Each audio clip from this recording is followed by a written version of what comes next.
That's it.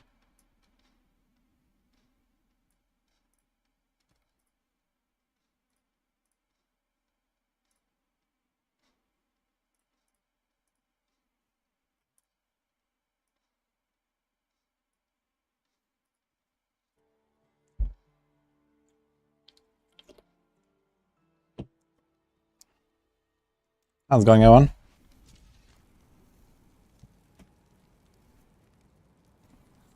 Hey, Defton.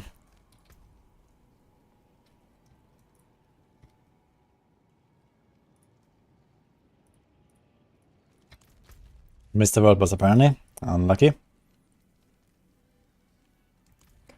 Time for Marinator. Yes. We're not just doing one respec today, though. We're doing two of them. But I guess we start with that. I prepared most of the gear.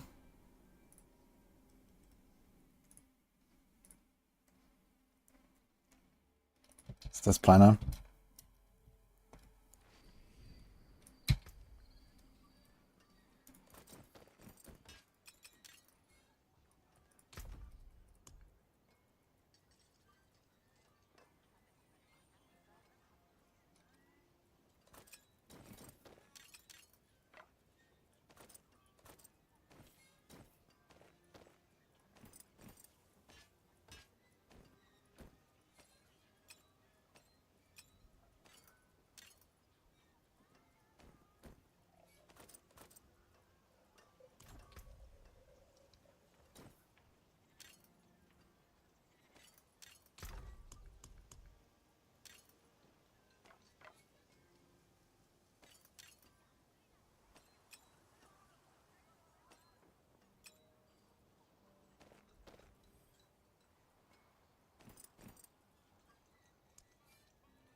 What are you guys doing?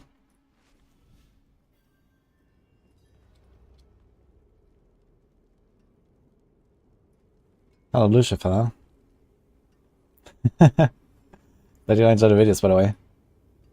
It's a bit easier for bits or a grenade one for rogue. Grenade rogue, huh? Grenade rogue is something you still have to see in practice. I heard some people are playing it already. But it's not gonna be as good as like the Heartseeker rogue and these kind of things, I think. Okay, here's a temerity. Is that my best one? I have two temerities. That one's more life.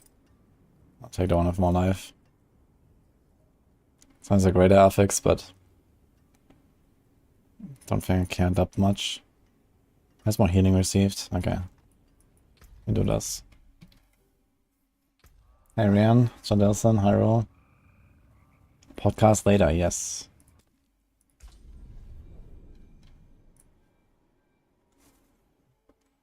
Hello, C Dizzy. Yeah, Shadowstar Rogue has some issues. It's not really working well.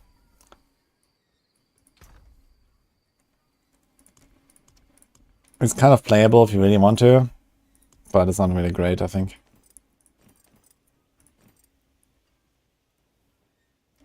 So this thing stores my armor, okay. Spell per second, life. What's my willpower? Low as hell. Okay. Nothing is masterwork done. So funny, man. Druid has like so few slots. If you have a 2 and a weapon, 1, 2, 3, 4, 5, 6, 7, 8, 9. That's it. Looks so little.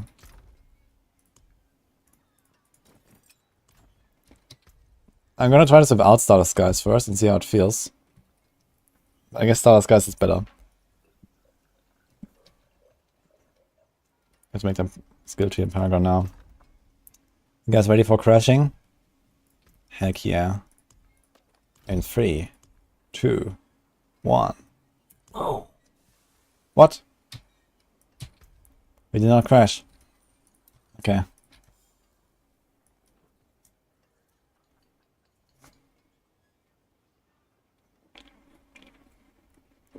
I got so many amnesia scores.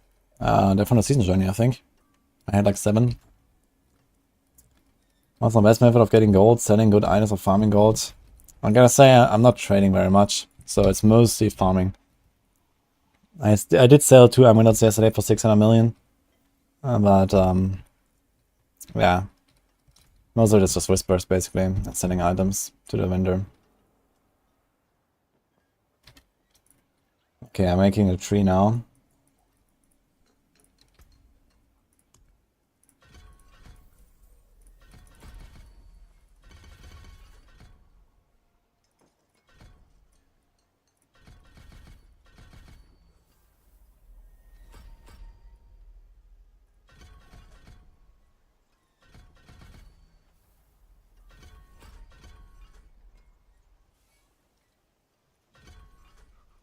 I guess I try to shepherd stuff first and see how it feels.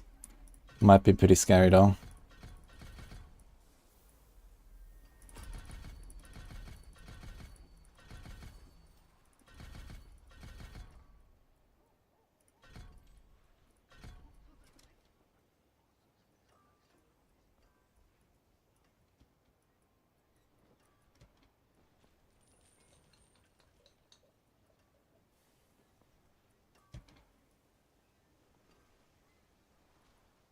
Missing a point.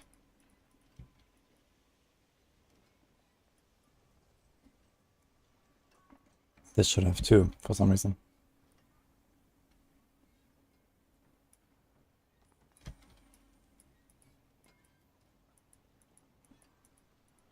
Where's the point?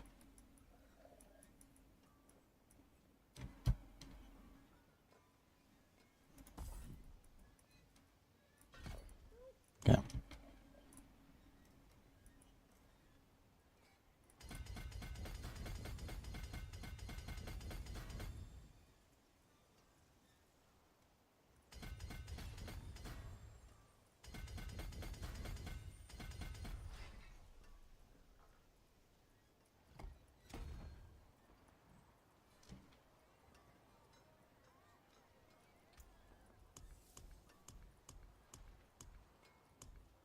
It's kind of stupid that they can't buy Scroll of Amnesia. I feel like it's a cool implementation, but why do you get so few of them? I mean, you have the refund all button, but I don't know. I find the scrolls a bit more RP, you know?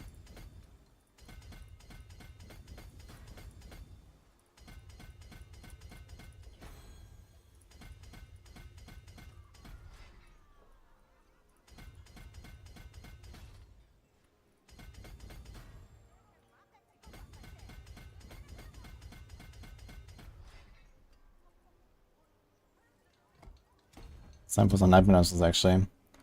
After this. Okay, so Thunderstruck.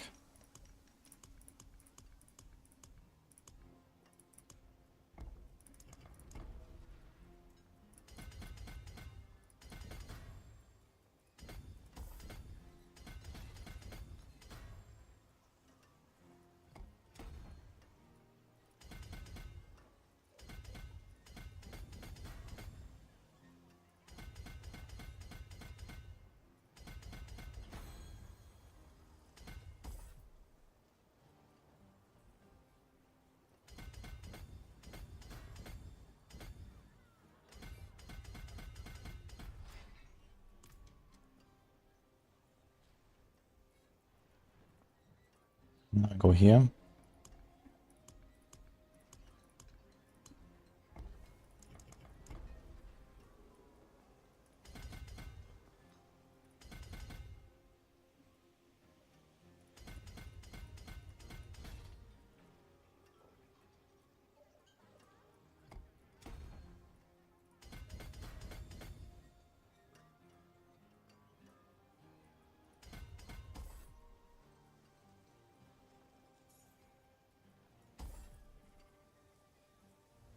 Okay.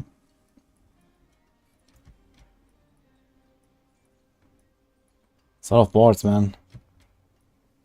Survivor instincts.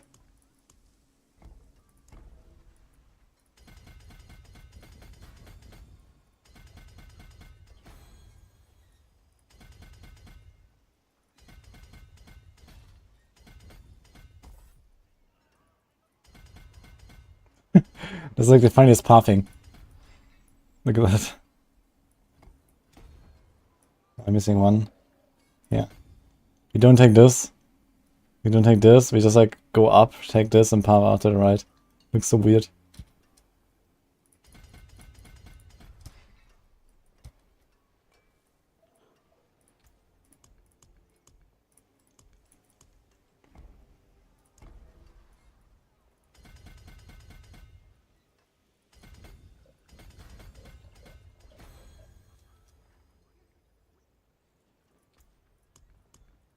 Oh, 15 points left. That was enough.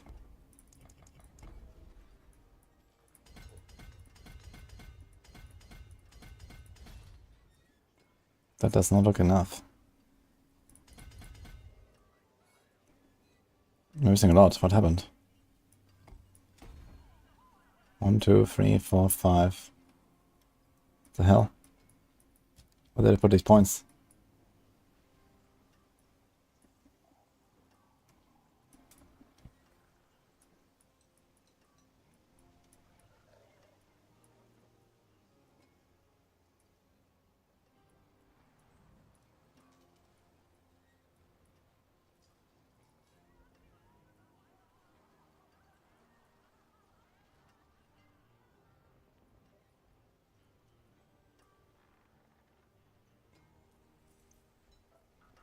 Dude, what? How am I 5 points off?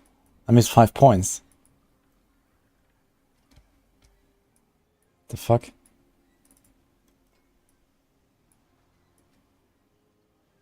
Yeah, I'm supposed to have this.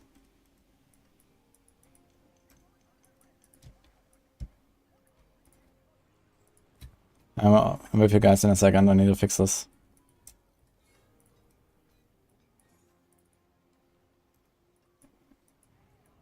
Okay, we go board by board again. Started this. Started board.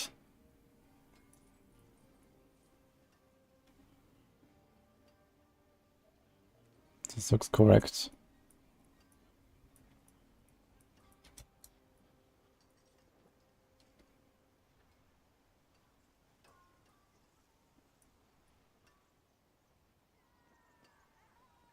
This looks correct.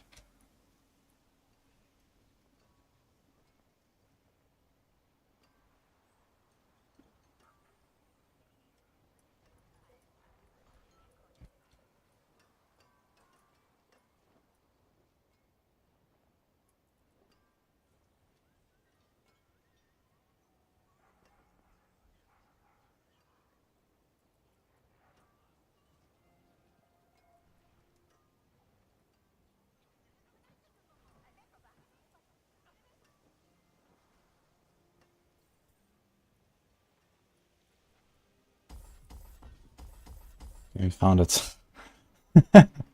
Survival instincts. I was not supposed to take this.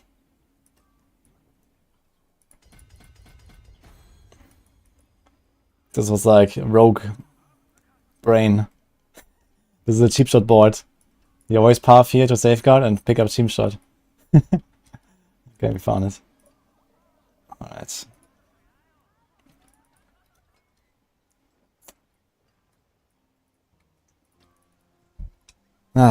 Wind Daddy is over for now. I want to push with Wind Daddy, but not yet. I have the gear, don't worry. So what's the resistances, guys? Ooh. Painful. That's what it is. Actually, wait a minute. You just do like 1, 2, 3. You don't do diamonds, right?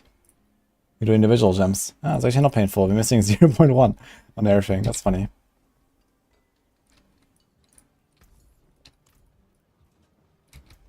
Wait. Yes, it's 45 to 70. No. It's 35 to 70. Okay, we're fine, actually. All good. Oops.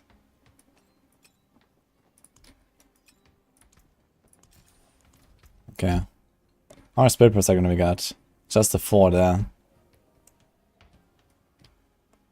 Also, we have to master this thing up a little bit, I guess. So we hit the armor, but it's fine.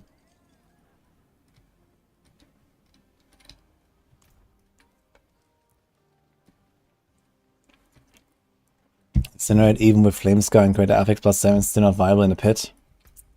Yeah, I'm pretty sure you don't really want to play Flamescar in the first place. I mean, skill rings are not the saving grace of a build. They just make it a bit better.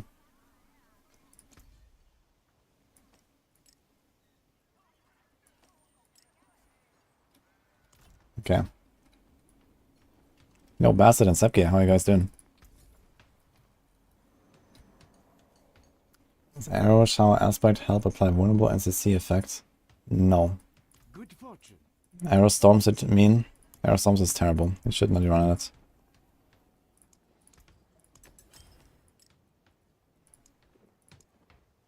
Do we do crits or vulnerable? I guess vuln. Oh, do we have enough rubies? Good fortune. Turns out we do. Is that my best Tempest roll? I guess that's my Tempest roll.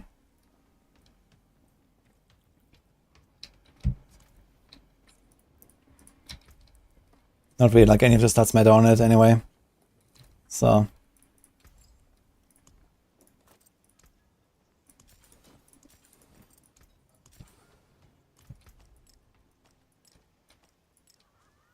40,000 life looks painful, man.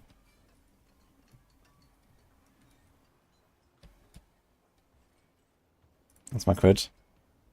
Oh.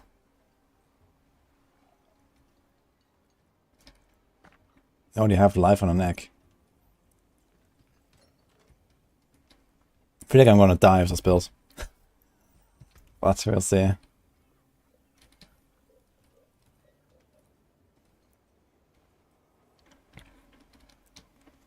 Did you see high pit bone spirit build because I consistent 500 mil? Yeah, I can basically get like guaranteed crit all power all the time with Banishable Talisman. That's pretty good. We had it in S tier actually when the season started, but we moved it down to A now. But it's a pretty good build. I kind of have a feeling I will die here. But we made a setup for no Shepherd, which is, I think, exactly unchanged here on the Paragon side.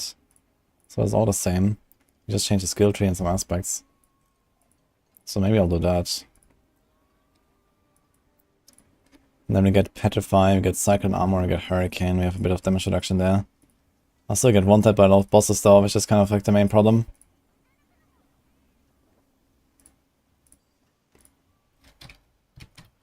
What do we have here? Do crit damage.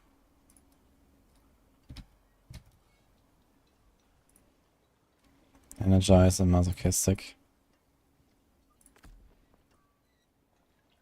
Damage reduction, life. Man. Yeah, I don't like the idea of 40k life at all.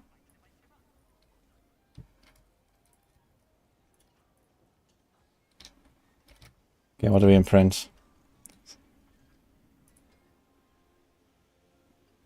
So I'm trying this without starters first. We only change the ring and then change the aspects around.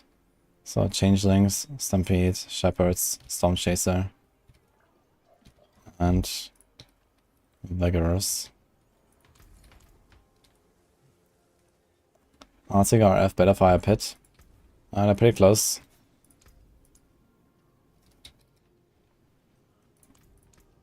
Fortune walks with you.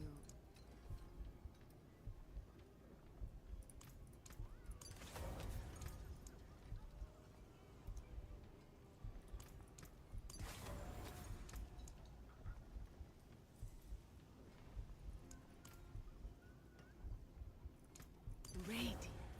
Do you feel it?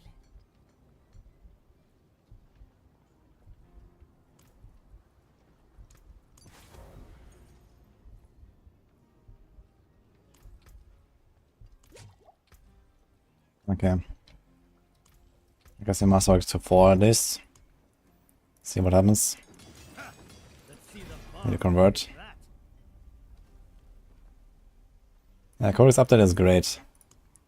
Speaking of Codex updates, I still make an exact topic list for later for the podcast. Let's go over that in a second.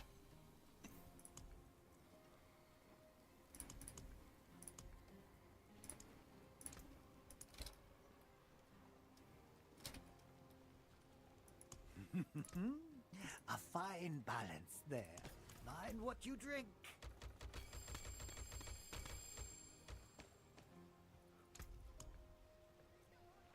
Okay. Use the alembic, the crucible, whatever you like. I get so many gem fragments. I mean, technically you can buy rubies from other people. But, well, I play a lot. You get it all from Nightmare Dungeons. Should roll a few of these things. Probably gonna try to hit some more crit or something. Crit means more resources as well. He's also movement speed, which is not bad. We have 5 2-digity great gate. How much movement speed does this have? 20? 14? Don't have much movement speed actually. Then we get 20 there, it's like 54, and then we get 28 there. Maybe we could do movement speed actually for now.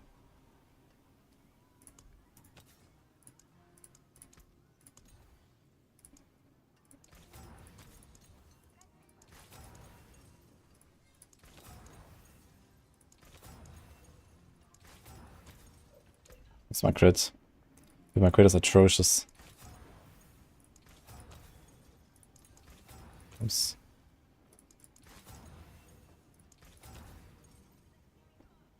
Okay, let's go with this for now.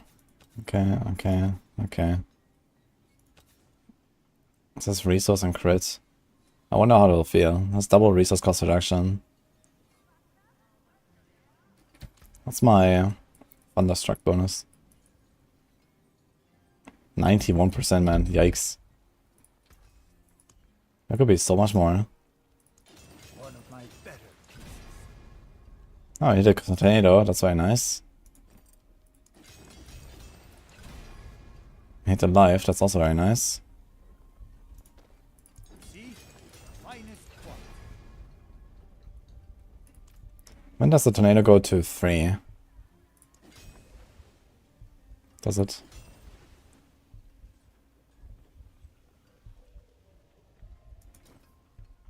Let's see the Barb make that. Hit the chance to freeze. Oh well, at least you got the armor cap. One of my better pieces. Hit the envenom, easy clap. Ow. Sometimes lucky though. Distant. See? The finest quality. Heightened senses. Wow, with a crit it stayed at 2. It was 2, it stayed at 2. Nice. See? The finest quality. Here's the 3. I mean, it's a very good ring. Let's get to 8, maybe. See the second one. Heightened senses again. Now it stayed at... Oh my god, dude. And quickshot is also still at 3. Unlucky.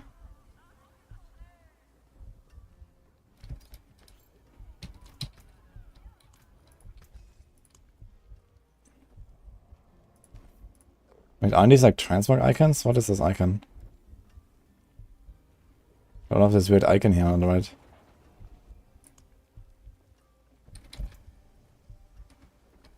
I'm gonna life went up a little bit at least. Dev Dom, tier 3 sub. Thanks, man. I'm tired of this build. I have a feeling you're right.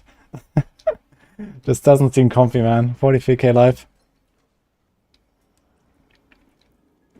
More min-maxed, maybe.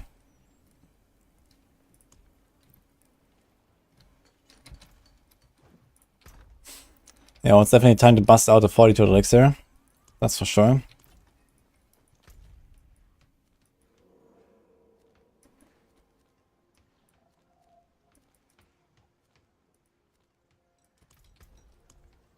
If I get any low tier dungeons.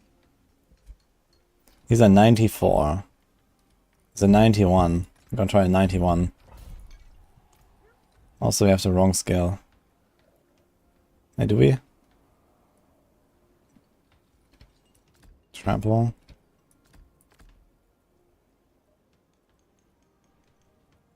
We have Roar.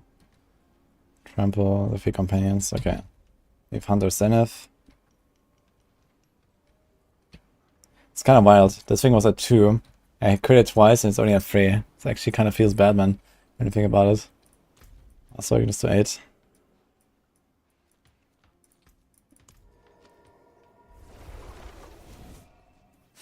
You get 60k life, very good gear without elixirs. Yeah, but I don't have very good gear. Like I don't really want to masterwork just beyond 4, really. I mean, we'll see how it feels first of all.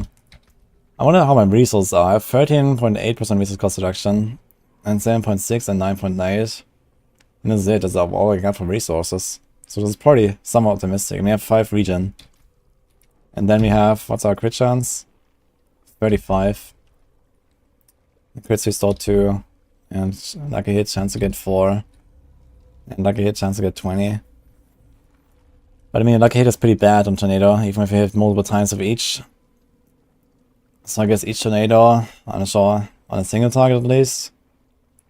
Maybe I get like 20% lucky hit per Tornado, or 30. So 5 cents, I need like 20 Tornadoes to get 1 proc here or so. It's not very good recovery. So you have to rely on Lust for Carnage and Regen.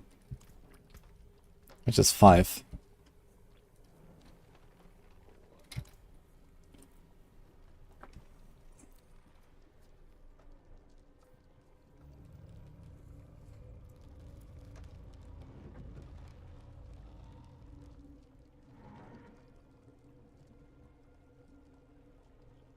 Finding it hard to replace it too good at affix, pain gorgeous, attack speed and crit. Oh, it sounds like a good glove.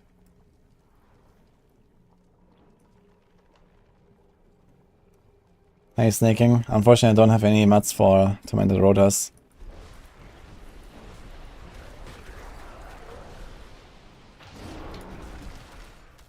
Okay, we need more resources. Holy.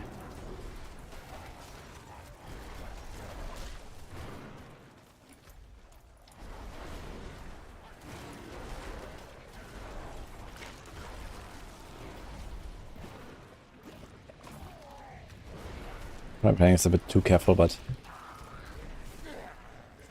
yeah, we will not be killing any bosses. That's for sure. I'd like to know how much damage these guys do to me. Okay, I did not instantaneously die from a little hit. That's good.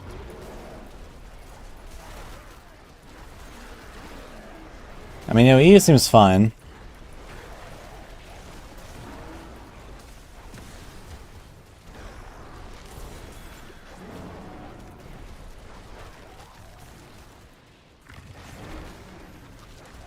I don't have resources, I can't cast. I think it's the Starter Skies angle. No chance, man.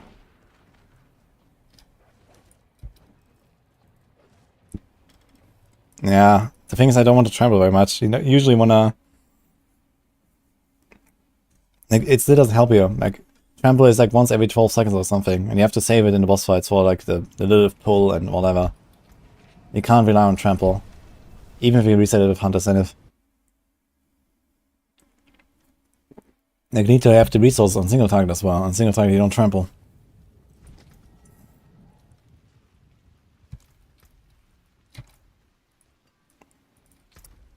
Starters.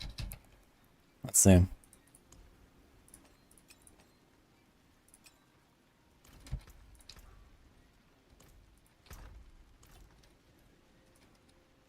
On single target kite. Not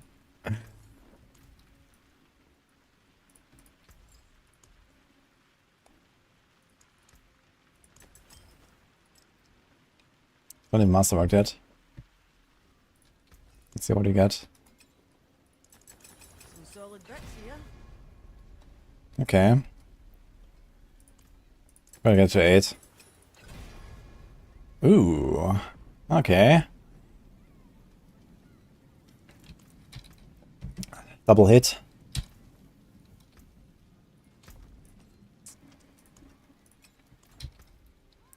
Like, this Druid is very lucky with the Masterworks.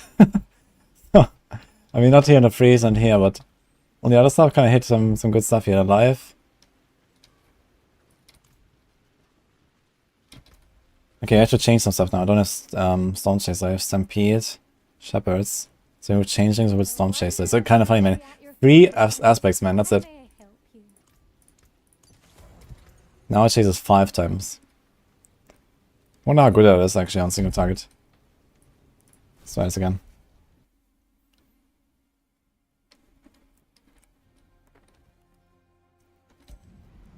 I mean, I had, I don't know, 15% resource cost reduction for my previous ring, and now I have 40 once it's stacked.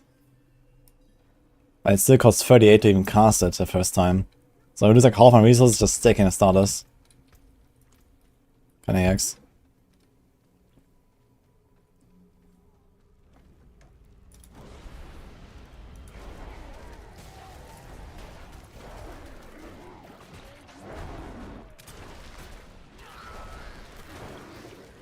Wait, what? How did I not get my debilitating raw cooldown?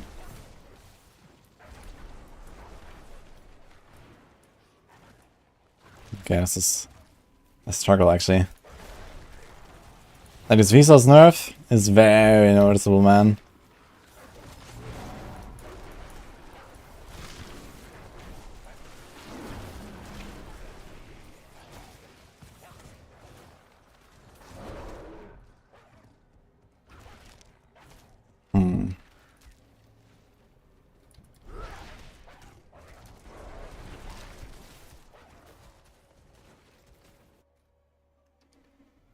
Build sucks. Nah. I mean, you have to min-max the resources properly and then it's fine. It's just that I'm not sure if I'm there or not. And I'm playing it very carefully right now. It's like a bit lower tier, but it's safer. Like, I will not die in like an 80 or something. It's an 80 to get started. Yo, we got a raid from Juggernaut. Hello. Thanks for the raid. Appreciate that. Hope we had a wonderful time. Guess the Bastion of Faith.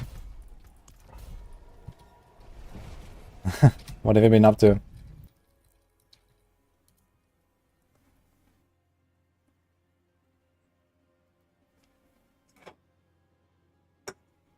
Mario, same story. Yeah, the resource nerf was heavy for this build. This is definitely like one of the builds that relies the most on the resource on the 200 weapon.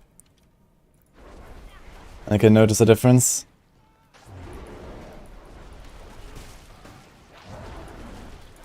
So let's get started here.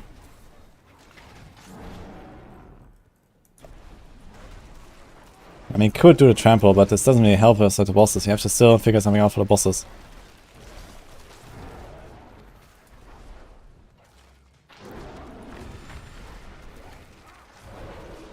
Oh. Put it on cooldown.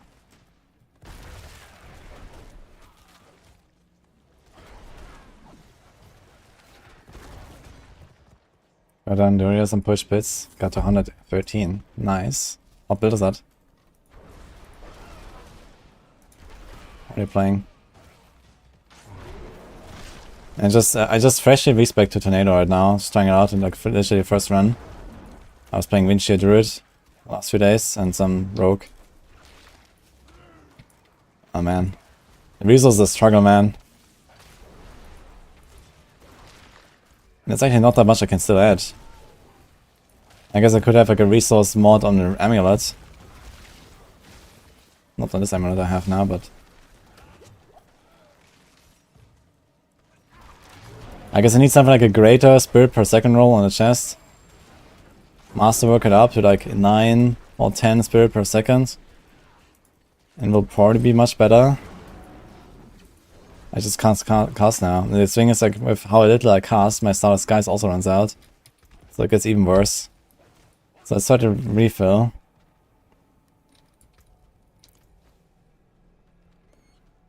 Yeah, I know I can reset Trample, but we still have to be able to cast all the time on the boss. You know, the boss fights are like 5 minutes. What are you gonna do? There's no Trample there. So the resources have to sustain themselves, and the trample is only like a CC break. You're not gonna like trample very much. Yeah, sure you can trample in like the dungeon or so. But if you wanna do pit, you have to have the resources for the boss. So all this doesn't help us.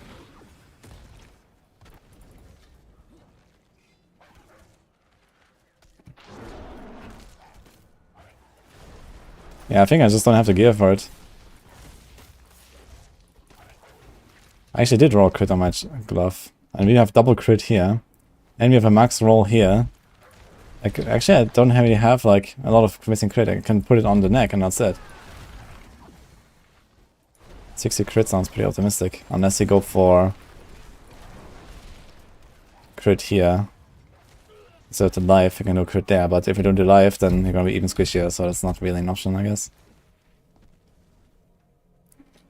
Yeah. Let me not give up the 30%. I mean, I have a lot of envenom ranks. Might be worth going for a bit more crit chance with the boon.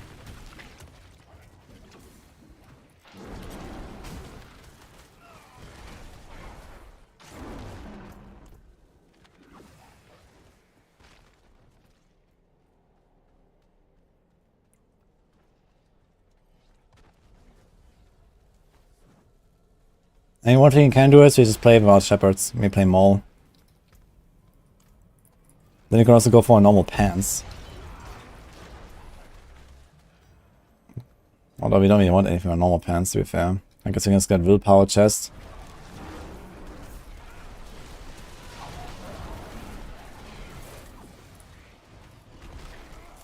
I should also use these resourcefulness elixirs, I guess. I should try resourcefulness elixir or precision elixir to see the difference compared to the life elixir.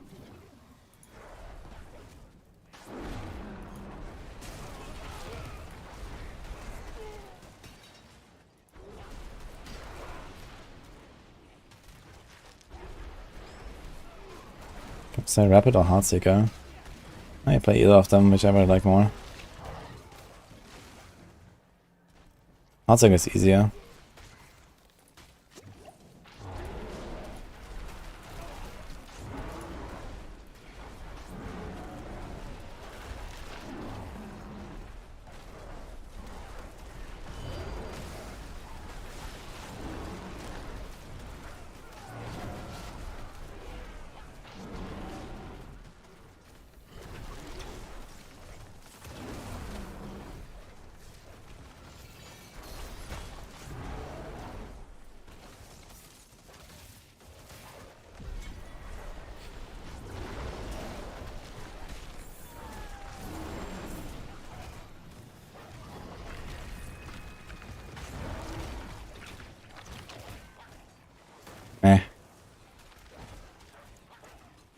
Yeah, which are the close to we have to level still? They're 21 here.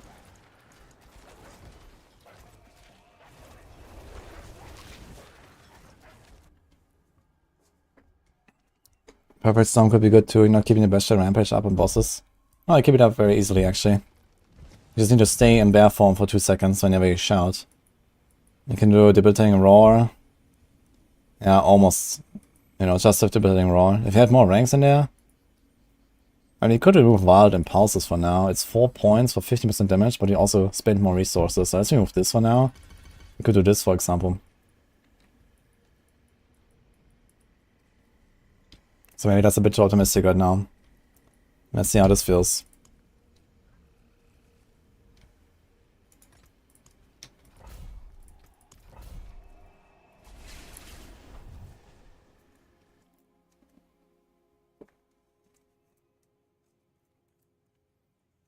I have spirit per second actually on the chest. And we could try to reset the chest and try to hit the spirit per second with Masterwork when it's like 6 or 7 at some point. That would help.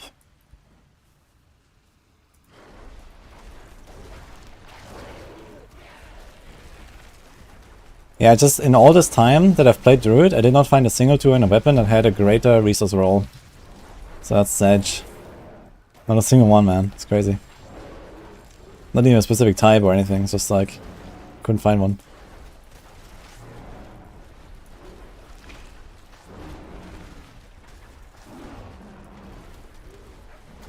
But now let's have the glyphs and see what happens.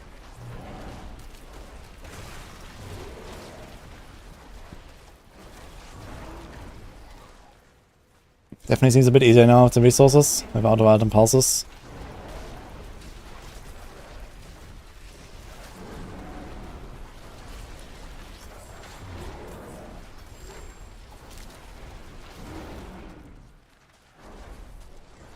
Because I have no idea how much damage these guys do to me because of temerity.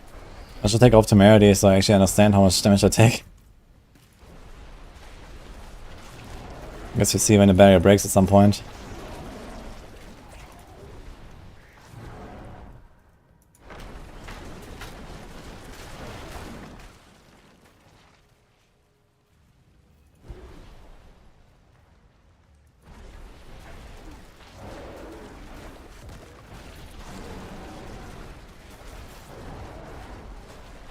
Prepare to fire instead of poison companion.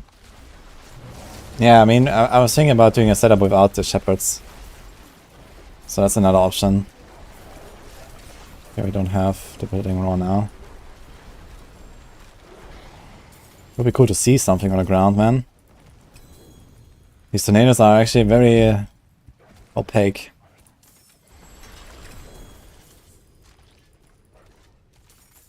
Just have to know if there's a ground effect, man. You have to smell it.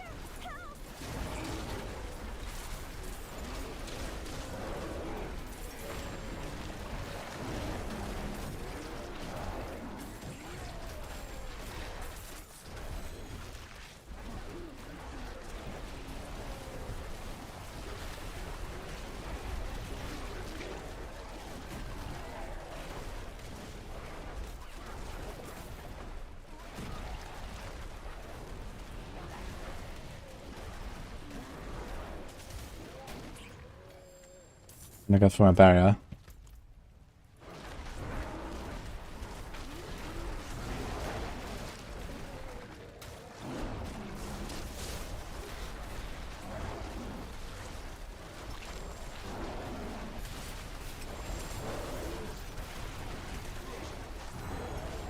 Good thing is with the building raw, I constantly regenerate life, giving me the temerity barrier as well. I get like 4% life and it's amplified by willpower. So it's like 8.5% life per second. Actually pretty good for temerity synergy. Doesn't help on the boss, but... Okay.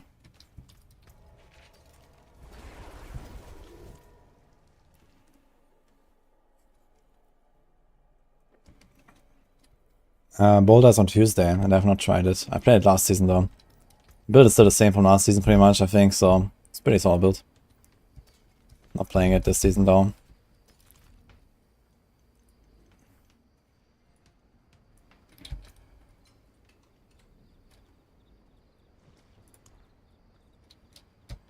So Charnel House 91. Let's see that. I need a dungeon with a boss, man. All these dungeons have no boss.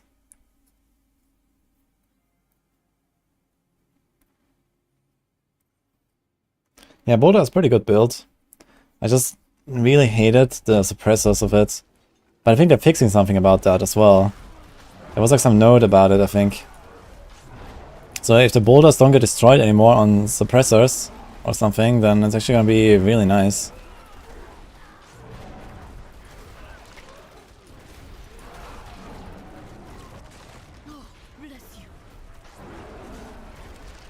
This is the best build for Druid. It's Vinci actually. This is the second best or the third best. I can't believe how often my debilitating roll goes in cooldown. Like, I'm really messing up so often.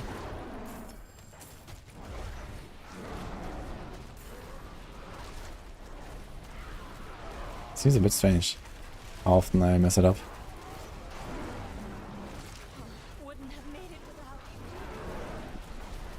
But maybe it's my mistake. Things is grenades are taken for like less than 1 million most of the time on a crit. Not too crazy right now.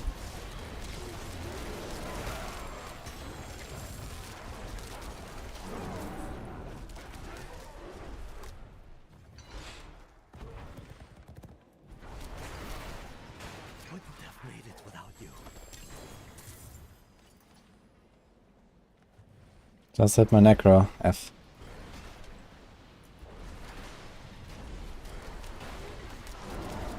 I hope you have one Tormented Uriel, so you can take the shard, craft a Shaker. You haven't killed any Torment yet, or what? I could kill a Uriel real quick.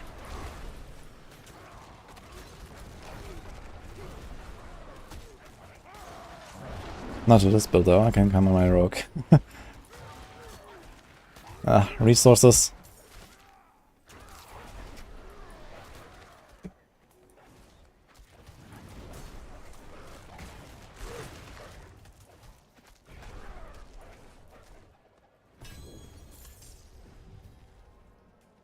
Itemization instead of Tibalts. Because this build has barely any unstoppable, it's only a trample. And you usually press the build hitting a raw and not trample. And also this build is very squish. You have Tempest Roar, which has no defensive stats. You have Vigorous Aspect, which is nice. But yeah, I mean, Wild Heart Hunger also not very defensive. Has a bit of the R.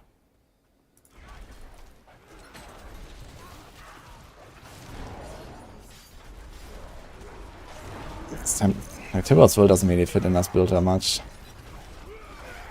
Maybe if you go Bulwark and Trample, you would consider something like Tibalt's.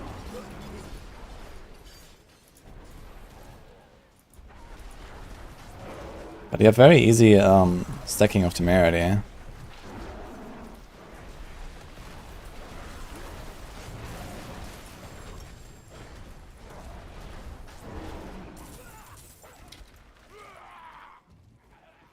Fists of Fate.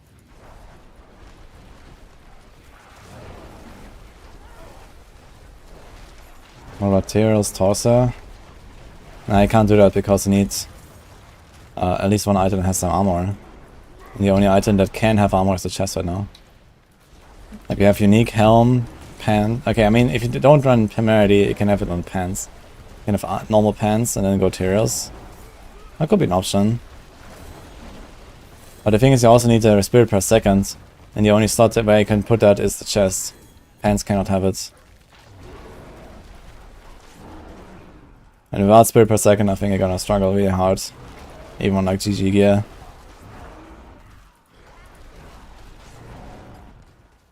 You're already struggling enough. I need to see a boss fight though, I wanna see a real boss. Let's do a legend with a boss next time.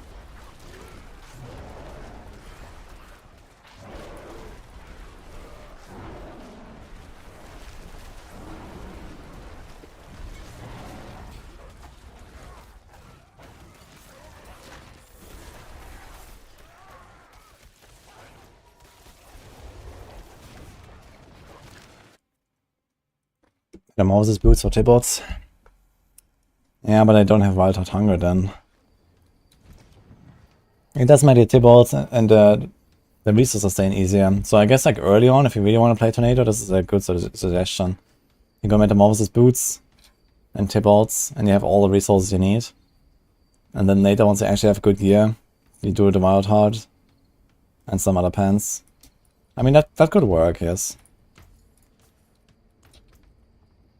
Also makes it easy to get going because Starter Skies is kind of tough to get. Ah, a warrior. How may I serve? Win favor, my friend. And Beer Grills. Thanks for sub. Also Hannah, thanks for the prime. And Jer. I missed a few. Sorry guys. Appreciate those. I could try this with Tibalts. I have Tibalts lying around here. You remove this, do normal boots. And see how it feels with Metamorphosis. Metamorphosis also increases the cooldown though, right? Something blessed? Cursed, perhaps? I mean, its cooldown is increased by 5 seconds. Okay. So I'm gonna feel for this first. Let's do a Belfry Sakara, which has the drowned lady, right? The thing is, like, another way to solve the resource is also just to drink the resource elixir. I think just drinking a resource elixir makes this much easier as well from the start. So this is another solution. You can just play the real setup and drink a resource elixir, and then you go for like Fortitude later, for example.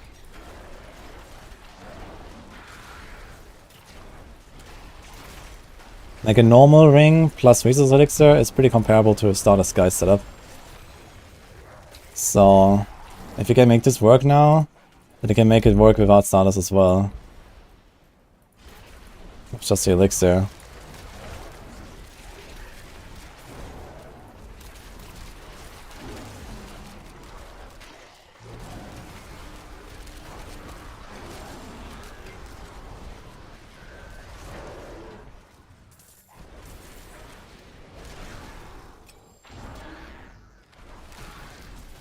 The infamous YouTube death video. Oh no.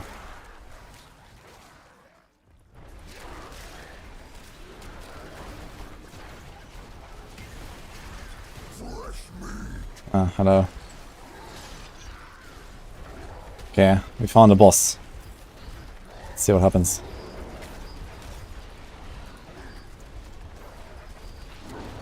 Actually, resources seem okay.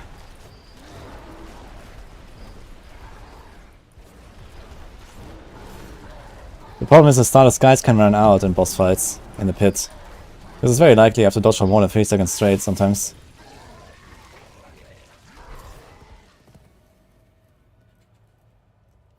I'm not running Resource Elixir right now, I have still Fortitude.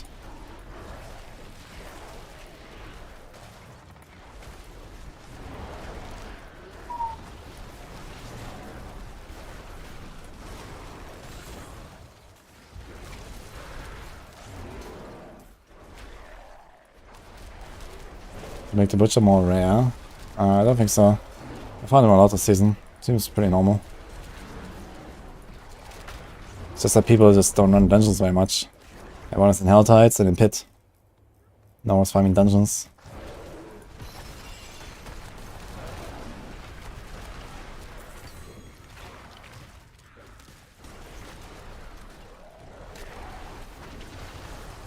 Awesome Butcher are ridiculous. I don't know, I think they're fine. Get usually a unique or so, usually like a sigil or two, some legendaries. Okay, not full on resources.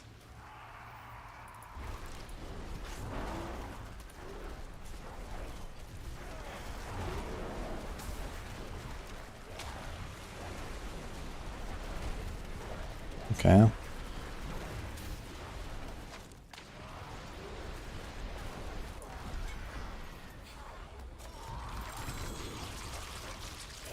Oh, what's that?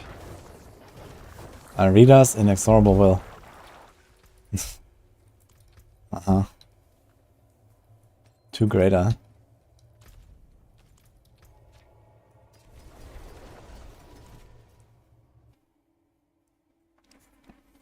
Damals in the Pit 104 last night on hardcore. Nice, without build.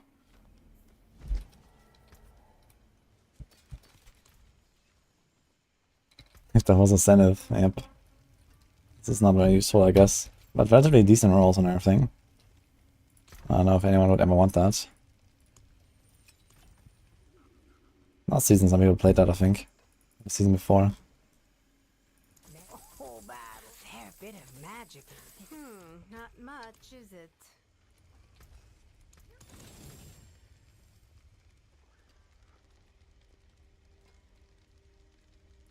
You can still use these. Okay, this is what here?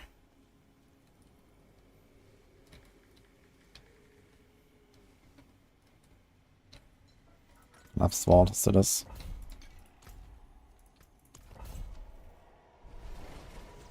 This tornado build. Good for Boulder. I should have Boulder runs Pitify, maybe. I guess the main problem is that he just don't reset the ultimate enough, right?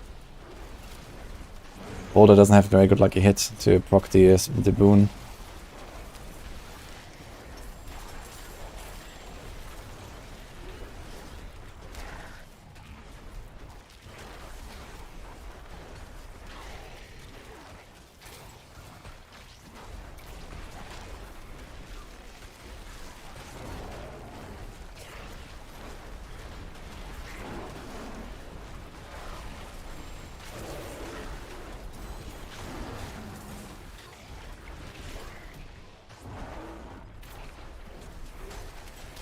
Yeah, Boulder's a fun build.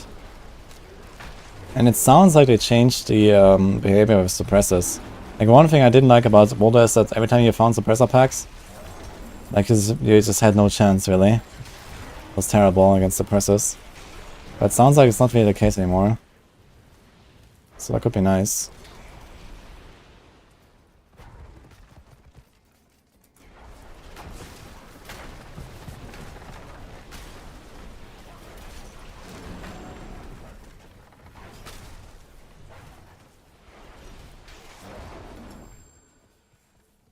Like a wall of a tornado, yeah.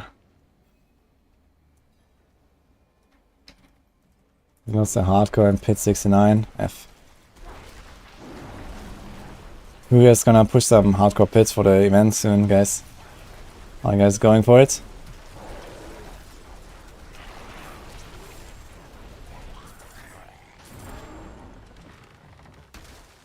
Boulder, I guess I can kind of compare it to Ball Lightning. You have spinny things around you.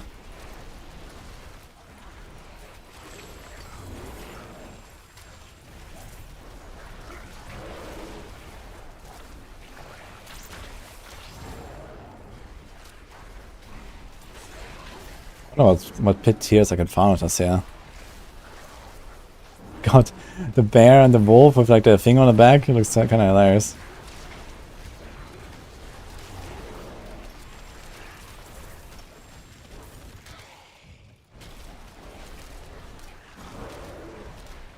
My Twitter shrine is killing everything, so I can even reset some Hunters NF. It's amazing.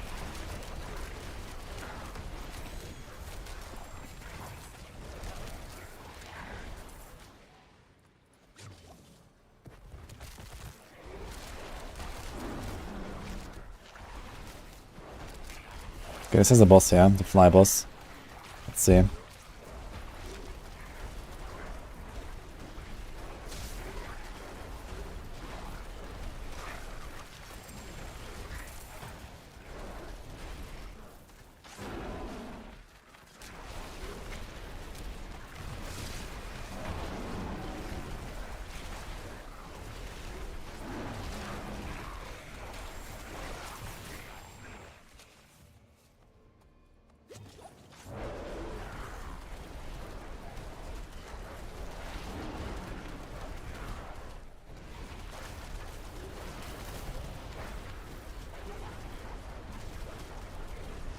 Yeah, boss fight. I mean, the resources look fine.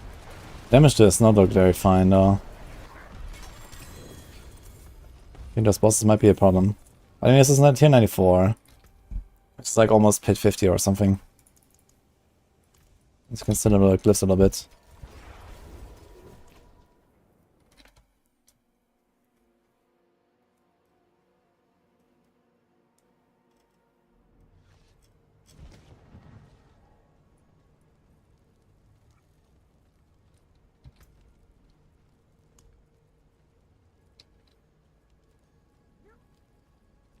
$98. Let's go.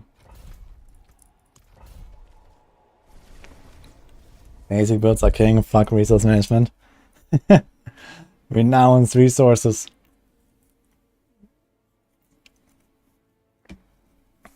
Embrace basic meta.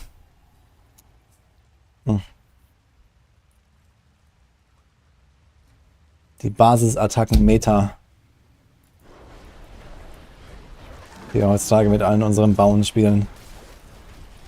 Baus? Baus. Der Bau, die Baus.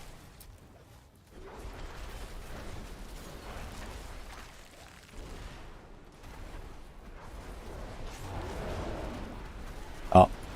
Aus Versehen zweimal den Schrei gewirkt.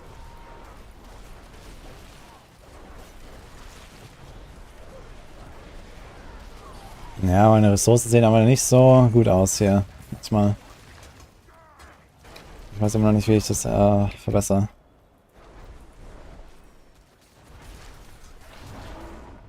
Einfach bessere Ausrüstung haben. Hier, Kopf.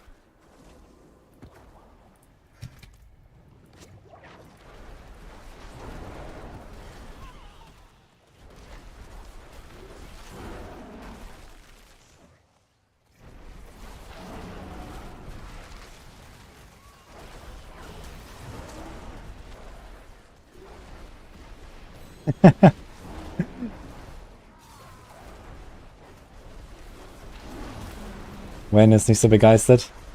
Okay. Machen diesen Lauf hier fertig. Und dann wieder auf Englisch.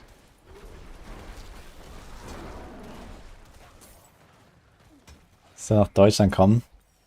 Ja, ich weiß, ich habe viele Jahre geübt hier. Jetzt will ich mein Deutsch kaum noch.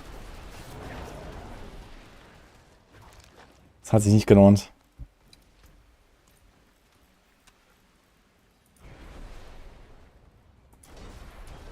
Vielleicht irgendwann mal. Vielleicht kann ich es ein bisschen üben, wenn ich zur Gamescom komme. Im August. Das wäre eine gute Gelegenheit. Nach Köln.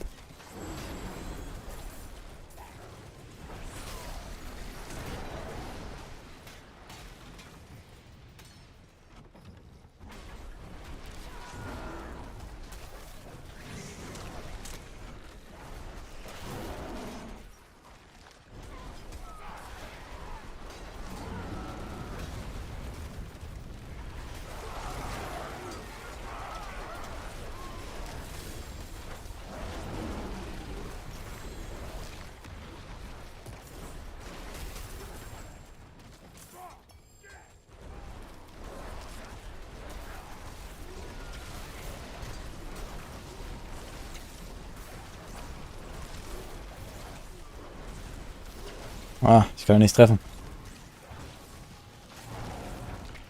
Keine Ressourcen. Okay, Plan B. Oh. Ah, das geht auch.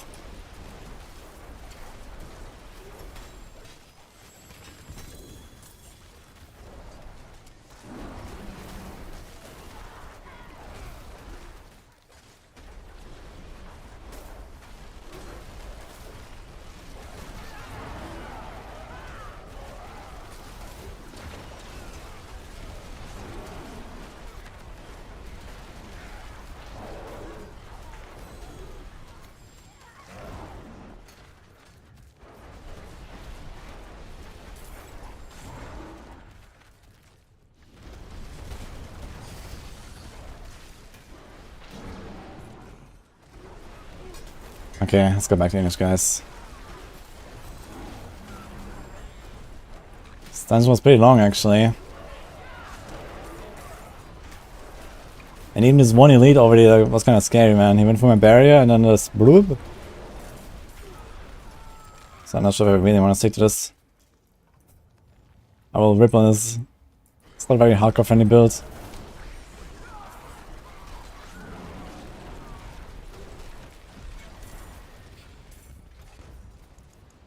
I did like smacking that guy with my maul. That was funny.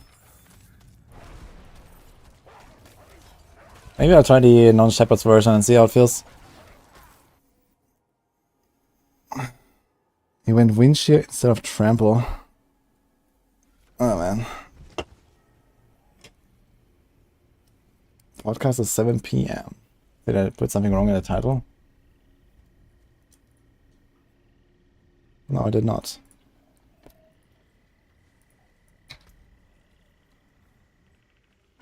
What's that? Okay, I'll save that maybe for now.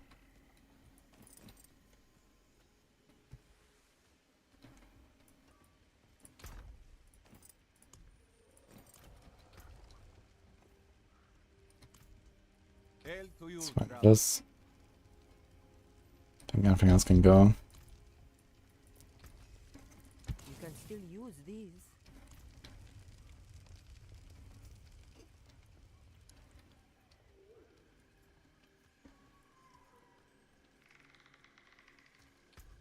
Got greater affix rapid fire on Scoundrel's Kiss. Nice. Hope it has a good affix too. Because it doesn't help you if it's like a 16% roll or something. Okay, so where's my non-Shepherd's option? Here. So Storm Chaser neck. Changeling. Retaliation. Two-handed. Okay. So this will be good on everything that's not a boss, basically. So I will struggle even more on the boss, basically. We go Hurricane, Cyclone, Petrify. We could also not go Hurricane and go Maul. So we can actually go into bear form whenever you want, and we can get resources whenever you want. Which is not the worst idea, maybe I'll try that. Petrify is probably worth keeping. Hurricane is also nice though, it's 70% BR.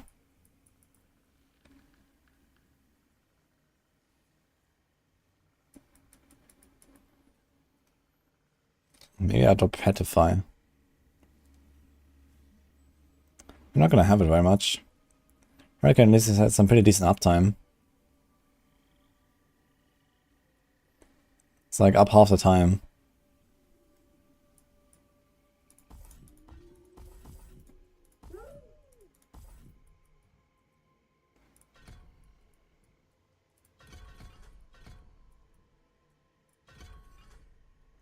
What else do we change?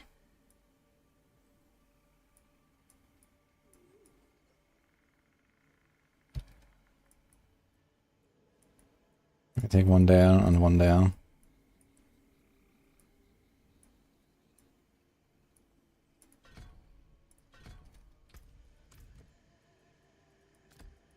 Put Cyclone. Put Maul. Put Hurricane.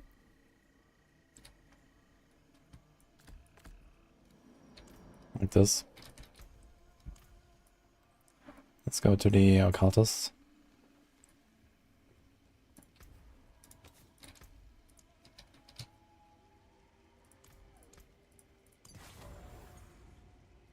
We got Storm Chaser neck already. Okay.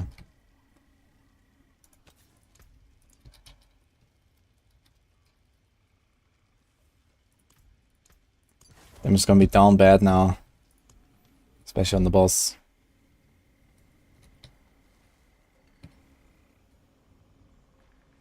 Avena has a boss here. I think Broken Bulwark has one. Let's try this one. At least if more, we can always go into bear form, so we can always get our Bestial Rampage up and stuff.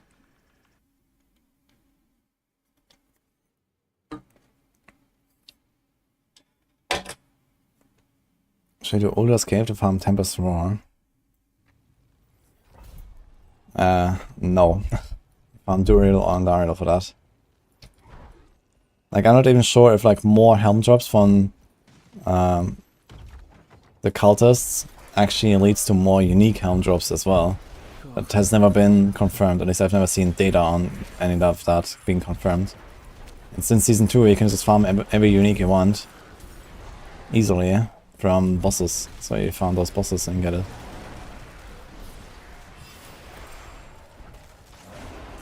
So when I'm more, I will actually destroy my Hunter's NF proc, seems so.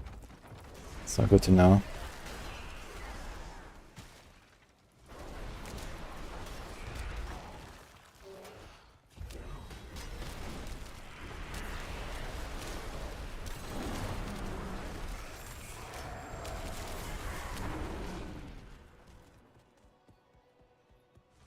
I am not self-found.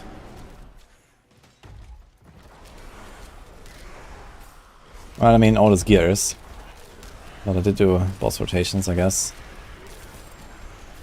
So, I'm not solo, at least. I guess I'm self-found, but not solo. But yeah, I didn't buy any gear or something.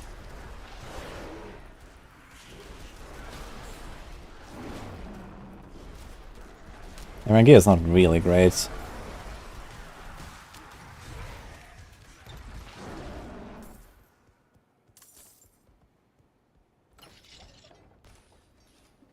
What do I get buying with the 4 sparks? Shaco is like the overall best item I guess to get, depending on the class or in the build.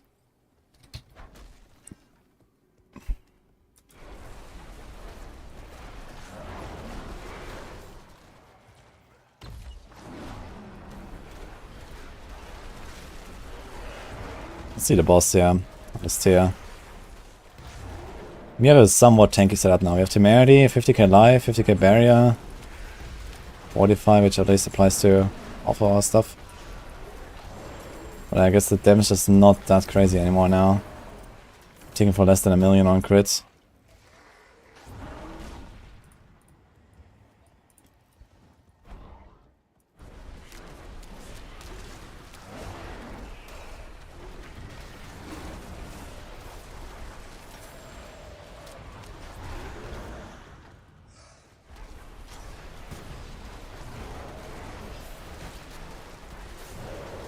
If I had like more defensive armor slots to put, I could actually put Might now. That'd be a nice defensive aspect to put. I could even put like debilitating raw duration. Should be kinda cool too.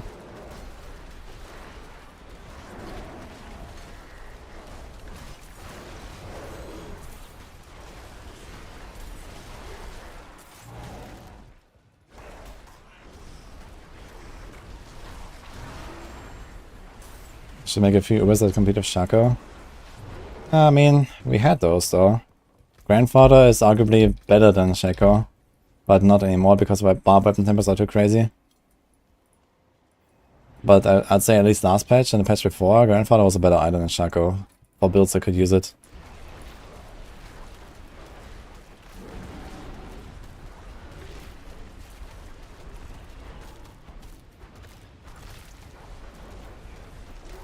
I've not used Hurricane a single time, I think.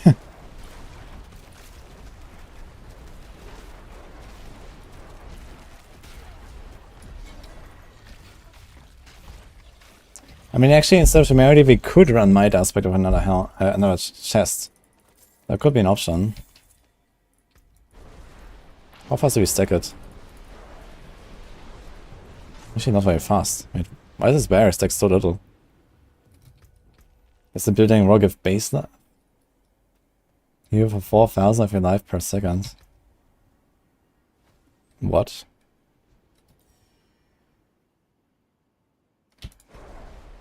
This is 500 barrier.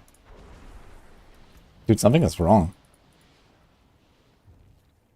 3% of my life, 1,500. With all the willpower, I have to should be like over 3k barrier. I get 500. What the fuck is going on? And the bittering ore gives me like 700 per second. And he says 2,000. And with the willpower, it should be like 4 or something.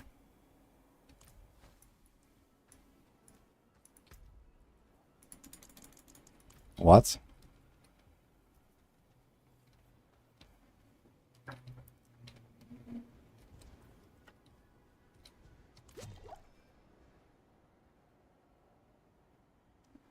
What? Dude, what the hell is going on? My potion gives me 6,000 barrier. Hello? That should be like 30,000 or something.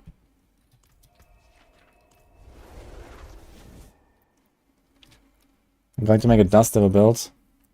I mean, I made a planner and guide and stuff, I think. But I've played so much Double Swing in Season 2 and Season 3 already. It's basically just the same build, just with Tornadoes now. So I'm not sure. I will play a Kratos Barb and we'll see if I go to a Dust Devil.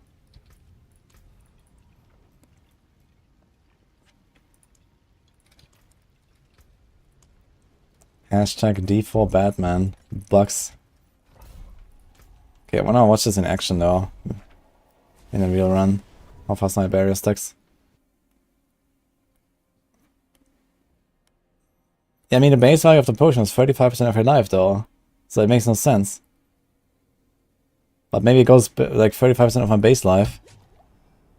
I get press the potion. And I get how much? 6,700. So my base life is 8,000. 35% of that is like 2.5. Almost 3k. And with the willpower bonus, I should get something like 6k. So it kind of checks out actually. And the instant healing with the potion, like basically does almost nothing. Dude, something is really off.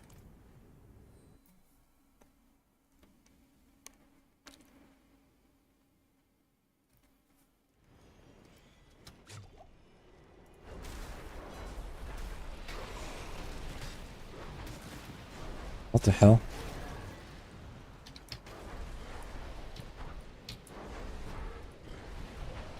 Yeah, I mean, if that is my barrier stacking, I cannot run Temerity. It's just pointless.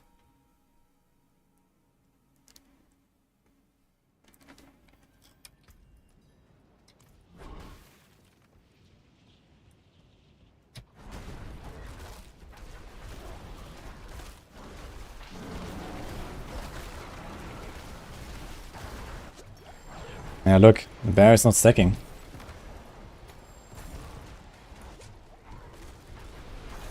$3,000 barrier, 5,000 barrier.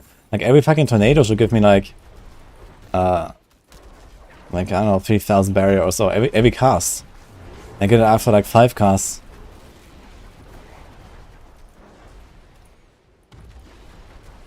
Yeah, okay, this is ogre temerity.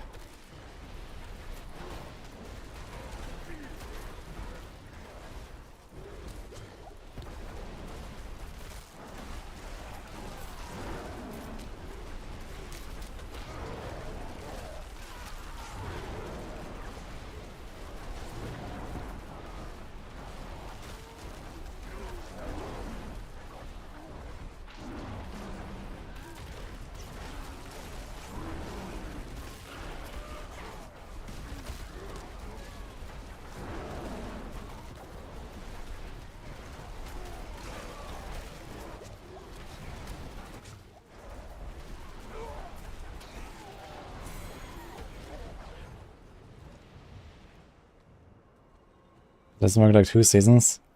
I mean, I've never used temerity very much. It was never really needed, and we had like a lot of Tibbot's will builds and stuff like that. I gotta mark report this. Like, this is pointless.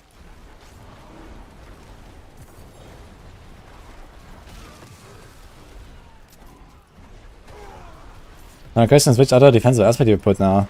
I guess this might actually be a Tyrus Might angle. But then again, we have the resource problem. Tyrus Might though, huh? In this case, I mean, right now I could actually run Might aspect. So it is an option.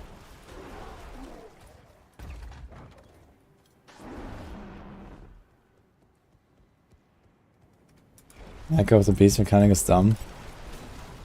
Oh, I just gotta dodge.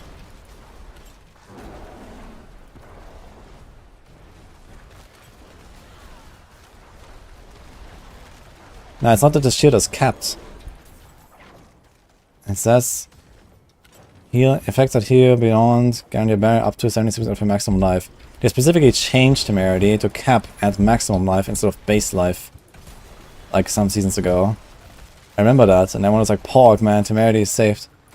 The problem is that the healing effects that I have are way stronger than what the barrier indicates. Like, it takes forever for me to stack up my barrier. I should be stacking it 5 times faster, and I don't.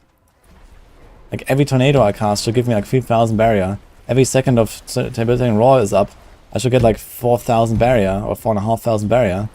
But I'm not, I'm getting like 700.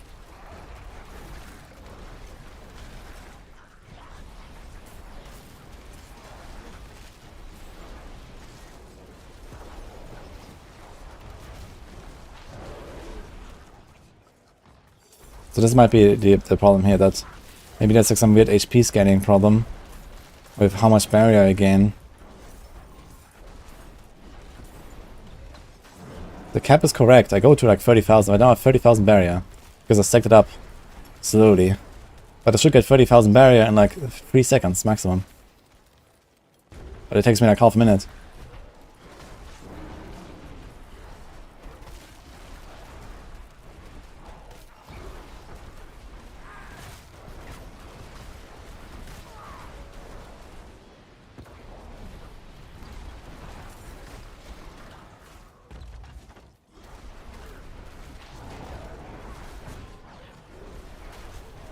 But I can't get a fucking suppressor, man. What's going on? Okay. Stop fragments.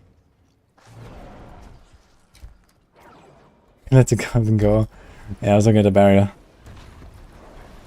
It's just a goblin, it's fine.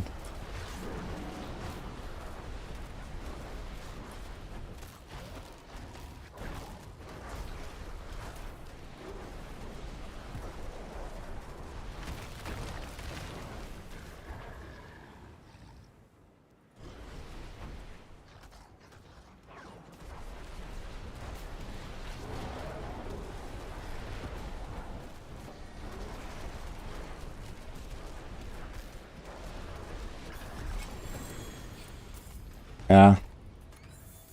It's a very long boss fight though. In this setup.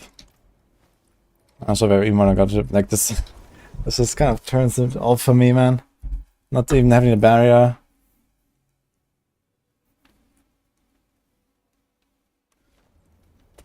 Andario Life Leech stacks the barrier fast. As far as I know, Andario Life Leech doesn't even function anymore in high pits. Or nearly doesn't function. Because it scales down with high level monsters, apparently. So you just get like no leech at the end. I guess I find out soon enough, because I actually have a build in mind to play with Andarios. Farewell and good fortune. I want to try something though.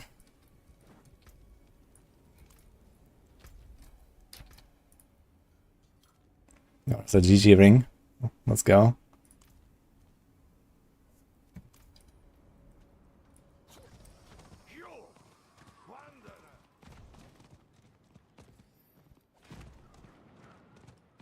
The temerity generating barrier based on base life doesn't really make sense though, because it's supposed to give you barrier based on the healing that you take, right?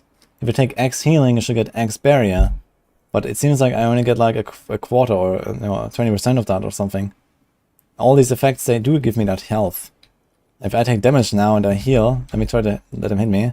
I should heal for like 2000 per second, or actually 4400 per second or so. With the willpower I have, so let's try this.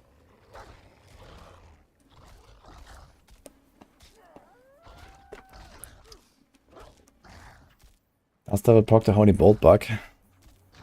Yeah, any direct damage can proc it, that's the whole stuff, I think. So now if I press the debilitating raw, I should heal to like 50,000 and 50,500 in like 1 second. Yeah, and I do it, look, boom. And now the barrier just doesn't stack up very fast. You see? I got like 4.5k heal for 1 second of debilitating raw, but the barrier was like 700. Could do the same here, I guess, with the tornado cast. So I get 3% of my life. Let's say times 2 for my willpower. I get a bit more than 3k.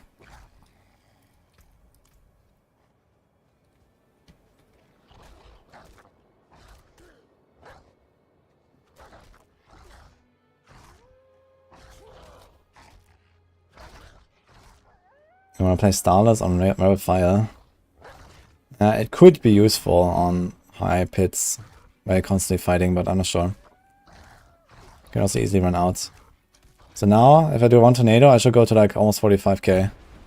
Boom, you see, 45, 48.5. Boom, I'm full. And now the barrier, 500, 1k, 1600. Like, what the fuck?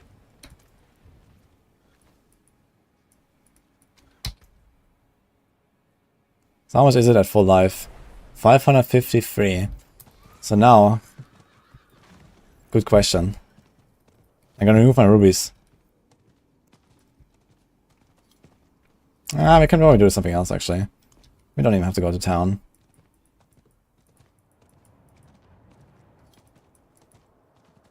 I'll do this here. That's a lot of life loss. So 1, 2, 3, 4. We have a lot less life. They didn't update immediately.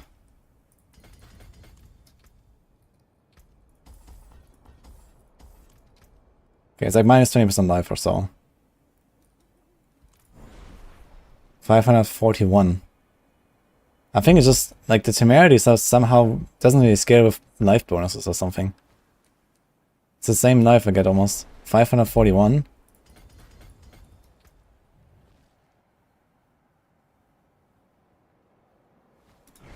$543. So for some reason I get 2 more life.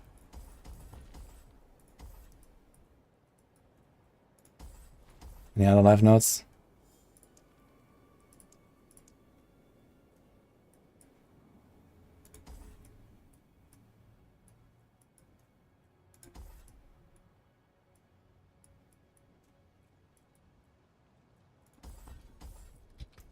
Now we have 30,000 life, let's see. Also, I currently have more life than I have maximum life. What? Nice. Look, 541 is the same.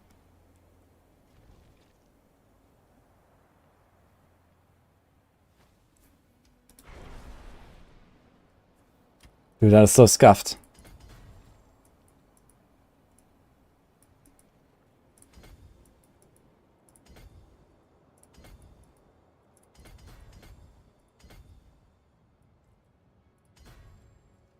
Okay.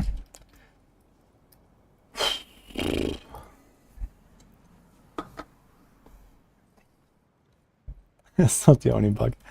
Yeah, it looks like there's some funny stuff going on when you remove live nodes and add live nodes.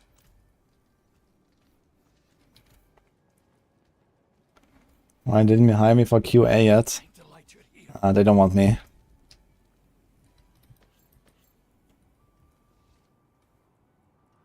They're gonna cry. Okay, so this item has to go.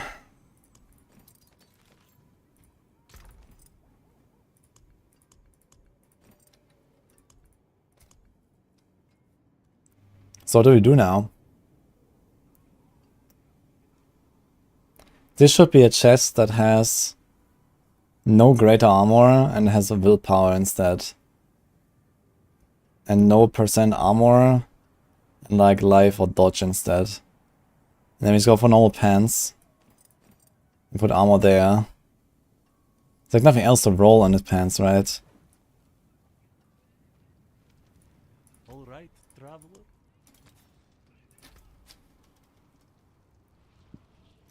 I mean, there's like literally nothing here besides armor.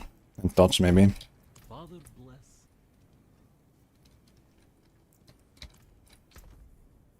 Do I have another chest though?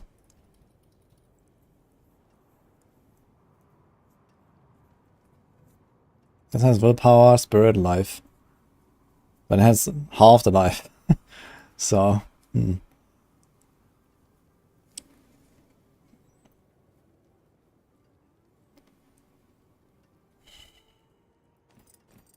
Maybe just do this anyway. We roll dodge and just be done with it.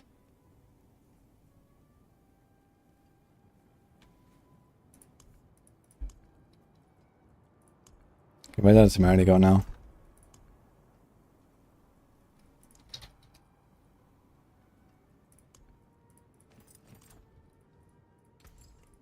But I still can just salvage it, right?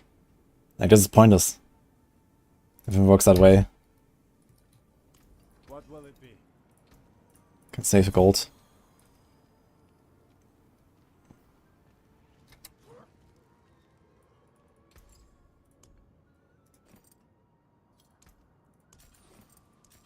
Come back and see us. Okay, so what do we do? Forge.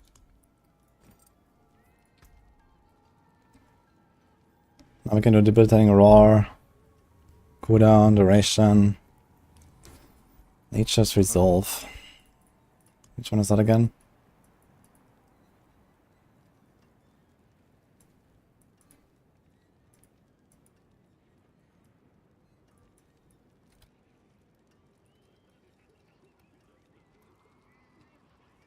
That's the 45 thing. That's why I always forget what this is. Dude, I've never taken any of these passives here. They're all shit. Okay. This is the tempering song.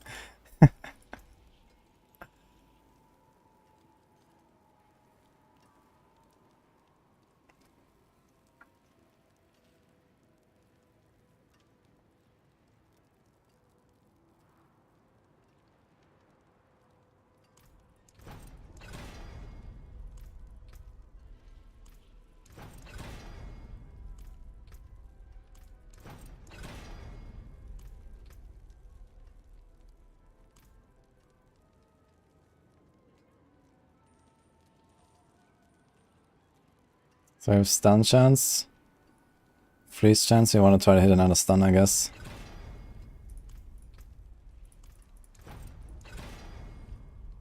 Okay. I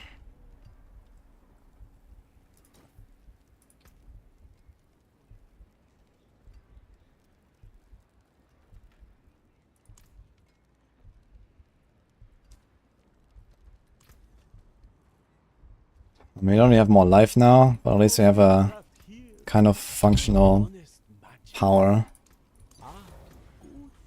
Yeah, so we should have willpower here. Instead of armor, have armor there instead of dodge, which we're about to roll. Would be a bit more powerful. We also have willpower now here. We get 2 willpower rolls basically. Not having temerity. And I get a chance to stun, which is also not bad.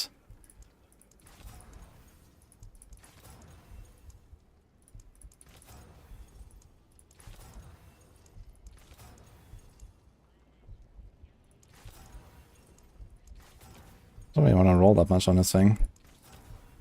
I guess healing received it is.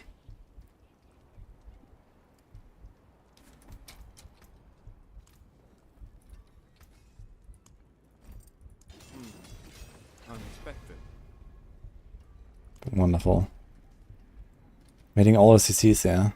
Freeze, stun.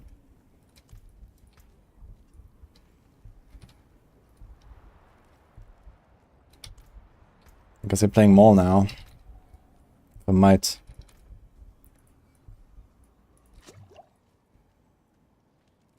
Kinda funny, but it do be like that.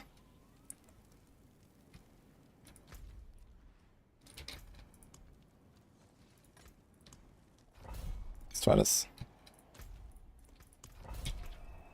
Well, I mean, we have to keep up might every 7 seconds. It's not the greatest, honestly. The rogue is 100, grass Darnies. That's hardcore, yeah.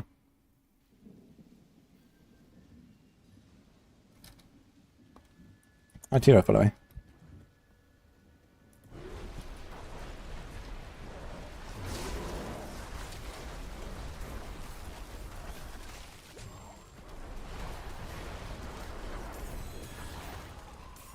The good news is we have a generator now, so we can actually just maul them sometimes.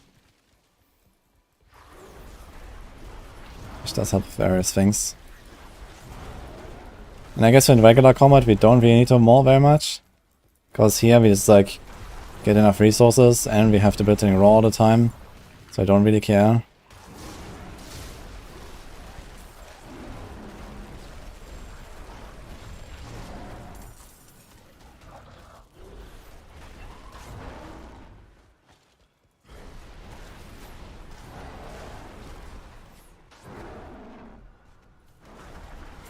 It's getting hard to find. Scar's Kiss is from Lord Zir. But he has a lot of items in the pool, so yeah. It's like a 1 in 8 or something, or 1 in 9.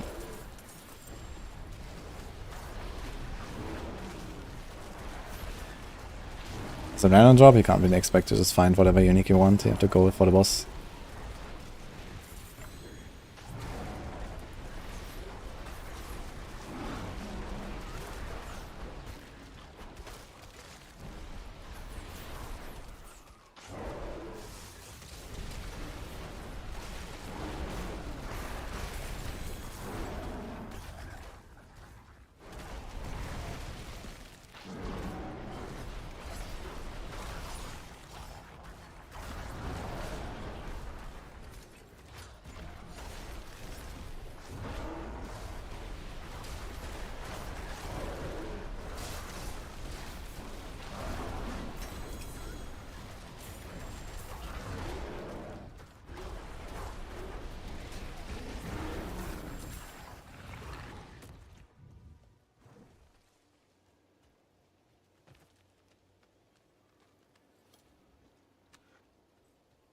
The guy you're playing with has Skanskis of 4 greater affixes.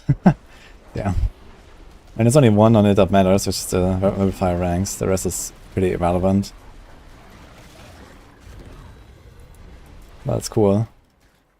Hope it has a great role as in the affix.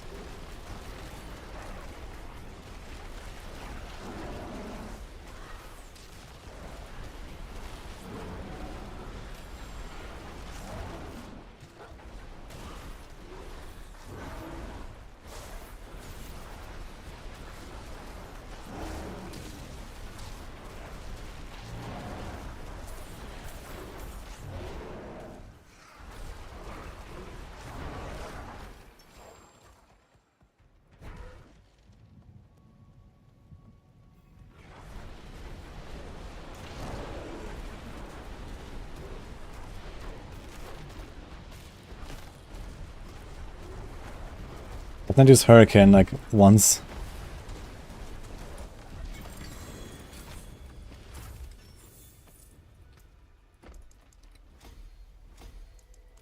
Okay, not many more ammunitions there. Bring a Druid to tier pit 100. I will do like 100 with Wind Shear, but not with this, I think. Wind Shear feels a bit stronger and way safer. This feels scary. Let's do a T100 dungeon. But we'll see. Now I don't have temerity barriers anymore, so I can actually see how much damage I take. I right click for skipping the animation.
I don't hit a free Masterworking on Exploit or Malice.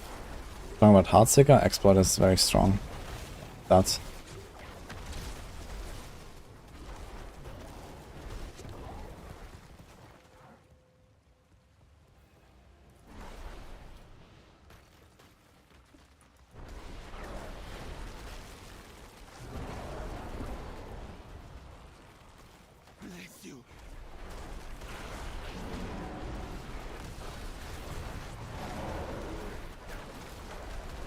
Yeah, I think I have this and one more run, and then we can try some pit. So I'm gonna start with like a 61 and see what happens. It's gonna be scary. I don't wanna do it.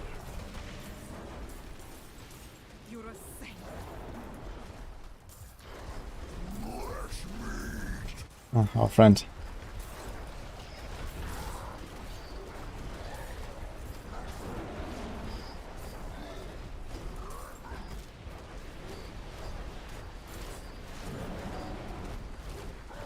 God. Damage. I'm not sure if I really want to go into the pit. To set up right now.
staggered him.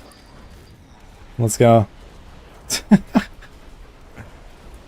That's kinda hilarious.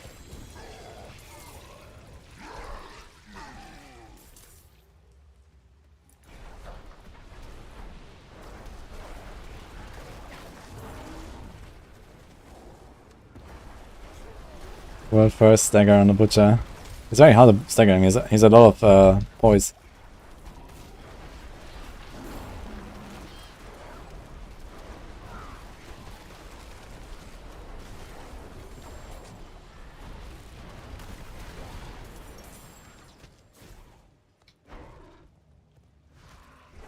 And Butcher doesn't really seem that scary anymore, right? He's not doing that much damage. Because everyone is super tanky these days. They kind of forgot to ramp up the monster damage. Now that they all have like 50k life. Or more.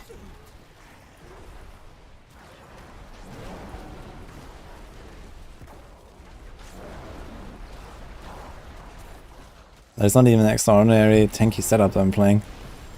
In fact, I would wonder if I get one shot at some point. But it ain't by Butcher.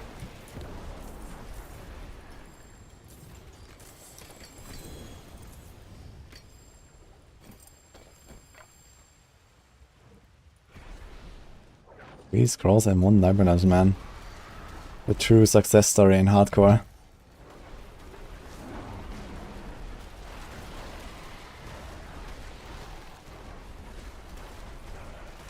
You've not seen the Butcher. After maxing 9 glyphs. And 6 to 15 on his Sorc. Damn. I don't think they made it more rare though. Like on my first work I also only saw 1 Butcher. On my second work I got like 10 while leveling. It's just like RNG sometimes.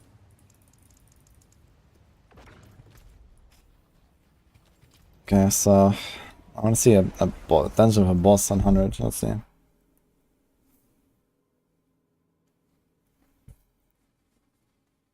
Does Andarius Village have a practical use this season? I actually want to try an Andarius build on Rogue. Soon TM. Look, it's another chest with willpower and spirit. So in this case you could roll the armor there. Temper this armor into something else.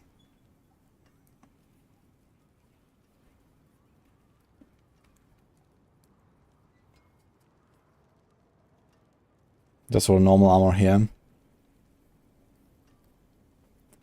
I don't think I'll bother now, to be honest. Do we have another spirit, like per second chest like this? Here's one with life. I'm gonna save this one just in case I will need the armor.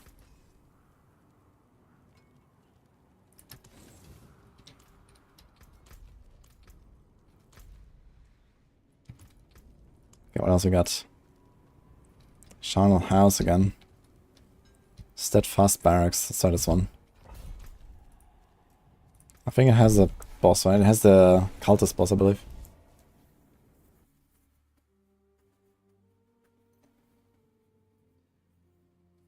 How do you feel about the massive discrepancies between the bosses in the pit? Yeah, the thing is that should they really change how all the boss fights works to accommodate as many builds as possible? For like a high-end push, when there's not even incentive to do so, really. And the incentive is entirely community-made. There's no reason to go push pit. It's just for the rules. And even if they have like a leaderboard, I mean, fishing is always going to be a thing. You know, you're going to fish for the right map, you're going to fish for the right monster type. The cost of entry is extremely low. Like the rune shots, you know, I have thousands of them. You know, I can reset over and over and over if I want. And I didn't even try to farm them. So, yeah. I mean, at least you're gonna play until the end of the run. Until they see the boss, and then you can say, okay, like this boss is undoable in that time. Some builds just want a single time boss, some builds want an AoE boss. I don't know, it's just how it is, I guess. You can try to like alleviate that a little bit. But it would make things kind of feel weird in the rest of the game. If you optimize it around pushing. Because, you know, normally Outlaw Sharpshooter having like half the life of like another boss is totally fine. Because he disappears sometimes. Or the Spirit Caller having less HP. or the Blood Bishop having less HP than like the Sea Hag, for example, because the Sea Hag is just, you know, fat and standing there.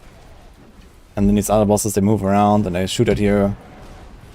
And they knock you back and whatever. So it kind of makes sense in a regular game that these bosses have different mechanics and different HP levels and stuff. But of course, you know, if you take a boss that suddenly has like double the life of another boss and take it into a pit 120, then you can't kill that boss that has double the life, because your boss fight goes from 7 minutes to 14 minutes, and then you kind of don't have time. But yeah, this is just kind of how it works, I guess.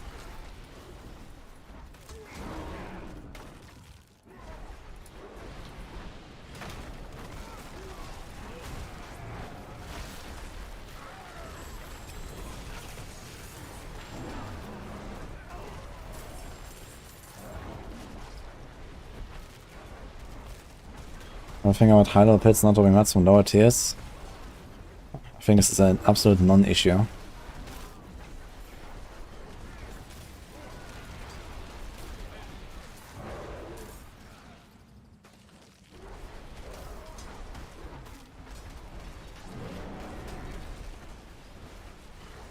the fire rogues still broken? I'm not sure what he means that. But he did put it into S tier yesterday. So I guess yes.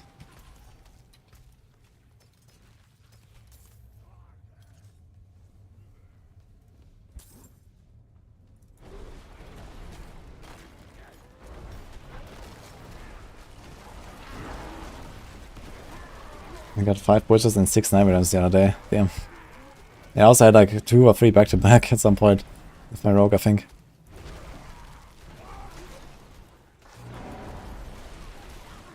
Okay, so tier 100 against the hardest Nightmare Dungeon boss. Let's see how this fares. But we don't have the barrier aspect, so it could be slightly harder with the monster barrier aspect instead of what we got here. Although Stormman's Wrath is also one of the harder affixes, I guess.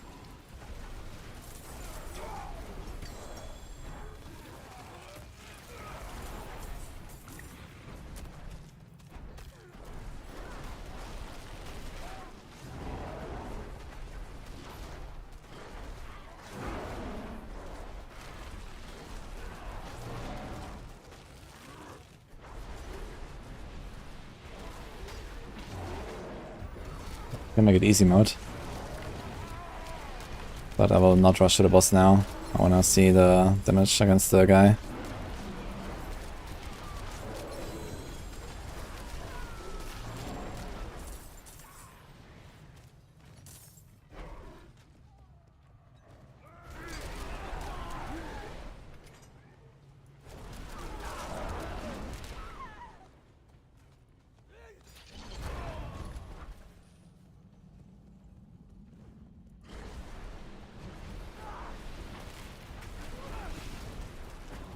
Oh my god, I don't see shit.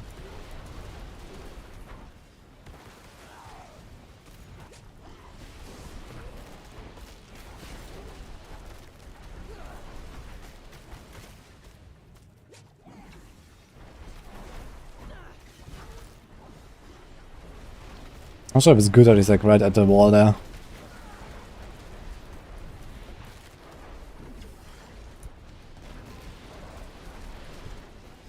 How much damage does the rock do?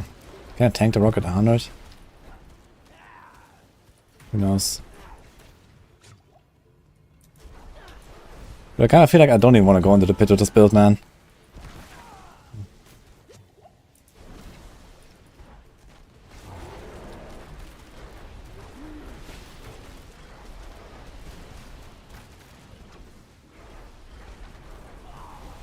I don't even see shit, man.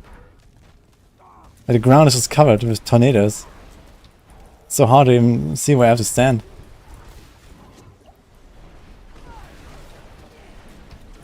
Staggered him twice. Kick.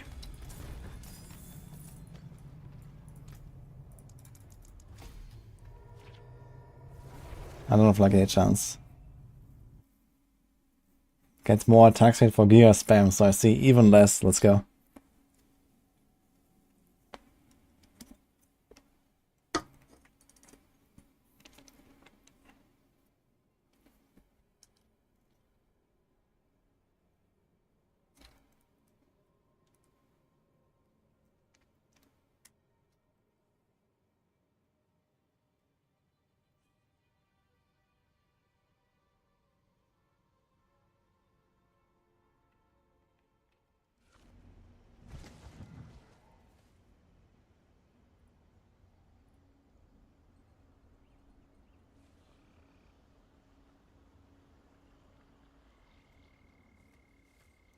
Yeah, in Diablo 3 we had the same issue with like bosses just not dying.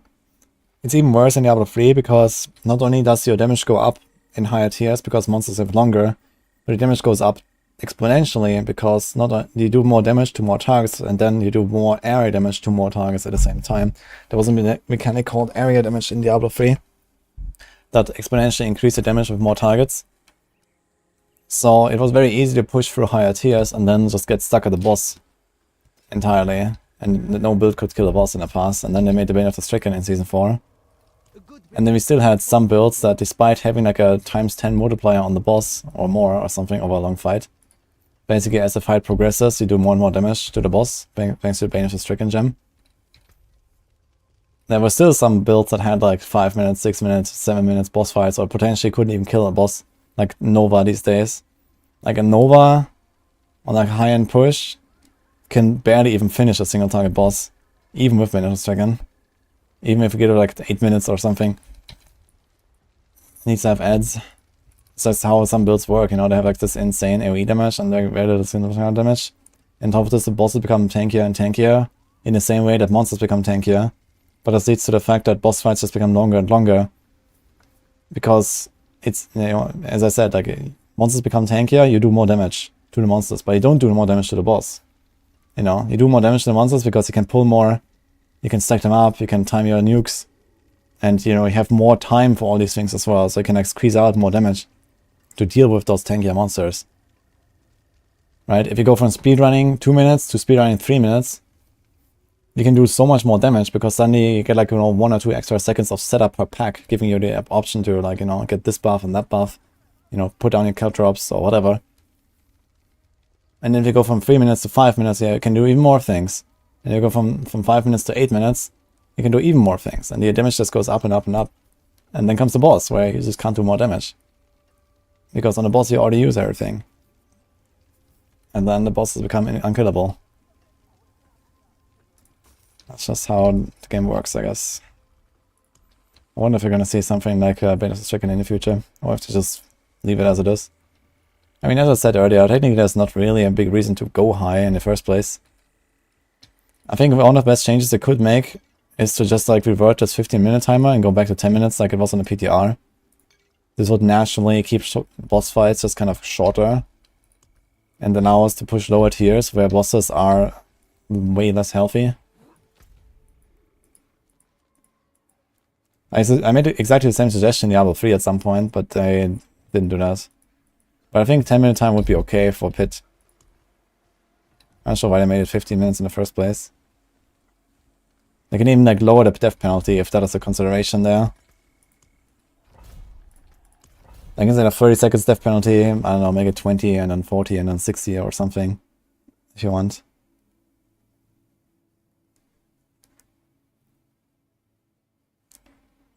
You have an idea?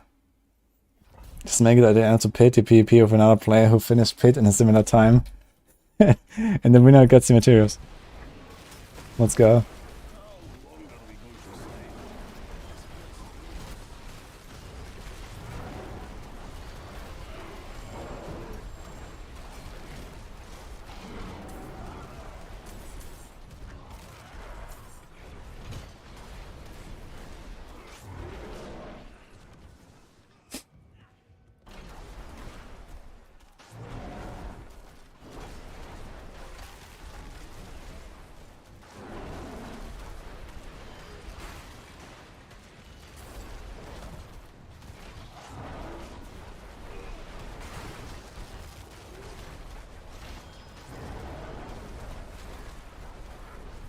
Any rogue build can use Azurath, but no rogue build should.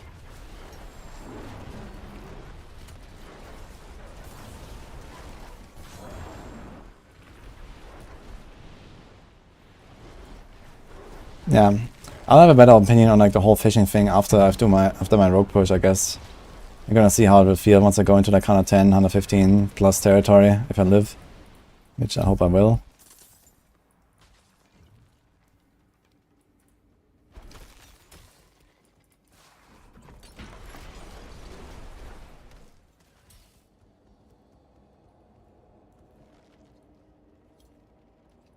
This boss trash damage gap might be closed in the future by seasonal powers. Yeah, okay, I mean, I could make a seasonal power that says, okay, you deal double damage to bosses or something. But I mean, that's just like the worst kind of band-aid I can think of, man. What are they gonna do in the next season? So, they're gonna make another seasonal power that gives you 100% boss damage in another way. Yay. Or what? I mean, that seems like the shittiest solution imaginable. Because everyone is always gonna use that anyway. And eternal players are just fucked. Nice.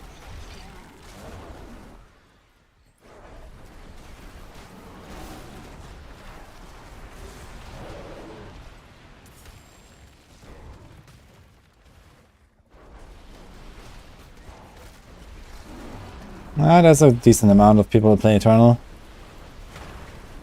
Not that many, I suppose, but I don't know what the numbers are, but if I had to guess, there's probably at least 10% of the player base on Eternal.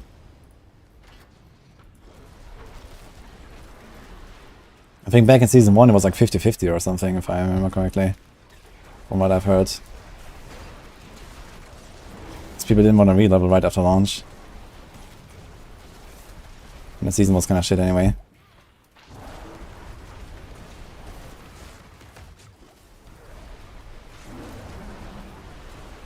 I guess these days there's generally most people on season, because leveling is also faster and whatever, right? Seasons are getting better. But we don't even have a theme right now, so there's a lot of people that actually just play Eternal. They have all the mods there, can craft all the Ubers there, have a leveled character. I hear, like this season in particular, I hear from a lot of people that they're gonna play Eternal.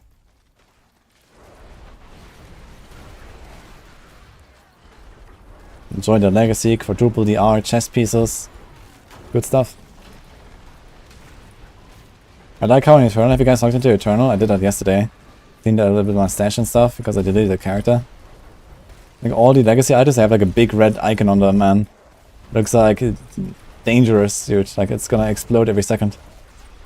Legacy item. Marked with like a red skull.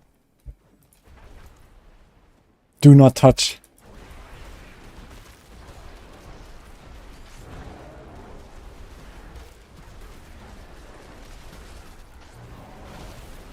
It's kinda hilarious.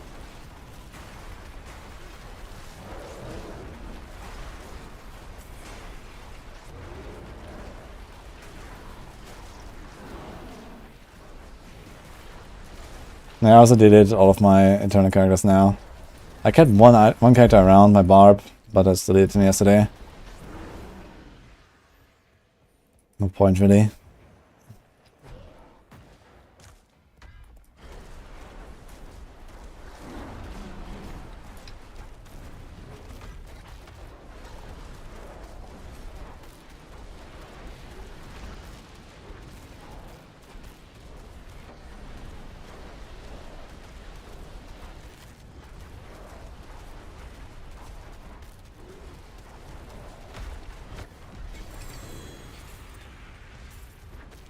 This guy does like no damage. Okay. Got our glyphs at 21. Let's try a Pitter 2 and see how it goes.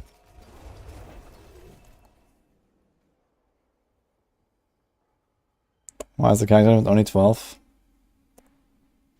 Well, that gives you like 2 per class per season basically, right? That's a good number of class slots, or character slots, like how much you need. Use it well. You even have some left over.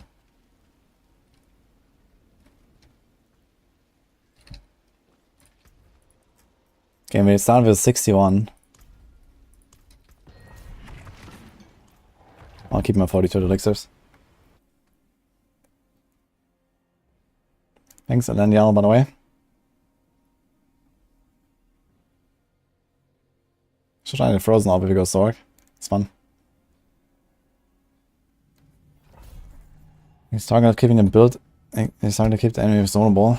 I can do it with a cursed touch very easily, or I can do it with a ring that has chance to make enemies vulnerable. When you masterwork it up, that's enough. A good lucky hit and attack speed.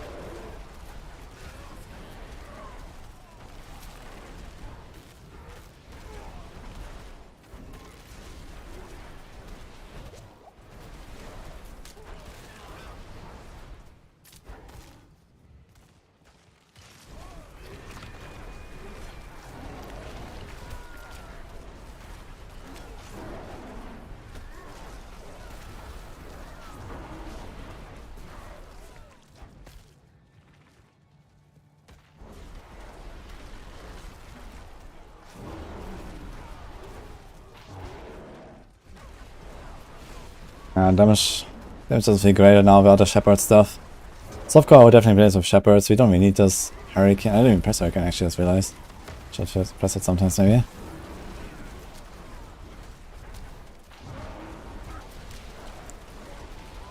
Pretty sure which defensive aspect I would like to put here. Could do Juggernaut. And then get like 2 rolls instead of armor on our gear. There's also not really much to gain there. It's like a bit of dodge on the pants. And on the chest. Okay, we get like a willpower roll I guess or so. I guess having the might is kinda nice.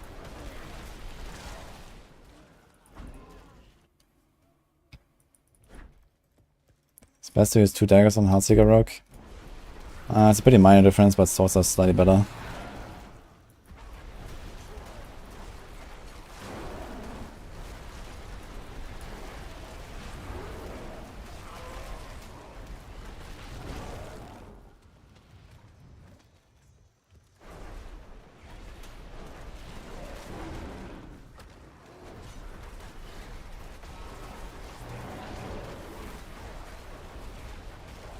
Stop somewhere.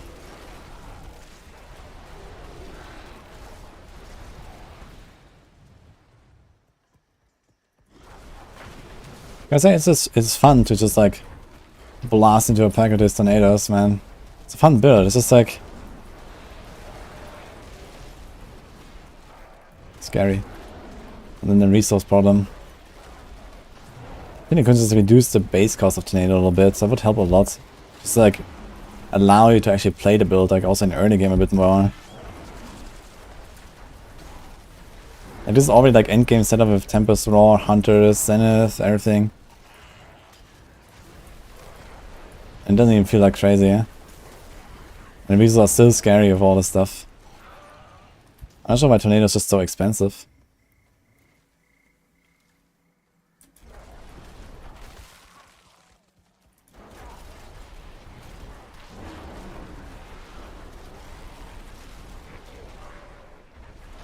Can greater affix unique stop on regular Druid and Dario? No. All the bosses do not drop greater affixes on uniques. Just uber uniques can drop greater. And the normal items they drop, but not the uniques. Uniques greater affixes you can only find from other sources.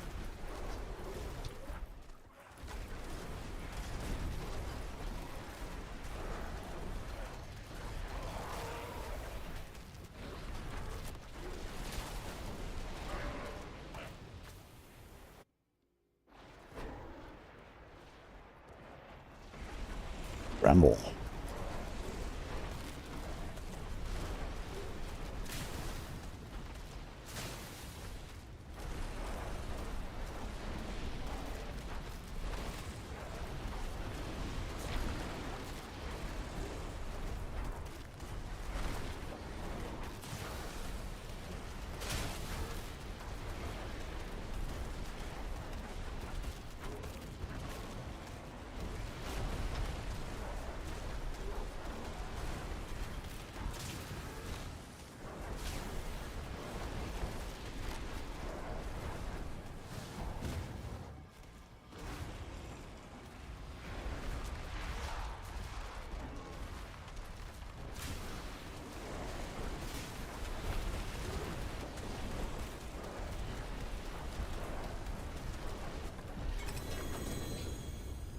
I think it's time for another respec, guys. I'm not really willing to sacrifice survivability for more damage right now. It's like 5 minutes 61, man. I mean, with Shepherds, I could probably do this in like typical 2.5 to 3 minutes and just play a bit more YOLO.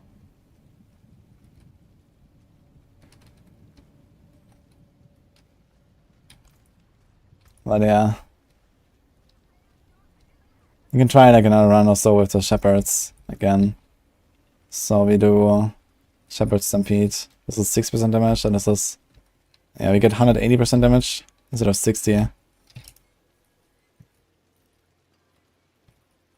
So it's a 75% damage bonus. It's quite a lot. Although this is only for the boss. On normal targets it's actually less.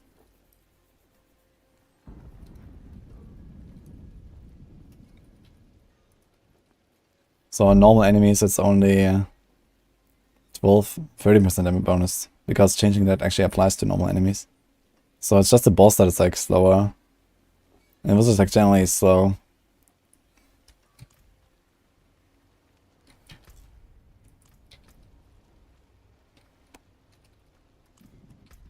Yeah.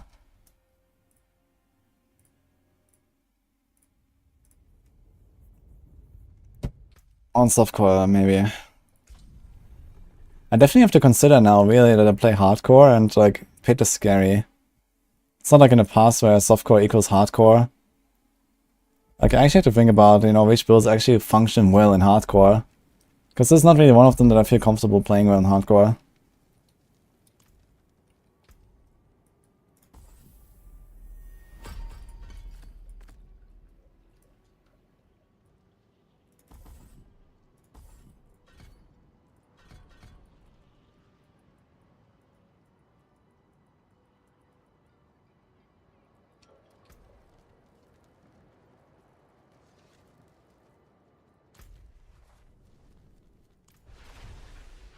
Yo, yonk, sweet.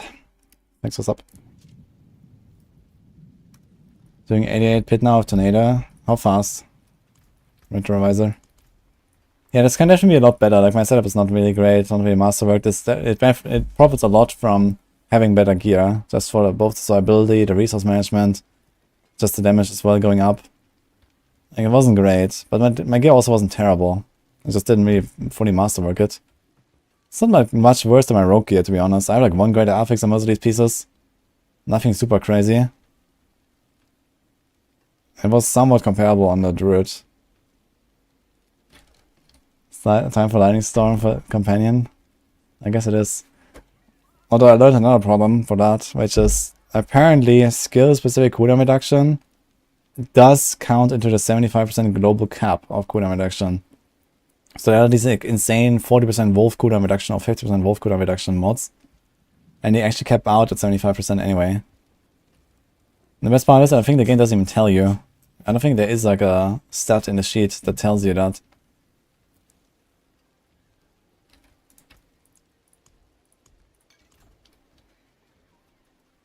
The smoke grenade does not work on bosses, it's just for the stacker. It would be really good though. If smoke grenade was working on bosses, that would be so nice, man. Because bosses is usually a problem of rogue anyway.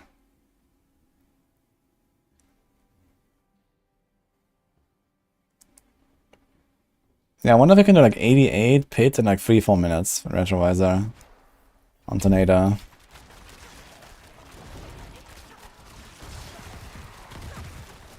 Did I pop the pot now? No.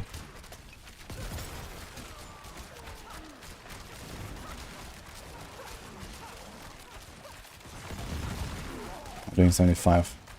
Should be doing higher.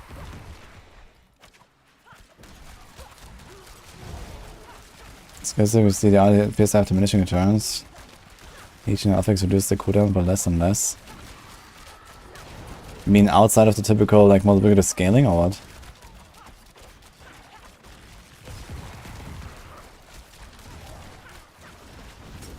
That sounds strange as well. But could be.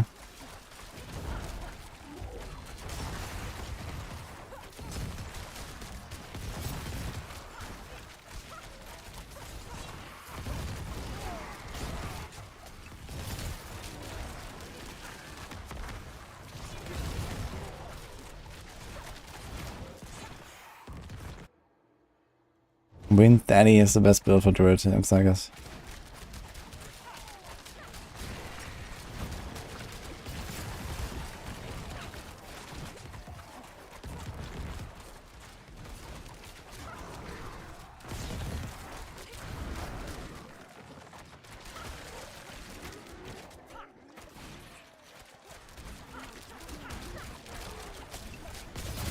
Yeah, it doesn't look like it would clear very fast, but if you like line up the monsters, like you can basically, especially in the pit, where you don't have to loot, you can just kind of like kite forwards, shoot behind you.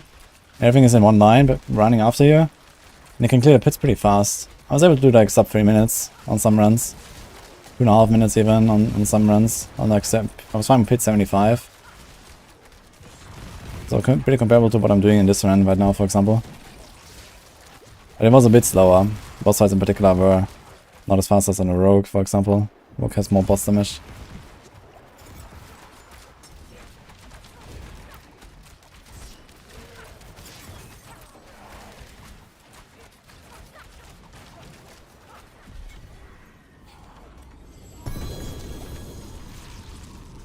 And we've fallen Obos again.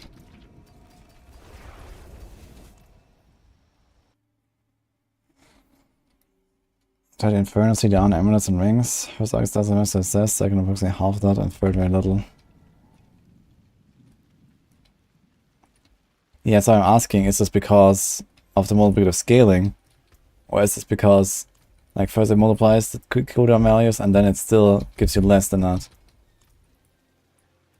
Because, yeah, Inferno, if it has, like, you know, 40% CDR, the next one doesn't make it 80. It makes it, like, you know, 60 or something. 64 or 56 or something. Hello, not a bad. Well, hello, shame that. Not a bad. All finished, are you? See some steel you need? What a power damage ring, huh?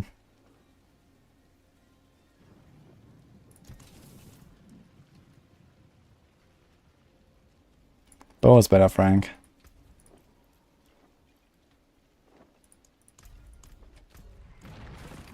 It's gonna be a bit of chill farming now. I was expecting to play Druid, Tornado Druid for a bit more today, but I'm not really willing to.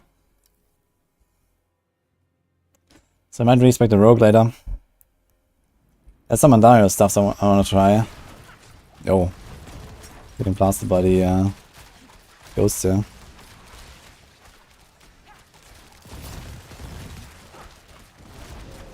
Yeah, CDR is inverse multiplicative, exactly.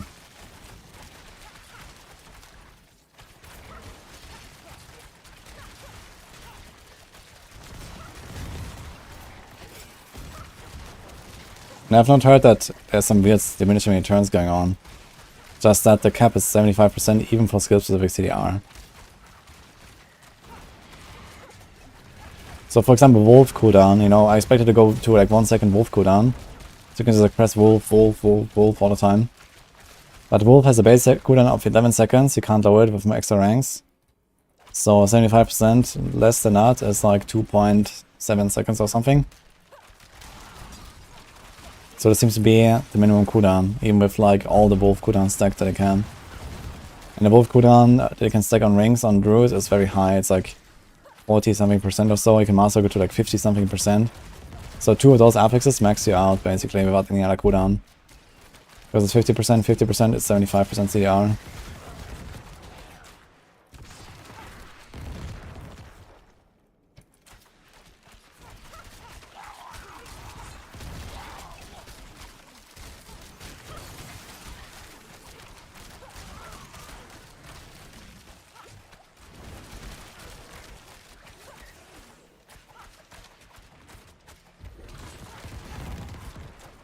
Percent dex on amulets. Percent dex is not a bad roll. Usually you want to have passives instead, but dex works. If you have an amulet that is good with dex.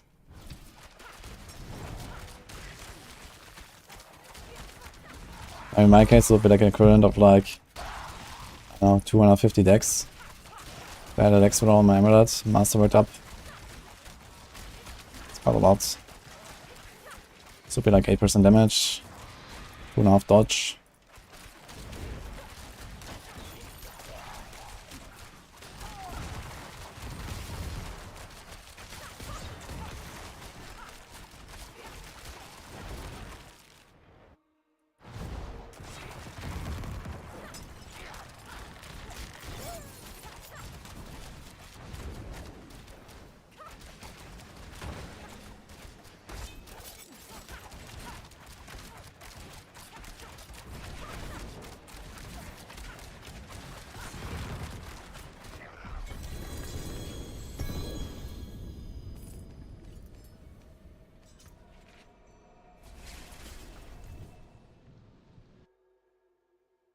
The purple symbol is fun. Under the power. Which one? Chain lightning? Shadowing was fun in Season 1 with the Omni Power Heart. But right now I'm not sure if I'll play it again.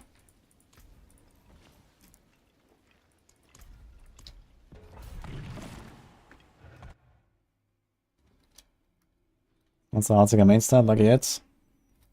Yeah, Lucky hit is very strong. One dot and then a bit of crit. Maybe some attack speed. Maybe some dex. And exploit ranks. And Fisher Finesse ranks on the Emerald if you can.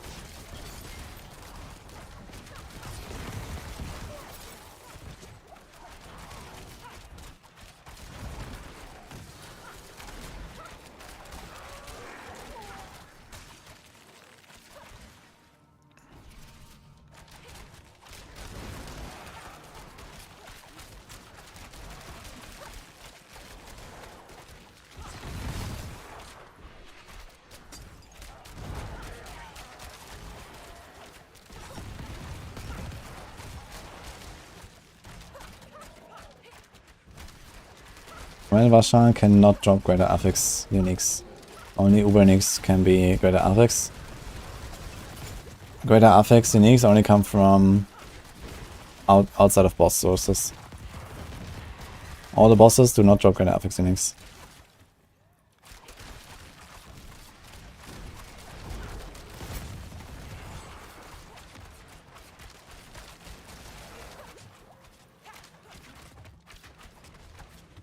Yeah, I wonder if that's intended or a bug.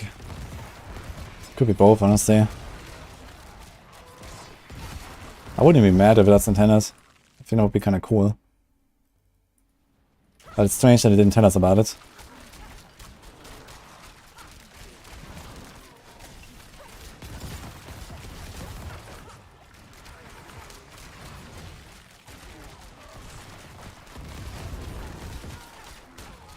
Gauntlet is by far the best source for items, yeah.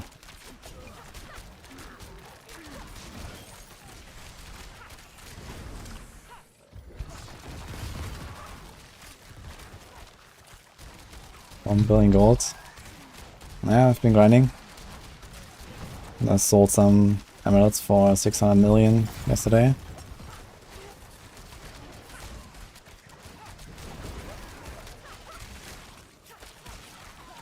It says me half a day of farming whispers. It's kinda cool.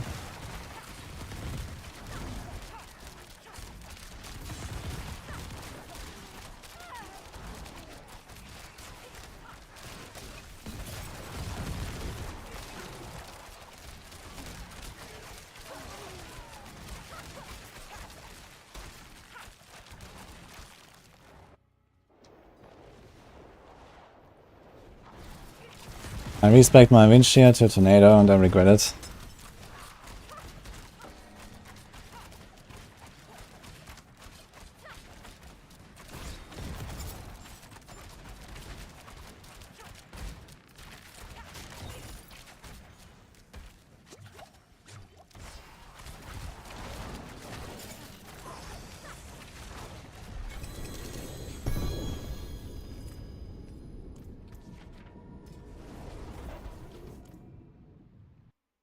I think I can craft a Shaco with greater affix. I did get one though when I tried. What kind of stuff goes for 600 million? Well, in softcore, a lot of really crappy stuff actually. I sold 2 amulets that had triple greater affixes. And since it's hardcore, people are not as rich as in softcore. So I sold them for way less than I would have on softcore. But they were probably both worth like $1 billion or 2.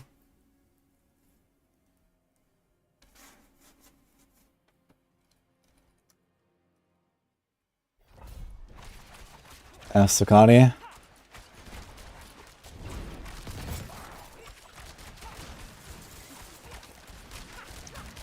But at least your doubting yesterday gave you back a lot of points. So that's a consolation prize, I guess.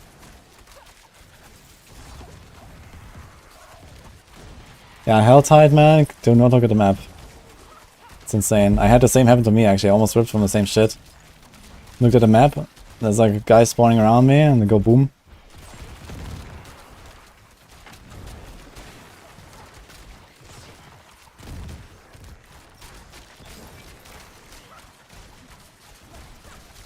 Would be nice if there was a way to pull out the map with not a full screen option, but you know, like 80% of the screen or something. Like you can at least see your health bar, and I don't know, something else around you or something.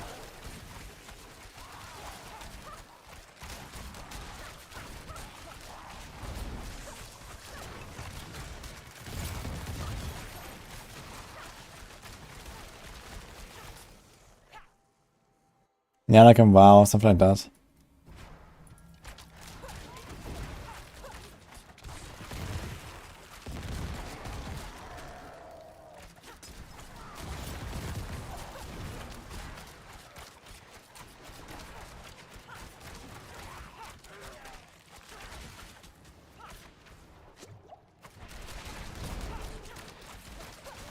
The most important stats on Amulet in order.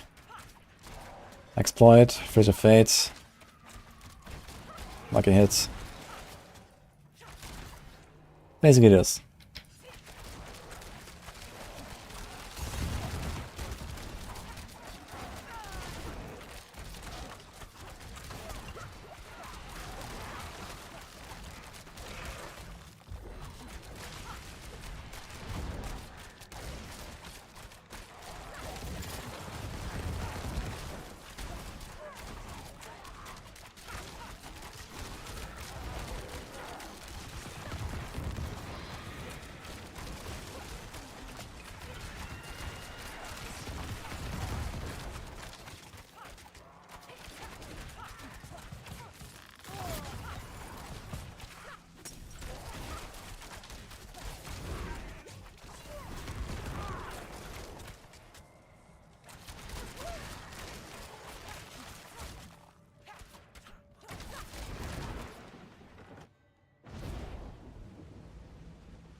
Barrage, but like bow or crossbow. Barrage is really like a crossbow build, because usually play it with puncture, and usually it's very close range, and you don't even benefit from the distant damage and stuff.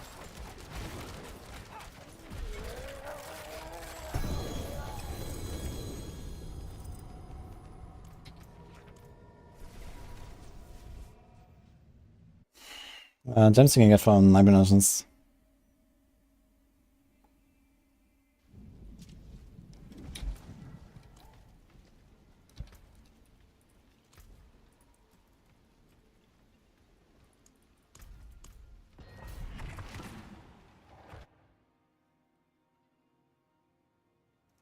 Thanks, Warranty Ship.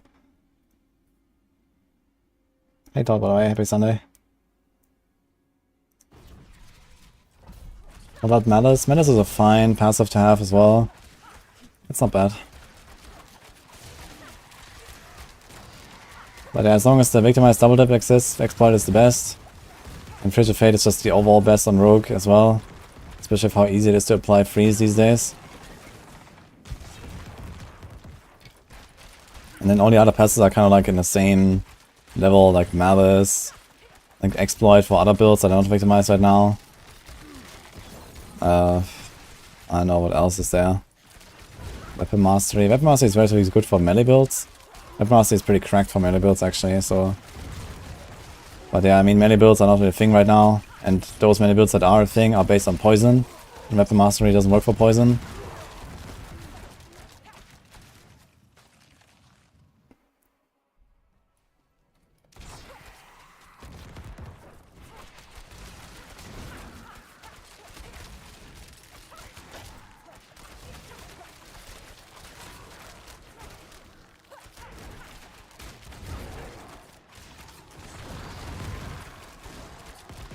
Can double smooth this build, yeah, but I need a few things.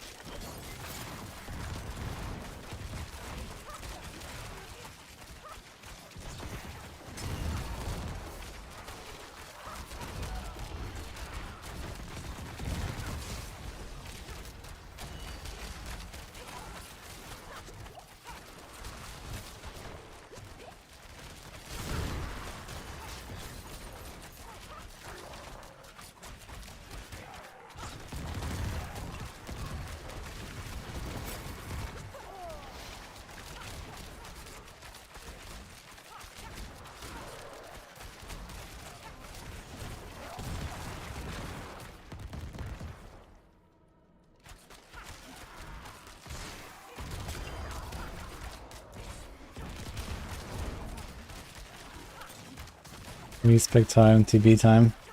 TB will be my next rogue that I level actually. I wanna do like a full leveling with TB. But I will respec this to something else today. A little surprise. Let's see how that will go. I have to do a bit of mechanics testing though.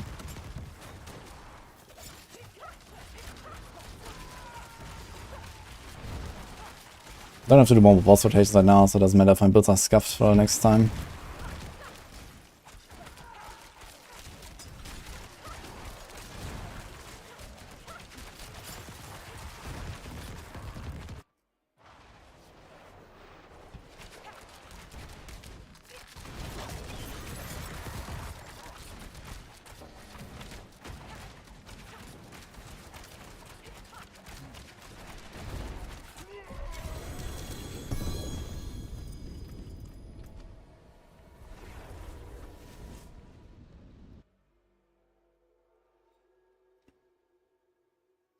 How the best defense aura mobs that I a pack of elites in the pits of Heartseeker.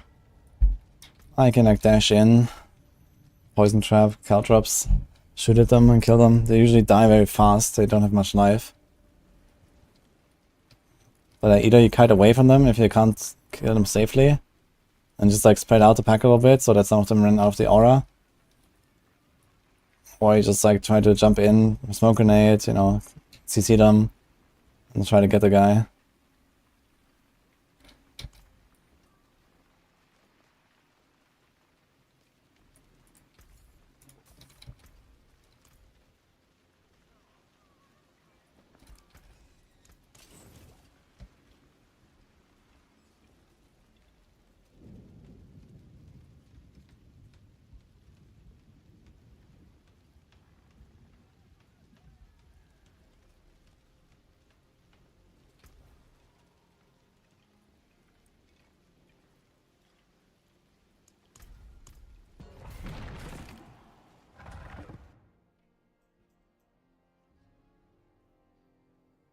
I'm grinding 80. How much higher do you want me to grind? 80 is already scary enough. I don't want to risk my character now that we are close to getting ready for the push. I guess starting on Tuesday I might actually do the push already.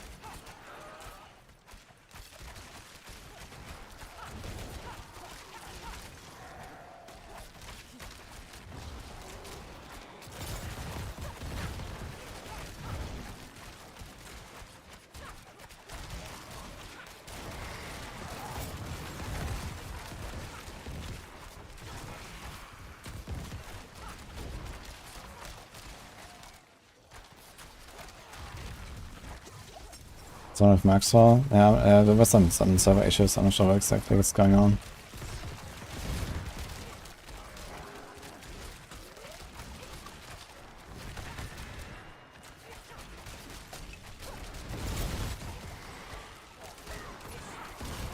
Like look here, for example, there's a champion in the back now. I couldn't get him, so he's just cutting backwards a little bit. Clean this up.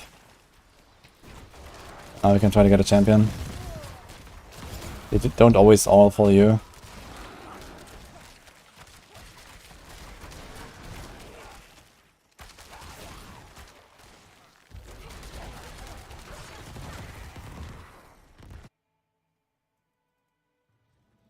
I don't have an auto clicker.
Worthy Fortune is in a season journey, you have to finish that. And get the recipe.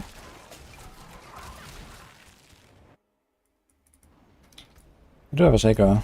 Didn't equip it yet though. Hey, right, I could actually run it now. Forgot about it.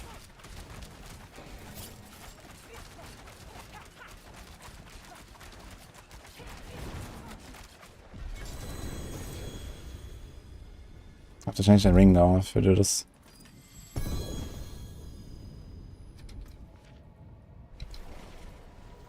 It's the artsy build future goals.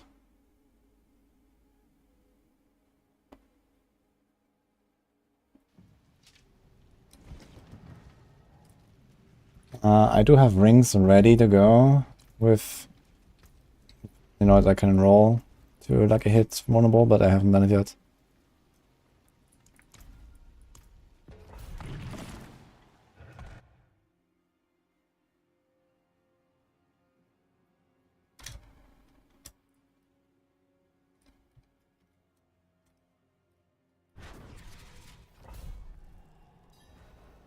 Victimized double dipping is a game breaking bug. Banned soon. No, I can't get banned for that. I mean, number one, it's not game breaking. Number two, you literally cannot play the game without the bug. The build. And the thing is, the build doesn't even change because of the bug. It's literally the same build, the same gameplay. Just happens to be slightly stronger than it should be. Just like many other things are slightly stronger than it should be and bugged. Victimized is not the only case of that. It's just the most prominent right now.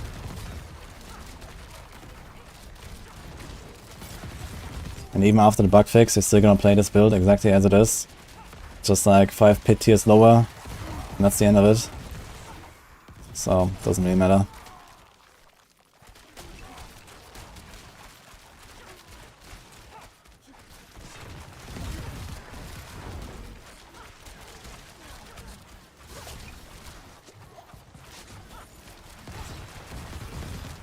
Thing is, you know, most people don't even know that something is bugged or victimized. And it's hard to know. Most people only know because we tell them that it's wrong or bugged. But most people would never know on their own and can't know on their own without like specifically testing the mechanics and then looking at the numbers and whatever. But I mean, who does that? So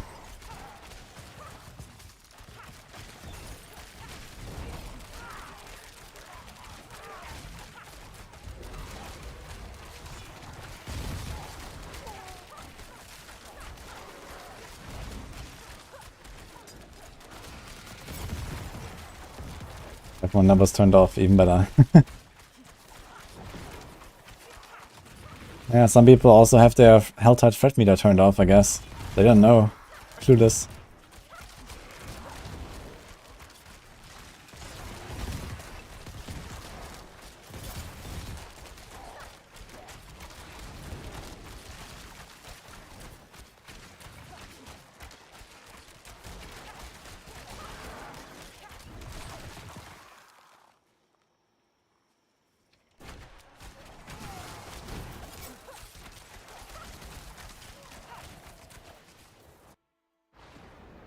Parklands. Wait, Sweden is not on CET?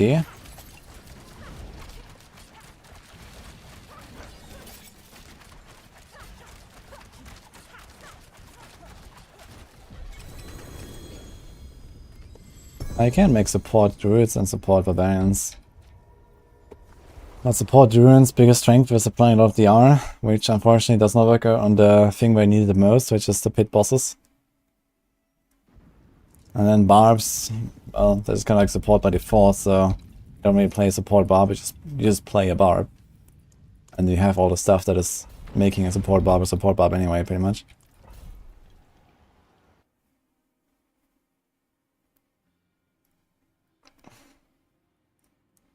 I should let you stack mine cages, that'll be cool.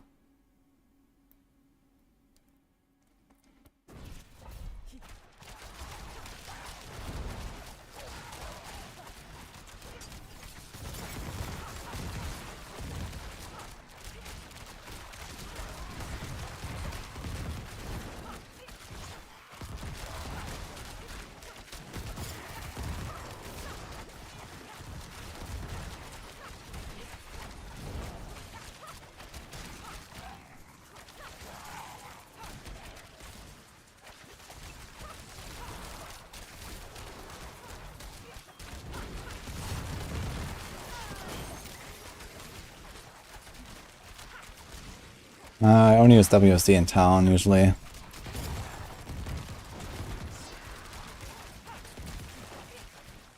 But I wanted to like to practice a little bit. This PoE 2 beta is coming at some point. PoE 2 is like almost entirely based on WSD movement, so when you mention it, I'm gonna try a little bit. But I guess it will work a little bit differently because in PoE 2 you're always moving and you basically never stand still to cast your stuff. Whereas here, like every attack, you stutter step basically.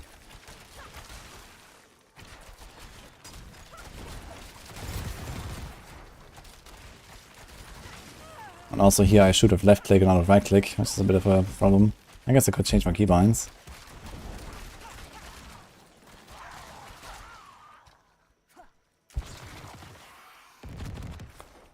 WSD will ruin PoE 2. I wouldn't say ruin. Apparently a lot of people actually liked it when they played it, but a lot of people also not like it, that's for sure. So in general they're doing some questionable choices. Oh, I have no doubt I will enjoy it a lot. But I think they're really shooting themselves in the foot a little bit.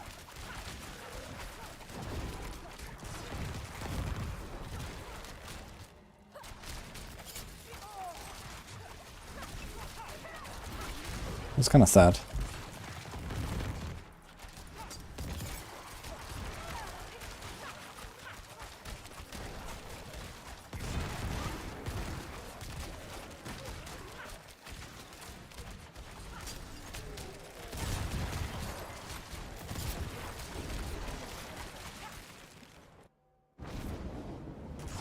Patch on Tuesday.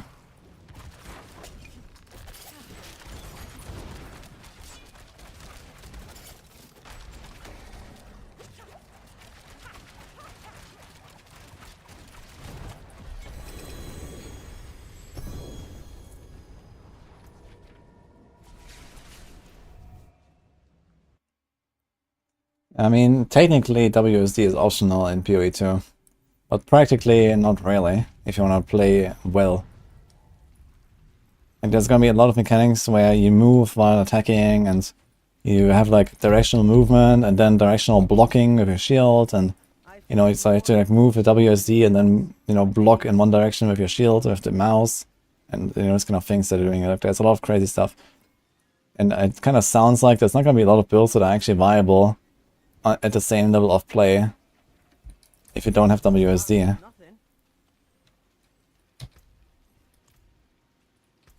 And on top of this, the game is very hard, so you kind of want to play it the right way and not in a scuffed way. Well, there's something special. Greetings. What's still got some good in it?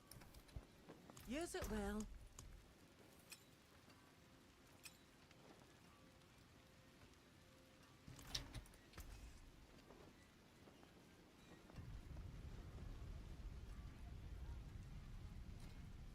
My hammer sings on your return. It's gonna be really good with dual stick controller. Yeah, it could be. But the problem is then you're playing PoE with a controller. I'm not sure about that.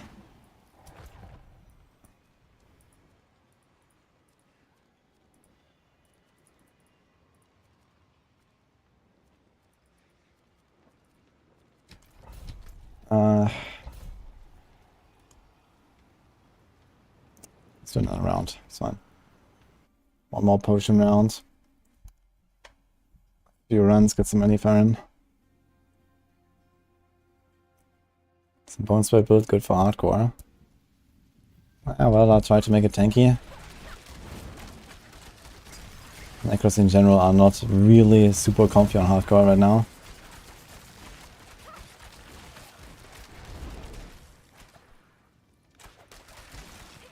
I think PoE 2 will be on console, yeah.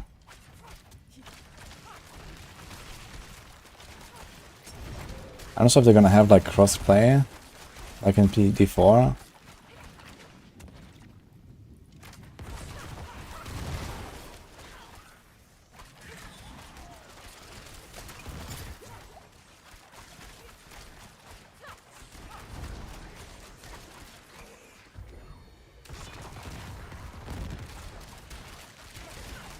Max Pit I did it for Barrage was 76, but that was like 1.5 weeks ago or something.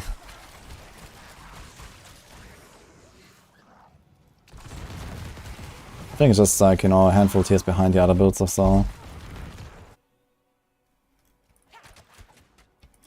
Cosplay is kind of the gold standard now. Yeah, but I mean, the PoE console audience is pretty minor. And okay, PoE 2 has a chance to change that, but it's still PoE, you know, no matter how accessible they make it. So I wouldn't really expect console PoE 2 to be pop off hard anyway, like Diablo 4. Gold standard or not.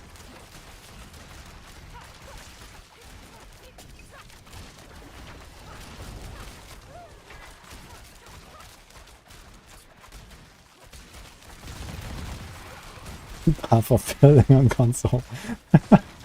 Let's go, man. Oh man.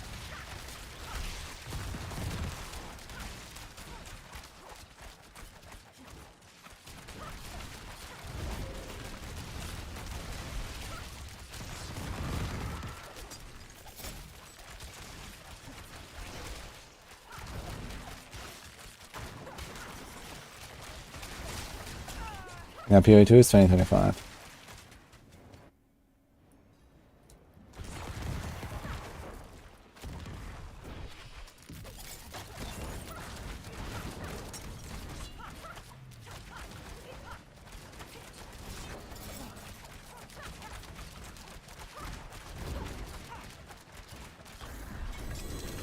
Stone?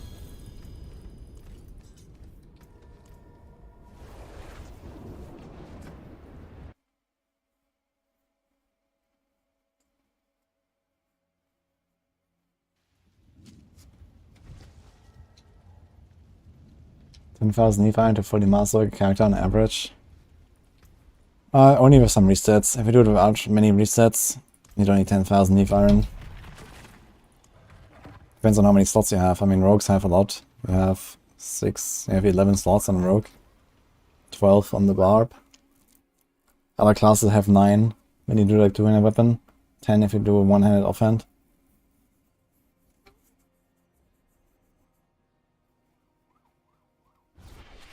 I'm going for 104 today. 104 is a very specific number. Where's that coming from?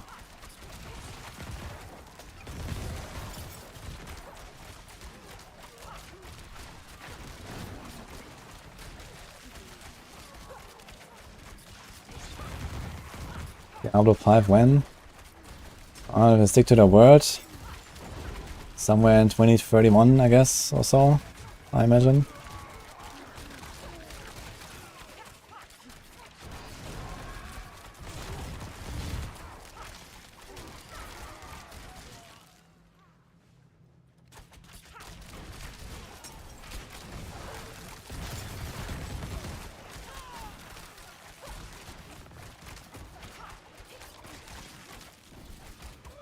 Right after PoE 2 launch, Diablo 5. I'm gonna rename to D5 login.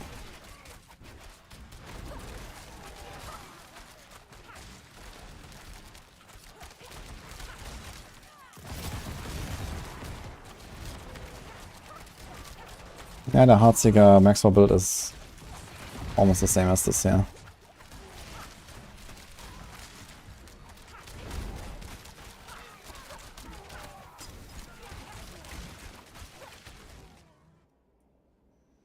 They said Diablo 5 is gonna be a shorter gap than Diablo 4 was. So Diablo 3 to Diablo 4 was 11 years. So Diablo 5 should be less than 11 years from last year. So a maximum a decade from now.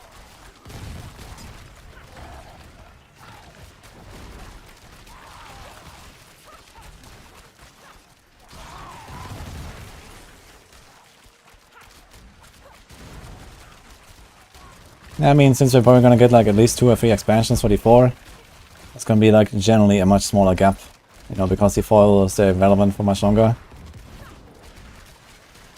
And I mean, in a decade, the world looks very different anyway, so who knows what they're gonna do with Diablo 5, or just keep going with Diablo 4. People don't seem to make sequels much anymore these days. They just keep going with one game. Fucking cross explosion, dude.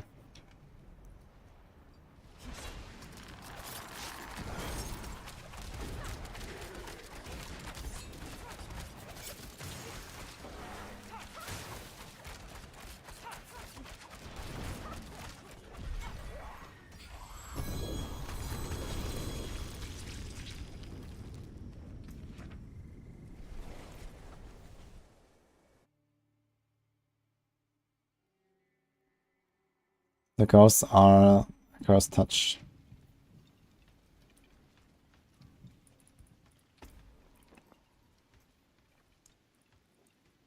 We have just in plates ranked in C tier right now. That's an okay build.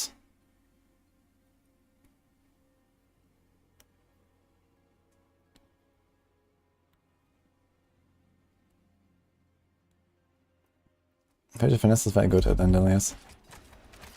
On any rogue build.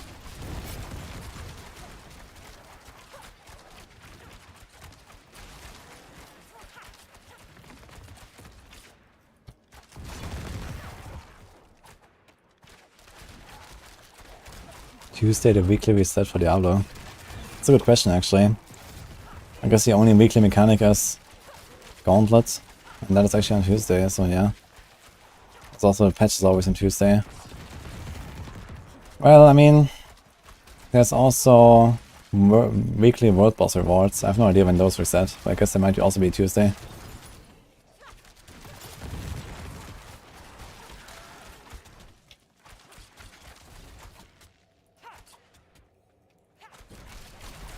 Not that those chests really matter. That's kinda nice. Oh, it reminds me, I actually haven't opened my chests from the Gauntlet yet.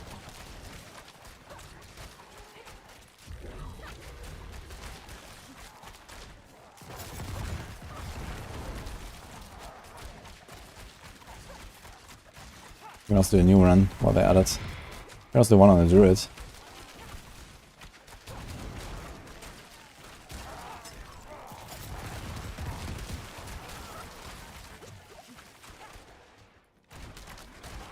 You have T5 beta keys if anyone needs one. Ah, nice. Let's go, Visionary. I'd be kinda happy with a PoE2 beta key for now, though. Or Vessel of Hatred key. That'll be cool, too.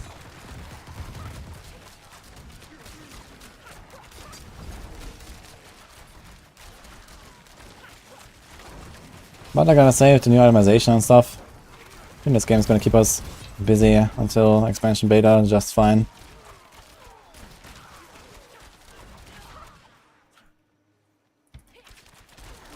The best hardcore Barb build. That's the equivalent to the best Barb build, which is Thorns.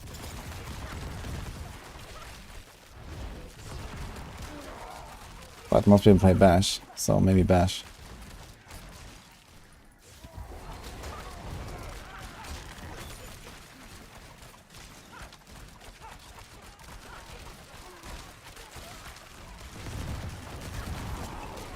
I would like those gloves. I do have pretty good gloves though, I'm kinda happy with mine.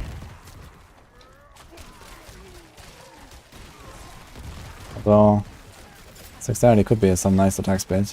Should be better.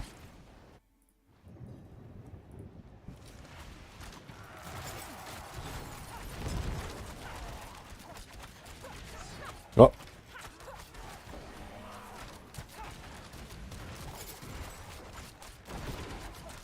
Dash in the wrong direction somehow.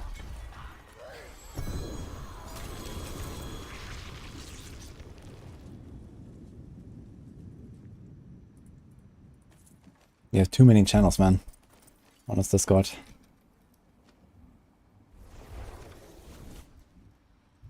This.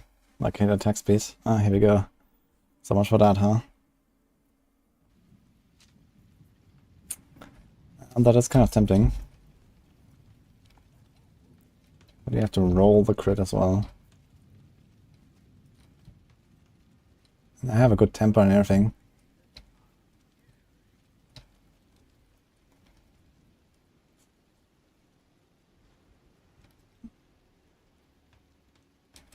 It's probably not worth to invest in this. I'd rather keep my gold.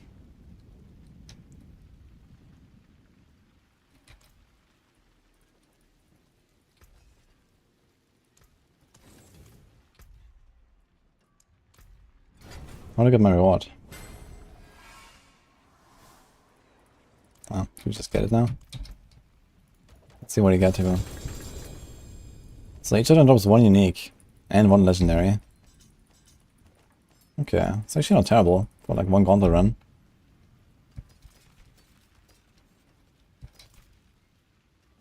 Watching they're all trash.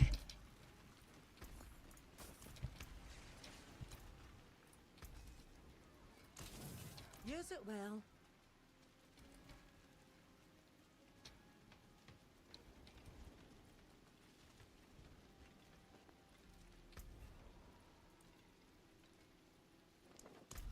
We're going to nerf Bash until Rob speaks. Yeah, I wonder if they're just like trying to backpedal on the nerf, or if this was actually what they say, like we just changed the tooltip and this came out wrong or something. Because they did a 180 real fast, if that's the case. Which is strange. So it could be that they actually never intended to nerf Bash, which would also be kind of weird, to be honest. Like based on their philosophy of like, okay, if it's not game breaking, we can just let it slide, and maybe we're gonna adjust the mid-season patch. Or just let it run for the season and then do it in the next season. Like the Bash nerf is coming, but doing it like, you know, 2 weeks in is kind of weird.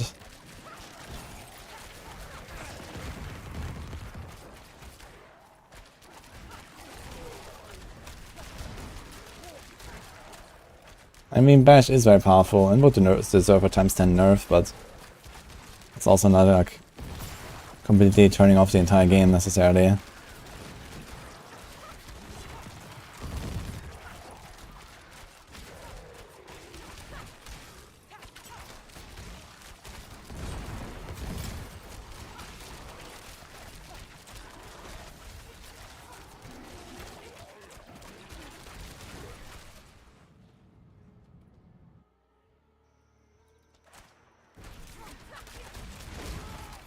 Maybe the backpedal, it's fine.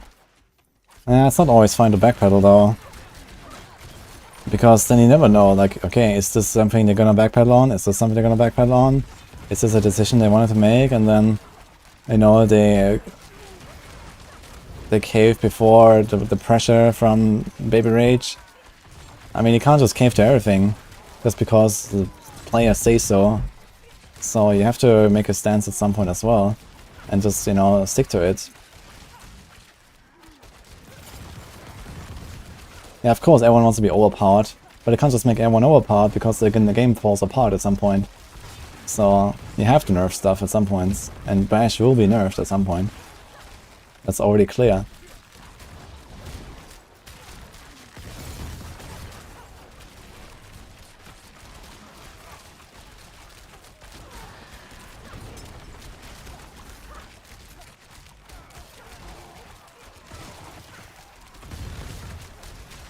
Generally, I wouldn't really expect nerfs in mid-season patch right now. So I think even like something like Bash is not getting nerfed. One thing I could see changed is making me victimize. But even that I would kind of doubt I would nerf mid-season right now.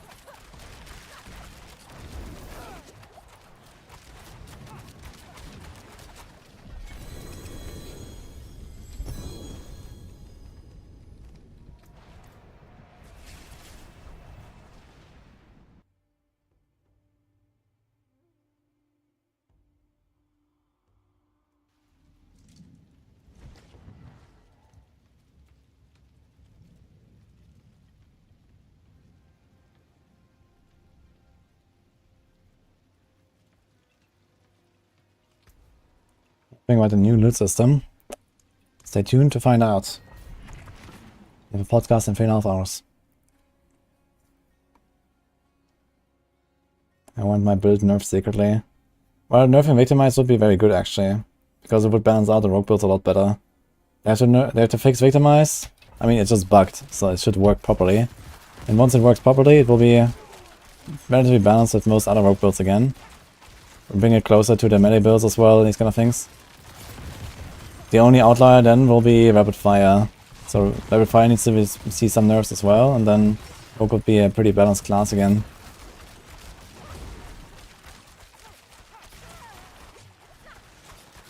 And especially like with Rapid Fire having this like really weird clunky playstyle, I think they should not keep it as like the clearly best winner, you know, like it would be by far the best rogue build then if they fix Victimize, because it would be unaffected by such a change.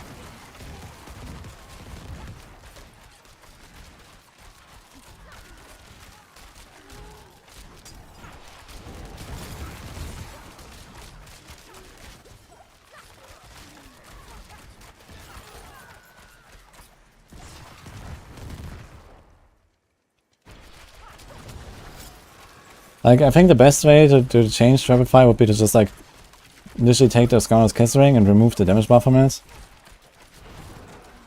And all the skill ranks. But I mean, the skill ranks are kind of flavorful, I guess. They're kind of cool to have on the item. It's just, like, remove the damage buff, just make it lob. So preserve the playstyle. Just make it a bit weaker. And that would all be a decent change, I guess. It would also make it more optional for, like, for example, Pen RF combo builds. Because right now you can only really play pure Rapid Fire and pure Pen Shot. And Pen RF is kind of dead. Which is also a bit sad. And like you would open up like some more of those combinations by nerfing the ring.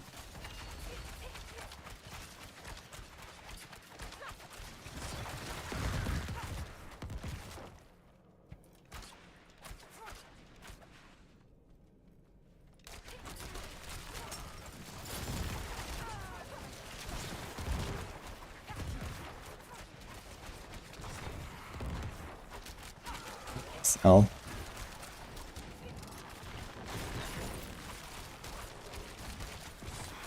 Should make rogues a little bit more visually pleasant.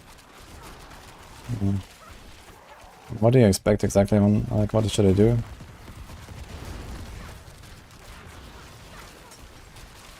Shoot arrows, you stick knives. How pleasant can it look?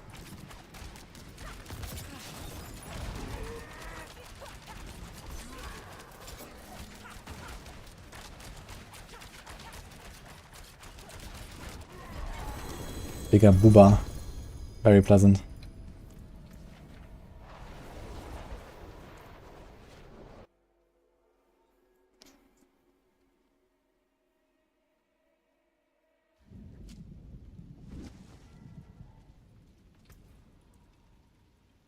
The Sorc say that.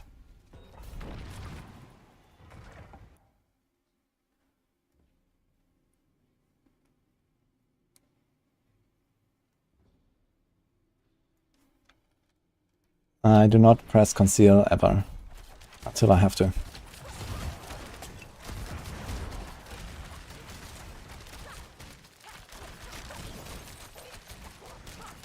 And then it saves me 100 hours of grinding a new character, so that's kinda cool.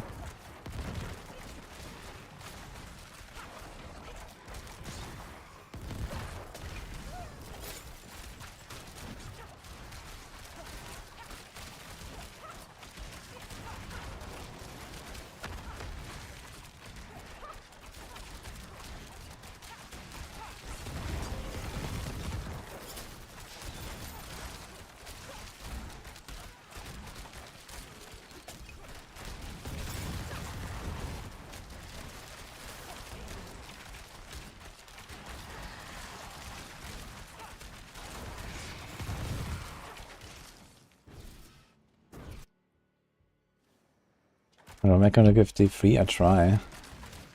If you like D4 in its current state, it's pretty close to Diablo 3. Just Diablo 3 is like way more hyper in everything. Faster, more loot, more craziness.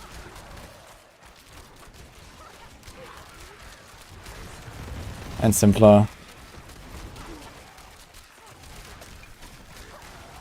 But yeah. The game is becoming more and more D3 basically. Just a modern version of it.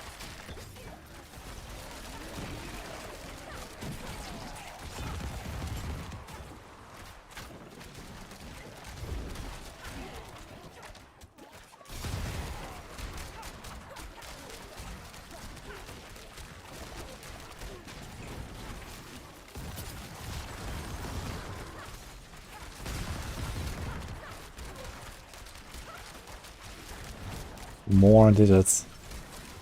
Soon. Now people are already hitting for the billions again, so... It's not just one build.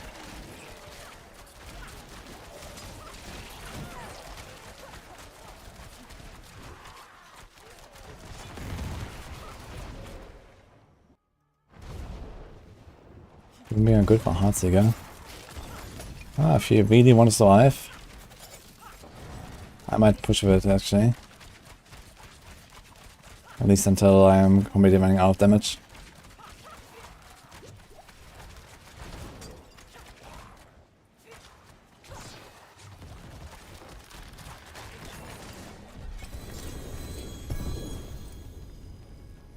Let's see what a Gauntlet run looks like. I haven't seen the Gauntlet yet.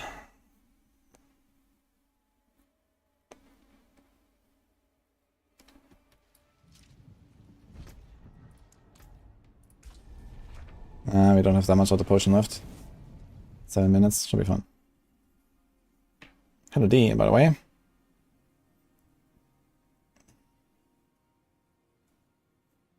So any new I keep the damage and just roll it off. As a Twisting Blades rogue, you could keep it. Anything that's based on dots, you could keep it.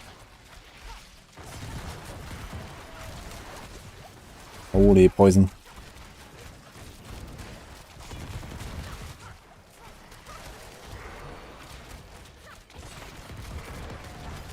Don't have Shadow Step right now, I just realized. Actually I should, but okay.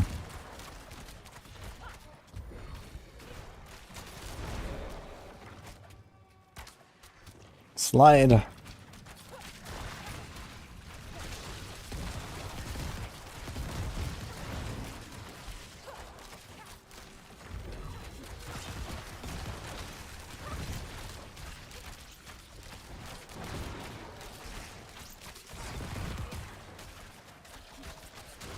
I have no key.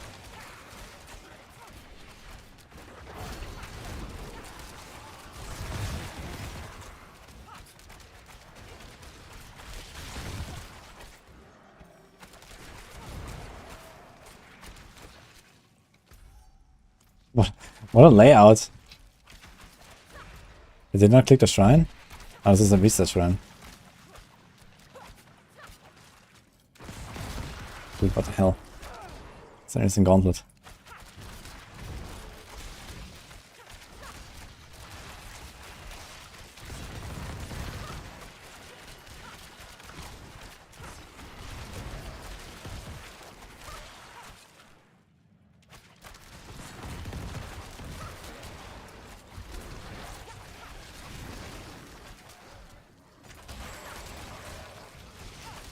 What incoming?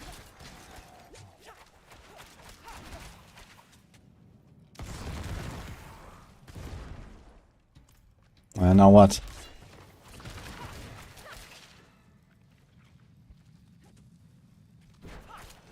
It feels kind of odd, man, like going so slow when I have to put Glory Shrine, which only lasts like 30 seconds now. Sliding around. Okay. So that's the layout. It's like the quest dungeon, there's like some side quest dungeon that looks like this. Wait, when I'm on the slide, I don't take dot damage? Interesting. It looks like it turned off.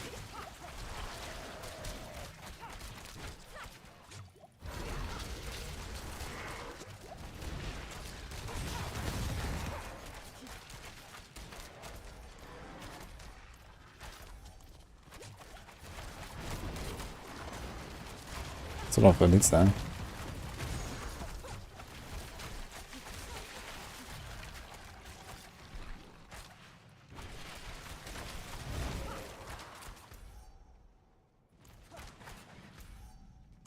We don't have that many resets, actually. There's only 3 resets? 1, 2... It's only they changed the resets. There's only 3 now. Unless I missed one.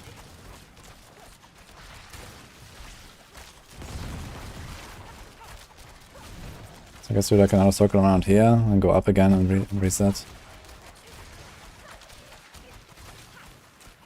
I still have only one key. 0 keys. I can't open this fucking chest.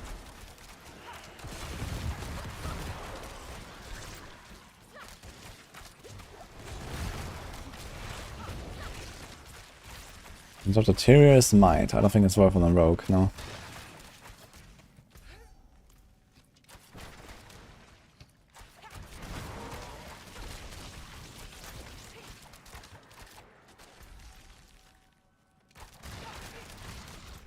Meh. Is there only 3 bosses here? 3 pillars, 3 bosses? Such a strange gauntlet. I have no idea where to go. And I could do like this circle here again, but fuck it. It's gonna go up now.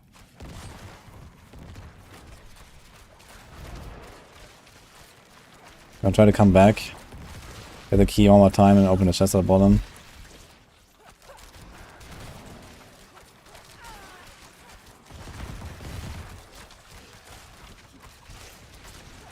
Oh wait, it continues there. Another boss. Looks like it's gonna lead to another boss room.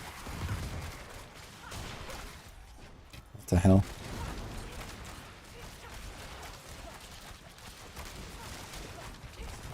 So is there another revive here? It might be. There's a lot here.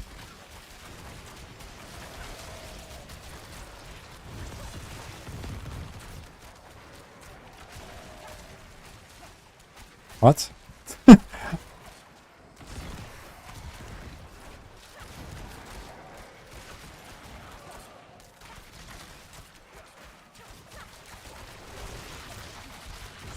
It's not a big one as well.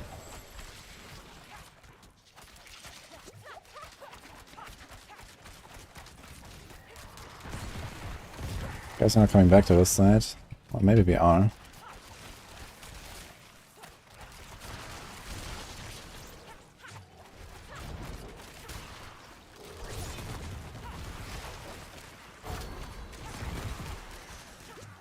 This entire bottom part of this map is completely wasted. Shouldn't go there at all, I think. Just a reset once, maybe. Look how far this is. Wait, there's actually loops back here. What the hell? Okay, I got completely bamboozled on this one. That's funny.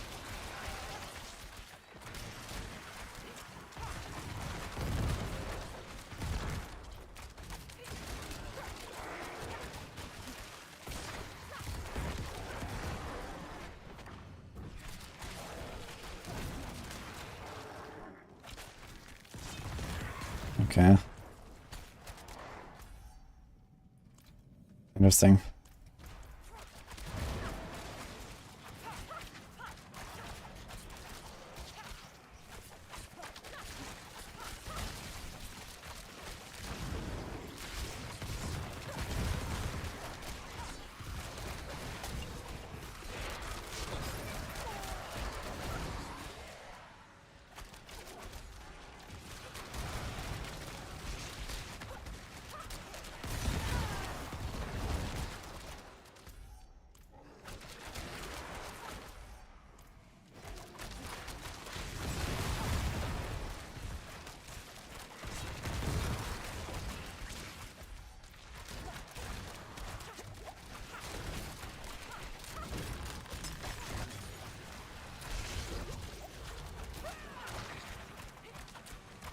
Oh.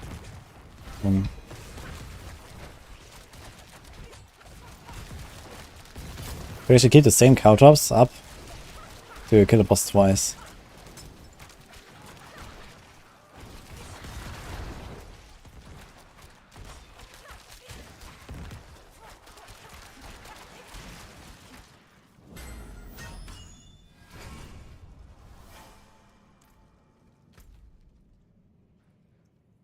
It's actually one of the most interesting Gauntlet maps I've seen. I like this one. Like, I was just going around here, I was like, huh, is this the entire map? But it's actually like this entire part that I missed here. And there's actually like a boss here as well, I think, somewhere. Was there a boss? No, there was no boss actually. But all these chests and 2 keys and the revive. Funny.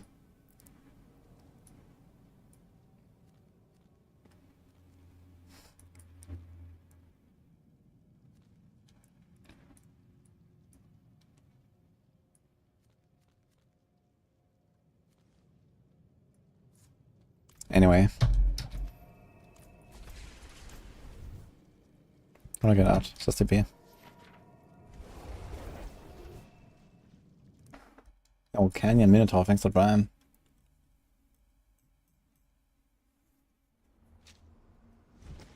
What's the point of high tier pit XP 140 plus if you can clear it? I think there's at least 2 mistakes in that question. But if I had to guess, you mean what's the point of 140 plus if you can't clear it? Well, the point is it gives you something to try to beat. The point is not beating it, the point is trying.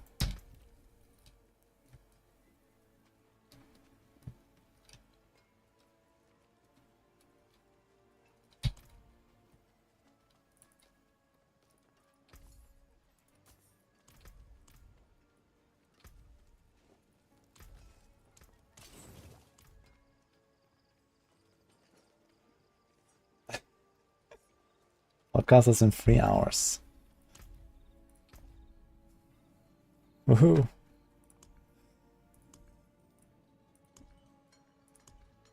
It's Sunday, actually. So this is actually pretty filled out already. That's normal. His scores are actually really shit.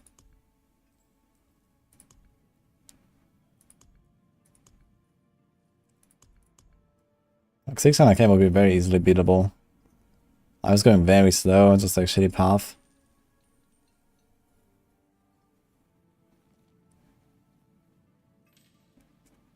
Yeah, I got number 1 with this on hardcore. But I don't really care, so it's fine.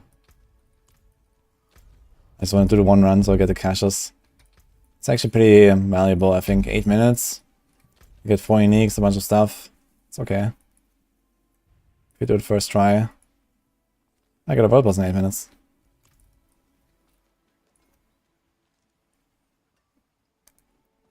You should play Heartseeker Patron. But yeah, as a leveling build, Barrage is very good.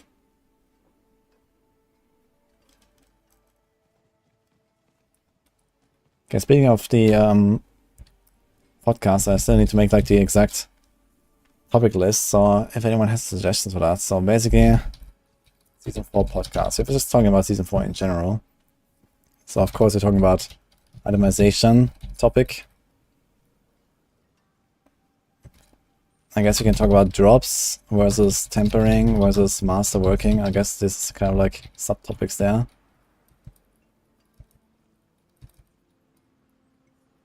Then you can talk about Helltide. You can talk about Pit. Talk about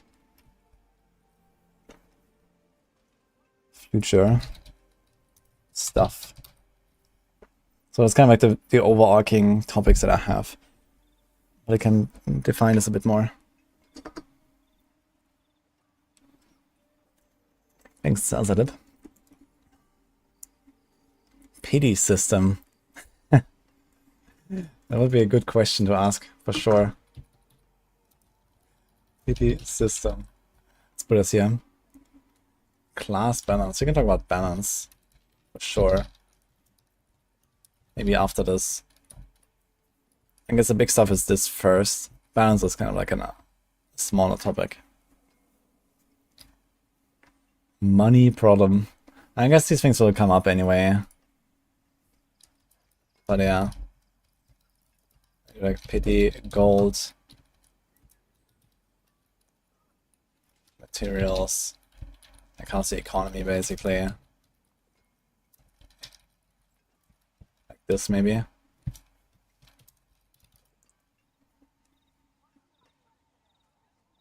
Unique items. We can talk about uniques as well, I suppose.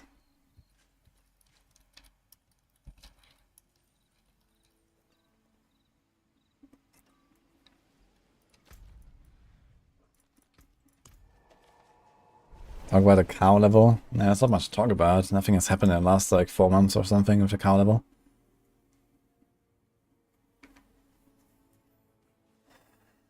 Oh, Lunica. I still here. I didn't see that because I was in the Gauntlet. Playing Heartseeker Shaco are the best mastering procs on Shaker. Just life, I'd say. Life cooldown is fine. Resources useless. All stats is pretty useless. We got Oculus to sell, 5 billion, no money problem. What? How did who did buy an Oculus for 5 billion, man? What? What did I miss?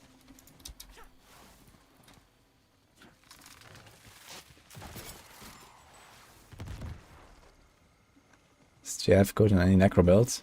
I don't think so, really, but maybe. Maybe the bosses, that would be a topic as well. I'm not sure how much the others have actually done those, but I guess in general. Bosses and Stygian Stones, I guess that'll be one topic.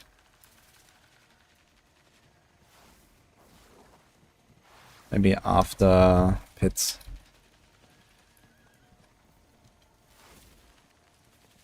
Thanks, Badogani, for Prime. I've seen this first time shatter. No, it's not first time shatter actually. What is this? From Nathel. I finally realized why bossing in default feels a bit empty. I've not seen this. I can listen to that in a second.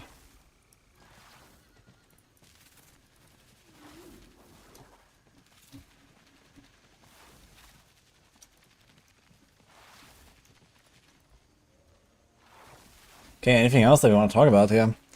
So this is like set for like 2 hours. So I guess this is probably the biggest topic. Let's say this is like roughly 1 hour. Outside, I mean, everyone's probably gonna say it's cool and stuff. Say 15 men. Yeah, pit is relatively large. Let's do something like this.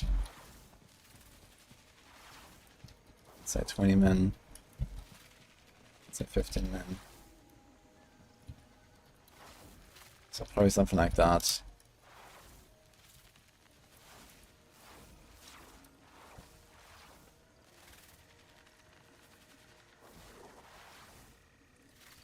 World boss more frequent instead tied to Ubers.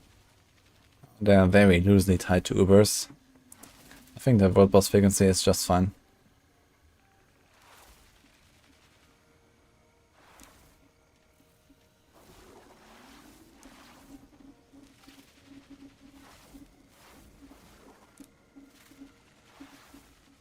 I need to file an official complaint regarding the build guides on Maxwell on behalf of all random accidental players, stats, and our free time. Free build guide, misvital information, what talent goes to the left button and the right button. Greetings. What? I mean, you can do whatever you want. Like, there's no reason to have this or this, and it's just whatever is comfortable for you. Like some people like have their main skill on 4 and they just press 4. Someone press the fucking tab instead of the map. They shoot their arrow. I mean, you do whatever you want, man.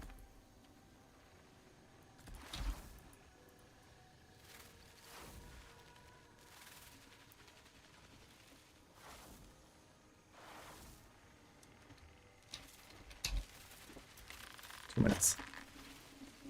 I'm like 8 right now. It's like 60-ish. How's it going? We need it simple. In the case of my builds, I put the skill bar as I would put it in the game usually. And I guess other people do the same. So I don't know. Apparently it works for them.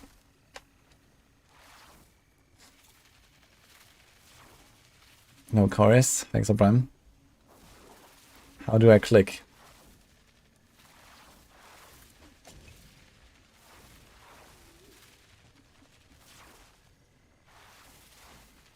I only use the advantage elixir for this build. How do you implement pit leaderboard in D4 for different builds, like in D3 with sets? Yeah, that is actually a good question. We can talk about this. Actually, I've discussed this with the devs at some point as well, already. Like, they are willing to do something like that, it seems. But it's very complicated, right? Because, like, how do you define a build, you know, officially in the game, right? In the D3 it's easy. You have 6 set pieces, okay, you play that set. But in D4 it's not that easy. Like, you can define it by, okay, which skill did the most damage? But then you have builds that, you know, work with Andari's Visage as the main damage. And then, you know, what build is that? Right? It's an Andari's Visage build. So,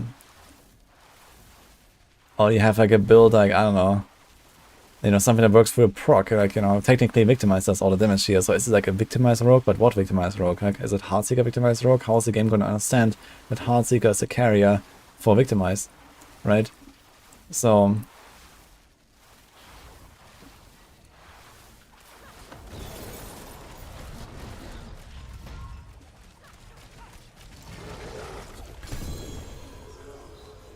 I appreciate that. yeah, we'd have to make a leaderboard that is based on, like, what is the most damaging effect. And then you have to make sure that there's no bugs with that. So, good luck, man. With all this, like, random bullshit that goes on in the game. I mean, right now, this official in-game leaderboard would just be holy bolts, holy bolts, holy bolts, holy bolts, holy bolts. So, if you go by that. So, nice build.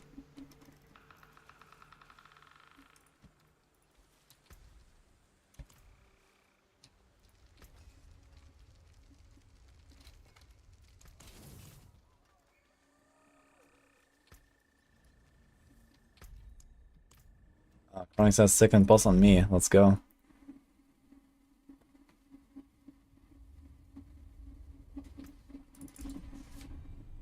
He wants to get carried on his rogue again, I guess.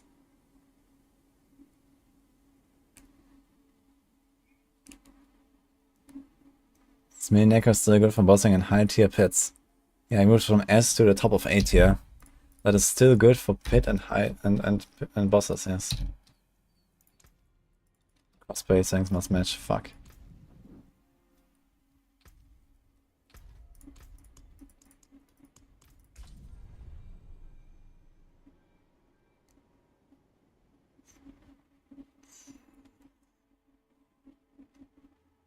Grenade filtering in the style of Torchlight. Style filtered by the links filtered by skill points spent. Yeah, skill points spent does not work though. You can have a rank 1, whatever skill you want, and then like 5 ranks in some random skill. And just fake it. Like your main skill can be like, you know, 1 rank lower than your, you know, fake skill. I mean, yeah, if you like add filters, like, okay, do we have this glyph? Do we have this legendary node? Do we have, you know, this aspect? So I guess he's filtered by multiple things at the same time, right? So this is what you mean, probably. Wait for everyone, okay. Go. Dude, look at this stacked party, man.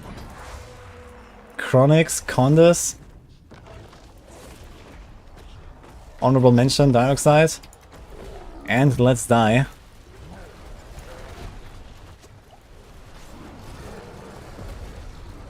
And a Tornado Wolf.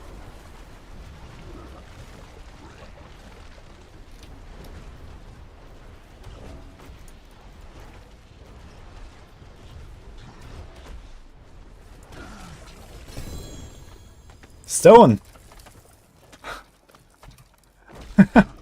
Actually worked. Yeah,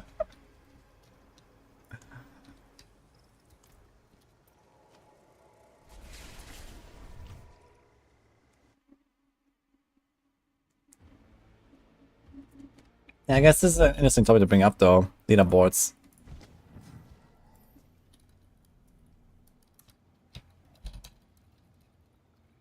I guess we put this here.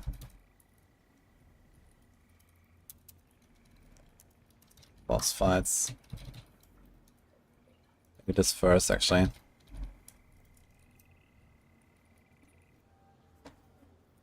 Yeah, I know, left them. Stacked party.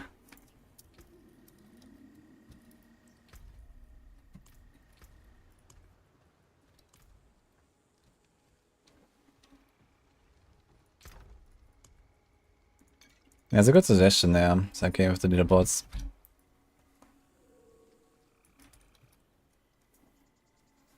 So what is this looking like? 45, 60, 80, 90, R5. So that seems kind of fine. Usually it always lasts longer than I say anyway. So it's 2 hours a meme. But okay.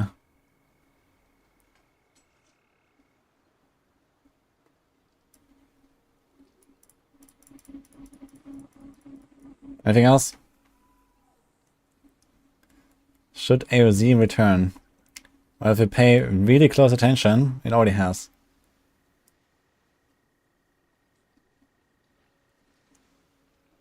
I feel about there basically no reason to Uber version of any boss but Ani and Duriel. Yeah. I still haven't 100% confirmed that the small bosses drop fewer Ubers. But apparently they drop fewer Ubers. I need more data on that. But some people say they get very high amount of Ubers. That would be in line with like a 10% drop rate. Yeah, see, you got its own achievements, and so does the pit. Even get titles.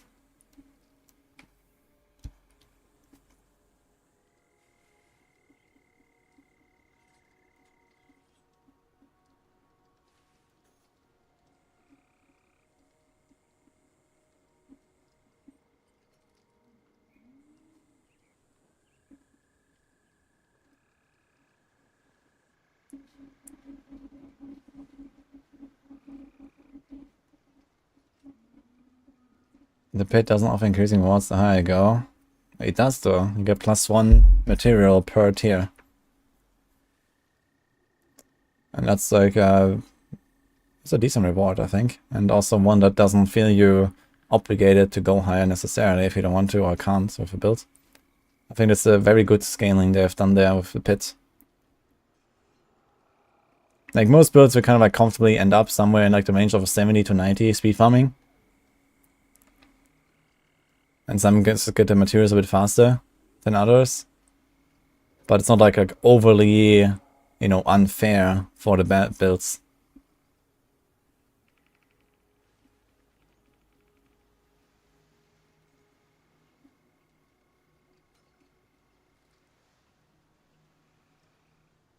Got banned for no reason on a Sanctuary Discord. Uh-oh. I should have like some unban request thing. Maybe try to reach out to some of the mods. Is that point of doing pit before 100 before leveling your glyphs? No. You usually finish your glyphs and then you go pit. Like farming the pit below tier 61 is mildly pointless anyway. At the very least you should farm like 31 plus I guess for Ingolith. I can break that down.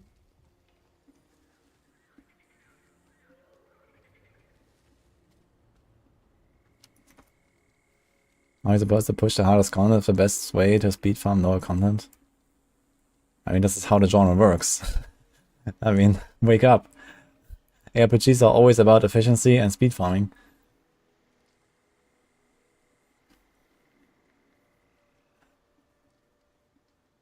And then you do some high-end content for a little bit, and that's it. That's how literally every one of these games works. Thanks, Corsenada, by the way.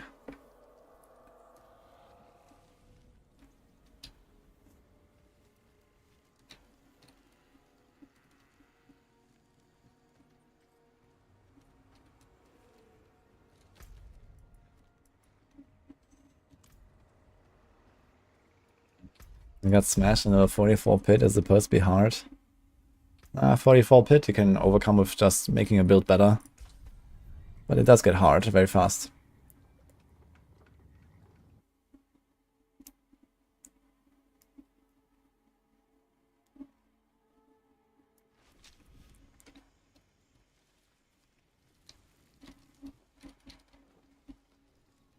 I find leveling glyphs very boring. I mean, they made it very fast these days, though. You need like less than half an hour if you found like T100s. For like for a glyph from like 0 to 21. I don't think it's such a problem. Like most of the glyphs would probably be like 21 already by the time we hit 100, or be close to that at least. Like here today, I respect my Druid. And then I did like not even an hour of Nightmare Dungeons to level all my glyphs from like 15 to 21. So. Yo, thanks, what's up? Limor. Limor.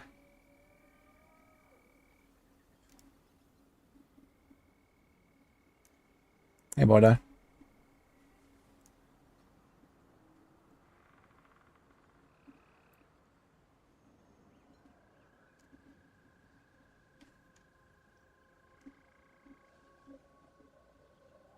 Game would be much better if Stygian Stones were obtainable and many bosses dropped 5 times more. I agree with that, actually.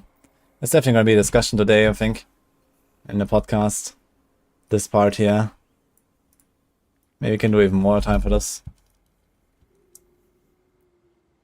Anything else you want to put there? Future stuff. What features would you like to see? Expansion. Speculation.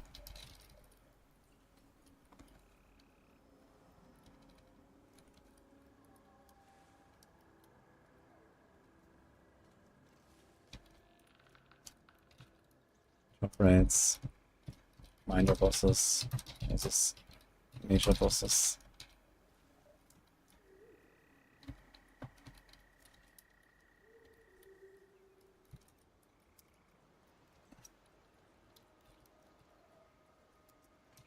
Class and game balance. We can probably like mention leveling somewhere. Like, how do you feel about leveling?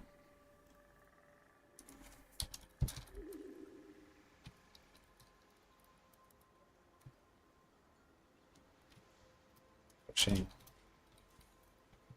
Oh, it's just a bit pushing matter, etc. I think this is fine. I'll send it to the boys.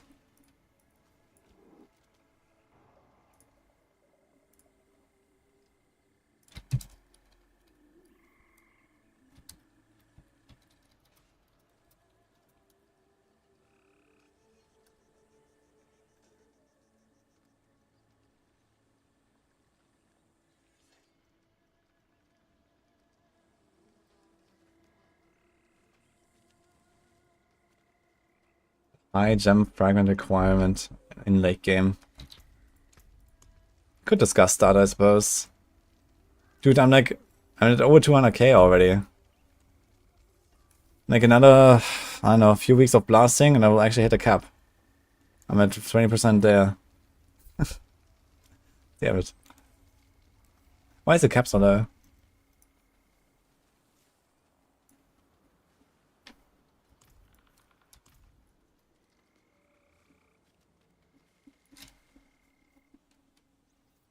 Expansion speculation, why is our character going south when she clearly went west?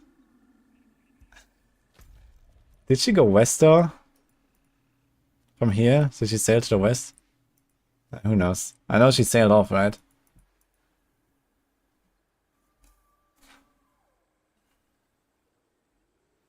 There's no attack speed on weapons. That reminds me, I need to fix my planner. Do I have a tornado planner? So this temerity is absolutely pointless. Delete. Well,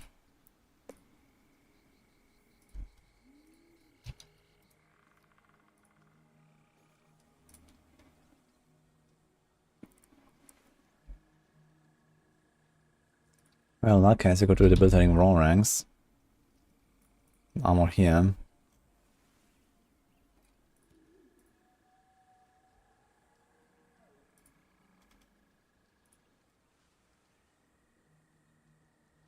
This has lives, debilitating raw ranks.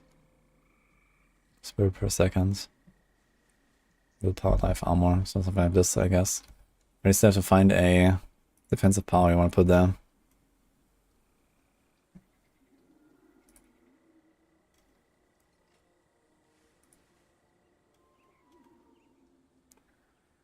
Stun, stun. Let's do this.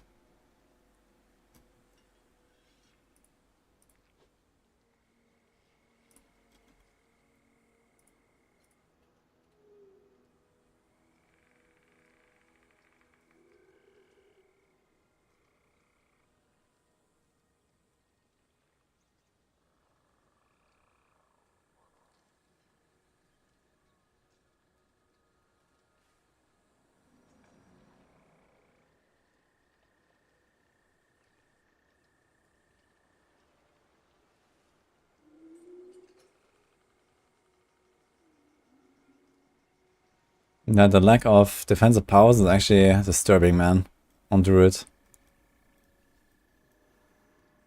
It's insane.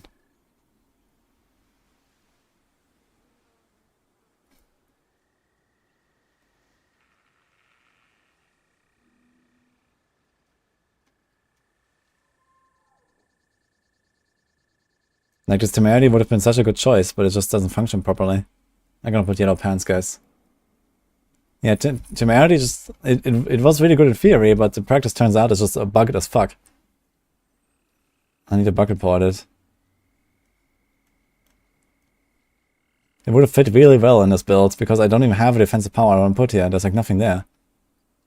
I was running Might earlier, but this setup doesn't even... It's not even supposed to have, you know, an activator for Might. So kind of protecting or some shit, but...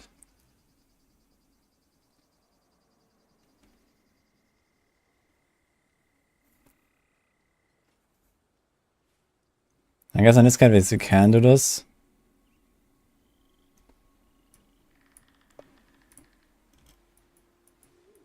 We do this here, we remove 5 to 5, fuck that. So that's what I played basically. I even removed Wild Impulses, but it could have that. Once you have a better setup. For more damage.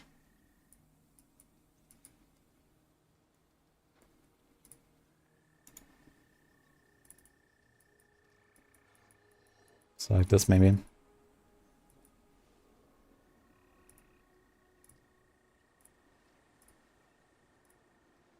But now I still don't have anything to put there. So I could go back to Juggernaut. So I'm going to allow me to roll another willpower. And a dodge. So I guess just do that. Let's go Jug. But then we don't have anything here. So it's just like dodge chance.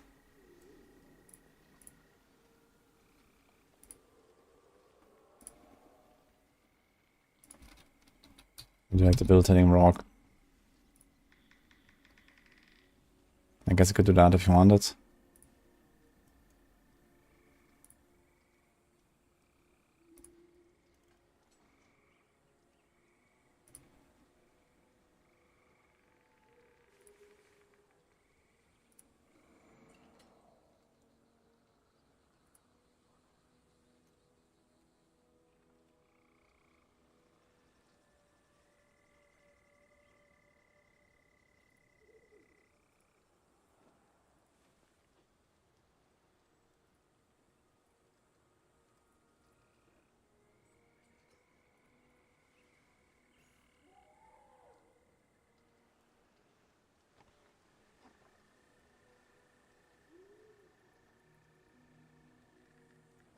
I think that point really. Do this.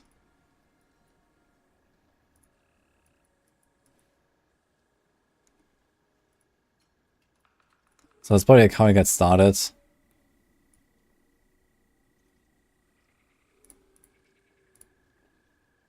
Maybe remove the starters there. Storm Chasers, Changelings, Retaliation. So what would be the next best power then? What can we even put? So there's to be like Edge Masters or something, I suppose. Which is kind of bad.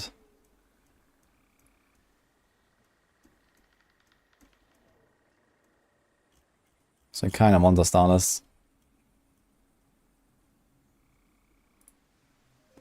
There's not even that many offensive powers, man, for this build. So that's another thing. I just already had Storm Chaser, Changeling, Retaliation, and then there's just Stampede. And then that's it, basically. I wonder if you could actually like kind of not play any of the unique rings. And then go back to... I mean, you get so many quick shift ranks. Quick shift ranks are also worth like an offensive power, basically, right? Look at all these quick shift ranks. So much damage. So Hunter Zenith is basically included no matter what.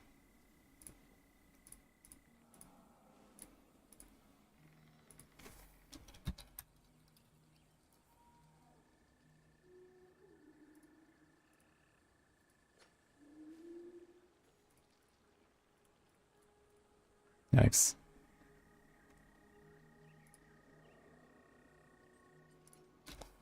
Kind of a struggle. Grass or shadow on hard to get viable. It's not viable for anything.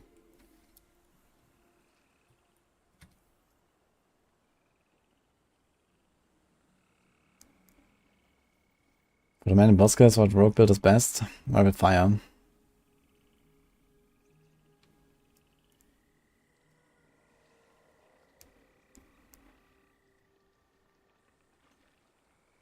Predict Roy's back, you can press multiple times in a row. Yeah, this is because of Hunter Zenith.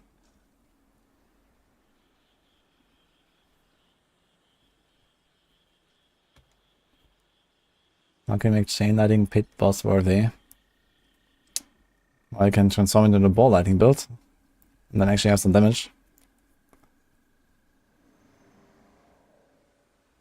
You like accelerating? You could put an accelerating, but it doesn't feel like... maybe. It's just such a struggle. I played this earlier, Boiler, and if your gear is not really great, like I had like, you know, 4 spirit per second or 5 spirit per second. You can have a lot more than that. And then this temerity just didn't work. Like I tested temerity, I'm not sure if you knew that, but temerity seems to give me like only like roughly 20% of the barrier I was supposed to get. Or less. It seems like it only scales off base life. I was trying to remove life nodes and paragons and stuff, and it gave me the same life as barrier. Which is strange, because the healing effects actually scale. But then the barrier that I get from temerity does not scale with my life. Which is completely stupid.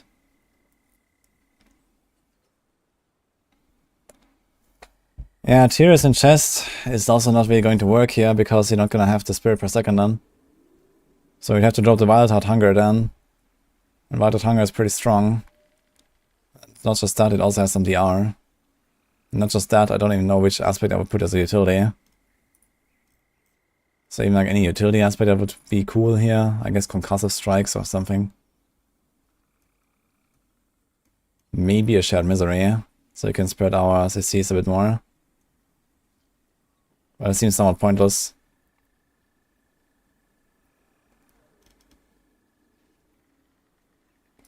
Now, even with Starless Skies, like Starless Skies doesn't just solve your resources instantly. It's not even that much better than a normal ring of resource cost reduction and resource cost reduction temper.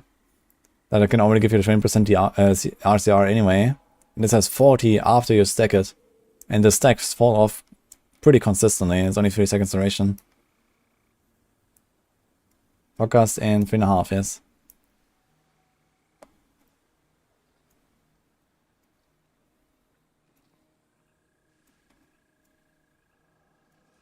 Use concussive, but it's not great. Yeah, exactly. Like, Wild Heart Hunger is a pretty powerful item.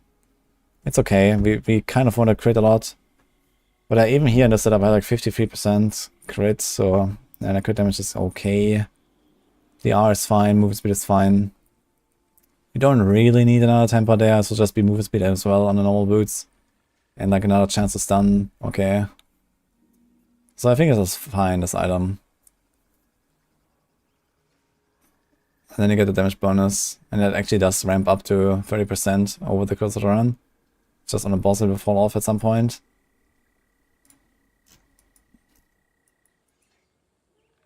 Unless you have ads. I guess some bosses have ads.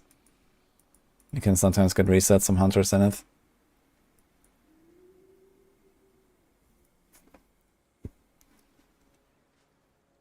Or if we are using one hand offhand with Starless. Well, we're already running out of aspects. There's nothing I'm gonna put there. And I also don't care that much about the cooldown. But I could have a bit of extra cooldown and potentially get to the point where you could keep out debilitating raw enough for Wild Heart Hunger. We have to cast one skill every 5 seconds. And all the cooldowns are buggy here right now. Cooldown only 0 seconds. It's the base cooldown, I think 22 on debilitating raw. It's quite long. So even with extra ranks, gonna be tight. Let's say you have 30% CDR. You can get this down to 9. And you kind of want to keep this ready sometimes for when a Lilith appears or something. But let's say you use that perfectly every 9 seconds, and then like this every 9 seconds, and you can kind of keep up your buffs. But can you get the Bittering Raw low enough? There's no cooldown on the helm. We don't really want it on the neck. So yeah, you're not gonna get a cooldown. If you don't get enough cooldown to cast Debilitating Roar every like around 9 to 10 seconds, then you're not gonna get anywhere, I think.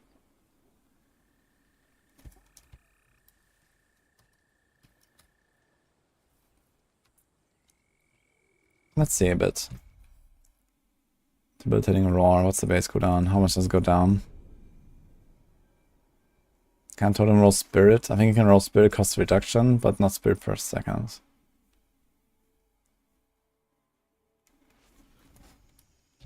But the damage is already not great. I don't want to make it more scuffed than it has to be. That's 22, goes to 18. So there's some extra ranks. Let's say we can get it to like 16. So 16 seconds. And then you have to build in raw cooldown reduction. Yeah, maybe you can actually do it. So let's say Masterworked. It's only 11.4, man, with 12 out of 12. Okay, let's say like this, maybe 12.5. Let's say one Masterwork crit on one of them. So this is debilitating raw cooldown. And let's say we can have an offhand that has 7%. Let's say we put a cooldown on the offhand as well. Let's say 15%. So you could get debilitating raw down to like sub 10 seconds. So if you have debilitating raw 10 seconds, and then trample is also going to be sub 10. You could actually give up your Wild Heart Hunger. You have to cast one bear skill every 5 seconds. So that could be an option for like real late game. You go one hand offhand. Then you have to play basically this setup here. With one hand offhand, we put Shepherds on the neck, I guess. We put Storm Chaser on a normal slot, and we bring back Changing Stat. Yeah, that could probably work.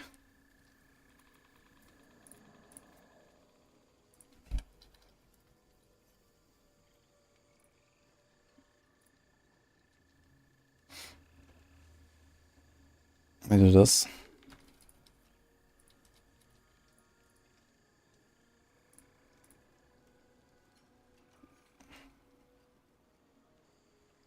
I guess we do vulnerable damage, right? What do I have here? Resource. Okay. I guess vulnerable. What about life on hit? Should actually be kind of popping off with this build. Let me do Tornado. And close.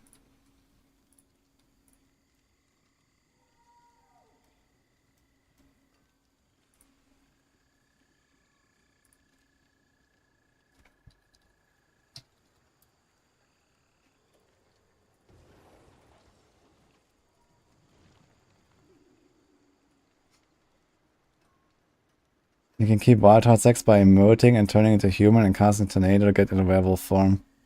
Oh no. Wait a minute. Oh no. Have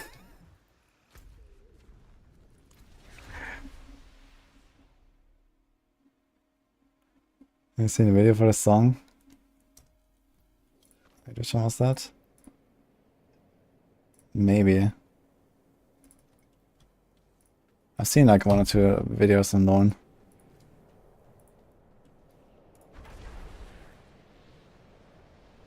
Wait. No, it doesn't work. Halt. Do not go any further. Ah, this works though. Town Bottle works.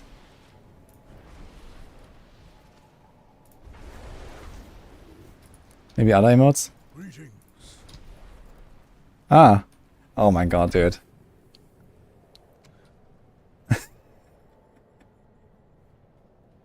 I greet you. That's the meta, guys. We found it. Halt. Hold doesn't work. Greetings.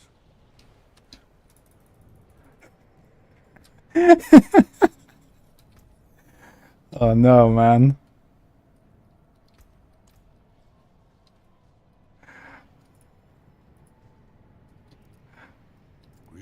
Let's see what else. Hello. So hello also works, so I can do this.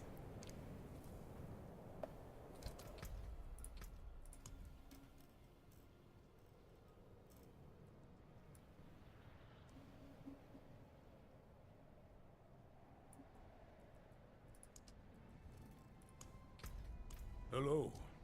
Okay, let's see. 1, 2. Greetings. These are the white heart stacks. Greetings. Hello. Greetings. Hello. It also resets our quick shift, by the way, which is pretty nice. Greetings. Look, quick shift is also resetting. This is quick shift. Hello. Greetings. Oh no, man. Hello. Look, you got it to 20. It's just tornadoes.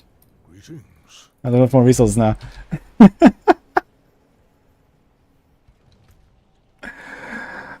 Oh, wow. So why am I even trying? You just say hello. But you cannot say halt. For some reason this doesn't transform you. Hello. But I guess it's because there's a gesture, right? He does a gesture.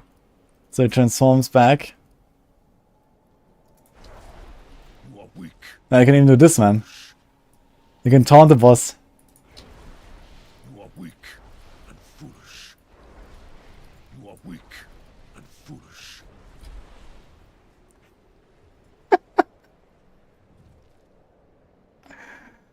You get 20 seconds before you pull Echo of Lilith. Man, this is like absolute 5-head strategy. That's insane. Emotional damage build. How boring and small. Greetings. Hello. Look at those stacks, man. Hello. It's OP. Greetings.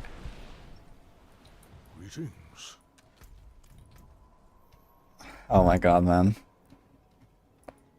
That's insane. It's actually the meta for Druids. Like, you can do this on Vinci as well. Like, Vinci, I was actually running Wild Heart Hunger, but I didn't have a good way to transform all the time. So you could probably do that too, right?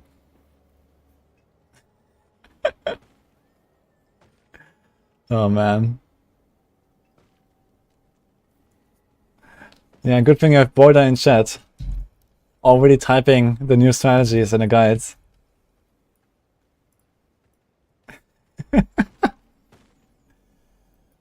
Hello. Well, what do you do with this knowledge now? It's definitely good for Tornado Druid that I was working on here. I was just trying to figure out, like, how do I get my Debilitating Roar and my Trample low enough that I can cast one of them every 5 seconds on a boss fight. Turns out we don't have to. You can, actually, but you don't have to.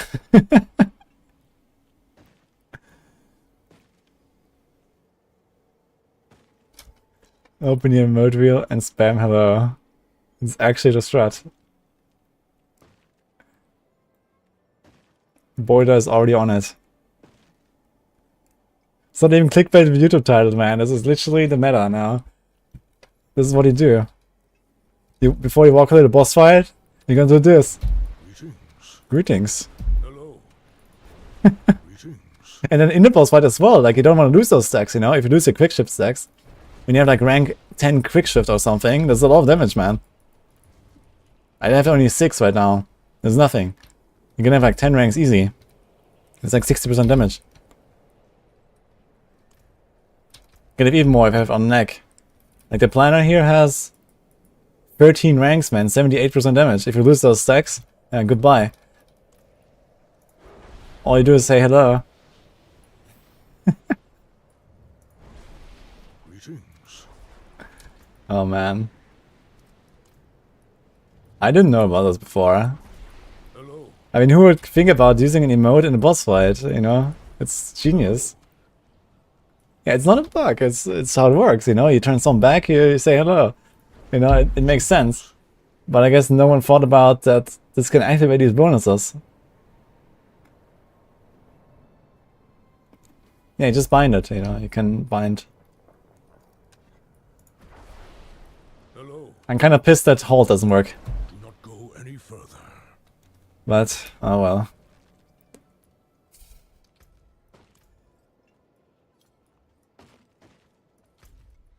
Now, do we go back to the pit and try it out?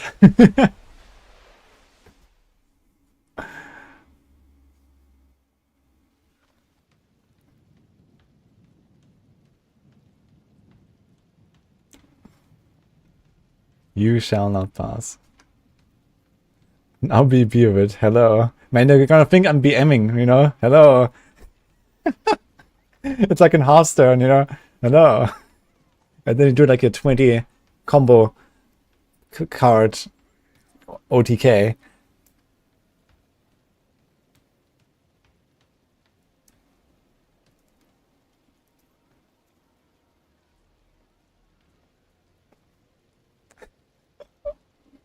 Well met.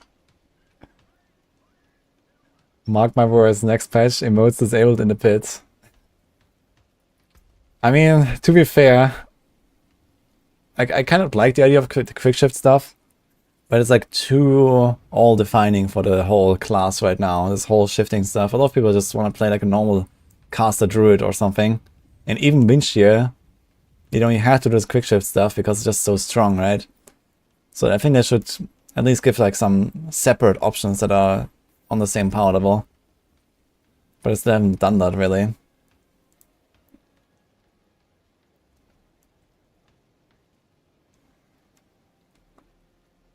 Let's discuss, is it polite or toxic to the boss? Yeah. Oh man.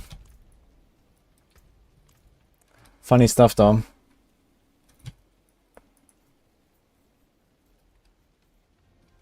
They're gonna tune Werebeast back up.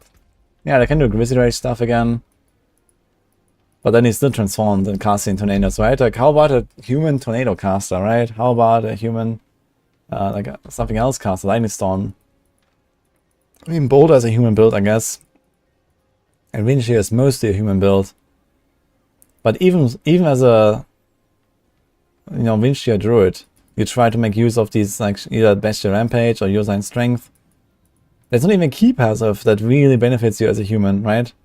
Okay, storm skills or whatever, but, you know, this doesn't work with Windshear, and this is useless, and this doesn't work, and this is bear, this is a wolf, this is both. Like, there's like something missing here.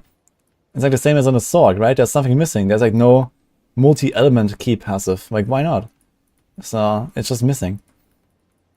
And similar here, like, you have to do this quick shift and stuff, and they made it so much easier now to keep it up as well. 8 seconds. So it's not just for builds that actually shift around all the time. You just include any kind of shifting in your build. Every few seconds you press a button and then you just stay in human form. You have these massive buffs. But it doesn't really have to work that way, right? They could make some other options.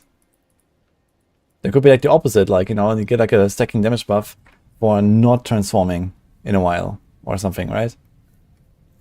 Just as an example.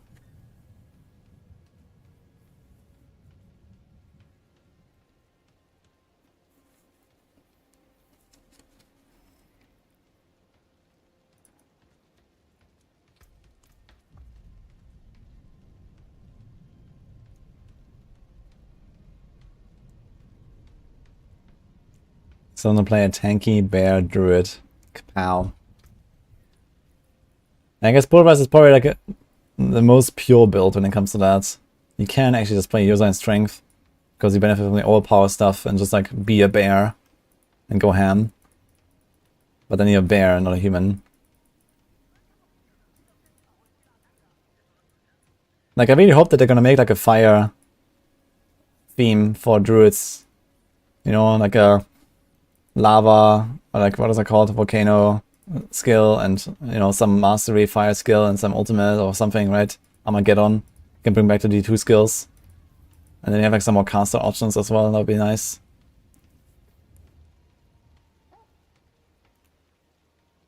I don't think they're gonna give them like a third shape-shifting form, but maybe. Maybe in the next expansion.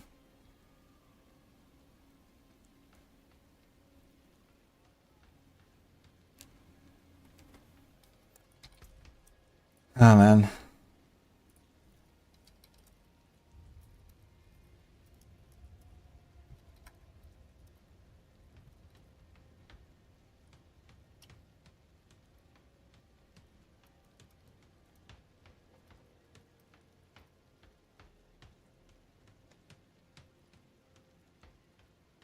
Transform into an ant.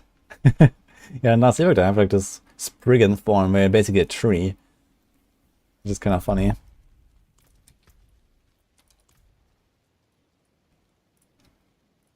Anyway, let's finish this plan area.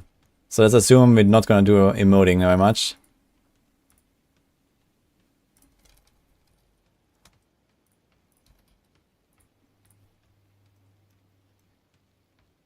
I guess I can do resource here, if I want to do that.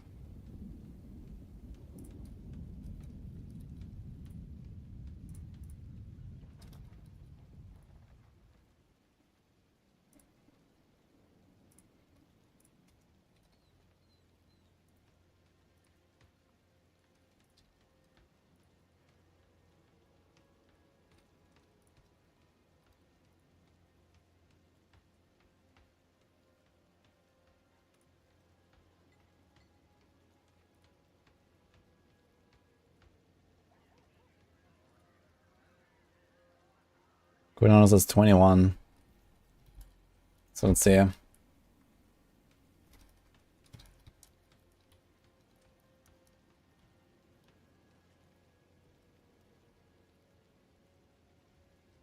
Yeah, so you can barely get it down to sub 10 seconds for debilitating roar. With 2 rolls of debilitating roar cooldown, perfect roll, and not masterworked up, so you can do this potentially.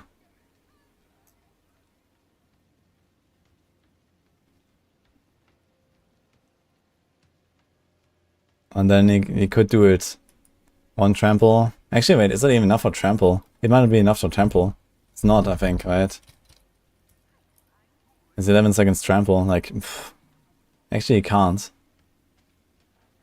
And you can keep it out for a long time, that's the thing, like... When will it actually fall off? Like, you walk in, after 5 seconds you trample, after 10 seconds you do a debilitating roar. After 15 seconds you do a trample again, it will be ready. No, it will not be. It will be 1 second off. So it's gonna fall off relatively soon into the fight. And extra ranks here don't reload the cooldown, right?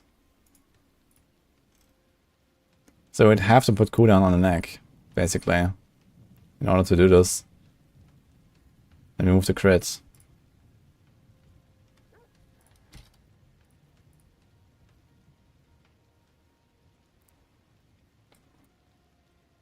It would allow you to do this again though.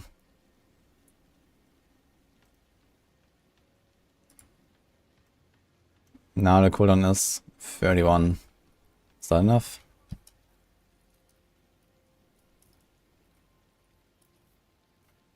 Yeah, just under.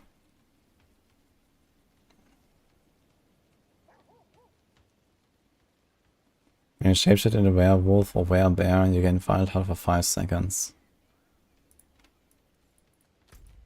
I wanna time that. Is it exactly dropping off immediately after 5 seconds? They have not said anything about victimize.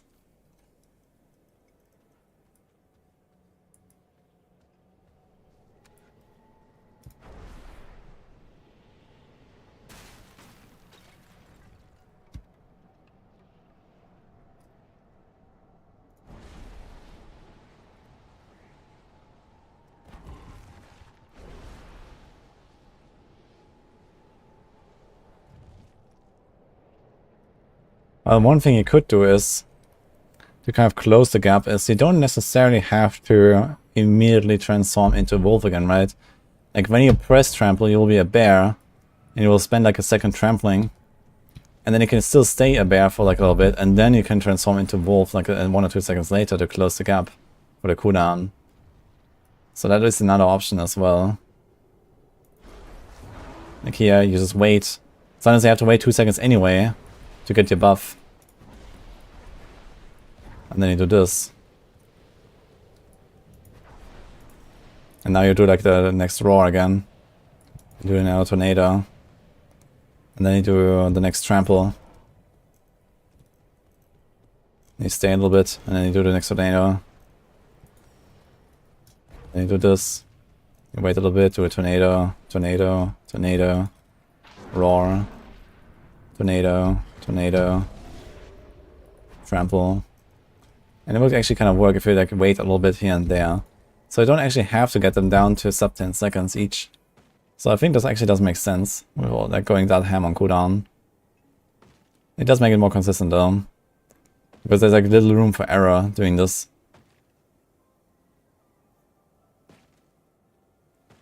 There's spirit per second, yeah, here.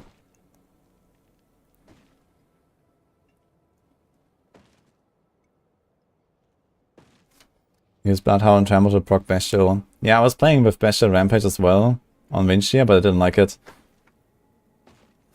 I mean, you can. It's fine. It's better, I guess, DPS-wise. But using strength, like especially on hardcore, I like the extra life as well.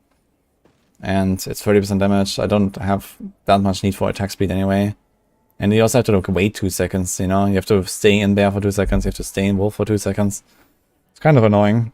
Even if you're prepared before a fight, in the boss fight or something. The boss fights are too long. You have to reactivate it a few times. I have respect already, and I'm just kind of like optimizing the set a little bit. They did not buff the Stygian Stone drop, right? So I think at very minimum we put crit back here. Since they have to stay in bear for a little bit, this is how we will do it, I guess. Deactivate Bestial Rampage. So after a roar, sometimes it's gonna stay. I guess you would probably do it after each trample. Like after each trample, just like stay in bear form for like another second. And you get this. And this will kind of like do the trick. But I need like pretty insane gear to make this even work. Because you need like high rolls in the building, raw cooldown. You cooldown there. Like, it's a struggle, man.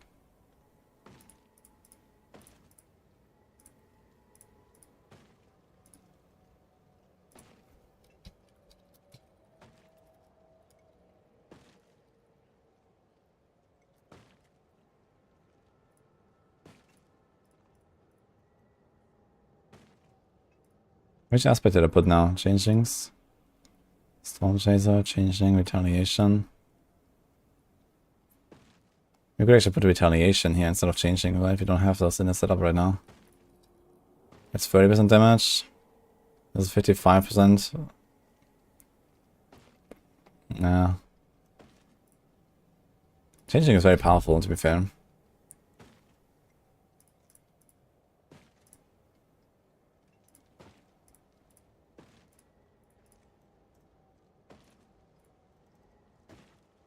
So das.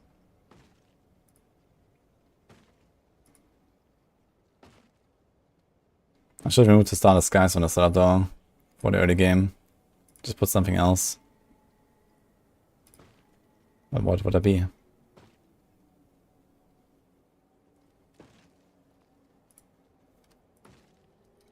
So Storm Chaser here. Changing here. So the same neck.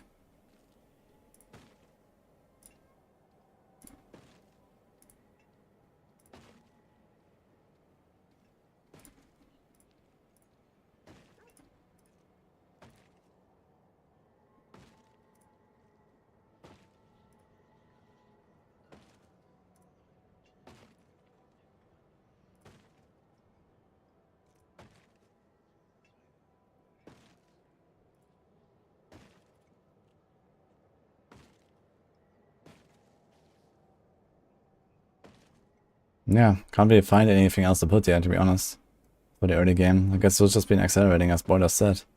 So I think it's kind of, yeah. Accelerating makes the swapping between Maul and Tornado faster as well, which is kind of cool, I guess. So we can do that. It's also Retribution for the extra damage to stunned.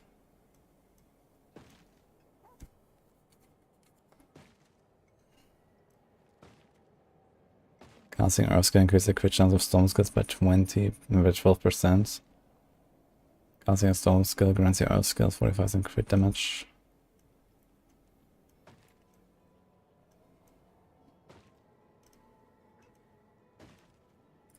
So I guess we do this.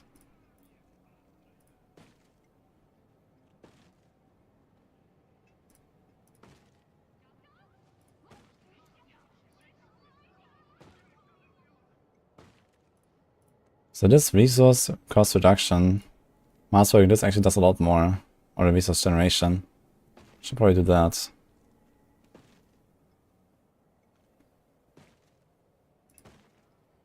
I do this just to show.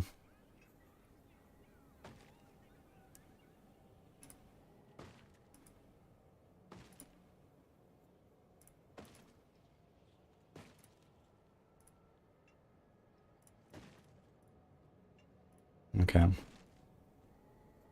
Now there was this idea about metamorphosis and Tybalt's will, which could be a thing here. So it's just like metamorph every few attacks. But it only gives you how much? 40 spirit or something. It's not that much actually, it's like 2 tornadoes. You need to cast at least like 5 or 6 to actually reset, but it might be enough. I think having the generator in there is probably like the way. I wonder if you're better off just like running Stampede and Shepherds anyway in this setup. With accelerating.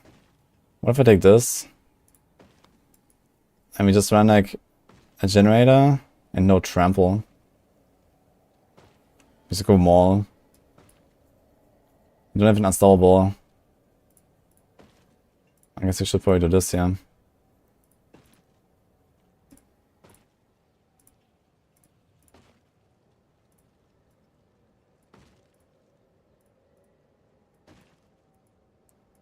So we could do that. We move this, we do maul, and that's it. And they can run the same setup and it just kind of works. And then whenever you have to maul, you just maul. Gives an easy way out with the Bestial Rampage. No trample and Lilith. Yeah, the main issue is that Lilith might pull you or something, but other than that, you should be fine. I'm not sure if you can get out of the Lilith pull without an unstoppable. Without maximum evade charges. I think you have to evade at least twice to get out of the Lilith pull and the slam. But I mean, it's a kind of rare scenario. She doesn't appear that often. And only in high level pits.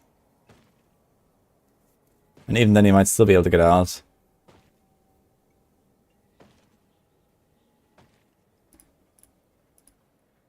Well, maybe we'll just do this.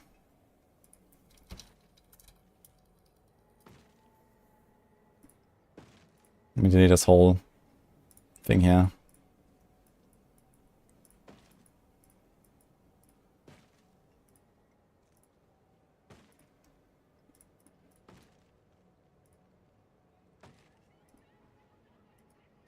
Not sure this one-hand offense setup is really gonna be a thing. Doesn't make much sense, I think, to do this. Usually all damage and you don't really gain that much. Really gain. Changelings again. Actually, let's see how much do we lose.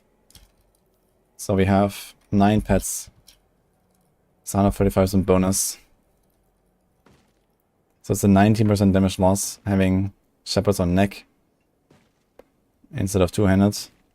We also gain this.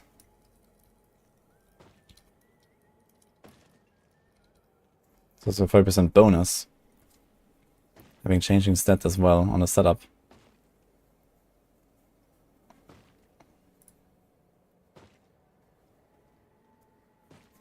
Oh wait, we have changings anyway there. So what else do we gain? Stampede, Shepherds. Ah no, this is the wrong amulet here. This should be Storm Chaser. So like this. So maybe it's okay, because you get a pretty powerful aspect. You have all one cooldown.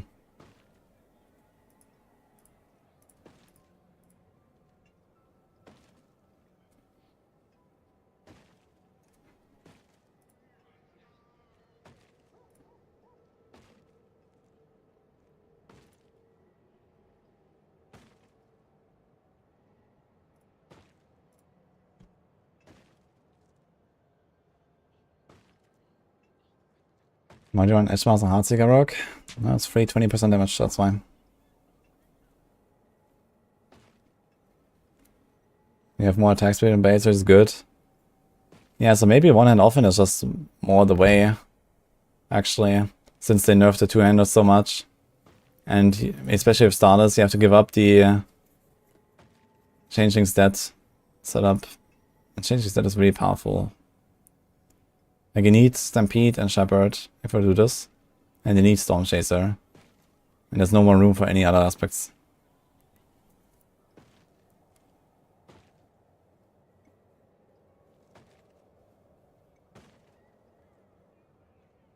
Is Heartseeker really bugged? Victimize is bugged, but yeah, by extension, Heartseeker. World Boss 8:30, podcast 9, let's go. Can you get Boulder to 0 spirit costs? I can only get something to 0 if you have like a flat cost reduction of some sort.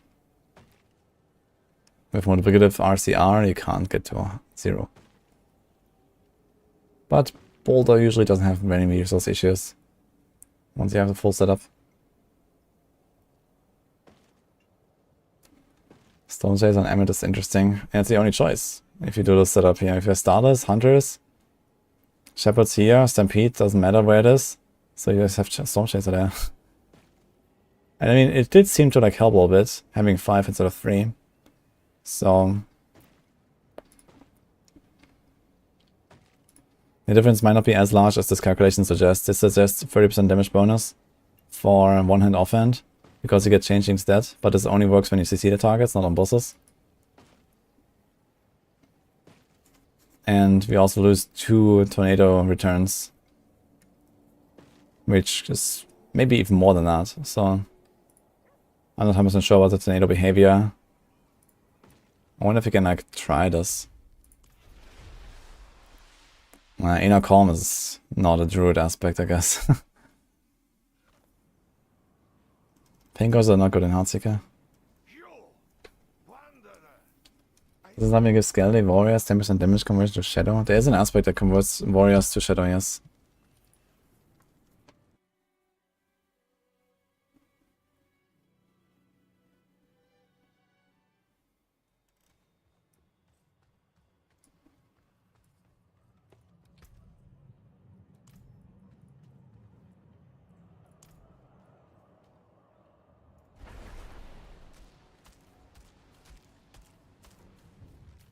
I can keep coming back. I'm out.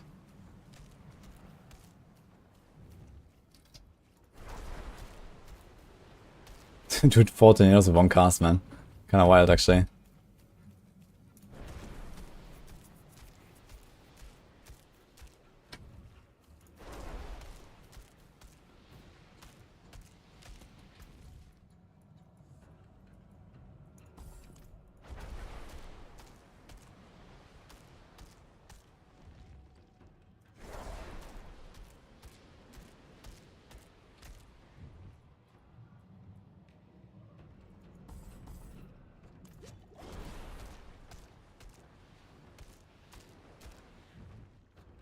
So let's count a little bit. It was 6 hits.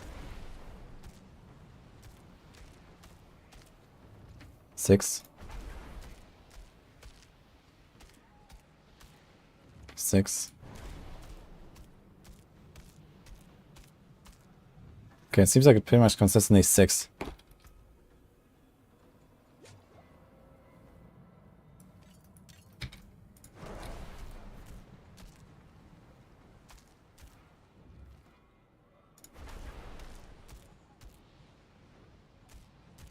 This was 5. But it's because it bounced off the wall, I guess. This is like 4. I need to remember the position I'm in now. I'm standing exactly on this plank here on the ground. And before that rock. Okay, let's see. I'm gonna make like a normal imprint.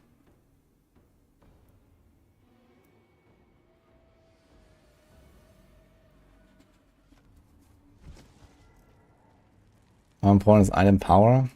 It's most important for weapons.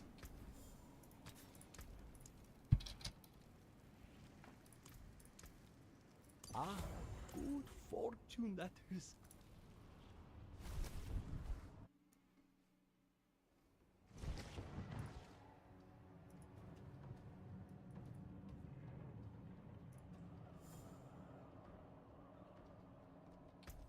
So now we have 3.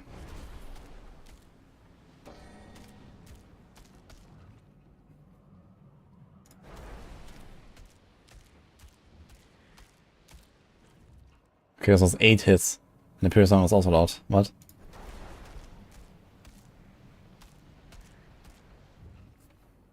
Six.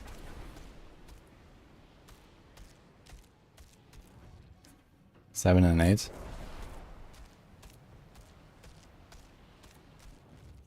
Seems more. What? It's wild. Okay, what if I cast in the other direction? Let's say from here.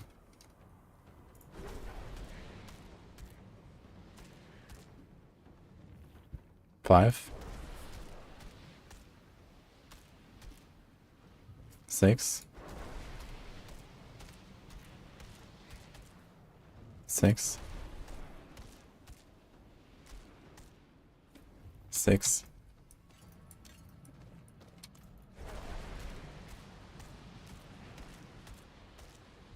6 and 7.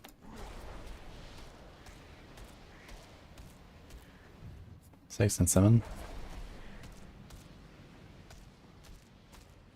7. 6.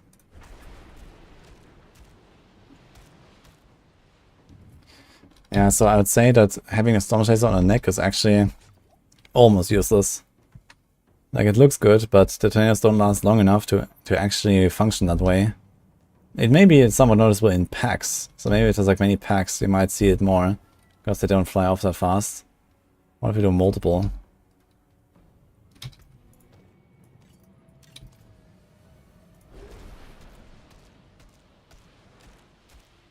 I mean, it's kind of like the turn too slow and stuff. Just kind of like flying around there, and they don't really go anywhere else, so it's fine. So it's not different from this.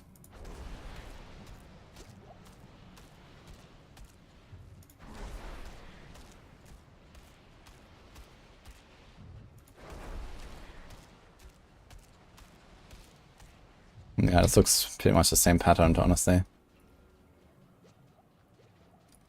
That's very mild. I'll put wolves or ravens instead of hurricane. The build is usually played with a shepherd setup, so a triple companion. I just try to go with a more defensive version, but it's not really the way. The build is like not strong enough. You have to go for the shepherd stuff.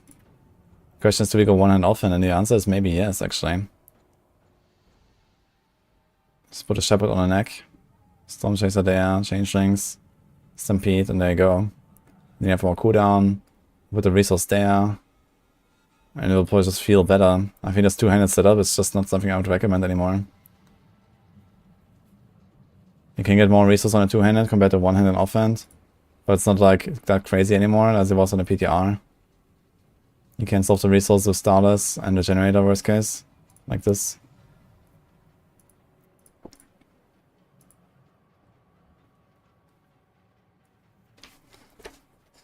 Yeah, if you do two-handed weapon with Starless Guys, then you have no other option but to put Storm Chaser there, but it doesn't give you any benefit, really. So this makes it really weak.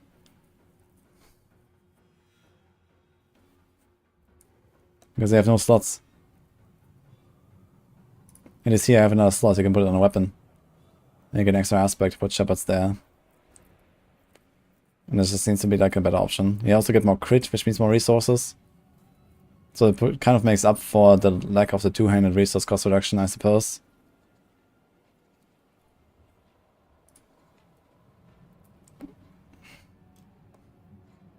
So I guess we do some life though. This has less life. Has more crits.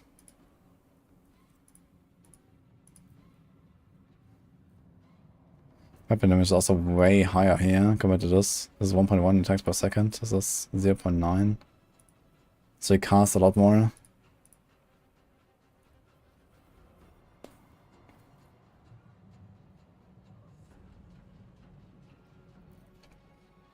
I'm gonna try the Godsayer's Crown. Wait, on this build here? What do you mean? Tornado hit a wall at 100 with Maxwell build, let's see. And Tornado should not really go much beyond 100 anyway, I think. So this is two-handed. So he has like basically what I was doing here. Resource, two-handed. Changeling. Stampede. Storm Chaser. So it should probably look very similar here.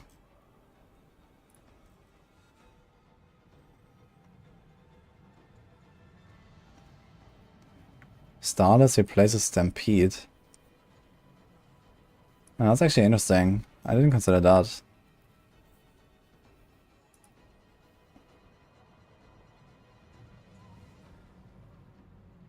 So I keep changing on the neck. So we can use 3 companions basically. So we have a 120 buff instead of a 180 buff.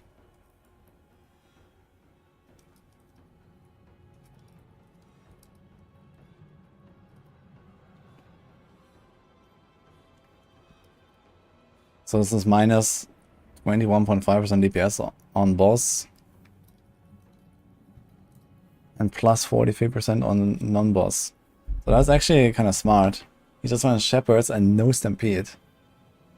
Like for me they're always like a package. But I guess that's actually a better option. Because changing stat is so powerful and Storm Chaser on the neck just doesn't do anything.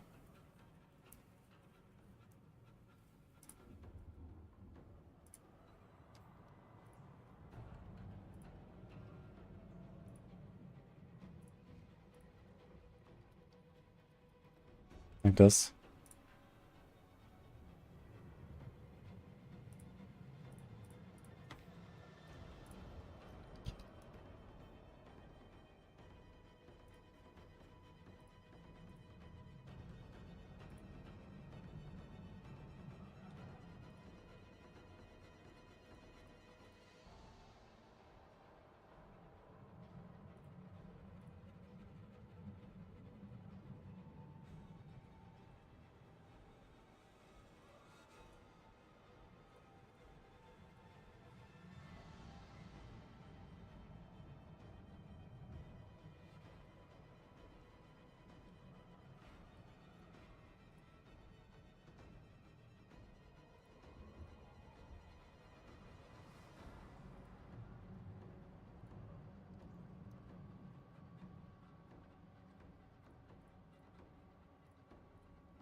Like this basically.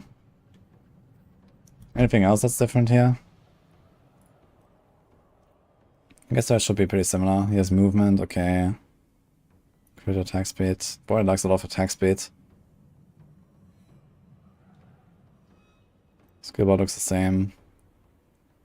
Looks the same.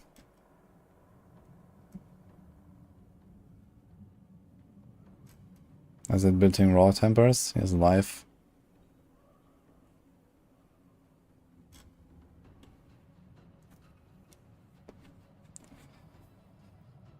Yo, thanks for Prime. Bye, Cry.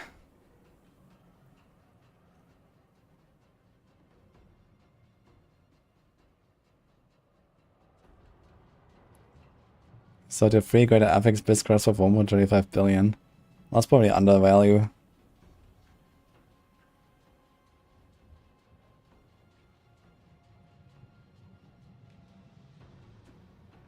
Suppose I get plus some poison beer with Masterwork. Yeah, you can. It's just a random 1 in 5 chance whenever you Masterwork. I'm bought on the extra poison charges. Oh yeah, I just saw that comment on Firebrand. Yeah, the poison charges are pretty important, especially if you play without bursting venoms. You could try to go play with bursting venoms like we used to in the past. But you probably want to have at least 1 item that has extra charges, or 2 items even. Just to make sure you have like a smooth, you know, always poison imbued attacks. Is it viable in highest tiers? Yeah, Tornado is not the #1 build on Druid anymore. It's Winch here now. Tornado is still pretty good, but you need like a pretty high-end setup for this to function. You need the Tempest Roar. You need like a good Hunter Zenith. You need like good gear. You want like Spirit per second. You want some cooldown. You want some resource cost reduction. Like, it's a lot of stuff, man. And even then, it's like, you know, like relatively squishy. So it's just like not really the build right now. But it is relatively strong if you like it. And you have that stuff.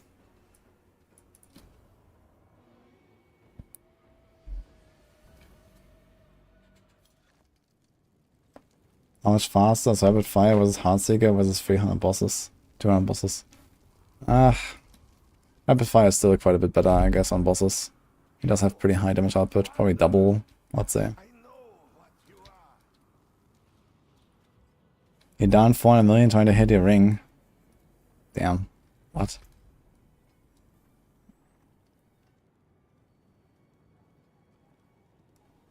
Anyone have enough ruby banks of one royal ruby? Want to buy? Oh, the struggle. Anyway, I think we're gonna try something funny on the rogue now, which is Andariel's. I'm going to a rogue respec now, guys. Let's do it. Today is a day of respecking. So someone mentioned to me they were getting like 30 million ticks on Andariel's Visage. I want to put that to the test. I don't know the setup exactly, but I have an idea.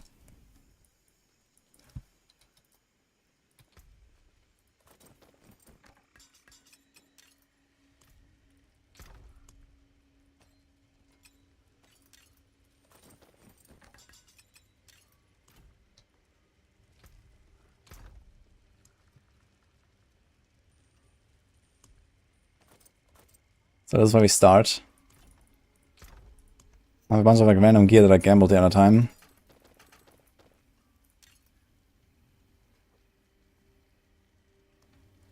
Cold Imbue lasts for extra casts. Not sure where this is supposed to go. Like a hit chance. Vulnerable damage. That's why like pinch shot actually. It's like a pinch shot ring or something.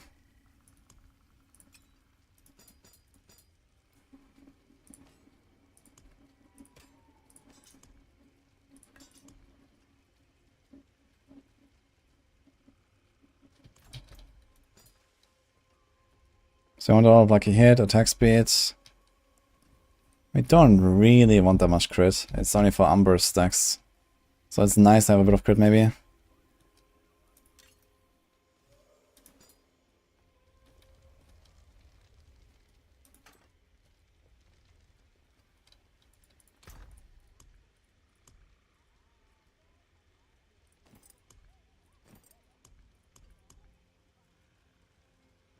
Do you have some pants I can just use for this?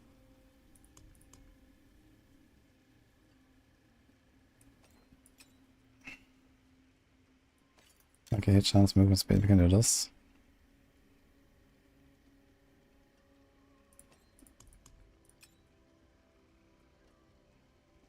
Attack speed, dex. Let's need some boots. We have some left over here, so we can try to make something work.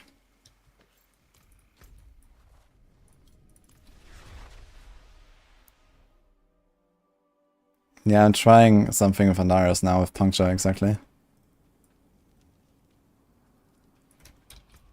Didn't make a plan or anything though, so we're just trying to like get some stuff going and see if it's actually worth investigating further. Fair bit. It's not much, is it? Don't care about resource. It seems your prayers have been answered. Dex live and stuff. There. It seems your prayers have been answered.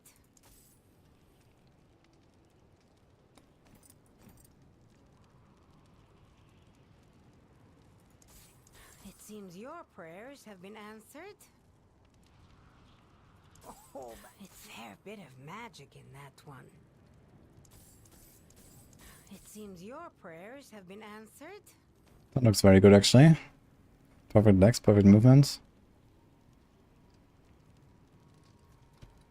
Okay. So we put life on us or so.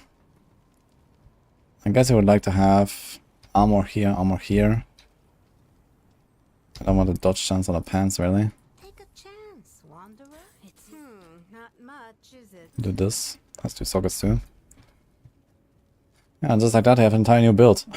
It's kind of funny how fast this is. Like just, you get like oval cap and you can make an entire setup. It's kind of hilarious, actually. I love if you don't break the tempers. So I guess we probably do like puncture chance. Does it go to 100? It's the same as Heartseeker, so it goes to 100 basically with a bit of Masterworking.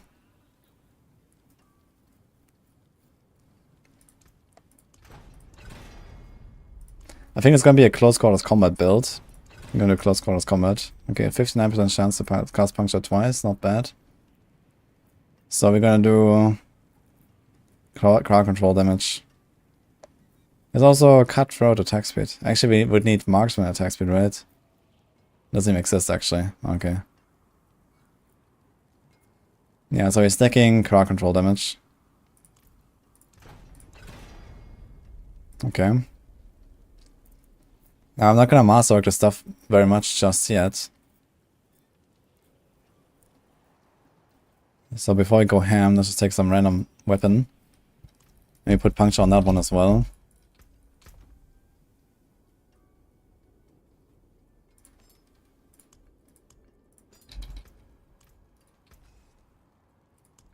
We do another puncture weapon here. Just so we get closer to 100%.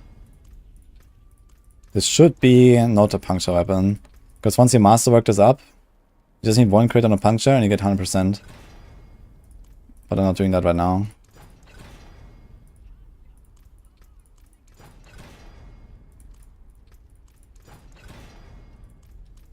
Okay, this is Stitch. Need something forged?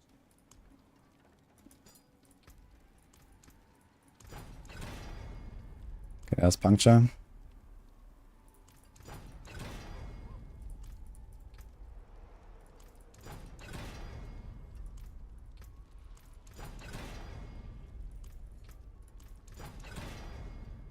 Control, okay. So now we have 59, 60, almost 90% already, so that's fine. We're gonna do caltrops duration on this one, I suppose. So I go to...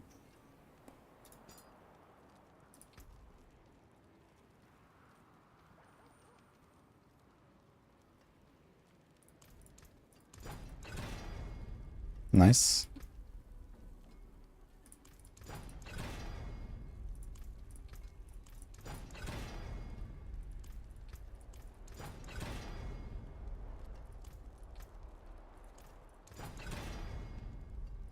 Okay. So we got our weapons done, this is fine. We will need some res and stuff. I need to make a Paragon board. Maybe we can take this and just adjust a little bit. Most of the things will probably stay pretty similar.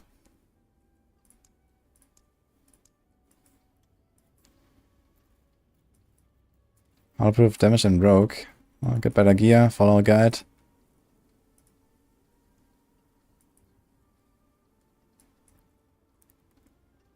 Okay, we don't need deadly ambush, that's for sure.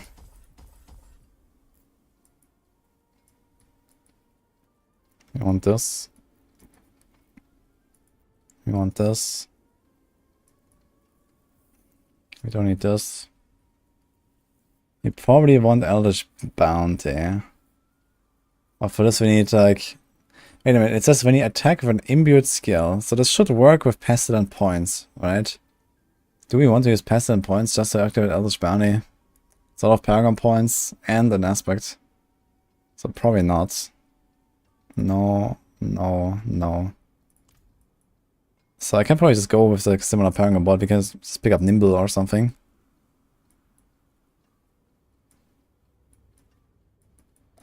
We have no witnesses. We do, and we do not have these points here.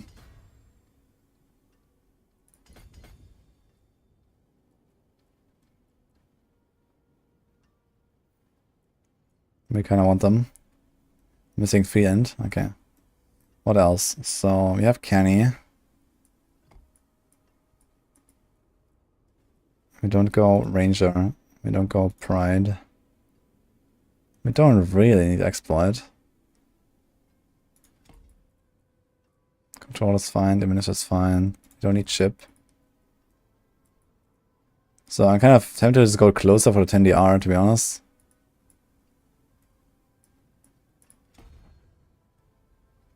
Even though the cutthroat damage is useless.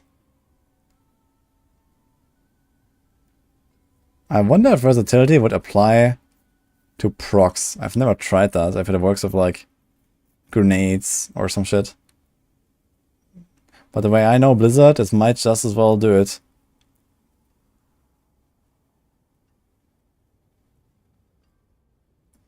You want to ambush, I suppose.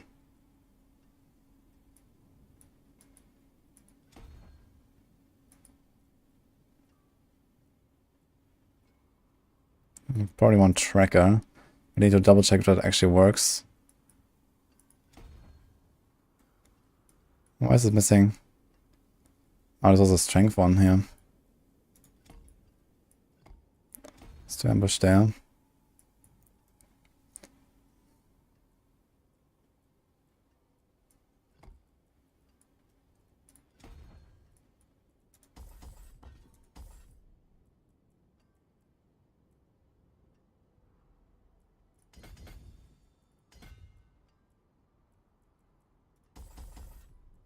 I kind of want to damage the crowd control actually, so let's do this.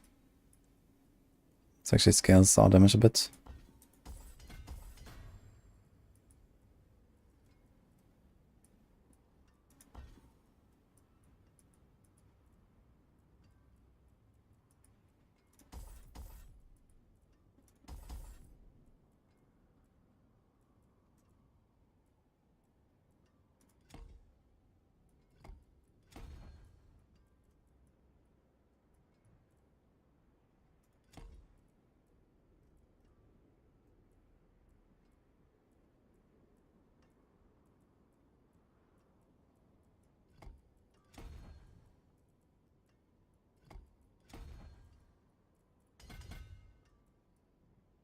Okay, so this. So how many slots are left? Just one there. I'm missing a bunch of int. Okay, so which glyph are we doing? We have Bane and Tracker, which I just hope will work. I'm missing Tracker here actually, so we do this. So we could go for this as well.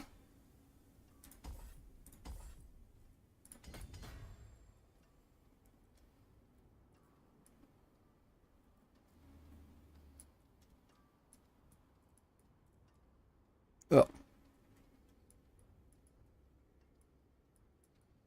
Okay, any int node we can take.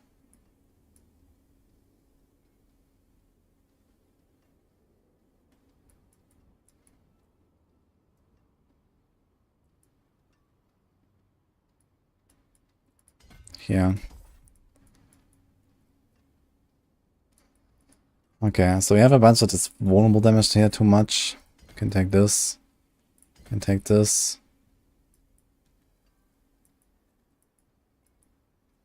But yeah, overall the same board.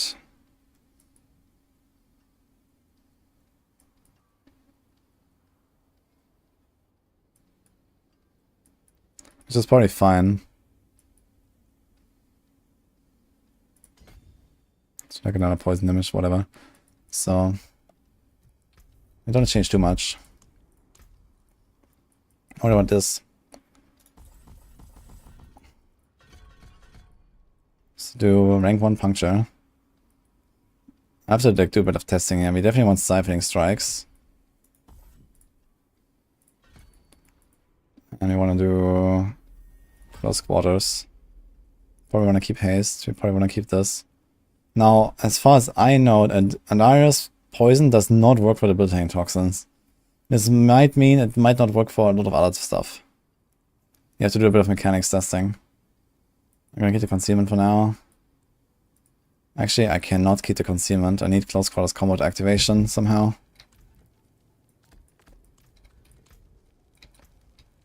How the hell do I still have points in... Oh.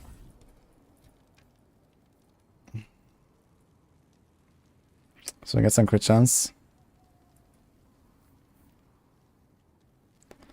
Yeah, right now the only activator I have for close quarters is dash, and that's not good enough. We don't need poison trap for anything really, if the building doctrines work. So I'd have to somehow test this, but 15% damage reduction is hard to test. But if we don't need poison trap, this would be very nice, then we can do this. So we can say copium, they fixed it. Let's do a bunch of tests. Trick shot, rapid, arrow storms, you have to remove that one.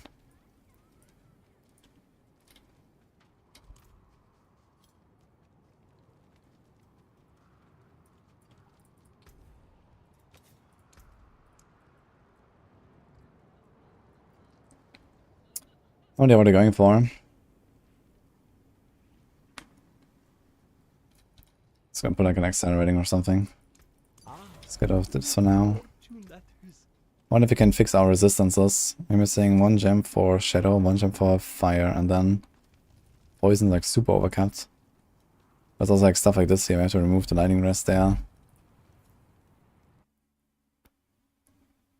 Maybe testing a PvP zone on softcore with all the softcore characters that I have. Let's go.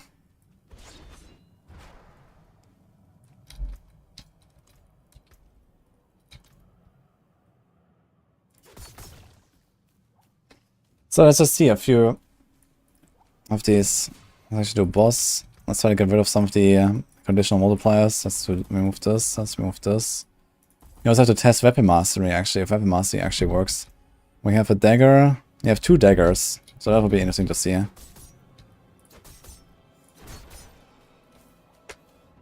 $44k. Let's try this again.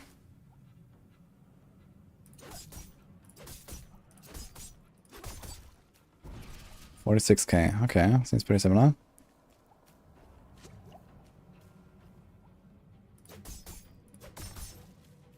$42k. Okay. It should be very obvious when you put weapon mastery. Let's see this. Yeah, 42k. It's the same.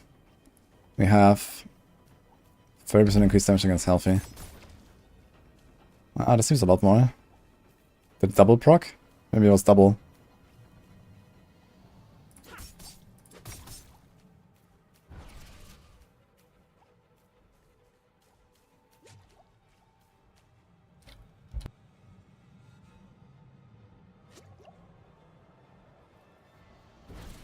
Pog. Yeah, that's enough. That was a huge run. It was a whole 8 minutes of trying.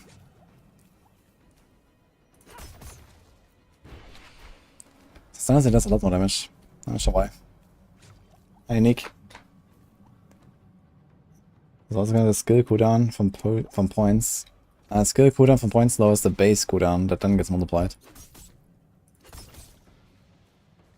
The points, I mean.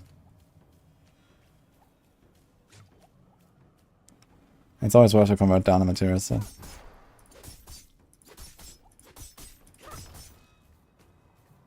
Sometimes I just get like much higher explosions, I'm not sure why.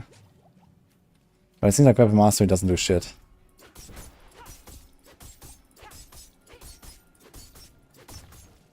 And it's not expected to either. Seems like exactly the same numbers. So what about this?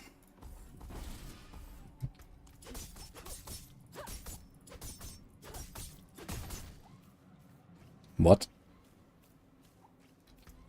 I think sometimes it doesn't play the animation. This was like a triple proc or something. It was 135k. It was like 90k. This looks like a double. But I don't really see double.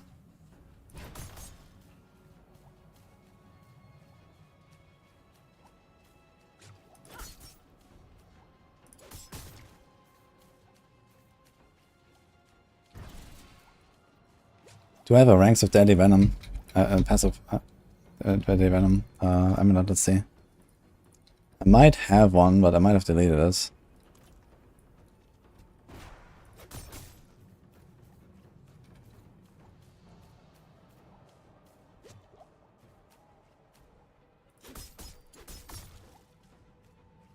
44k, this looks like exactly the same. But 9% is kind of hard to test. 44k, 45. I mean, if it was 9% more, it should go to like 48. 46, 47. Would X-Files work with Andes? I mean, technically you try to scale similar things. Lots of attack speed and lots of lucky hit. But here you just need to attack, and for X-Files you need to apply dots. So you have to place with Poison Imbue. Which we're not doing. I kind of have a feeling that Poison passive does not actually work. He has 49k though.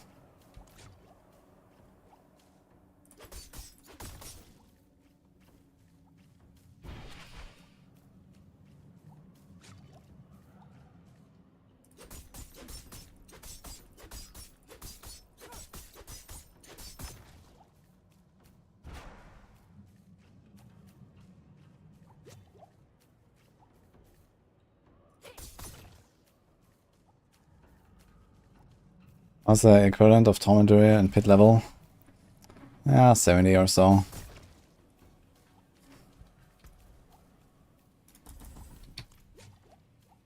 Alright, now interesting. Do we get economical advantage?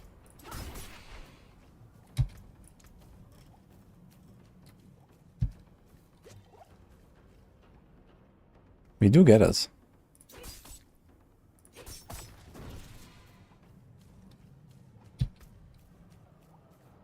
So maybe it does work.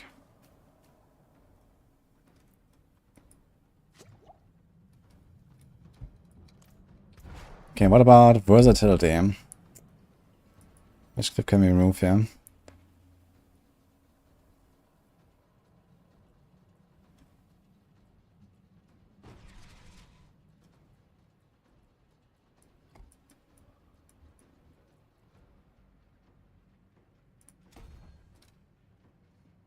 Okay.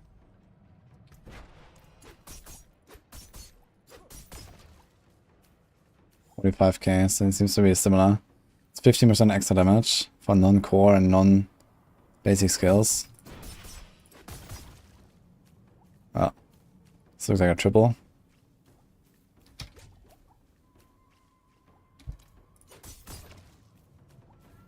Yeah, so versatility doesn't seem to work.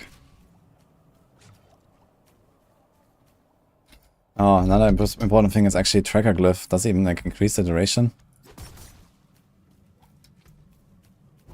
It lasts 5 seconds. So how long does it last? It looks like more than 5 seconds.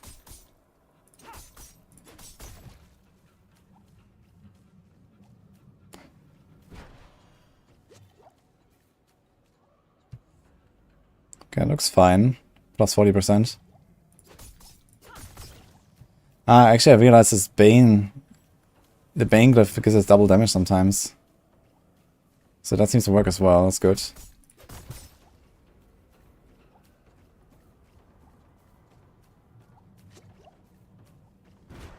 Still doesn't explain the 130 plus K. Okay, just to be on a safe side. So let's put... we can also do Kenny. I wonder if that works, if it scales up dynamically. Kenny is a... int glyph. What if you do this here?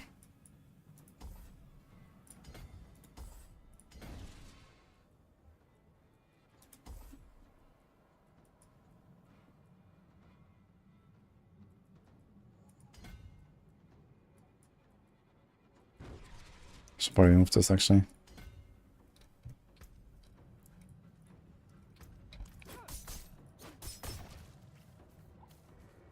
It does go up per tick, so Kenny works. Cool.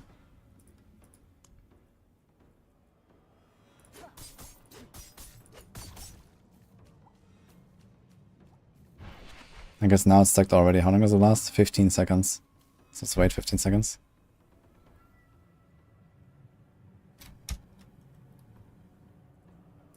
I don't think that is a bug that they got allowed to do 30 million. It sounds possible.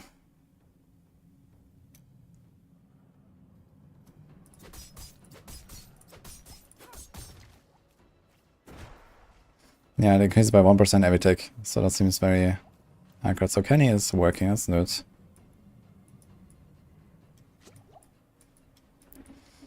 Okay, another try. Where's Bane?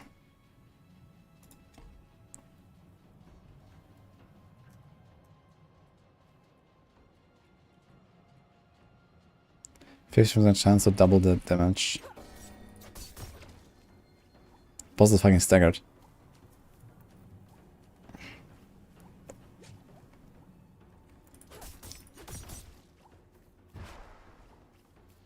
So first of all I do 40k now, which is less. So that seems to be fine. It's exactly the same number again.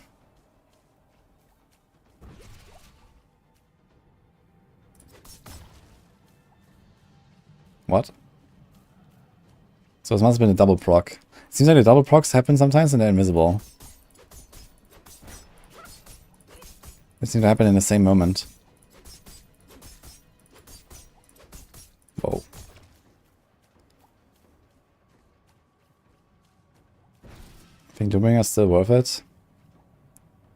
Yeah, it's a pretty good item.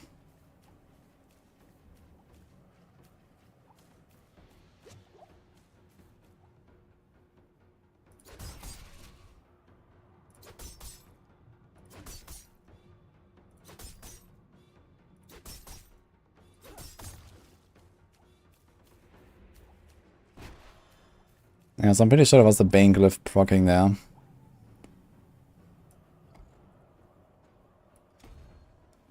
Let's put this back there. Okay, let's do something like this, yeah.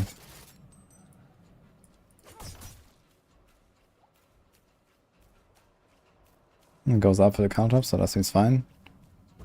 I want to try exploit weakness. Lasts 6 seconds. Which is very little.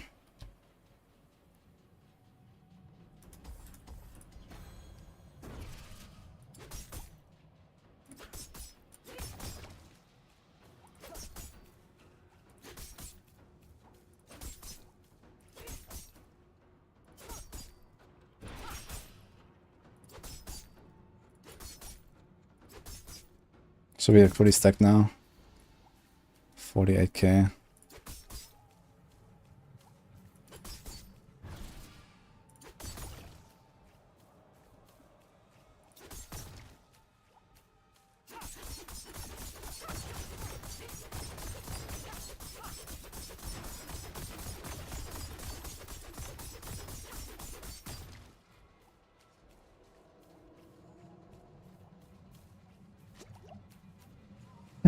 It heals and keeps ticking.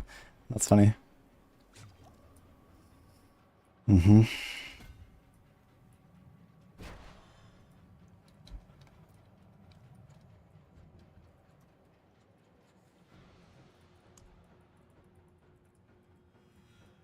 How can I stack?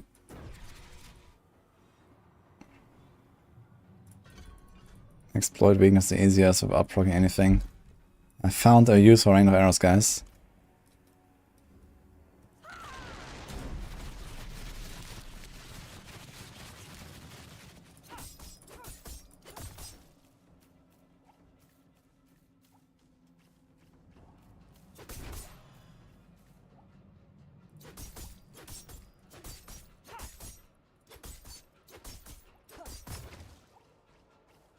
What? 147k.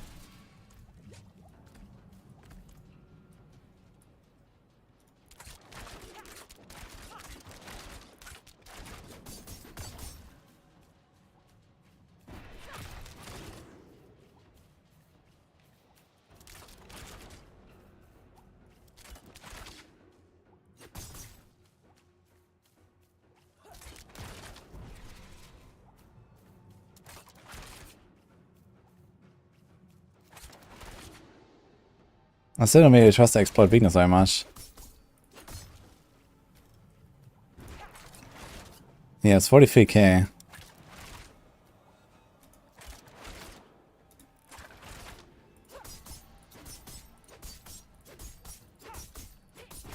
Yeah, we have it like easily stacked now. This is Bane proc, I guess.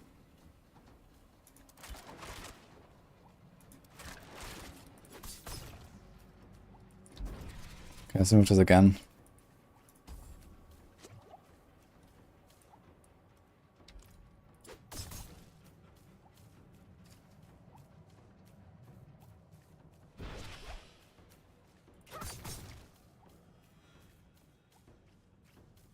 Two 24 tormented kills, let's go. 23 kills and no Uber is kinda nutty actually. This is a double here and it's like 39 doubled. I would kinda check out. What the hell? It's like a double and a normal. 39k.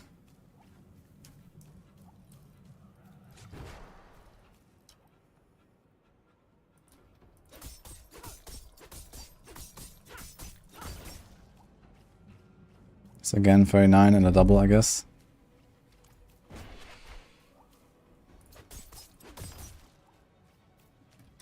So the damage definitely seem lower with exploit weakness down.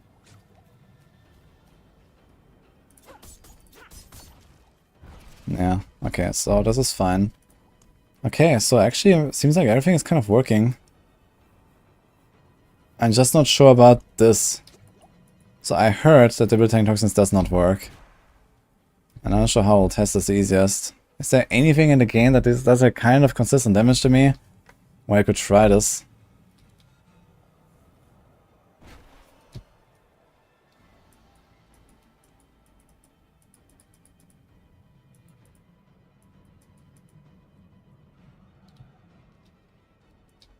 One little goblin, so the same per head. One little goblin, what goblin?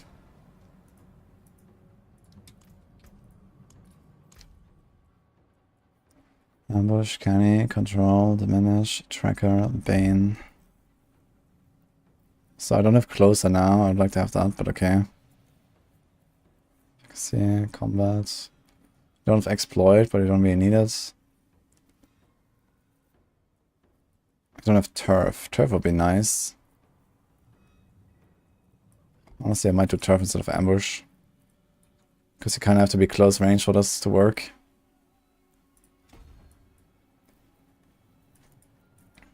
But you don't always have the traps up. Especially if I only play caltrops, it's mostly for the boss. Maybe some elites.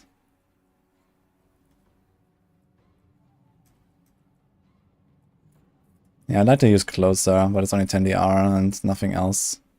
It's not really worth it, I think. Going to hit one int somewhere. I already get one int.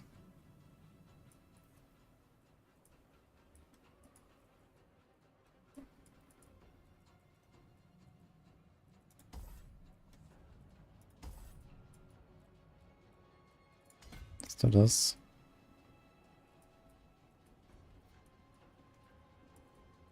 I'd like to get this here. Nimble will be kind of powerful. The attack speed is very useful. And the percent damage is double dipping. This is 1, 2, 3, 4, 5, 6, 7, 8, 9, 10, 11, 12. So that's a lot of points though. Have those points.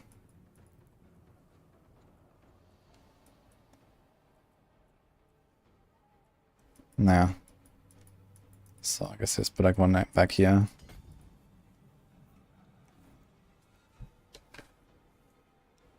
Yeah, I'm not gonna go into PvP zone for this now. Not on a hardcore character when they can stream snipe me. So this is what I got. I'll just have to trust that it works, or maybe it doesn't. I'll try it maybe with some bear. I can go and pull a bear and see what happens.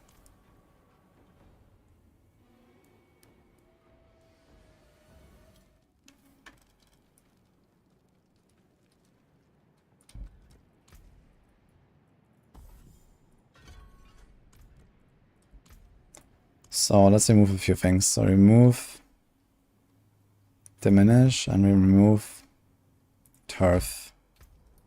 Any other conditional effects? This is from trapped enemies. This is from elites. This is from slowed. So let's not slow them.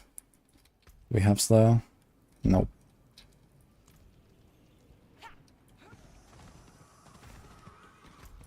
Let's try to find a bear. But I think the bear might just die from one proc with Andariels. Like, how do you not kill the bear with Andariels? I don't know. Let's see.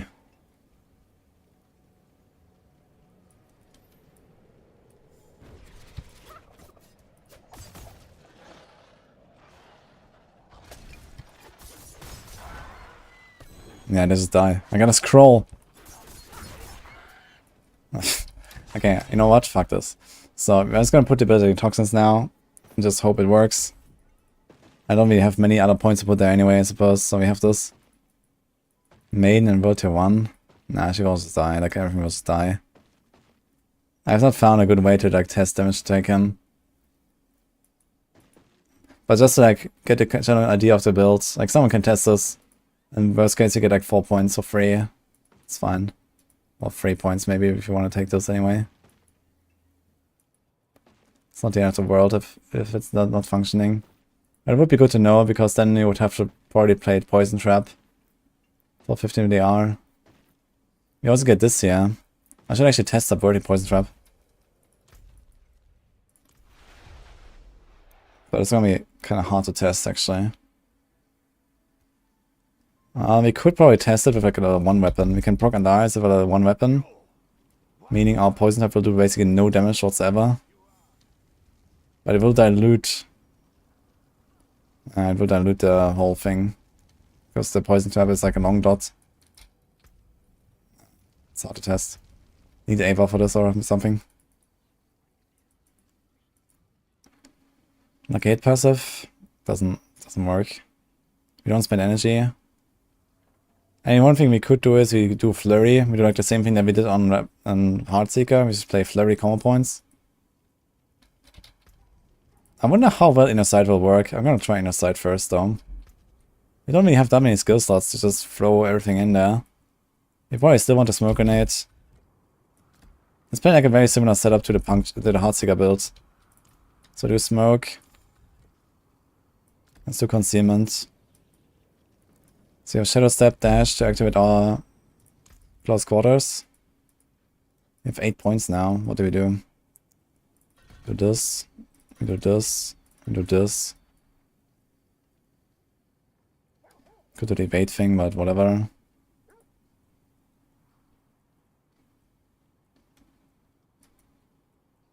There's like nothing to take here, so...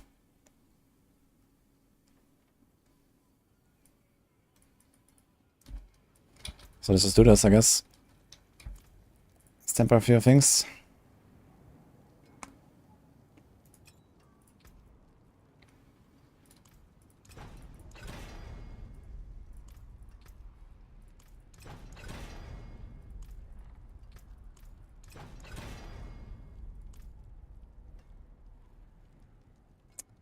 Oh, we should check our resistances and stuff. So poison is covered. Easily.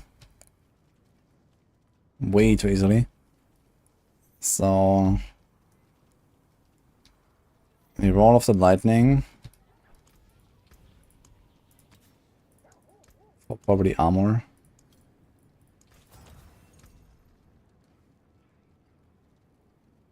So we need lightning plus a gem. We need like a lightning ring and a gem. And then cold, a gem, shadow, a gem, fire, a gem. Yeah, we have 4 resistors missing. We need to roll one of them basically.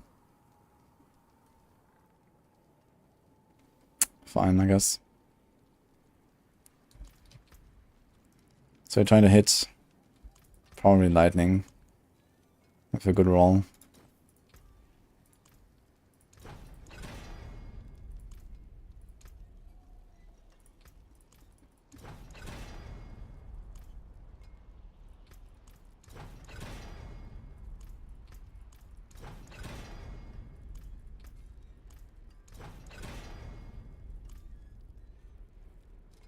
Okay, that should cover it.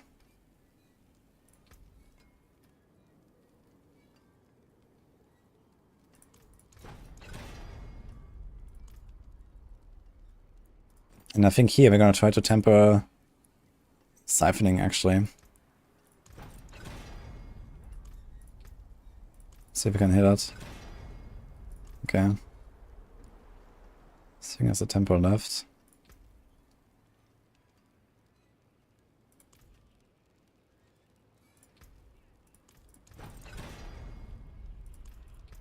Don't need slow.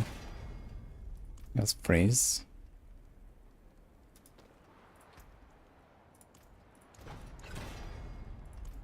Crowd. Probably gotta put concussive strikes anyway, don't we? It's also Noxious Eyes. So what do you do? Noxious Eyes. Maybe Hectic. But we don't really have a need for Hectic. So Noxious Eyes, concussive strikes. Umbrus, Might. Rapid. Maybe Enoch Calm actually. Or two-handed. Rapid there. Yeah, accelerating was kind of a miss here. And then we have still says Moonrise, I guess. I'm respecing into an Andarius Visage build, guys.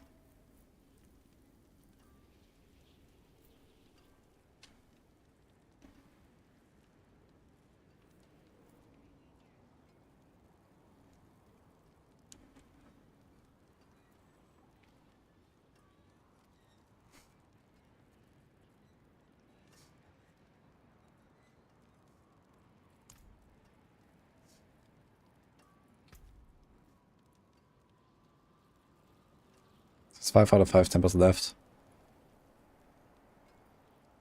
I'd like to get a second freeze.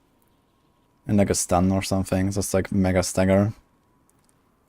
So let's go.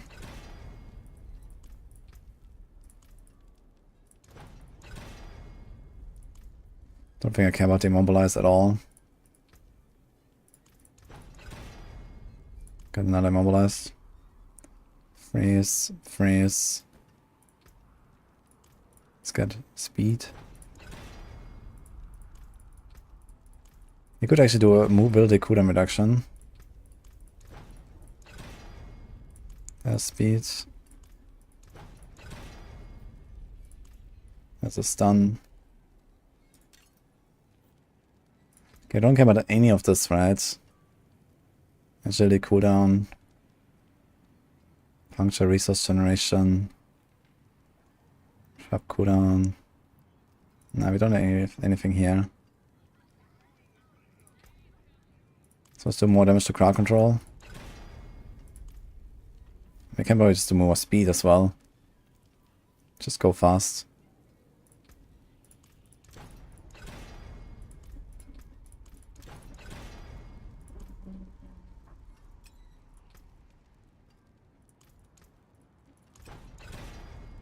Okay. Well, now we can actually do agility cooldown.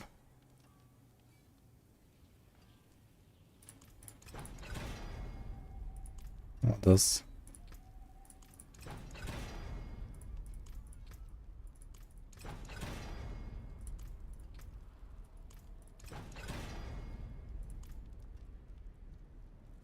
Okay, so I got everything tempered. And we have our res. Once we masterwork this slightly. A bit of masterworking is for kappas. Gem, gem, gem. So now I get the armor. So we have to roll this to armor.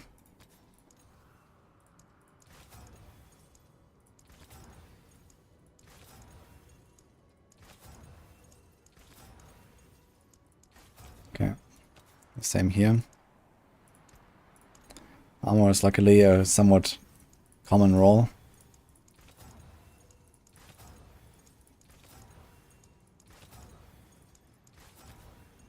Okay. And here we go live. Kind of good roll. Here you go percent damage. Actually, I really wonder about the life per hit. How much would that do? I'm kind of curious. Can I... Wait, how do I lose life in town? Can I lose life in town by unequipping stuff? No, it just fills.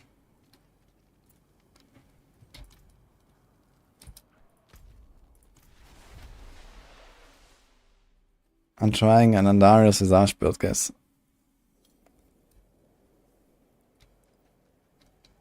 You play Heartseeker when you can try Tormented boss. Heartseeker is good enough for Tormented bosses. Not the fastest, but it works. Very low life right now.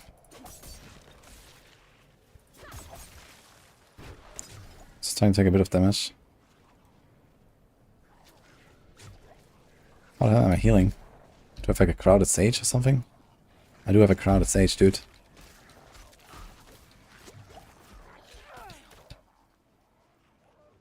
Okay, just out of curiosity, I'm gonna take this.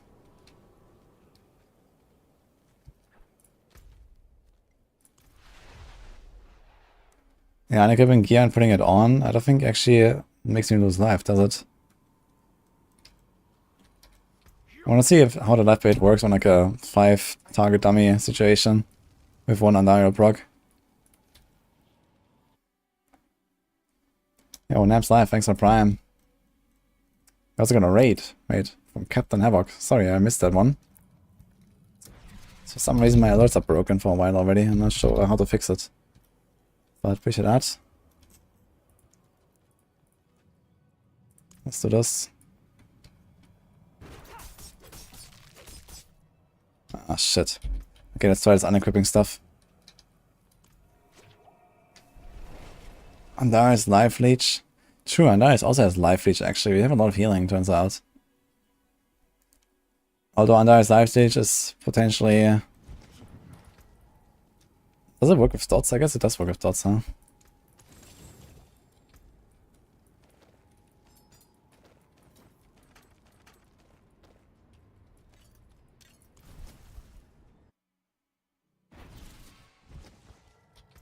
Okay, let's see if that actually works.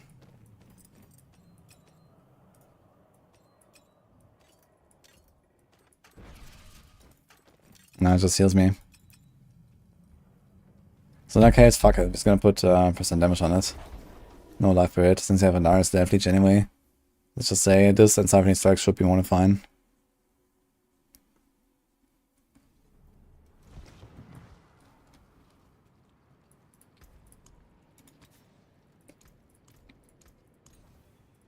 Nice.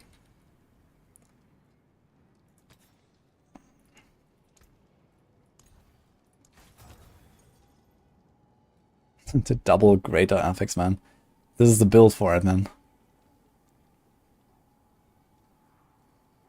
Okay. So we want to try to hit like attack speeds. Here we go.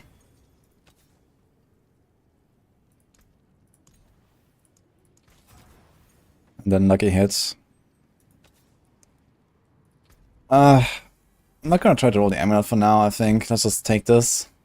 I'd rather go with a bit of extra life and stuff, just to make sure we don't gonna rip, just like that. How much crit do I have? Not much, right? 20%. So I'm kind of tempted to just keep the crit here.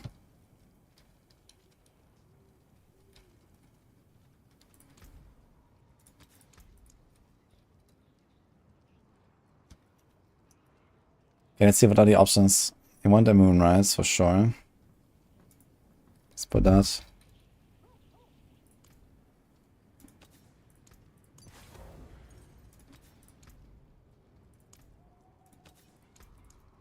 Want a Might.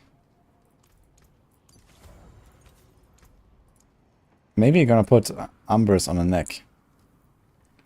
If you don't find anything good. And we can get Assimilation, maybe I'll do that.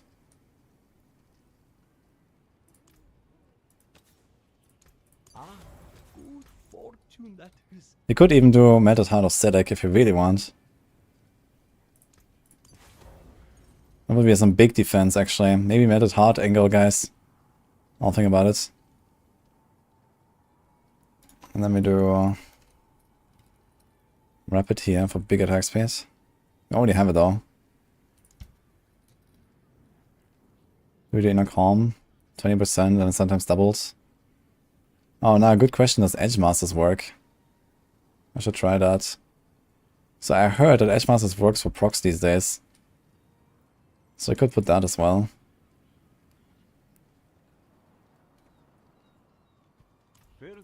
Let me double check this.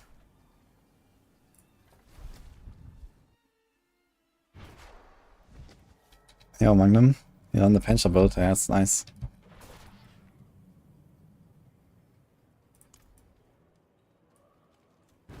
Ah, shit. Single.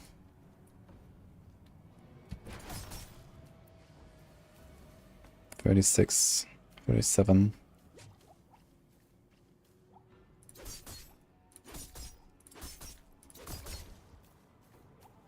$110.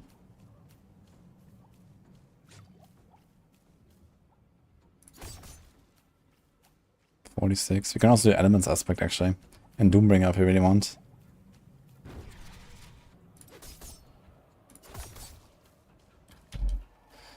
It seems like we still have a roughly similar output here with Darius. Let's try an Edge Masters aspect and see what happens.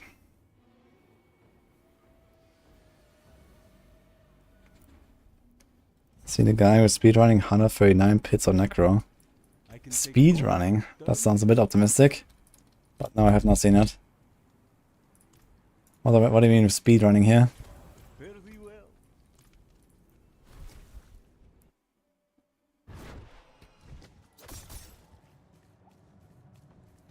Oh, the stone does not seem increased.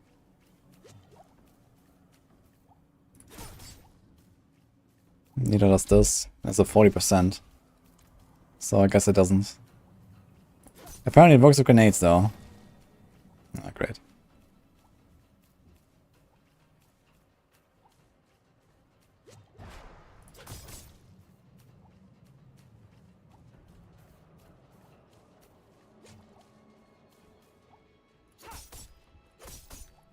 There is a way to get those remaining Paragon points. You go around and click them and get your renown. Good luck.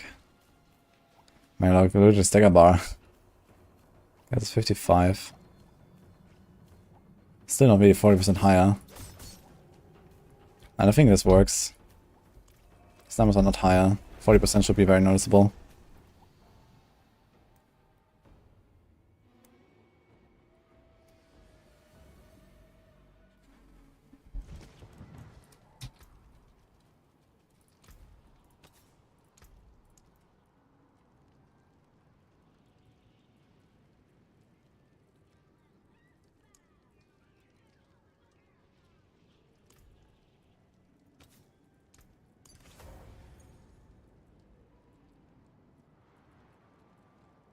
What's my dodge chance?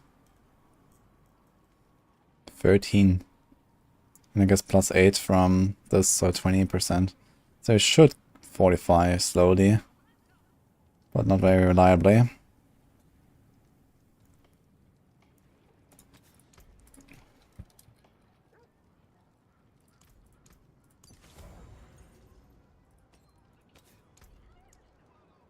Okay, much else? What else can we put here? Arrow Storms, let's go. We have so much lucky hit. This is the build. Retribution. We do have stun, right? Do we have stun?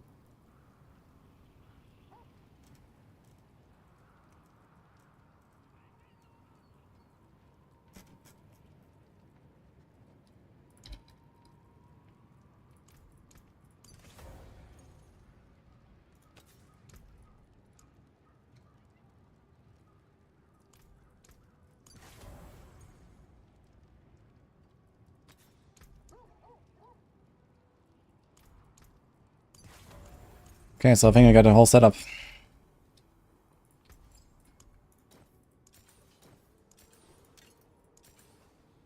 How many of these things do I have? They're buffing this, right? So I can use them. I have 37. Fuck it. Let's go. So this is potentially a Doombringer angle and potentially a Metal Heart of Stalic angle. And if we do Metal Heart of Stalic, we can actually go for like resource generation rolls or something. We actually regenerate quite a lot from just attacking with puncture very fast. So that could be interesting.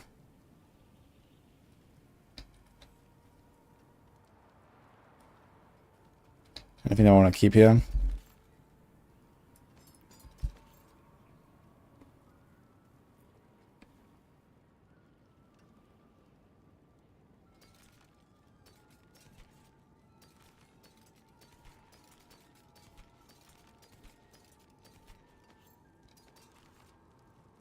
Didn't roll these now. How do I have so much crit? I have no crit chance besides on a glove. I have 21 crit here. Where's that coming from?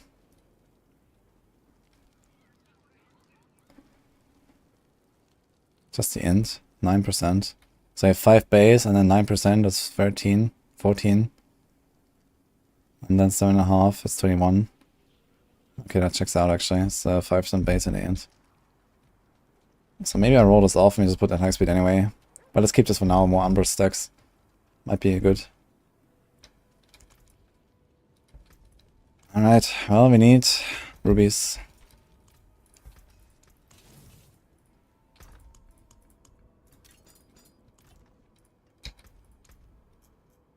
A lot of rubies. We also need like 1 res node. We also need gloves. So this. Okay, so this is diminish.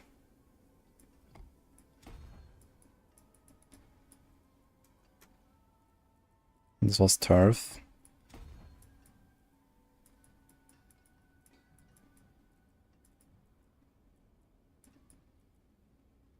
Okay.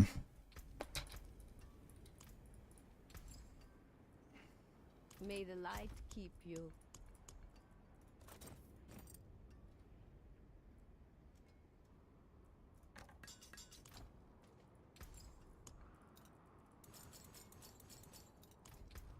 I think that all rogues have the same Paragon boards and the same gems. And everything the same.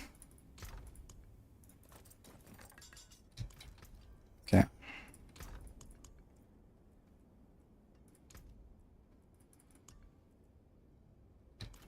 I carry the best shards of the heavens. Actually, yeah. This Western was not needed, I just realized. You get 45, you only need 35. Never mind then.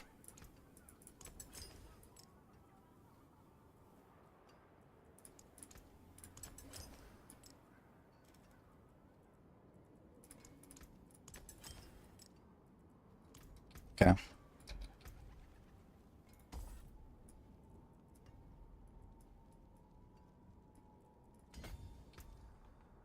Would Exile work for this build?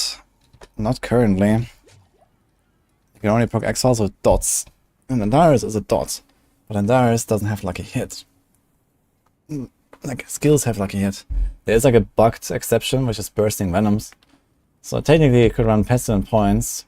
Every third hit gives you a imbued puncture, and then that poison imbue can trigger bursting venoms, and those bursting venoms pools can then trigger X-Files.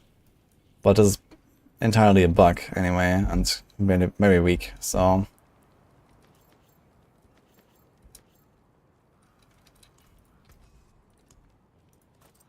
Watch me hit the poisoners. Oh, attack speed, that's nice.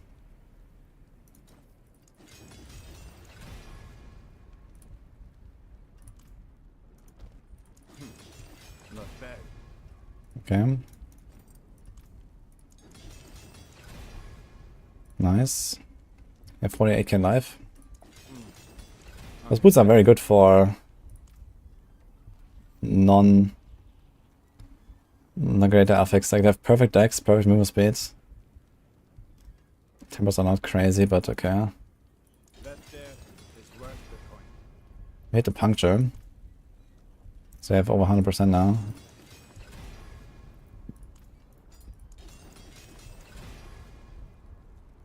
Out observation. That there is worth the coin. Okay, hits. It's my dex, 1500.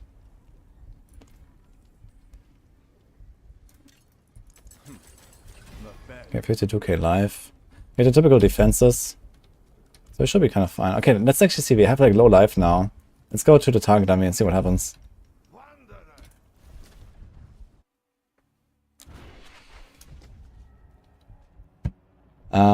Different kinds of crowd control does help with faster stagger, yes. You want to have different crowd controls.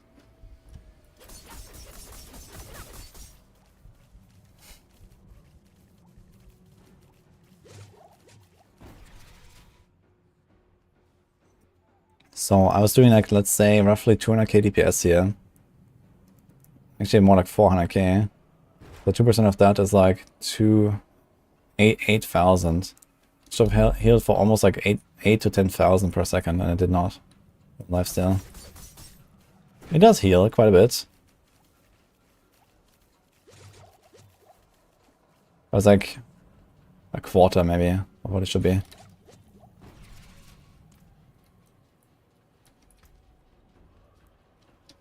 Right, let's try it.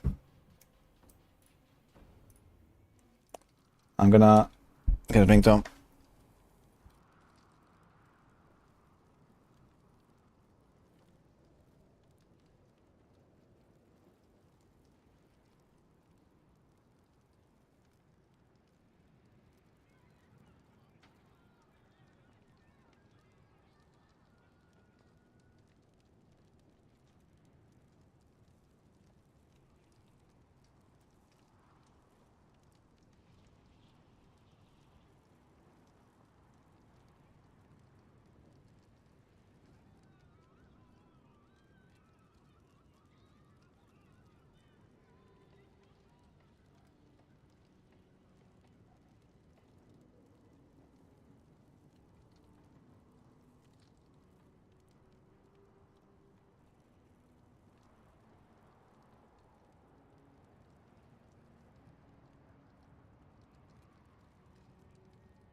Yeah.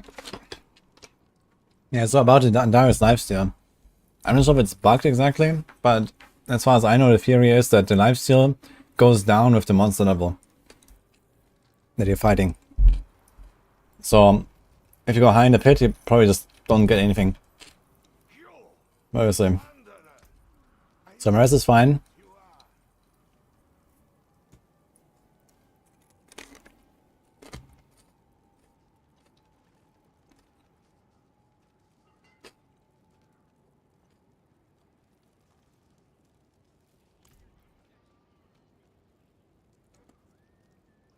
Pure raw cucumber. It's OP. So I think we have to level some glyphs here, right? We have 21, 21, 21. Here's 19, 17, 16. So let's just start with a Nightmare Dungeon and see what happens.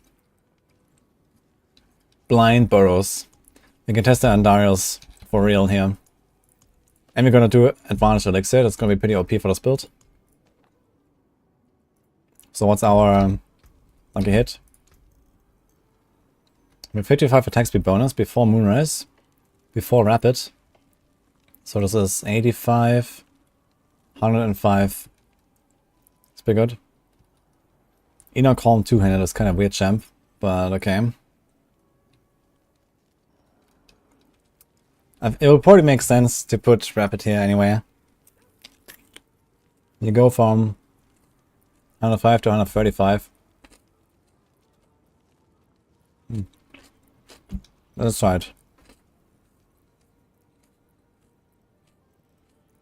My lucky hit? 46%. Not that great, because you don't have the helm. We don't have it here. This should be lucky hit. We got this. We got this. Didn't roll this. Alright. Alright, so what happens?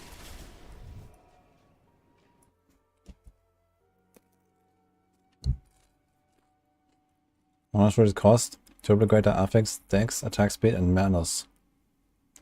That's pretty sick. Definitely a few billion, I think.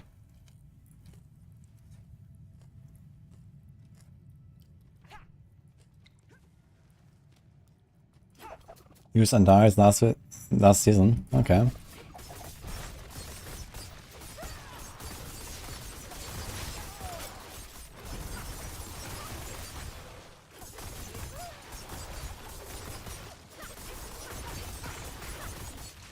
I mean, it's basically one-tapping elites here in hundreds. Not terrible. Healing seems very good. I'm just out-healing the poison. Look, I'm just running. I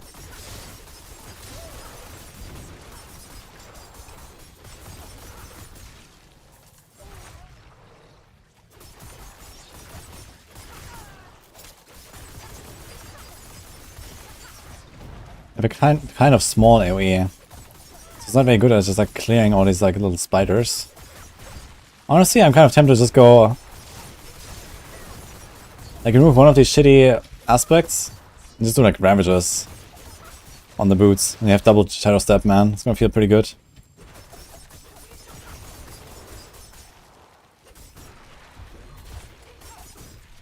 Yo, shadow step proccing it. A real shadow step build, guys. I just proc on Darius. Is he gonna die? He does die, okay. Oh, unique. That's my Scarlet's Kiss. No, it's a bow. Almost.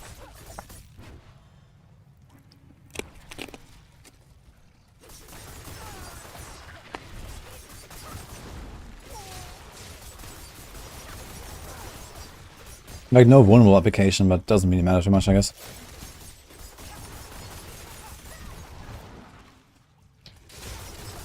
Let's see a boss. Problem is like everything dies behind me. It's not good for night my time. Just look at those stars everywhere. Like, I'm never getting any loot on this build. That's for sure.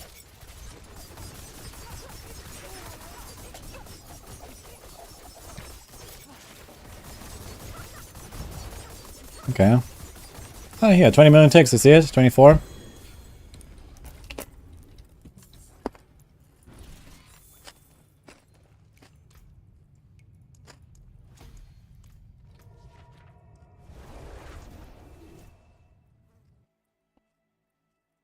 Try Arrow Storm. Oh, here we go again.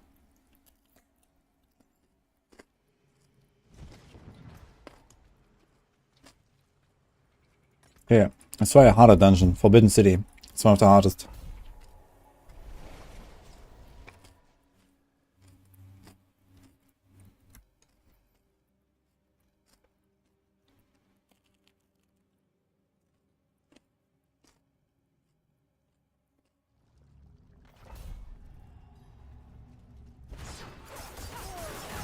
I don't think I have stones.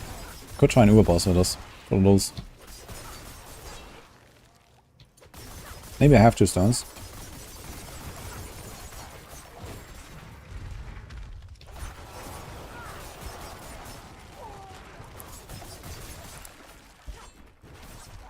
And Softcore can maybe here even. I could probably not run concealment. And then get what? That's not really much to get actually.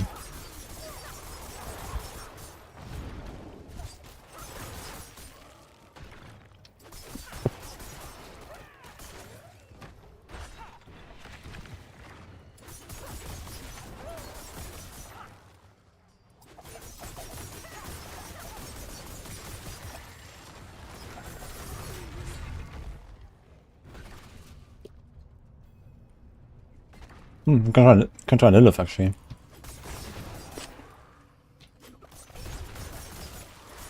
Like insta stagger her too in phase 2.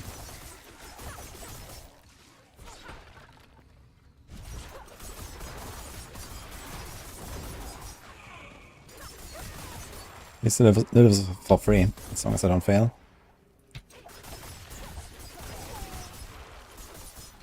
Yeah, so our ability seems fine. We could probably... Okay, I want to see how fast do I get my Umber stacks when they hit me. 2, 1, 5. Okay, it does go out pretty fast. So maybe we don't need a crit on the glove.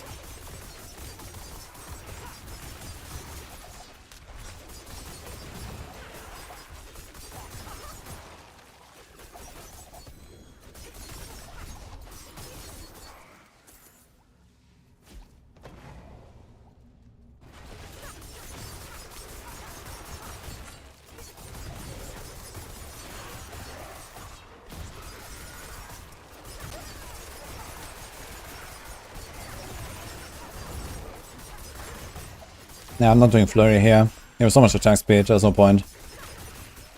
It would be an easy activator for close quarters, if you don't want to use a mobility skill. But there's no harm in shadow stepping or dashing.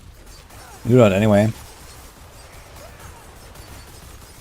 And my HP is perma-full, so that's kinda cool.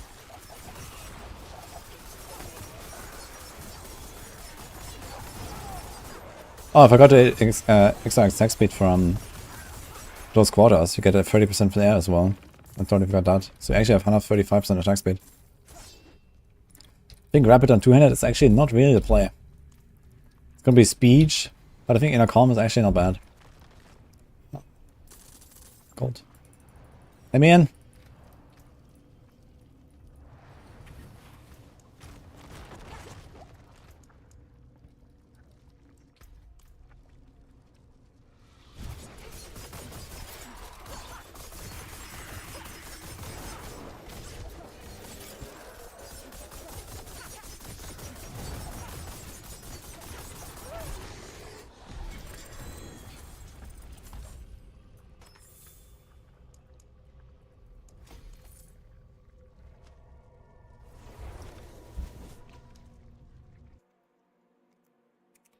I think it's a problem that almost all the builds for each class are basic skills.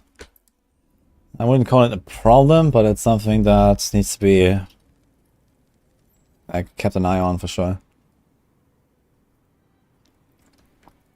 I mean, Heartseeker is inevitably going down at some point because of victimized changes. And Bash is inevitably getting nerfed because it's too OP. And then it leaves us with Wind Shear, which is not really like an OP build. And not really much better than other Druid builds. And then Arclash, not really like up there. Stormcloud, not really up there. So I think it's gonna be okay.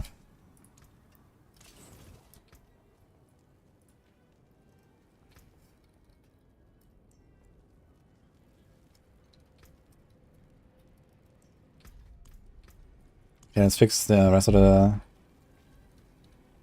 What else do we have? Guran Canals, that's a fast one, let's go. Bash is getting nerfed at some point.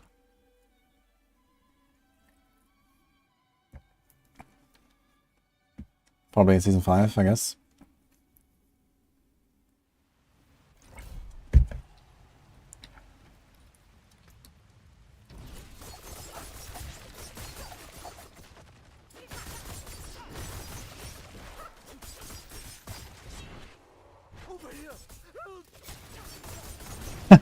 My Caltrops proc Darius, that's kinda cool.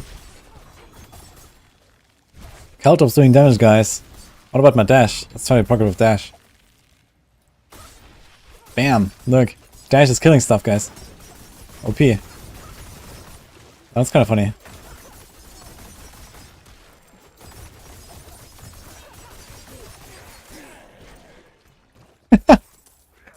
Okay, so Chronic says... He just linked me those boots there, with a greater apex movement speed, and he said, let's play a game. If you brick it, it's 100 million gold. If you don't brick it, you get it for free.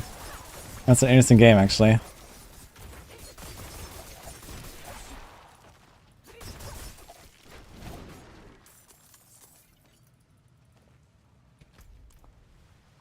LOD, Cal drops 150 clear. When? Oh no.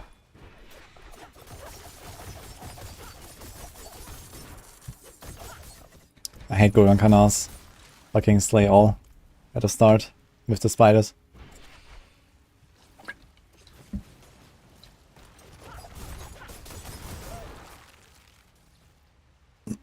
I'm not sure if I really want those boots though. They have evade charges.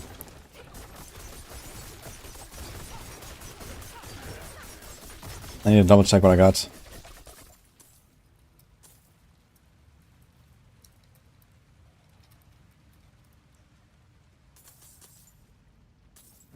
So I don't need to stash all correct. Yeah, it's 20. Should probably check.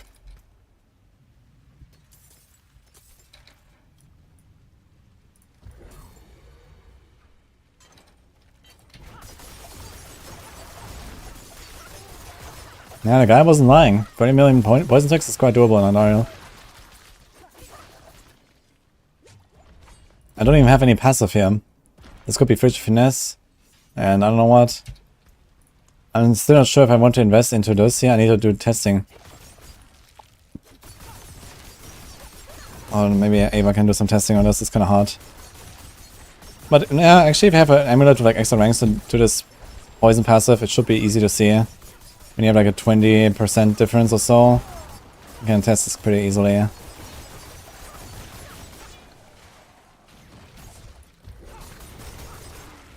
Time for the lift. 1 or 2 more runs, we have the glyphs ready, and then we can.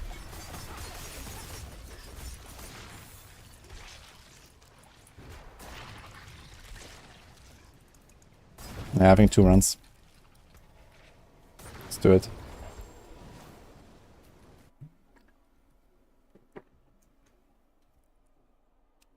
How's the song called? Marine March.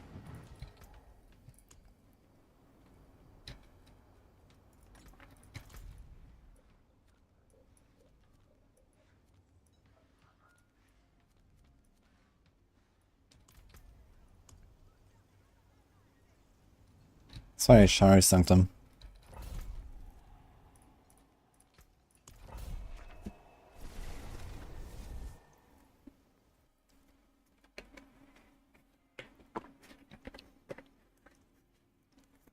I had 1 rip, yeah, on day 1.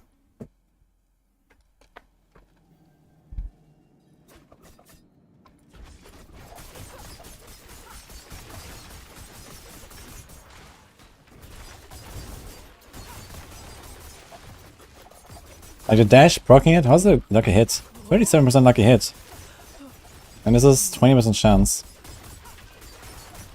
So I need to hit how many targets? And he did like 15 targets with dash to proc and Darius on average. Not the worst.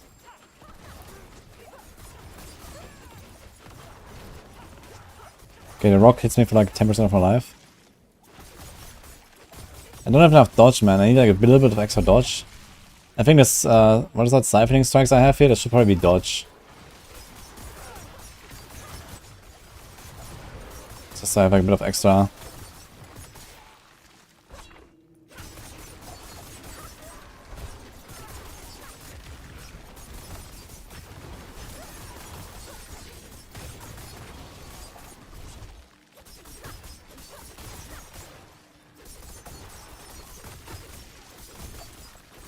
Guys CP on me at some point.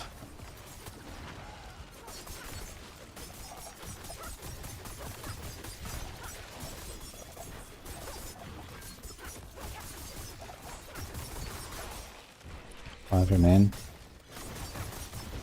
Okay.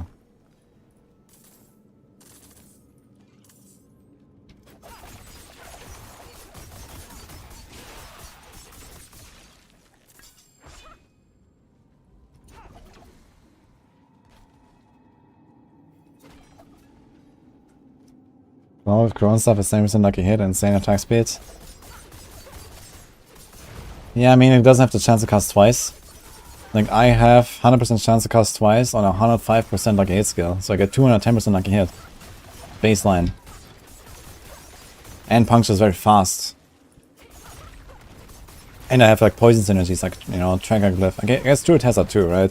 Druid also has like poison glyphs and stuff. So maybe you can do that as well. I mean, you could probably do something similar. But I also have close quarters combat. I guess there's no equivalent to that, but I guess you have quick shift and these kind of things on Druid to work with. Bastion Rampage, quick shift. You can probably do that. Stormclaw, you use Claw and proc Storm Strike, right? So you always have Wolf. So you just need to have the bear there for the Bastion Rampage. It should work, I think.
Okay, one run should do it, I think, on 100.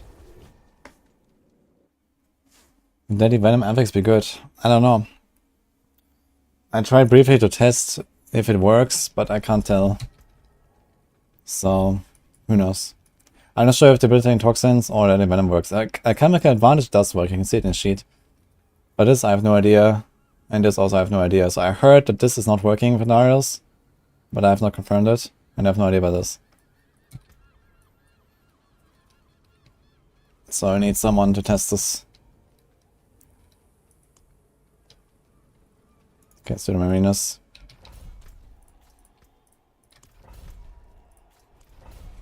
What is this curse bit? Answer given great attacks of one. Both are fine. Archery in close quarters with dash and shadow step. That's how we used to play in season 2. Season 3. Mostly season 2 actually. Season 2 everything was close quarters builds. And all the range builds they also played dash shadow step without close quarters. The same thing now.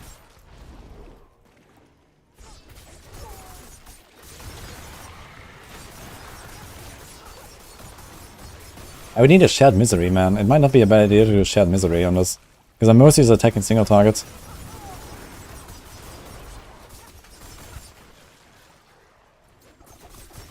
I really wonder how a Mad Heart would feel on this build.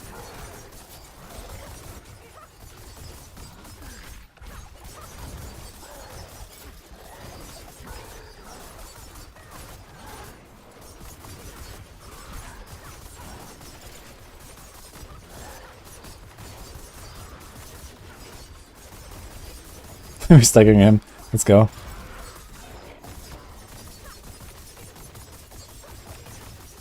Yo, 42 million, let's go. Not terrible. The stagger nukes are legit.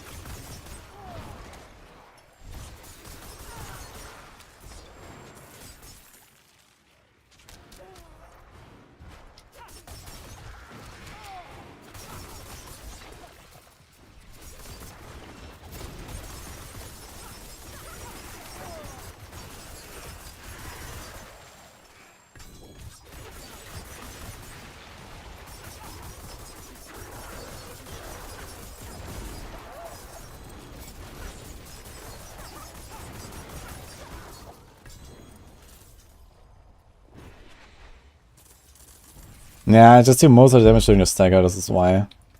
Like on a non-staggered boss I don't do much, but the good thing is, at least on farming, you always gotta kill the boss in a stagger basically with a rogue. Like, you just stagger the boss and kill him. Oh, easy.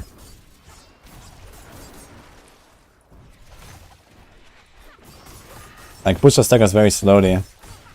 But normal bosses in the pit, they just stagger in like 5 seconds and you kill them. I could try pit a bit.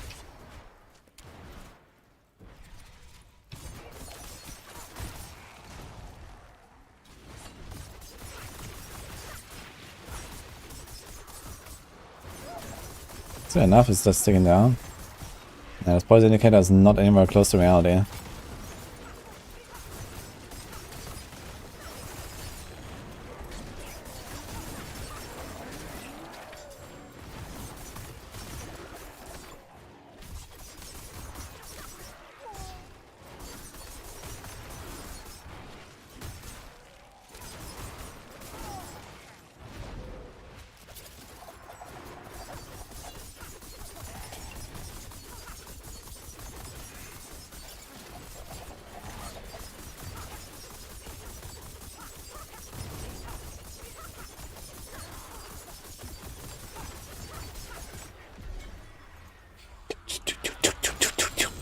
Ah, you're missing 50 XP, man.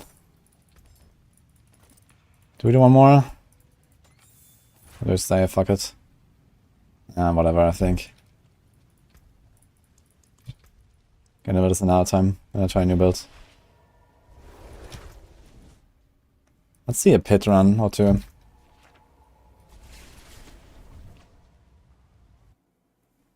Looks like a poor man's exploding anguish impale.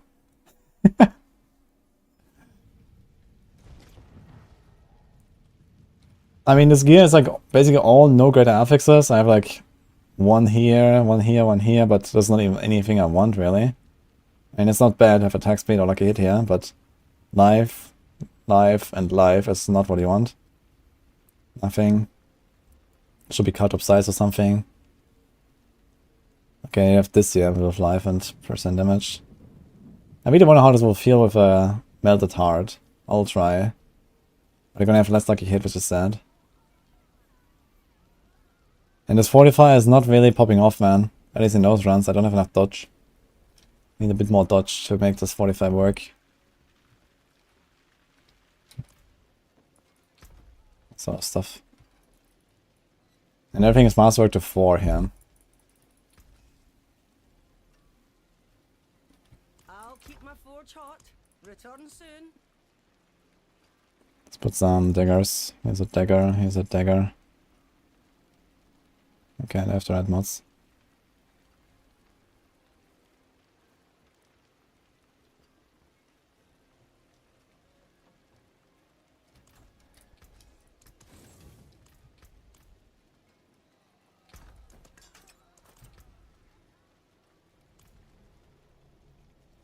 I have a Doombringer. I have Doombringer, I have metals.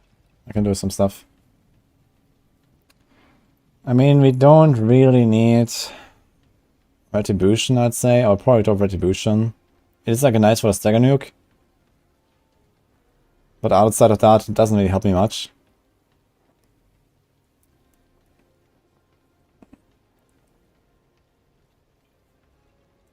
I mean, in general, all this like CC related stuff. I have Retribution, Noxious Eyes, and Concussive Strikes. So my boss damage on stagger is really big. But it's like not really good on like AoE, because I don't have any way to apply the CC to AoE. I just puncture one guy. So one guy will have all these dots, all these like buffs, but that's it. So if I had a Shared Misery, it would be very good. So maybe I was going to put Shared Misery. I think it's going to feel pretty good actually. I'll try it. This 45 is not really stacking up enough. So like this, we're gonna get suddenly Noxious Eyes, Concussive, Retribution. You do like double damage. It's like 30.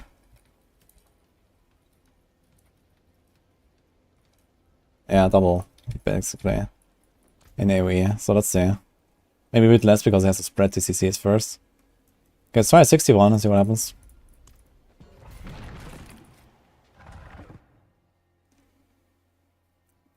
I have 2 times the attack power of your turn. Yeah, it's because I have a lot of percent damage, which inflates your attack power for no reason. Well, there is a reason, which is it goes into damage calc and other stats don't. But no reason meaning you don't really have that on other stats. Like if I take off like, I don't know, percent damage here, so percent damage there, on the weapons, like this just gives me like way more attack power than normal. And I also have Inner Calm.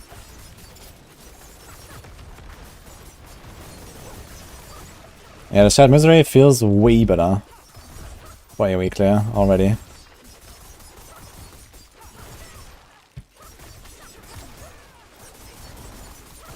I was easily melting this actually. 1 or 2 proxies at least are gone.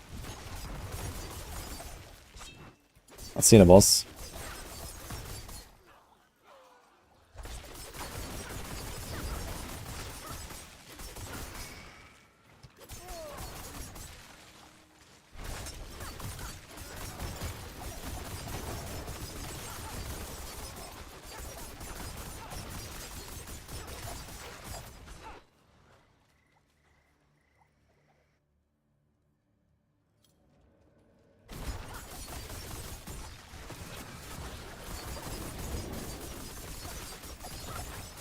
Good thing is we don't really care that much about the caltrops as we do on like Heartseeker. So I don't really have to use it very much. Just on the bosses maybe. Maybe on some tankier packs later.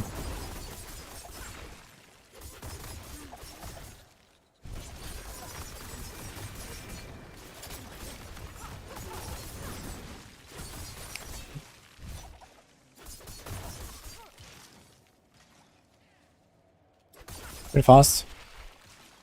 If you can do the same pace, like 10 years higher, let's see.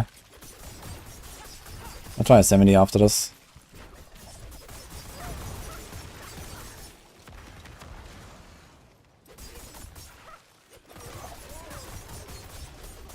Look at the freezes spreading to the next room, man. That's hilarious. I love it. The Shared Misery is so good, actually. Look at this. I love Shared Misery, man.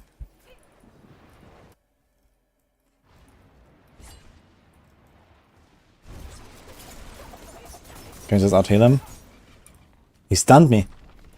I forgot about that. He stuns you.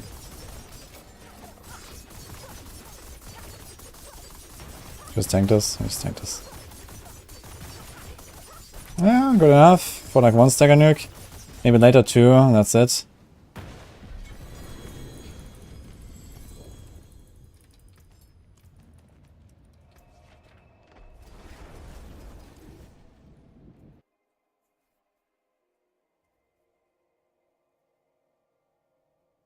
No, there's no obscure unknown exploit or bug in this build. At least not that I'm aware. It's a new pot.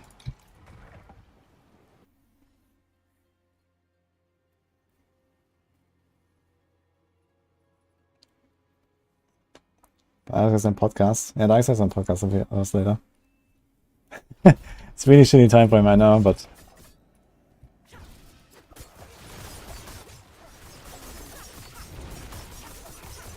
Yeah, Shared Misery feels nice, man, because you just spread everything everywhere.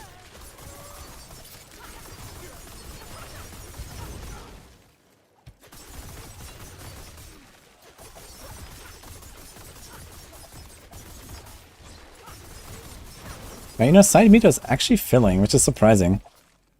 Let me check that. How often does it proc? It fills... I think they made inner side work with dots.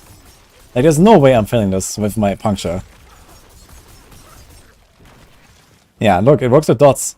It did not used to do that. Even on PTR, they changed it for a live server. That's kind of sick, actually. So in this case, you probably don't even need the crit on the glove. Oh, this was a big hit, yeah. This is Andy build.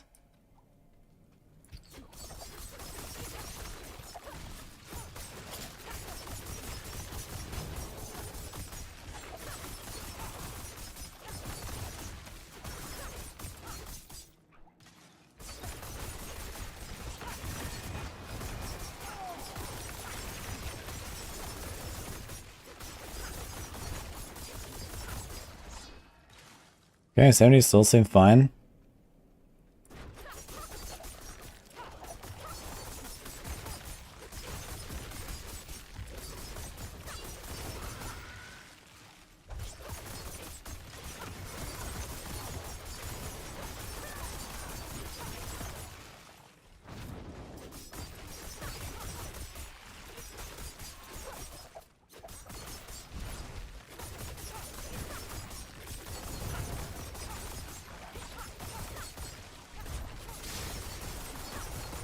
Feels so much safer now as well with the Shared Misery. It's actually a really nice option.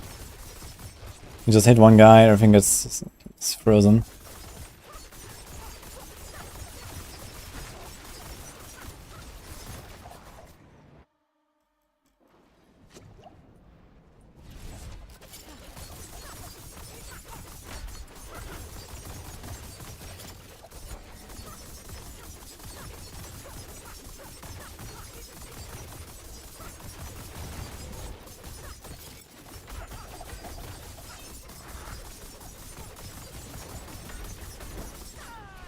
It's fine.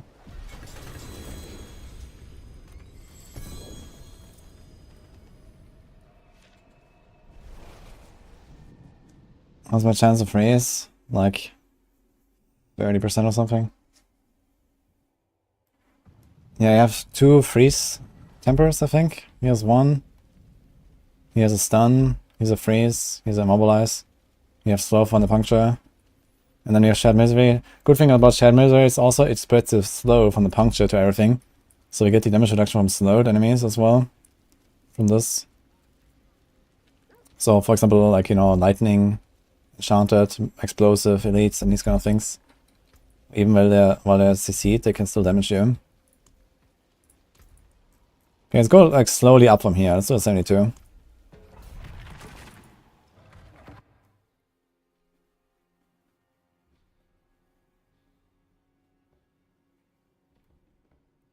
This build could use Tibalts. Maybe activate it with Shadow Step, but Tibalts without the need for resources doesn't make too much sense. It's not really a thing. Like, it's not even a thing in many other builds that have need for resources. Just Tibalts like that is not a thing. I mean, a soft guy, if you really want to go all in on damage, you could, but I don't think that's worth it. I would rather just like roll more damage stats on my gear. Like, I have a lot of life right now. On my amulet, on both my rings, you can remove those and get like more lucky hit and attack speed. This is probably what you would do instead of Tibalts. You get more benefit than the Tibalts and damage. And you don't have to play around this Shadow Step every 4 seconds. You want to do the Shadow Step every 8 seconds, not every 4.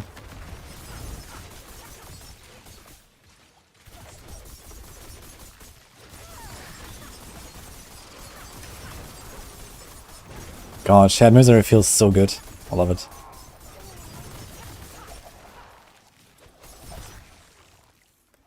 Last time I played it was like 2 seasons ago or something, I think. Shared Misery. On like a Sorc build. That was also very nice. It was like some lightning Sorc build. Everything stunned off screen.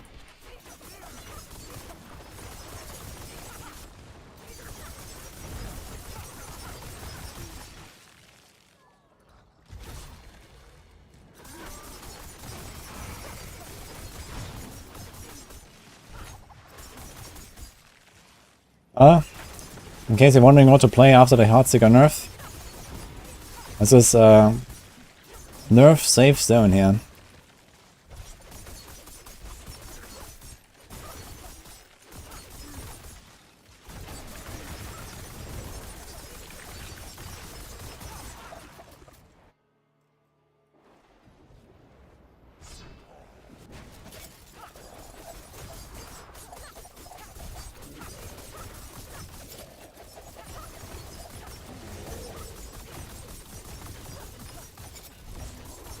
Let me have a good opener here. Bishop moves too much.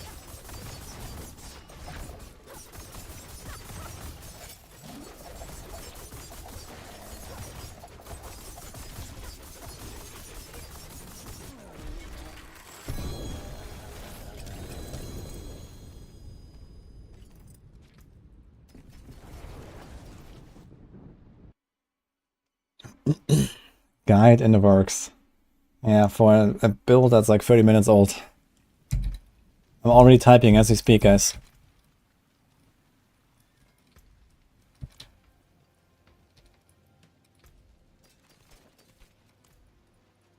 Come, traveler. The stars of sanctuary wait. I don't even have a planner. So, give me a break. Okay, 75. That's what I was farming on Windshield.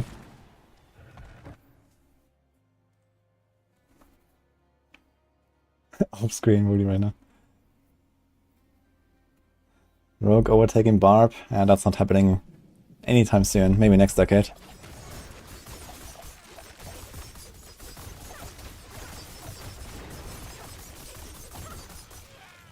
Okay, we're doing 75. Let's see how it goes. I wonder if I can go all the way up to 80. I was talking around 80s, 82s of Heartseeker.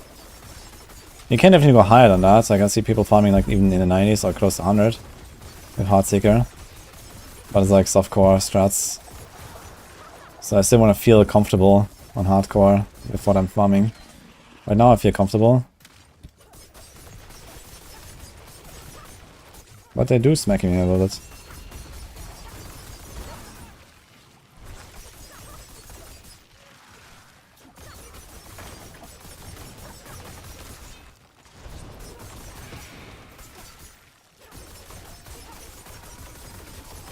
Yeah, when you have a bit more like agility cooldown reduction, you can like fly around man with dash and shadow step. I have shadow step cooldown reduction. It should be agility cooldown reduction, I guess, for both skills. And the other one doesn't have anything. It's Kautov's cooldown reduction, which I don't really need. I think I only really use Kautov's on the boss.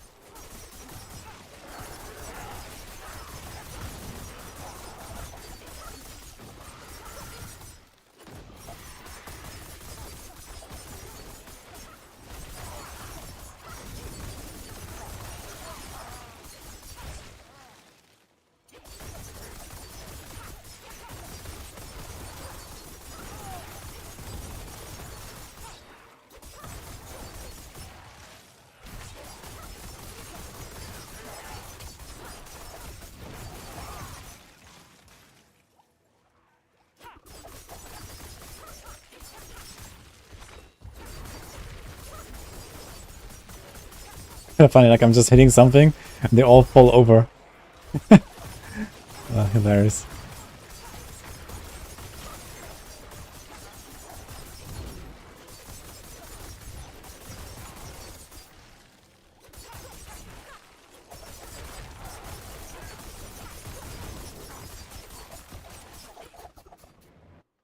Okay, still 2.5 minutes to the boss.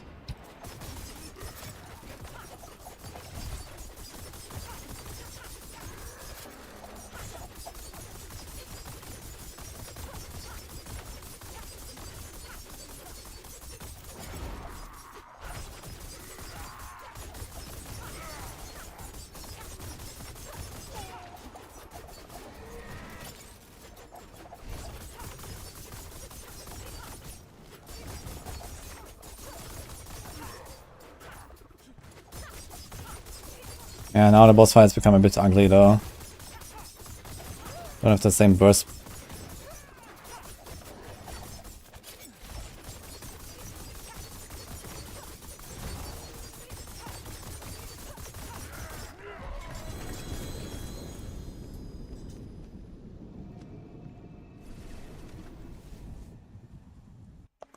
$138 paid Necro in 8 minutes. Damn. Yeah, Holy Bolt seems to just like scale infinitely, right? Like, as long as you kill some small stuff, you can kill anything with Holy Bolts, with minions. Is that what it is? Wanna check it out? Golem Necromancer. Yeah, there we go, I guess. Probably just all the Necro, the minions with Holy Bolts. Does he use it? Dude, his health bar.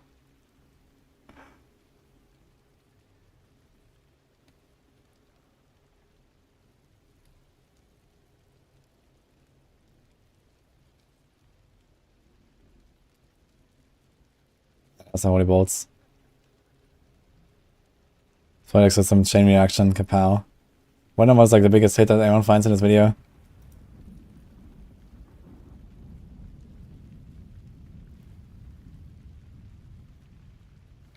Eight minutes seems pretty legit though, so how fast does he kill the boss? Die Grube. Okay. Wait, this is an 8-minute clear. Wait, what? He's at 7.5 minutes. So the ads just kill him. Yeah, look, he just one-shots the boss. Okay, how much damage is that?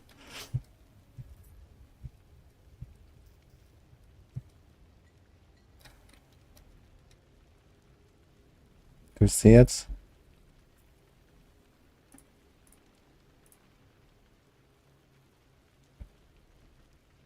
I see, this is million, billion, 65 billion. No, this can't be enough. And he has like many hits. There's a 16 billion, 65 billion, 108 billion. Yeah, he's getting like multiple hits here, basically. It seems like all of the projectiles can shotgun him, actually. From like one proc. Because he gets like many numbers. Look at all these numbers. 20 billion, 100 billion. Yeah. It's just holy bolts. Yeah, it's just bugged. As long as I can kill anything and there's ads, you can kill the balls, I guess. So when people come to my stream now and say, oh, have you seen the Necro speed farming? 138. Speed farming. You don't mean fishing for an easy ad boss.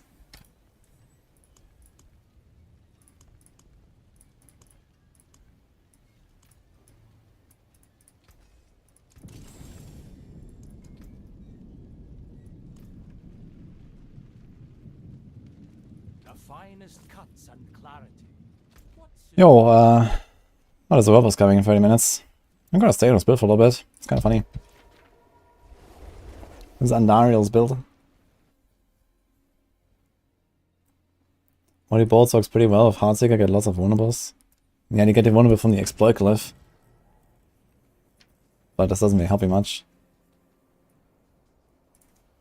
Let's see what I can do here.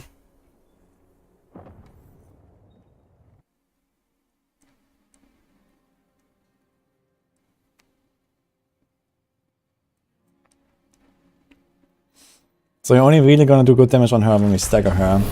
Which is good for phase 2, but not good for phase 1. So phase 1 I have to play the game.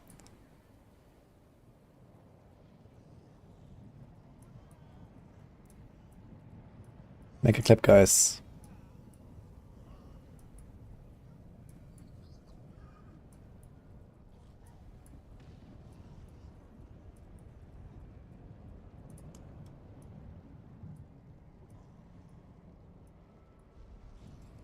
Concealment is optional, I'd say.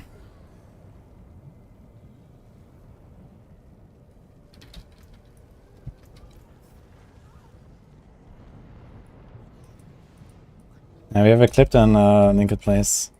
Because there's gonna be many people asking.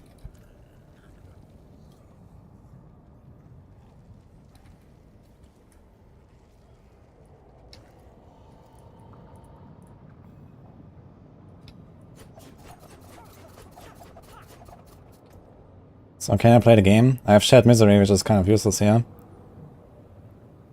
Not okay.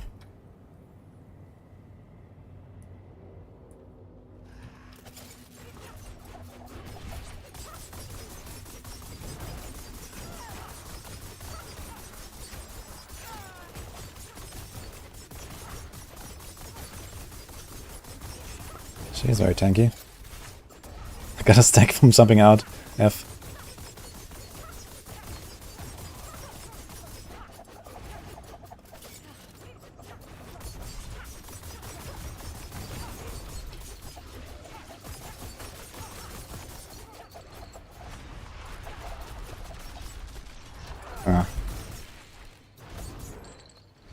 Scroll this. We have 2 stacks that early. I was kind of scuffed with the counters. I just jumped out of the circle, man. I don't want to risk this character on Lilith now, but we can. Oh, we have another one. We can reset, right? Doesn't work.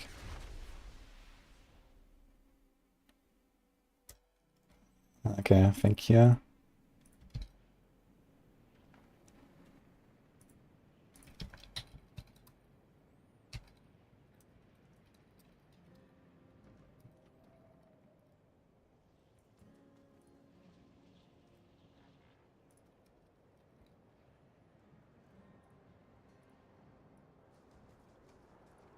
Okay, 1 hour to podcast.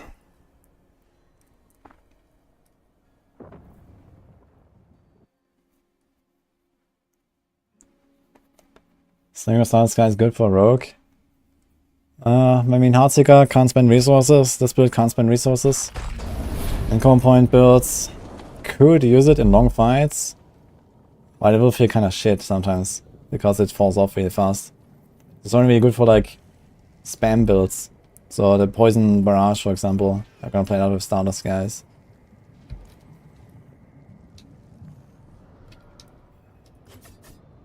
Okay, light is on. Let's go escape.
Okay.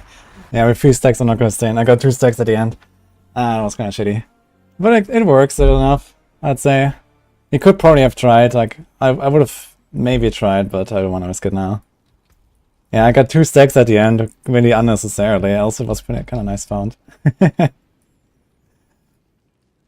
Anyway, not very great against Lilith, I'd say, but yeah, it's just like the missing boss damage when you don't stagger them. You need to stagger them and then you do good damage. Without the stagger, it's not great, because there's just not really enough damage multipliers to put on this build. I need to rely on Retribution and Noxious Eyes and Concussive Strikes and all this stuff. I mean, other builds also run some of these, but not, you know, necessarily that many. Like, I don't have, like, any skill-specific powers that help me or something.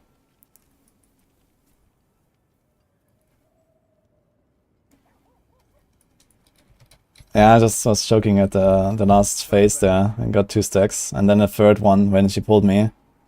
I could have pressed Concealment and I had only 2 stacks, and I guess 2 stacks I would probably survive the cleave.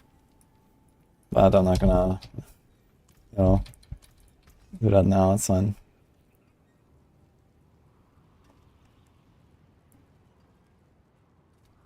Phase 1 was really fun though.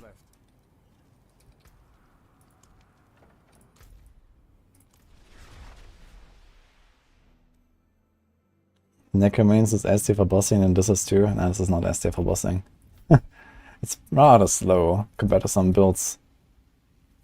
Like some builds you can basically walk in and one-shot her. So, close to that at least. Why do you put a skill point if you take Concealment instead of Poison Trap? I have Concealment. I have 1 point there, that's it.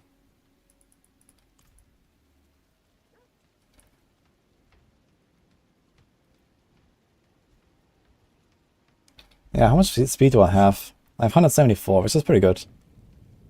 I guess, actually, I did a mistake here. I should have swapped this to the movement speed there. This would have helped me. It's 20% speed, actually. But we're generally kind of fast.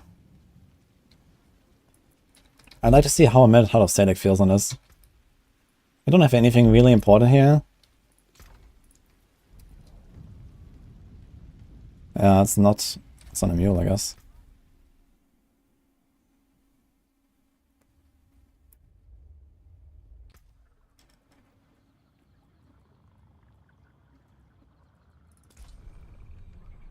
What's this build good for?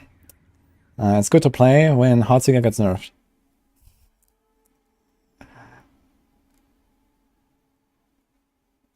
You think I would have died there for sure? Nah, I could have probably lived a cleave, but I don't wanna try it now. I think even with 3 stacks I would probably survive a cleave. And then I would have just killed her afterwards. But I got a 3rd stack and I decided to go out. I need to save my scrolls, guys, for the push. I want to do a big pit push.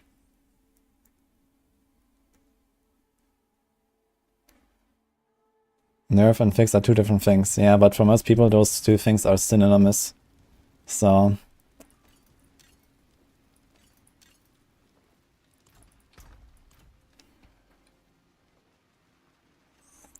Big pit energy. There is power. Okay, let's try. Let's do this. I think he has resource greater effects.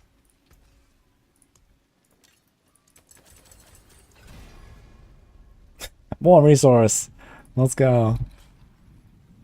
I mean, why not? My speed is still 167, so... So how much can you temper? I forge more than horseshoes and nails. What do you need? Here, 85% puncture resource generation. So you get 6 energy, because I have 3 knives when you damage a crowd controlled enemy. And then I get like, almost double. Actually, if a master is up, more than double. So it's like 12, it's like 18, it's like 20. So I can get like, I don't know, 40, 50, 60 even.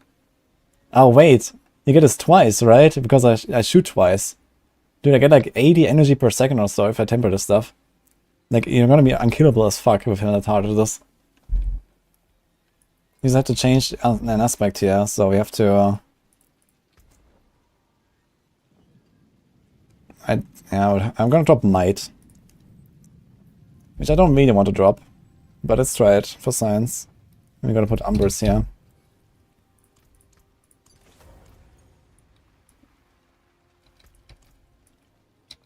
And my previous amulet didn't have any damage either, right? It just had lucky hit, so I'm missing lucky hit though. Let's see how it feels. When taking damage, 75% is drained as 2 resource for every 1% maximum life you would have lost. So my resource is 160. So this is basically the equivalent of 80% of my life.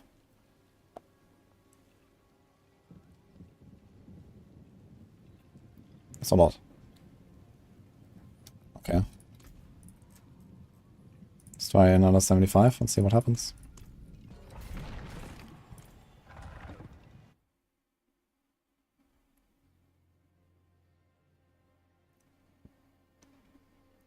Arrow Storms and Vengeful Aspect work on a build or a Heartseeker. Yeah, they do work, they just do no damage. So, no point in playing them.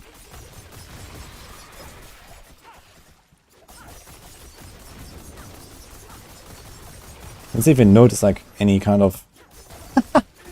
Wait, no. Wait, what?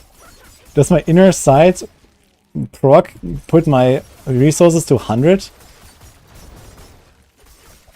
Or was I getting hit there by something?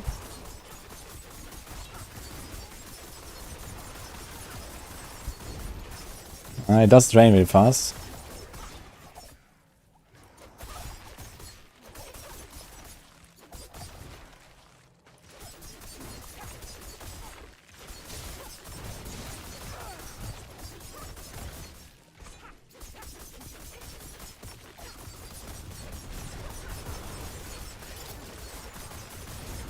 We have pretty high attack speed, which is nice for the caltrops. If you have your back to a wall or something, you can easily use them sometimes.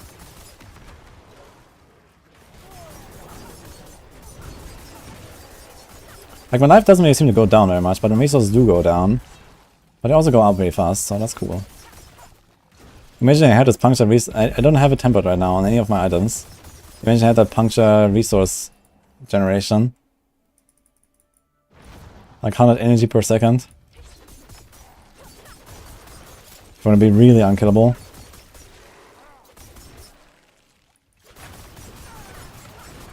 Wonder how many tormented stacks I could tank with a build like this.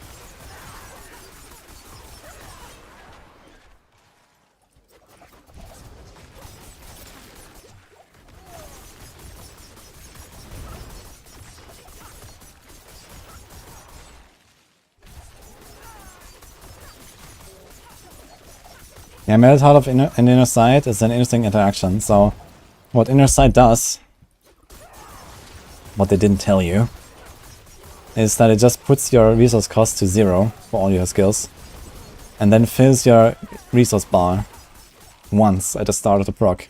And then it overlays a graphic. This glow effect. It's just an overlay.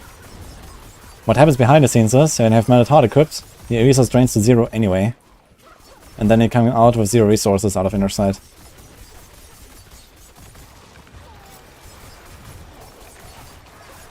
The things the devs don't want you to know.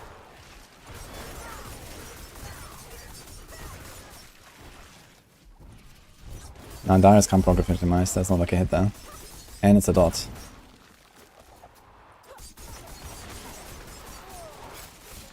Oh wow. That was a lot of damage though.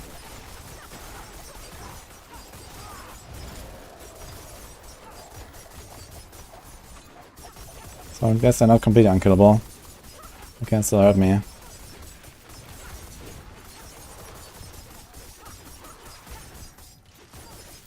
Yeah, it's a fucking lightning shamans, man. The fucking goats. They're one monster type, they can kill any build.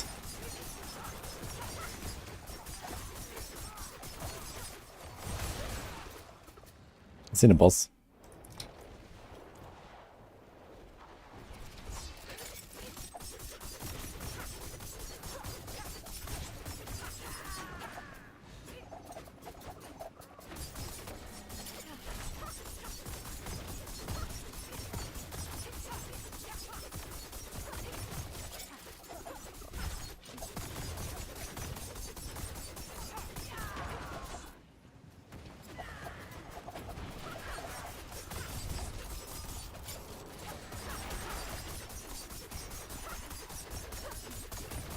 Whoa! What? Okay, I'm dead. I didn't see her spawning. Okay. That was unexpected. Well, ladies and gentlemen, that was the Andaria build. Did I have full resources there? Did she actually one-tap me with a slap? I need to see that. Yeah, I didn't realize, like, the boss was staggered, so I left my guard down. And she must have spawned, like, right at the edge of the screen or something. Because I was very far. Interesting. Yeah, I never tried to get hit by the slam once. Ah, she probably shotgun me, right? Can the cleave shotgun you? Because I didn't move at all. I never tried to tank it. So she maybe shotgun me. This is probably how. That was Lilith. Nah, I think I've gotten hit by this once. I mean, my character is very tanky. So it must have been a shotgun. But maybe some softcore Andes know that. Does it shotgun? That 3 cleaves. She does a triple cleave. I have full resources. Yeah, here's Lilith spawning off screen. You see that? The red circle. Yeah, I was not prepared for that at all. What? I think I actually did move here a little bit at the end. I tried. It looks like my character moved a little bit. Yeah, I did press dash there. You see? The dash actually did go off and it moved me a little bit. Here, when I saw her coming.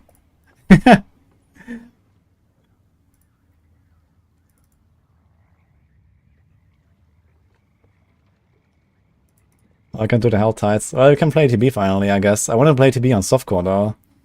But I guess you can level with TB now anyway. Ah, that was unexpected, to be honest. Good news is, I didn't lose anything important. I had, like, crappy gear. I had 1 scroll in my inventory. It's fine. I guess I have to reload a few glyphs. So does it shotgun? Does anyone know this? It must be shotgunning, right? There's no way I would die to one of the cleave things on a 75 with aesthetic equipped. Like, there's no way. With 5 Dark Shroud stacks. It must shotgun. I'm pretty sure. It does, yeah. So this is how I died, I guess. Too bad, man. If I had reacted, like, you know, 50 milliseconds earlier. Here's the dash. She gets me in the dash. Okay. Yeah, I did not see her spawn. Like here, I saw the Tomb Lord, and I was like, okay, we're chilling, he's staggered. But then Lilith still came out, and I didn't see it. It's just the shout. You see the shout here off screen? And then she's coming. Damn.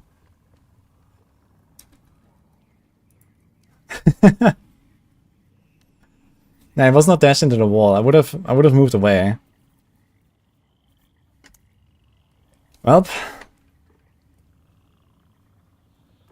we want a quick power level to 60. Nah, that's fine.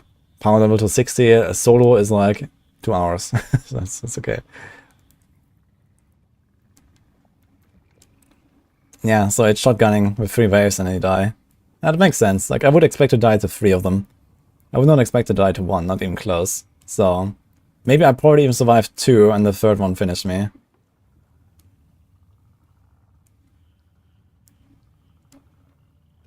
Yeah, I mean, technically it was a misplay. Even though I didn't see it, I could have seen it. You saw the red glow from the shout from Lilith. So I could have expected that, potentially. And looked at it. But I was absolutely not expecting the boss to spawn there, because he was staggered, and the Tomb Lord was just out. Like, I had the boss staggered, and then there's no shadows.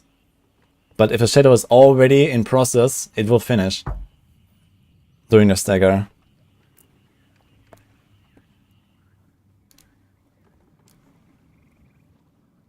You know that one taps. Yeah, I mean, of course, you're never gonna get hit by that on hardcore.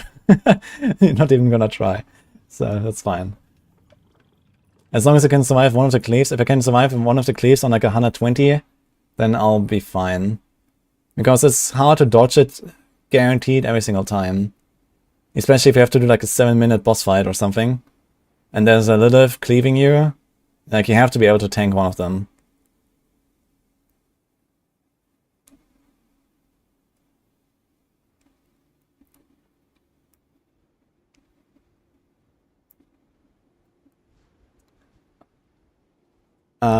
Well, I don't have any recording that doesn't have my cam.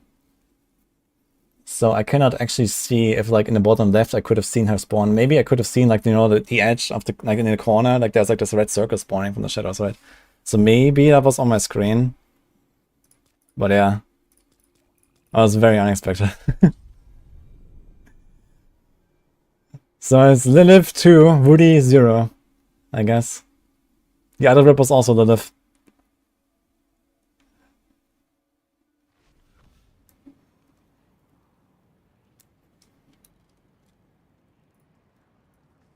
Maybe Druid 2 for fun.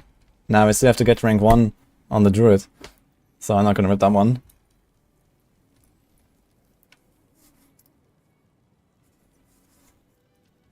Hello, Druid. Hello. Although, fun build. Let's make a planner for Andario builds. While we're at it. We can do that. So for people that want to play it.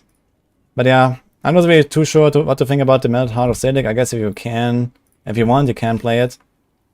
I would probably just leave it out. And go with Might and just chill. It feels a bit weird to play around it. Because not only have to look at your health, we also have to look at your resources, and it just feels kind of odd. But it is probably pretty strong. For survival. Andario, Druid, Claw time. Well, I just lost the Andario that I did not salvage, so I'm not going to do another Andario build. Okay, I basically played Heartseeker. Let's start with that one. Dial Puncture. Should be nameless. Okay.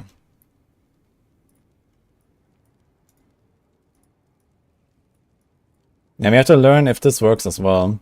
I have no idea if this works.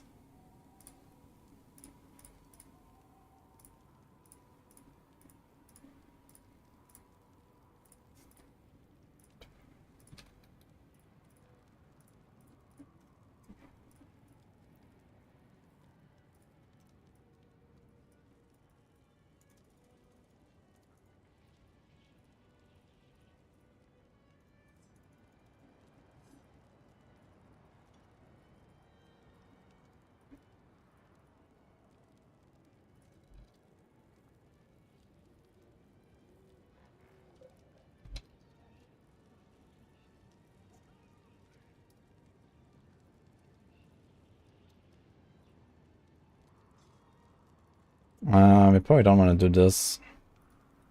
Probably do this. Malice is not great here. So I hope the Deadly Venom works. Copium. But someone needs to confirm that. It's gonna put Deadly Venom, I suppose. Or just Lucky Hit, actually. Lucky Hit. I wanna have Crowd. Speech. Crowd. Gets those 2 decks. Yeah, crit is nice. A bit of crit helps with the survival.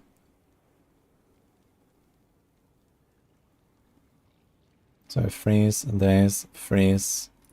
Just to stun, more stagger. You do this. This was all the same. You do concealment, cause why not?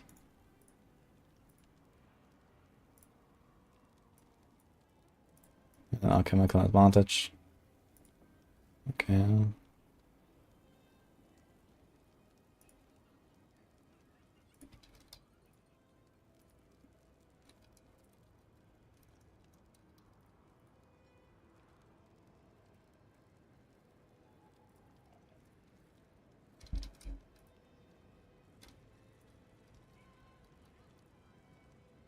Oh, this is actually, we need a crossbow for this.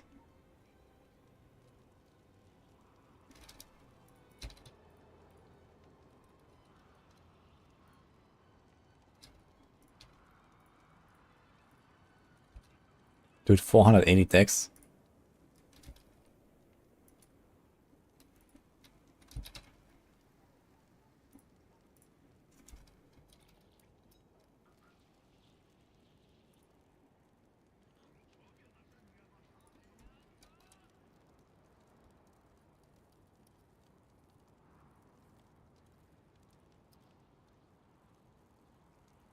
This is Nina, yeah?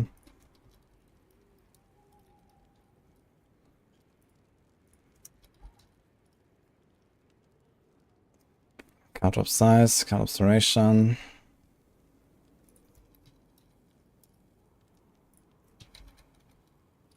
So agility cooldown.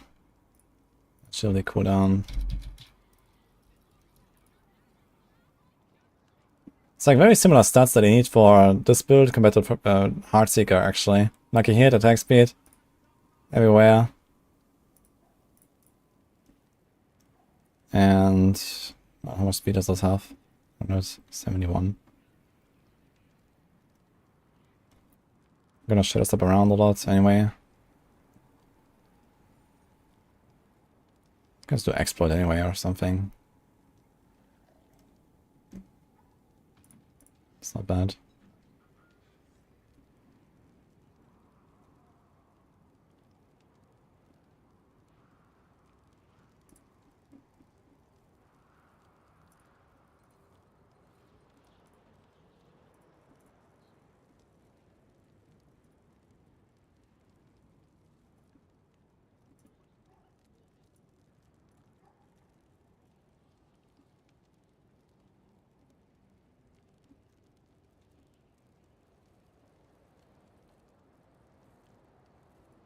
Okay. It's kind of funny how close the build is. I don't think there's really that much of a change, really. You don't need this, actually. I like this point. Use this. You can do this. It's actually a lot of attack speed. It's like cap 1 or cap 2. I can make advantage.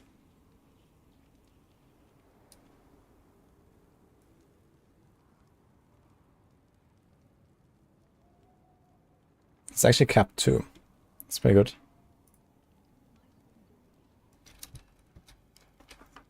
World boss.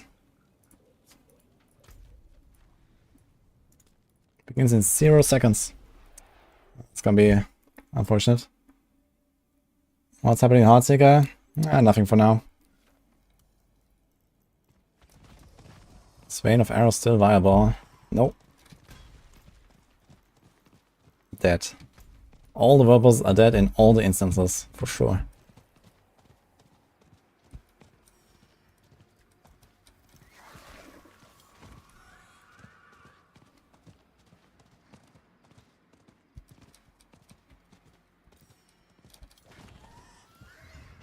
Look. Who says dead?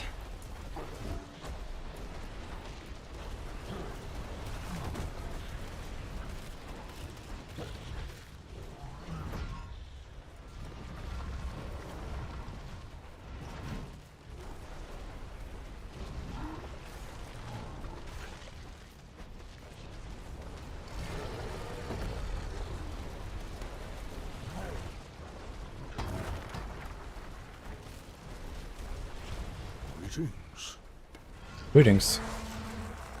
Hello. Wait, there's a cooldown. I can't press. Okay.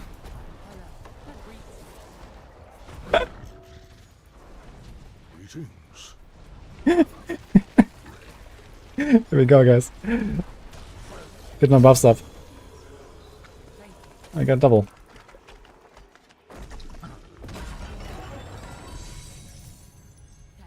Okay. Back to blasting.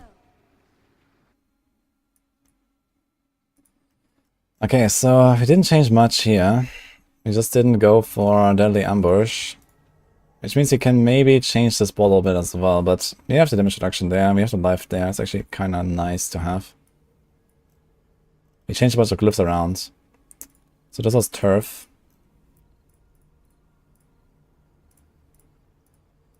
I think this was Bane.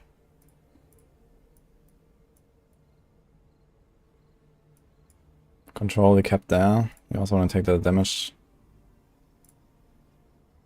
We had a canny, I think.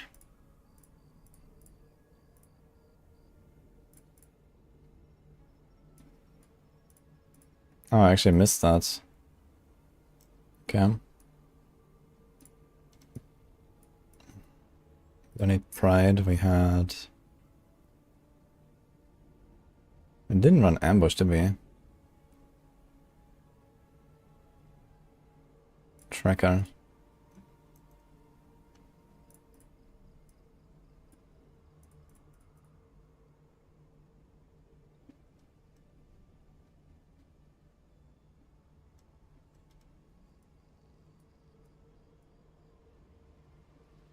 We also want this.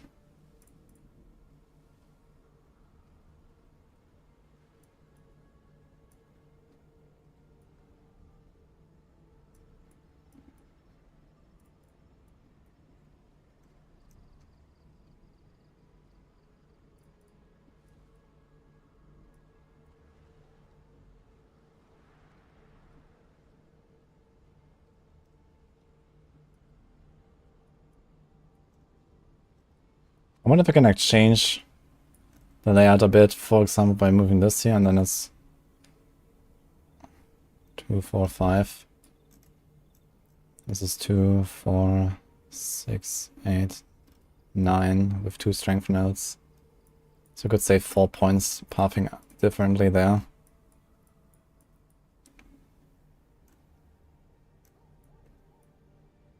Two, 4, 6, 7. 2, 4, 6. So that's also shorter.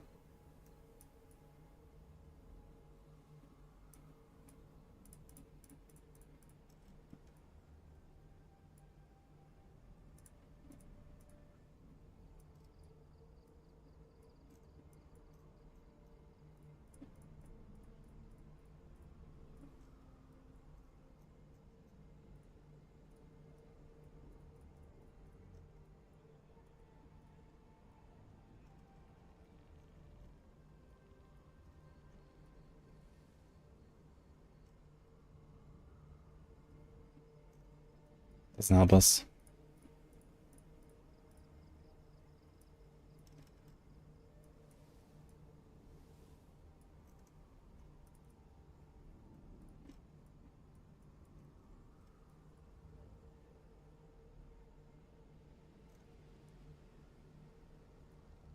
I had this node here.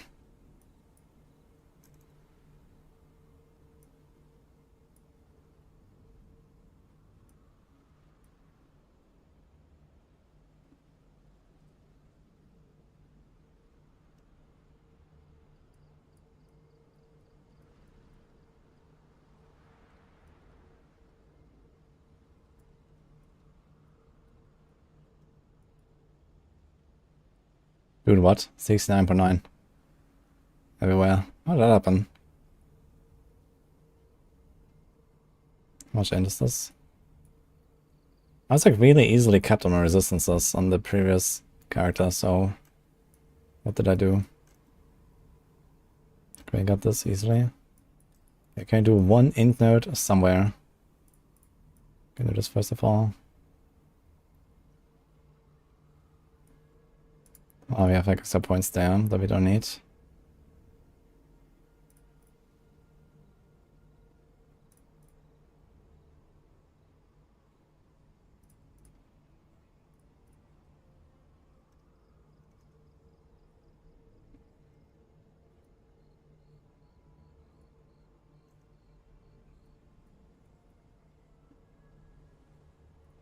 Strength nodes here. I think I actually did this the last time. But you may not actually need that. Since we have enough res. Apparently. We don't have anything on our gear for res. Besides this and like one.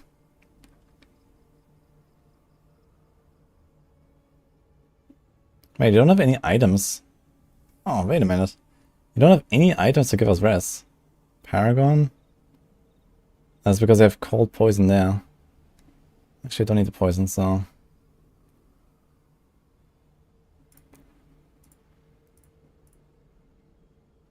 Interesting. Somehow we kept the res with only the Andarius. There's no res anywhere. And I had like one res on my gear, but I guess I can't make it work. Paragon 53.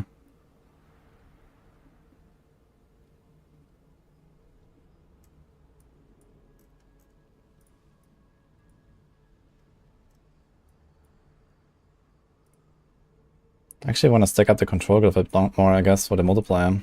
Can do that. I missed that earlier as well. We could even put it on a different board, so I can swap this. Do tracker here.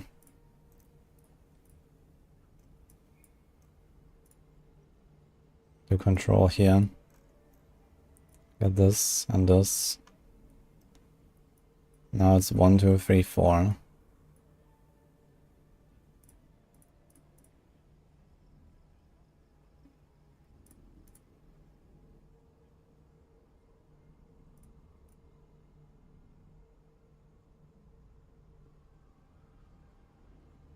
Does it help us?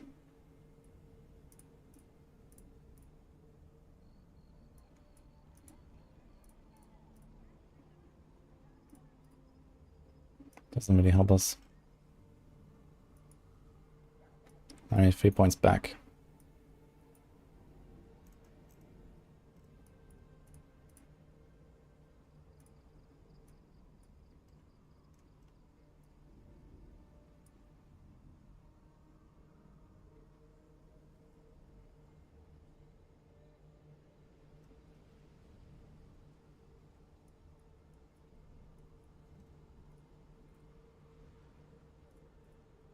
Then you have to do this. Go for 44. I can move that. Maybe. We need one more point if we can squeeze somewhere.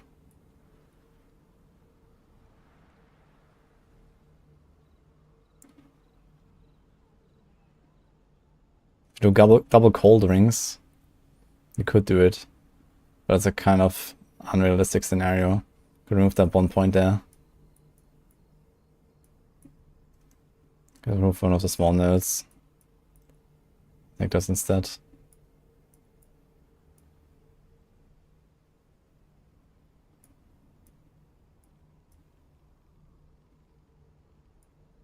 Maybe 5 points out there. 2, 4, 6, 7. There's actually a lot of pathing here. So what I could do is also this.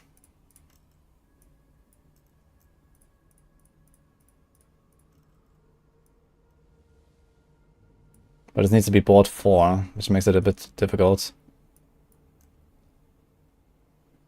We have nothing here though.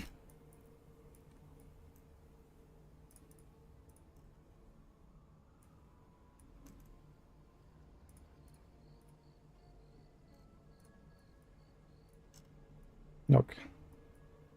2 points left. Take this back. Our resistances are fine. And we can take some random dimension node or whatever. I think that's like 1 point away anywhere. Yes, damage too close, for example. Can do this as well. Poison damage for Bane. That's okay. I think that's a good Paragon board.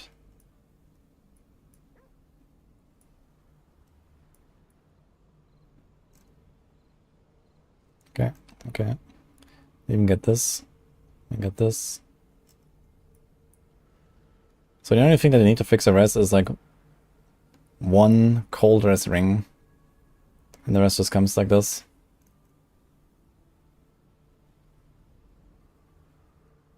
Nice. That's the build.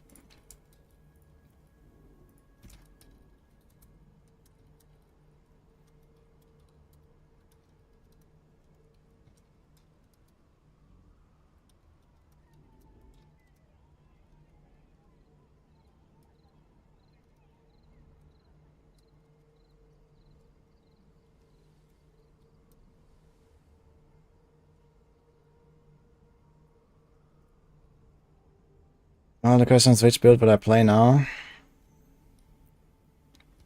To level a rogue. Also, we have 15 minutes to prepare for the podcast. 15 minutes to start, guys. So, what do we do? I wasn't really planning to level on a rogue right now, but okay. Rogue speedrun, 50 minutes to level 100. 15 minutes to World Tier 4, how about that? Let's go.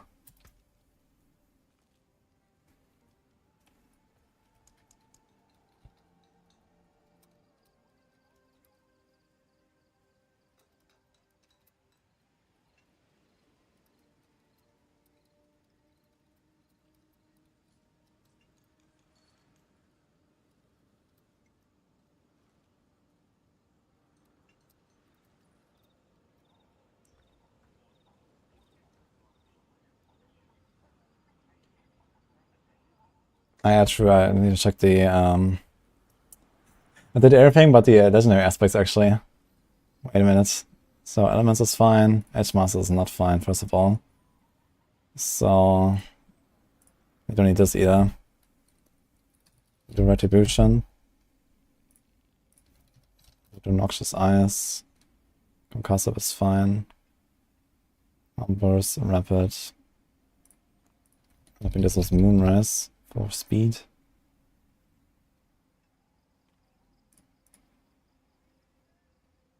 Yeah, I forgot to change all the aspects.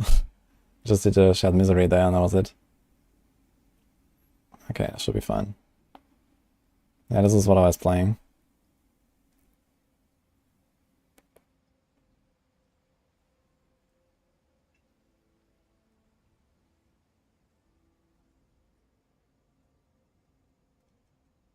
Good to 1k live. It's pretty comfy. It was a fun build. I would have liked to play this a bit longer, but unlucky. We're probably just going to like 70 or 75 and just farm those a little bit.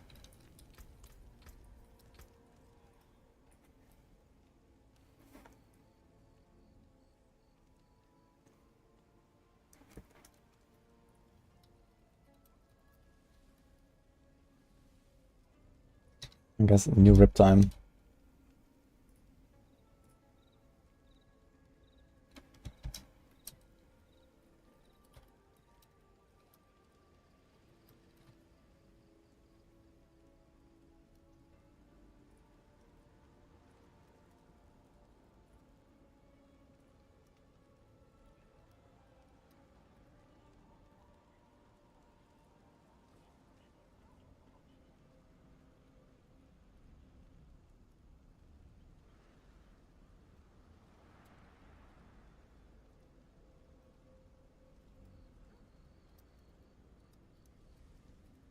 Season 4 podcast. I'm gonna change the title. We're starting in a few minutes anyway.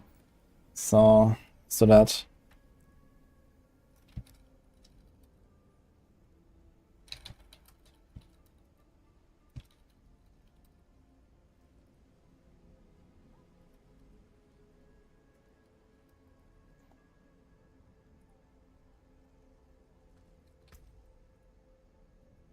see if the guys are awake.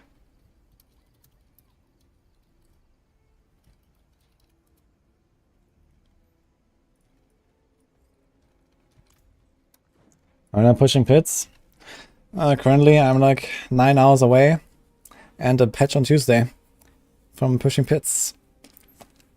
That's a bit unfortunate.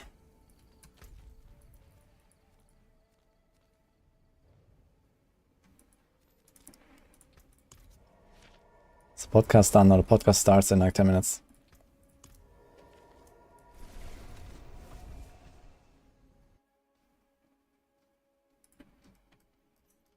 Now DM is like, yes, it's in an hour, right? Wonka,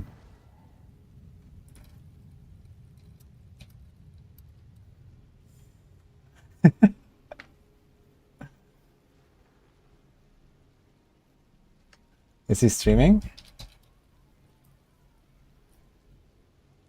He's not streaming, okay. Well, potentially We might have to wait a little bit until I want to see him.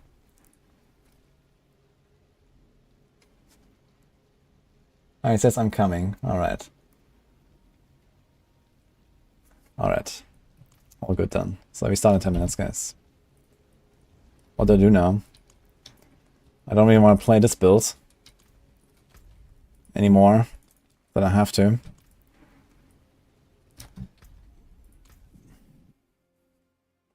Maybe I can use the time to make the transfer of a new character. Okay, that was easy.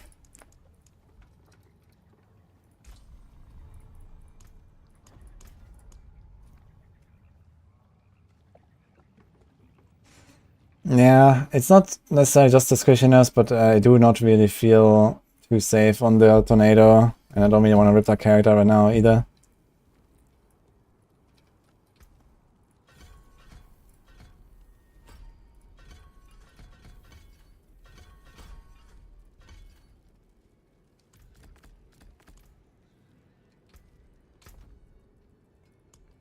Can set it up for later. Do you have any pots? There's an iron barb.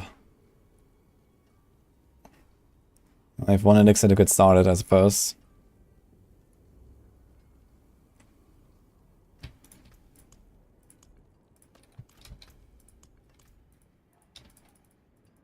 I'm just saying, you can't talk even to the jewel crafter. Dark days upon us. You need a proper weapon. Huge.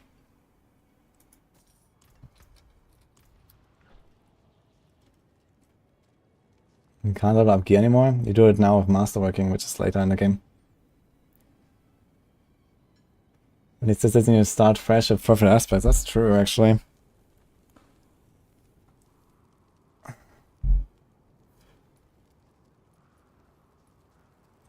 Hey, Lenny. Nice to see you here. Look at my nice build.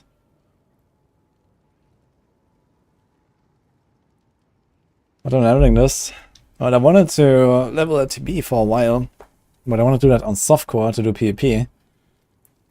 And now I'm not sure. So, I have done Barrage and I have done Penshot already all the way to 100. So maybe I was going to do TB anyway, to be honest. Put on Blade Dancer and start blasting. Why not? And then we just like swap back to our other builds. PvP is really unfun with all the fawns. Yeah, I guess so, right? Fawns is like super meta. So it sounds pretty yikes, actually. Do Flurry, it's not that bad. Please not TB again, man. You've played it so much the last 3 seasons.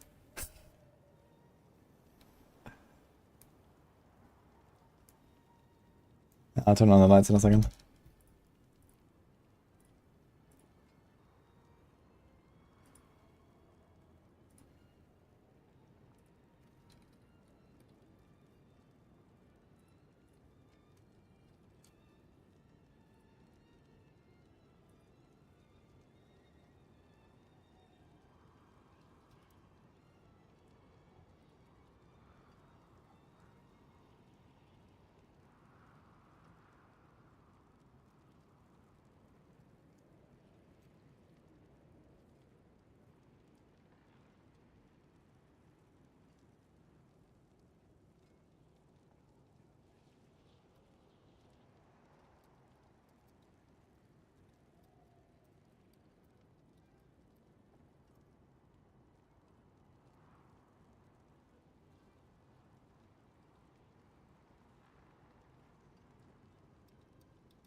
Right, so launching on the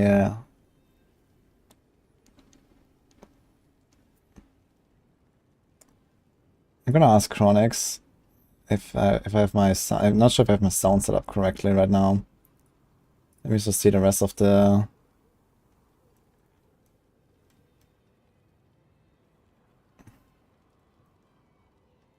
where's the podcast scene?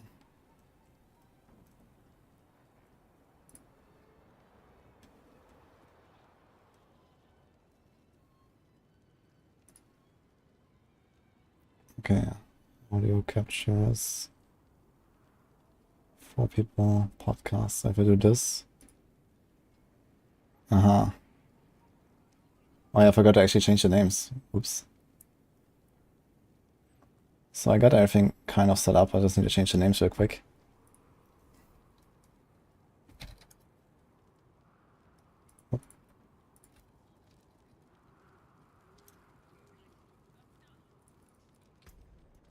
Crap. Yeah, this was from last podcast. I forgot to make a new file. I need to edit that real quick. Yo, cam off live. Thanks for the sub. Let's do this. So there's a topic list, by the way. Where do I have it?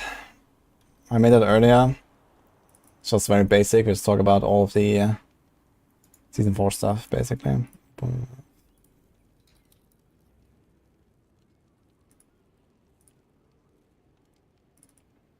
That's what we got here for later.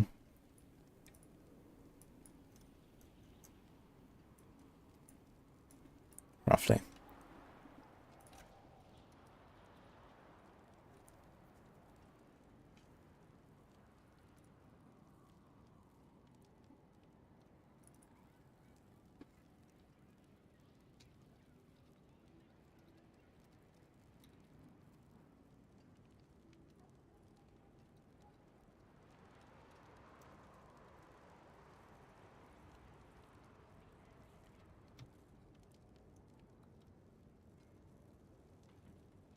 Dude, Daft microtransaction is such a fucking long name. I can't actually fit it without changing the font. I'm just gonna type DM. Easy.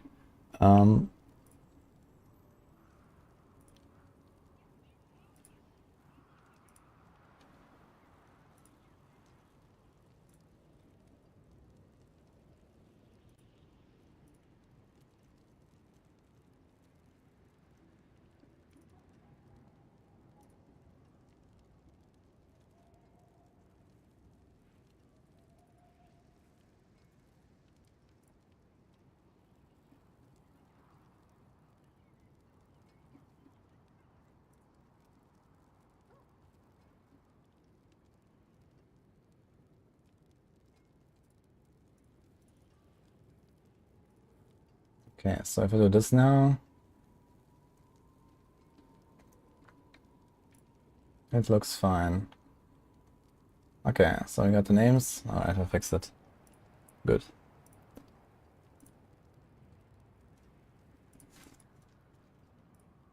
Starting shortly, guys. 4 minutes. I'm gonna have a short bathroom break.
Alright, we're back.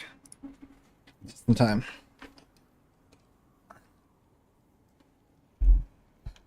It's a big little one rogue. Let me call the guys. Let's do it.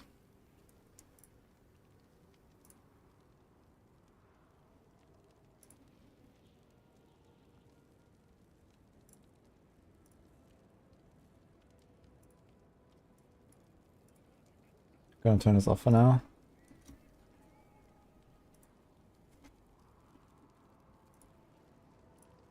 Hello. Hello. How's it going? Going great. Nice to see you. Hello, DM. But can you guys hear me? Yep, but I Yep. can't see you. Can't see me? Okay. Okay, quick check for chat. Do you hear them in Discord? Mic check 1 2 1 2. Guys, let me know about their volume, please, as well. Check 1 2. Sound check. Yeah, we can do that in a second. I just want to see if they actually hear anything. Oh, okay. All right. Okay. Here I is. Hello. Wait, Woody, how do you make the Discord camera pop-outs? Do you just pop it out 4 times and then... Yes, I pop it out 4 Crop it? times. Yes, and crop it, exactly. You can do that. I mean, the easiest, if you don't have the setup for it now, it's just to like screen capture and do the Discord call. If you don't have anything prepared, this is okay enough, I suppose, if you're streaming yourself. Yeah, Oh, that's take what a I'm doing it the virtual lazy background. man's way. Pop it up, put it on the screen. Yeah, so I need to like remove a few things here from my screen. There's a lot of stuff. I did a quick Photoshop session with the help of chat and prepared something together. Now I just need to get you guys in there. Oh yeah, sorry, I could have sent you like the background and stuff if you wanted. Nah, But okay. that didn't took that long. That was fine. Okay. Oh wait, I like but your then background. You... Oh, thank you, Your- Dean. Yeah, that's nice, man. Fancy. Yeah, it looks good, man. I wish I could use a virtual background, but it doesn't work well too with this. So You guys are gonna be mirrored then, right? No, wait. Oh, What do you mean, mirrored? when I screen cap. But yeah, that's fine. Okay. Well, I think I actually set up, so it seems fine. I have like a little black bar here for everyone. I'm not sure, like, did the Discord layout change? I didn't change anything on my end with the... but yeah, I guess it's okay, I guess. I could maybe like tweak that a little bit while we're going. But I don't want to keep everyone waiting. So it seems like we can start pretty much on time. So nice to have you all here. Let's do a quick sound check for everyone for the stream as well. So DM, can you just say something real quick again? Yeah, mic check 1 2 1 2. How are you? Okay, Dark Side. word, can you guys hear me? Okay, and Chronix. 1 2 1 2. Okay, so Check. we should all be kind of similar volume, I think, right? So it seems fine to me, at least. Let's see what chat says. But yeah, glad that you guys could make it.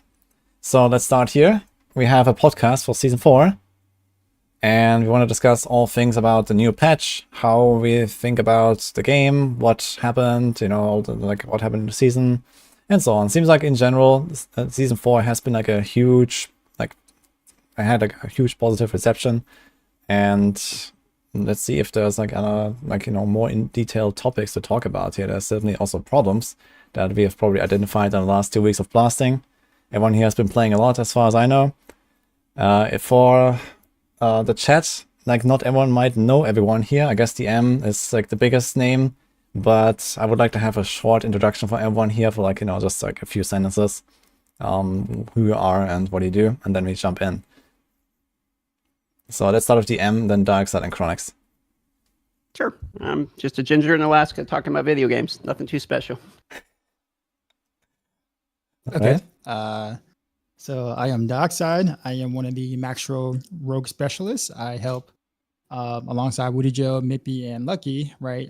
Rogue guys on Maxro. So, and I run a chill stream at nighttime. So, yeah.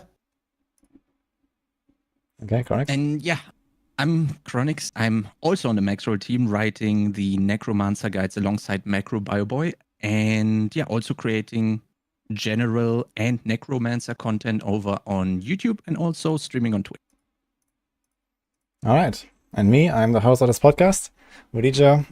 Hope that at least the people on my stream know me, but for the others, I play a lot of hardcore, especially Rogue.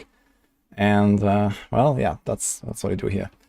All right. So the topics for today. I want to like keep this to like roughly 2 hours for this podcast. And the first and the biggest topic is going to be itemization, which is like, you know, the big update of the season, I suppose. So we're going to talk about temporals, drops, uniques, everything. Then I want to talk about Helltide. What do you feel about that for a little bit?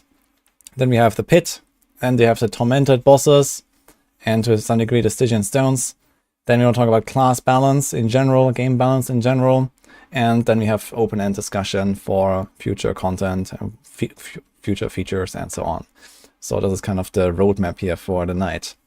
So let's start with the itemization, the first big topic. So I don't really have any direct questions prepared for this, just like the topic itself. But maybe we start with like first impressions. Like, how do you feel? Like, what do you think about the new items? So let's just open the discussion here, I'd say. Sure, I can get it rolling, I guess.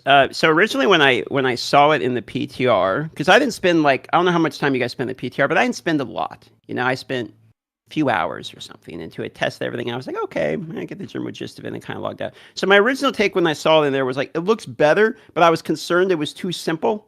Or I was like, okay, it's just damage, main stat, etc. You know, the point is to make it less complex, but I was almost worried it was almost too simple. But that has since been alleviated. Actually, once I got into the actual game and started playing it, I don't worry about it being too simple anymore. It feels pretty good to have the majority of the items, at least I'm acquiring, have some use. And there's still enough complexity. Like, for instance, right now I need boots that have movement speed, greater affix with armor. And the complexity comes from where the greater affixes are as opposed to what the stats are, basically. So for me, it's been... it's better than I thought it was going to be, even though I thought it looked pretty good in the PTR, is my initial impression. So, to piggyback off of what DM said, for the most part, I think what they did with the itemization is definitely on the right track. They made it so that it's easy to build any build you want. Like, it's super easy to find gear and like get a build rolling. So for those who don't have much time, it's like, you know, you can kind of just jump in there, get your items and get something rolling. But they also made progression systems for those who want to min-max and, you know, those who want to, you know, make their character as powerful as possible. So you have the tempers and the masterworkings, and like getting that perfect character is actually really hard to do. But getting the gear to do what you need in the game is actually really easy. So I think it satisfies both ends of the spectrum. I would like to see more options on weapons though. Like when they remove attack speed, that was kind of awful. And they didn't replace it with anything else. So everybody's weapons, for the most part, look the same across the board in terms of stats are concerned. So I do hope that they address that and add more things. But for the most part, I'm satisfied. Oh, yeah, sure. I think the satisfaction is definitely way better than going for a triple or even quadruple damage reduction chest and pants all the time. So I think I'm like way happier now how it is. But on the other hand, especially in the pinnacle content, that definitely leads to way more tension, which is actually not a bad thing for me. For now, I'm actually sometimes scared to die in hardcore, which is exactly what I want to have. And I'm having a blast. Not only are you having quite a lot of loot, well, handed to you, but you can design it however you want. So you can literally take something that you find on level 10 and make it fit to your build, and you don't have to find an item and hope it is going to fit. And I think that makes it much more enjoyable. Already starting at like level 2 or 3 or 5 or whatever you find the first legendary, right? It's great. I'm having a lot of fun, and you feel pretty strong very early on. I've did the easiest capstone dungeon ever this season. Maybe because of minion necro, yeah, but also the gear was incredible. I was very strong, and that continued throughout the whole progression, I think. And it was a lot of fun to me, for sure. Yeah. If I want to chime in, I really resonate also with what Darkside said here. Like, it's very easy to build a character, and I actually literally just done that like half an hour ago, 1 hour ago, when I was making a new build that was just like based on some idea. I went to the obol vendor with like 2,000 obols, just gambled like 3 pieces of each slot, and I suddenly had a character that I could work with and try something out. So that was kind of cool. And it kind of feels a lot like Diablo 3 these days, where it's like very easy to get your build rolling with like normal legendaries and normal set pieces and stuff. But then like the min-maxing, that's similar to D3, like the ancients, the good rolls, and then, going further and like, augmenting them and all that stuff. It feels like they're kind of moving in the same direction, where it's like you can play any build you want right from the start almost, especially with all these legendaries dropping. Even like drop-only aspects that define certain builds can be found pretty early already. So yeah, this is definitely really cool that everyone can kind of like experience at least a build, from the start to finish. And of course, there's like late game builds that only come online with like certain uniques and these kind of things, and those exist as well. I guess Fractured Winterglass is an example. The Tempest Raw on the Druid is an example, but yeah, overall it's like much more accessible. While at the same time, it actually gives us something to strive for, and I really love that too. So I think they've really done a very good job with like, making the really good items, something you want but don't need. But at the same time, it's like, if you don't get it, you don't really feel bad. So this is just where I'm at, and I think they did a really good redesign there. So yeah, pretty cool stuff overall. Now the question glad is, that they're doing the. Yeah? No, go on. I didn't mean to cut you off. No, you first. I want to go on to the next topic. I was just gonna say that I was kind of glad that the gold cost has been reduced for the transmuting in particular. You know what I mean? Where you go from the higher cost to the lower one. That was like, man, that's kind of like, hurting the old piggy bank there quite a bit. And then the 10 mil cost from the highest tier being downgraded too. It's like, okay, that one got cut by like 80%, right? It's what, 2 mil now, if I remember correctly? Nah, DM, I was taking out loans just to be able to like craft. Darkseid is deep in debt at this point. Never gonna recover. Yeah, break his knees, yeah. Oh no. Yeah, it's true. Like the gold economy is actually a topic I had for later, but we can discuss it now as well. So they are already making some adjustments. They have made some adjustments already, and now they're doing another patch on Tuesday to bring down the gold cost of Masterworking. But yeah, gold is definitely like the one topic that I hear the most complaints about, or some of the most at least. It's like, I don't have gold, how do I get gold? And then, the enchanting cost is too high, the Masterworking is too much. And people don't really do like whispers very much to actually farm this gold, because, well, why do you want to farm whispers when you just get like tons of materials thrown at you to farm Barshan and then farm Duriel anyway? You don't even have to go for the whispers, right? So it's like, do you really want to go for whispers just for some gold? And people don't really do that, I guess. So, how do you feel about it? I have a question for you, Willie, then about that. Is being broke from gold adds a value to gold in and of itself, right? There's so many gold sinks in the game. Everyone obviously needs gold. How do you feel like, I know most players, in fact, I think all you guys would play solo self-found, right? But do you feel like that adds any weight of importance into trading and interacting with other players? Because I was thinking about this myself, and I realized we get so many boss material mats, like, you're probably going to get the uniques you need literally anyway by the time you get all the boss material mats from leveling and the reputation. So I kind of been going back and forth on this one. We're like, oh, trading's probably better because gold has more value. But then I'm like, but everyone's kind of getting the uniques they need literally anyway. So, where you sit on that? Well, personally, I really like that gold is scarce. And it's like actually like a meaningful resource. So, like it's like, do I really want to masterwork this item now? I do have the materials, but do I really want to go for it now? It's like a kind of trash item, and do I really want to reset my masterworking like 20 times now to get the right hit on the crit? And I kind of like that it's like somewhat rare to get the right outcome, for example, on this masterworking. And it's not just grind the pit until you have infinite mats and then just reset over and over. We did it on the PTR, and I really didn't like it actually, because it was just annoying. We did spend so much time in town crafting a thing. And now at least you get to like play the game more, farm more, and then you spend your gold really fast. And I like that a lot more than like the D3 system, I guess, where you have like infinite amounts of gold and infinite amount of mats, and you just stand in town like 1 hour rolling each piece of gear. I really hate that. So on that end, I actually kind of like that gold is hard to come by, but it's probably too hard to come by. And there's no direct like path to getting gold very fast. Like you can't really go much out of your way to get a lot of gold besides doing whispers, and they are just not good enough in my book. So I would like to see a buff there perhaps. But otherwise, I kind of like the Or- overall gold scarcity. So I agree with that. I think honestly, we can probably give more value to something like Nightmare Dungeons right now because outside of basically leveling your glyphs, you generally don't return there for much of any other reason. Maybe some, rune stones or whatever, but you kind of get them in Helltide as well. So like, but gold being rare for the most part does add some value. But I think the costs were basically tuned for PTR when they gave us free gold for love or getting out or boosting our characters up or whatnot, and they just kind of forgot to tune that down. So I think that's kind of what they're doing now.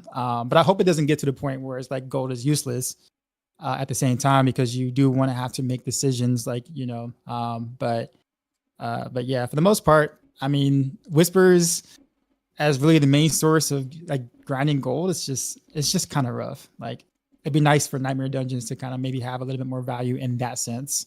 So we have something else to do or give value back to that in some way. Yeah, true. I think they kind of don't want you to play that many Nightmare Dungeons later, though. Like it's kind of like a system that you phase out in favor of the pit later, I think. So that at least this is how I imagine this is designed. So maybe they don't want you to go back to Nightmare Dungeons, but it could be nice. It's kind of similar to Whispers, right? It's like harder Whispers, let's say. You can go to Nightmare Dungeons and get a bunch of gold there. It would be nice. There was another option, I guess, instead of Whispers. But maybe Whispers is like the best, and then Nightmares is like the second best or something. So you can at least grind it over and over. With Whispers, you just run out of Whispers at some point.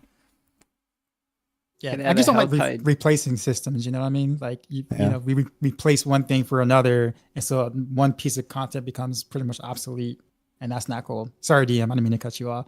Oh, no, you're fine. I was thinking, or you could add one, like an additional chest in Helltide or something that's literally a gold chest instead of dropping all the loot and stuff, or like a herbs one. I don't know about you guys. I'm constantly running out bundled herbs. It's like I'm making all the incense and everything because I keep trying Uber Lilith, so I get strapped on bundled herbs. And then when you run around to pick them up, you get like 5 or 6 of them. And I'm like, man, where is an earth? I need a farm, like an island or something in the game that I can farm these damn things. Yeah, That's I kinda literally funny. wanted to say, like, we're doing so much Helltide, and I would really love to have the option to choose between the mystery chest, the living steel chest, and maybe also a gold chest. I don't know. Having the decision here, like, okay, maybe you are not a blaster and you're not literally opening every cinder thing. Maybe you're not running permanent profane mind cage, and you have to choose. And then if you can choose for a gold chest, that's kind of nice, because let's be honest, I don't know when the last time was where I was like, oh, a living steel chest, let's open this. I need the 5 living steel. I literally, I don't know, my first stash tab is completely overfilling. I'm starting to fill the second one just with materials.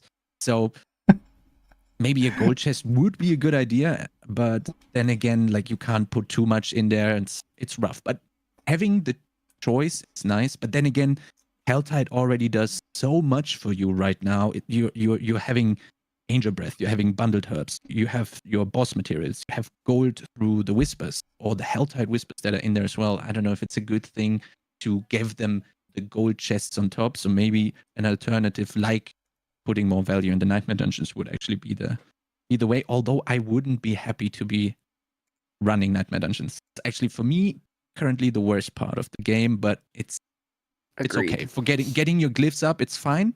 But I'm dreading having to return on my characters and doing that on 21. If you get gold, maybe it's going to be a little bit better. Yeah, I don't like Nightmare Dungeons, so me personally don't want to go back into them. Although I would be willing to do content I don't like if the rewards are there. I mean, we do that in MMOs and stuff anyway. So I was thinking they could bring back vaults, right? This ain't my original idea. People have mentioned this already. Can't they have Nightmare Dungeons with a vault modifier? I mean, that's kind of what vaults already were, right? You get to the end, you get a bunch of gold, fits the theme of a vault, brings back an old mechanic. I know a lot of people didn't like the trap mechanics, but if it's not the only thing you're doing, it's like you just need gold, run a vault, get 10 million gold. Okay, I'm good on gold for, the next couple hours, do another one later. Yeah, that would be a really cool idea and would very much fit into the whole theme of getting gold. So I like the idea as well. If they bring back vaults, that could be a solution for the gold as well. If you do like once every few hours and it's like, okay, like a run here and there. Kind of like replacing a Whisper run or something. Would be nice. Like one thing that I see in chat is also people mention you can just sell items to other players and get gold that way. I've like my opinion on that is, I mean, first of all, someone else has to grind that gold in, so the problem still persists. You just shift it to someone else, and the second is also that like not many people really want to trade, right? There is an economy and people are trading, but not many people want to engage with that and go to the website and list an item, and it's kind of clunky in the game as well. So that's kind of a problem there, I think. But sorry, I was cutting off Dark Side, I think. No, you're fine. Just like, people who were like selling gear early, like day 2, day 3 for like, 500 million gold. You have to kind of think, where did the person who has 500 million gold get it from, right? So like that early, like how do you get that much gold that early? So obviously, like when you add these things or incentives to be able to get more things like that, you introduce more incentives for bodying, and then bodying, tends to ruin the economy and do other things. So I can see Blizzard trying to do like a balance act of, not making things too rewarding in that sense, but at the same time, you don't want to hurt the player base who is just trying to play the game regularly, right? So, but I would love like an in-game trading system, like a marketplace or auction house, whatever. I personally hate going into third-party sites to sell anything. I can't stand it. Agree. Yeah. On hardcore, you can barely even do any trades anyway. Like being a hardcore player, like I did actually sell like 2 pretty valuable items, but for like maybe 10% of the price I would get on softcore, because there's just like no people to buy it, no people that has gold. There's a lot less botting, a lot less RMT. Like that is definitely also a huge problem for. Huh? The bots die in hardcore. The bots die in hardcore, yeah, exactly. They can't farm to go. It's true, man. Like it's rough. Like people tell me, man, you're selling it for that. It should have been like billions, and it's like, yeah, and who's gonna give me billions? That's what it was in D3 though. Like D3 vanilla. Remember with the auction house, like because there was no like cheap deaths at the time. So like in hardcore D3, like the auction house was way more fairly priced because the botters just kept dying. So there wasn't much gear in the auction house to buy. So you're saying the solution is just to delete softcore?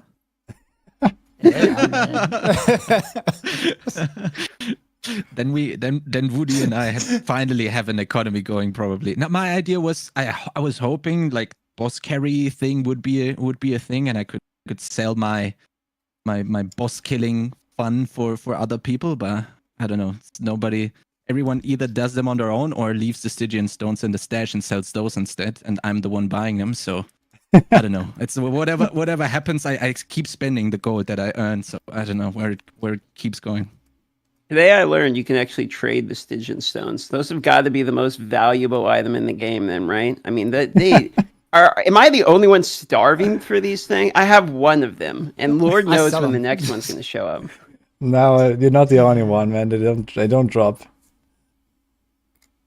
Rough, but I don't know about you guys, but on softcore or on hardcore, I feel like I'm printing uber uniques. It's insane. Like, how long is the season now? 12 days or something? I have easily found one each day now. Crazy. The value that you get with the Stygian Stones, I think it's immense. I'm personally a little bit scared if they are buffing the drop rate though. We're kind of getting a topic from later, but now we're on it there. I don't know. I'm a bit scared. Now we can talk about uniques as well.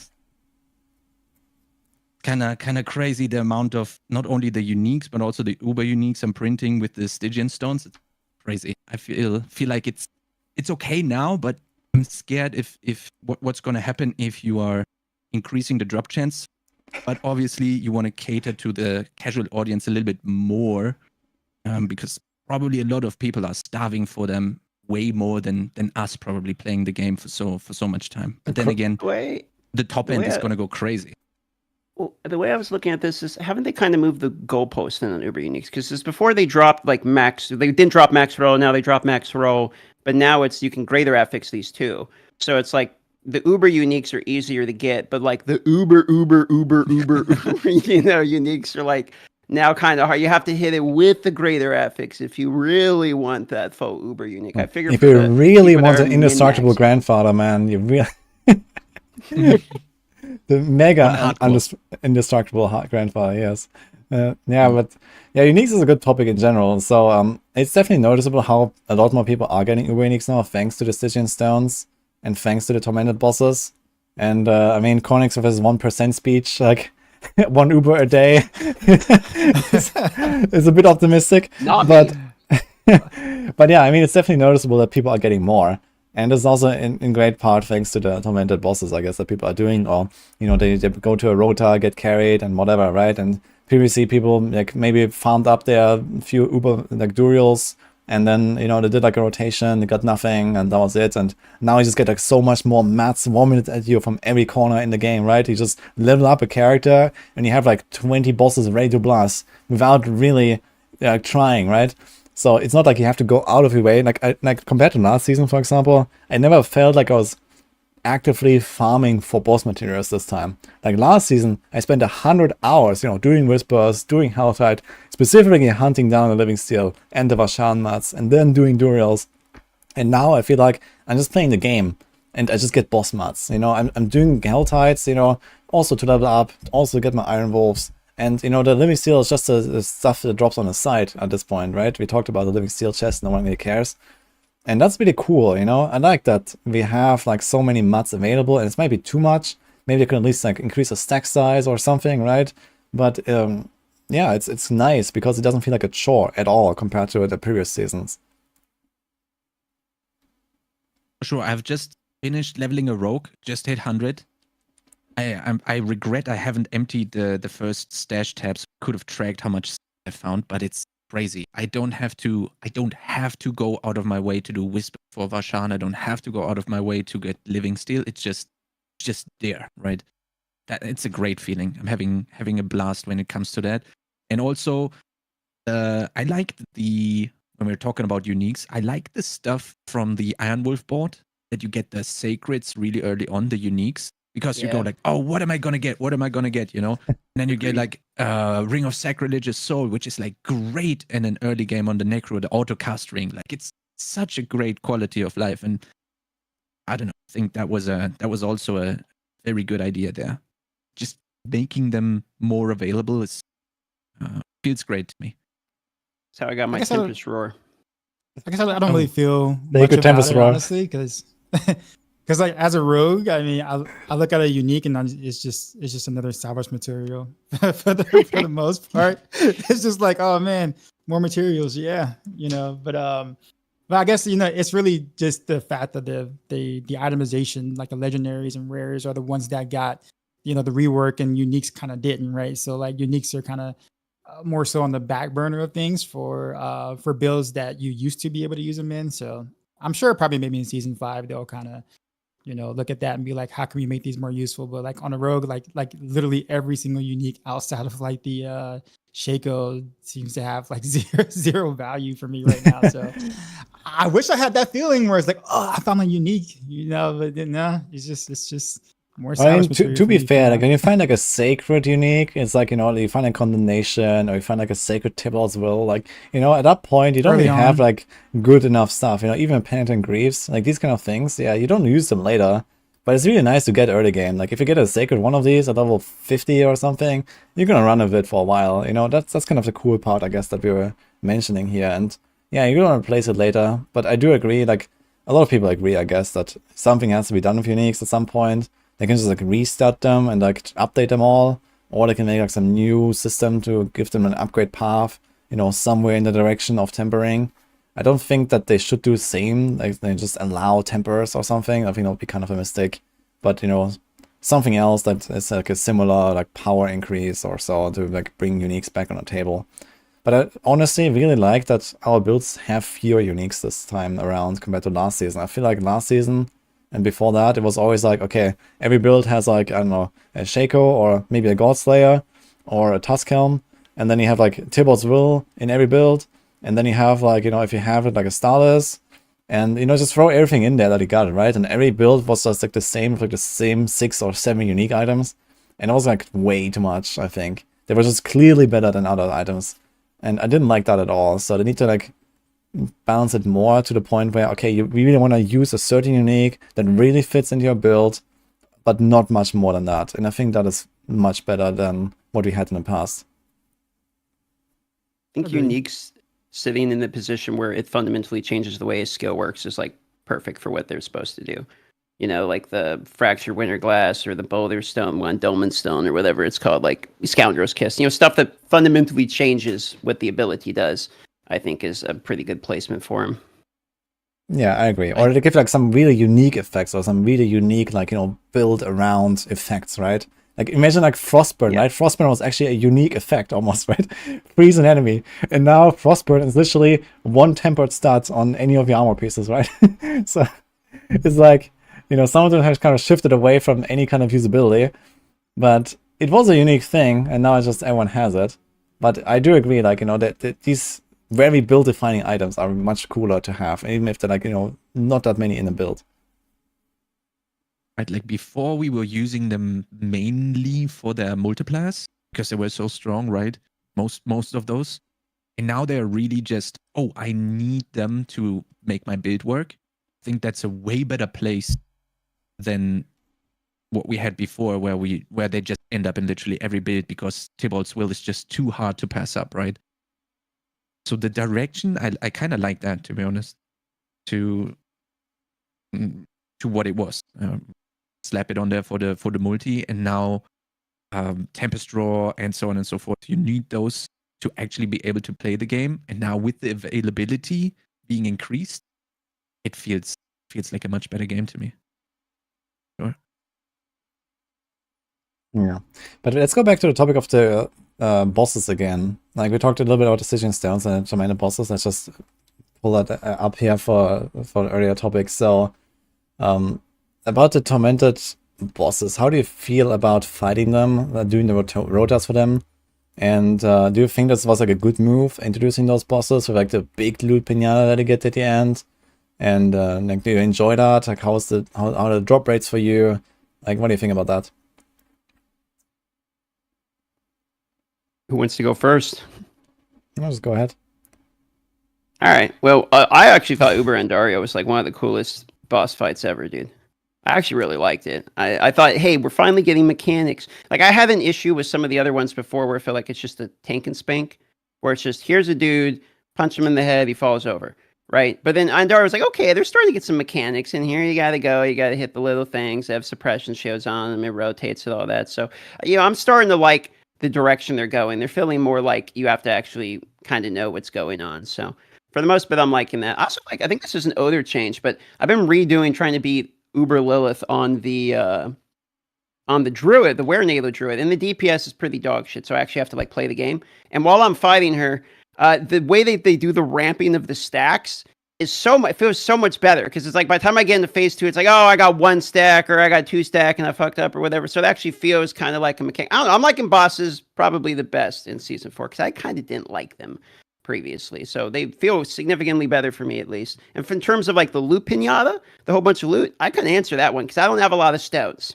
They never drop, and I wasted like 3 of them on the Ice Beast, or 3 sets of them on the Ice Beast, before I realized it was bugged and the Torment stat was ramping over and over and over again. And then I rage quit and I went and played hardcore, and then I have to log back in and farm stones again. So anyone else? I like bossing.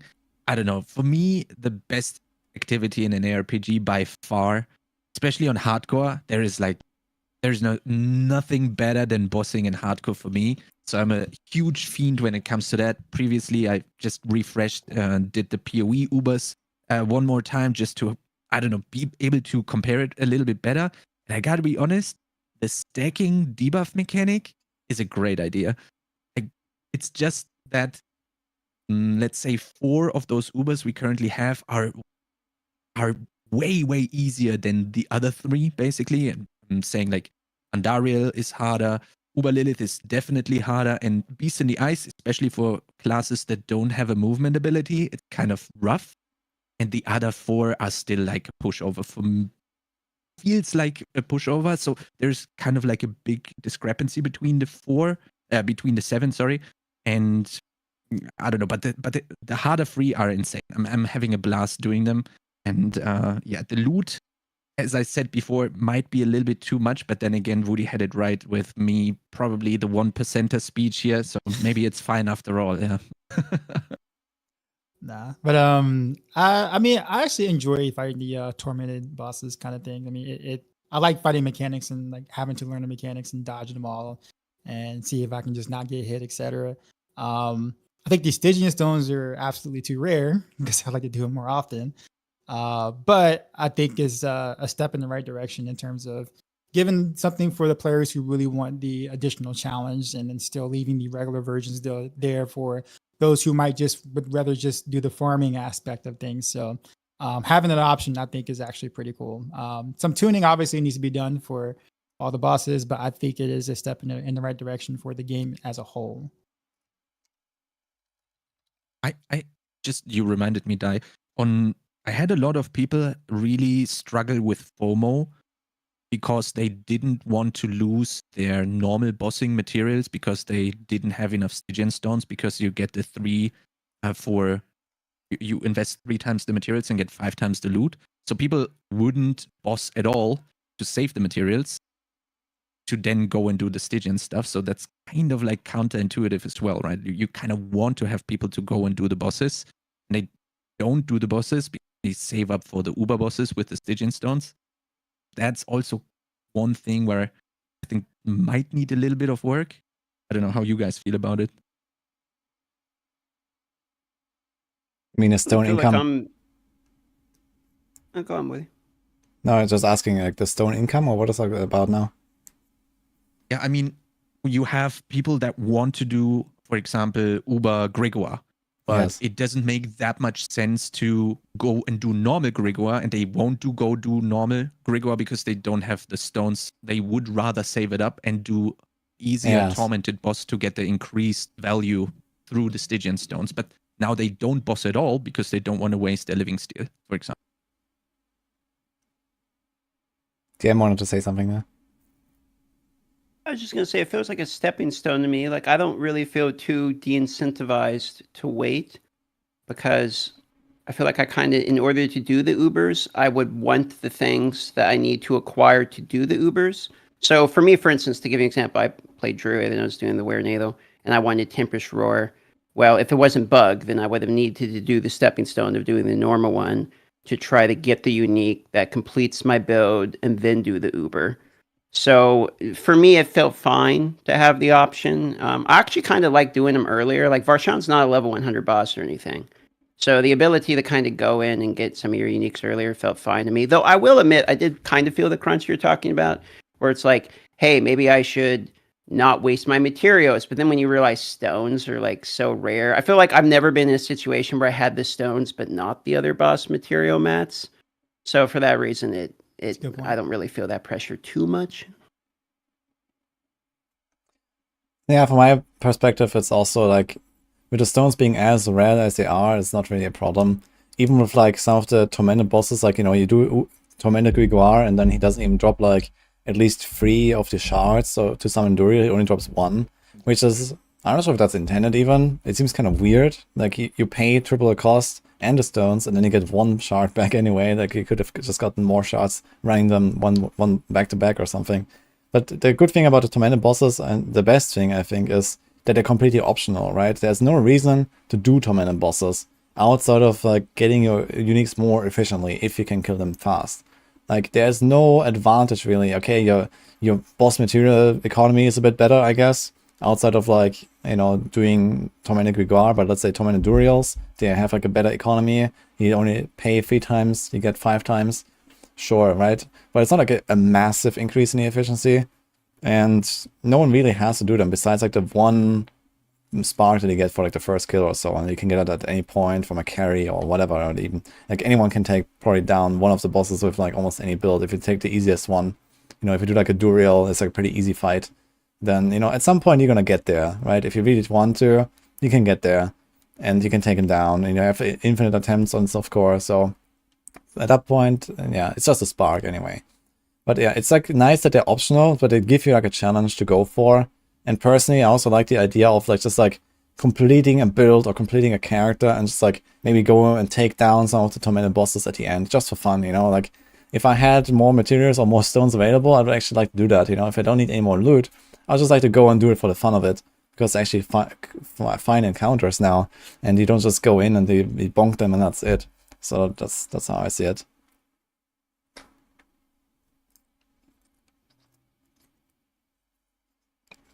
Anyone else want to say something about the bosses? No? Ideally more. Even more. That would be great. Even more bosses. Even more bosses. Yeah, exactly. Yeah, I mean, obviously, I'm having so much fun. Yeah, me too. Like, they can definitely add more bosses, right? So if they add another boss, like, imagine bring back like a level 200 Malphas or something, right? Like, they bring back the vaults for the gold, and they also have like a Malphas there. Let's ignore the 4, the 4 parts where you have to go in and collect the thing, and you just run in and do a Malphas. I mean, that would be badass. I really like the Malphas fight.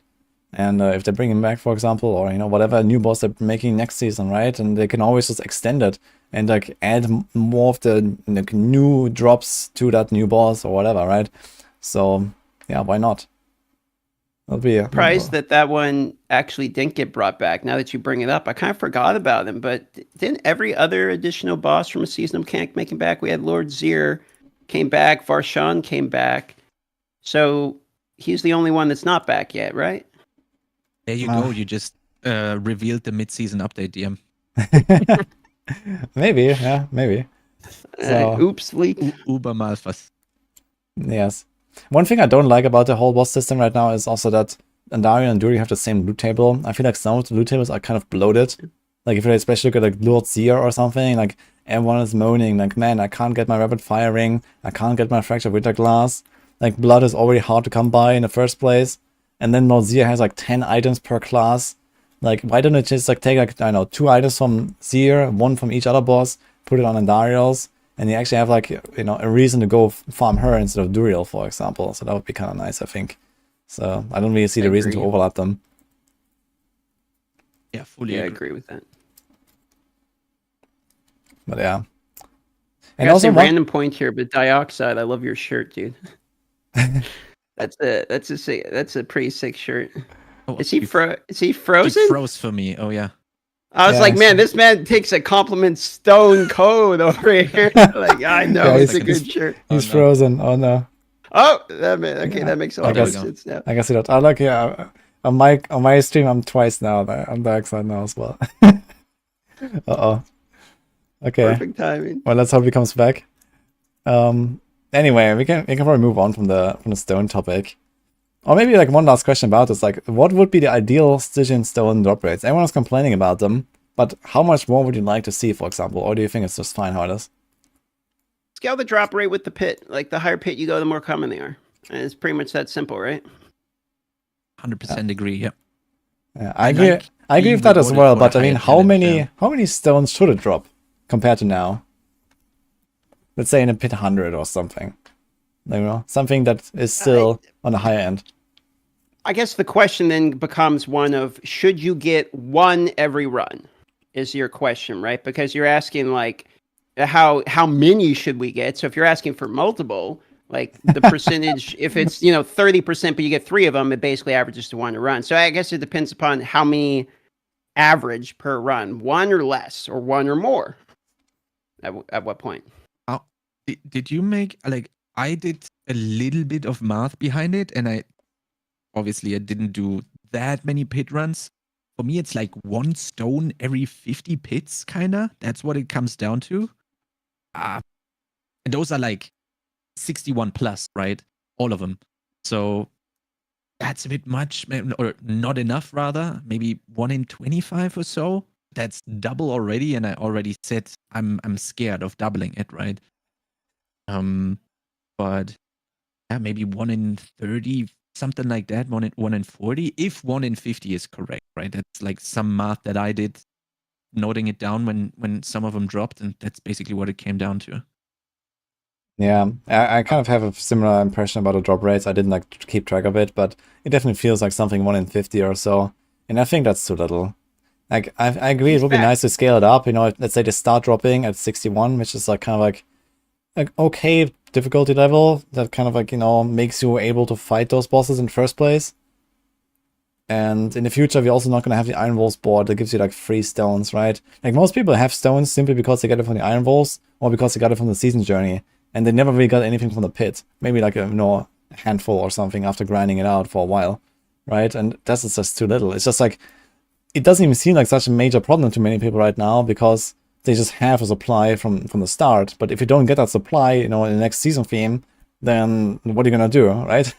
So I feel like they have to do something about the stones, because I don't really like, I found like 500 of these normal bosses, like normal Grigar, normal Varshan. It's it feels like season 3 all over again in that sense. Like I have to farm like 100, 200, 300 Duriels, like, because I can't do the Tormented. I would really like to do the Tormented, and I don't think it would be so overpowered to let me do the Tormented as much as I want to when I have the stones. Like, I don't really want to fight normal Duriel. You just one-shot him every single time, and it feels like this whole like boss rework, as cool as they are, I just barely get to do them. So I'm back in season 3 again, farming normal Duriel and one-shotting him all day long until I get my Shaco, which by the way still hasn't dropped. I have to craft one, but that's another topic. So I farmed almost as many bosses as I did last season anyway, because I just didn't have the stones, even in rotations. So I think we would all probably agree they're too few. Like, I don't think there's anybody I've seen that argues they're at an okay drop rate.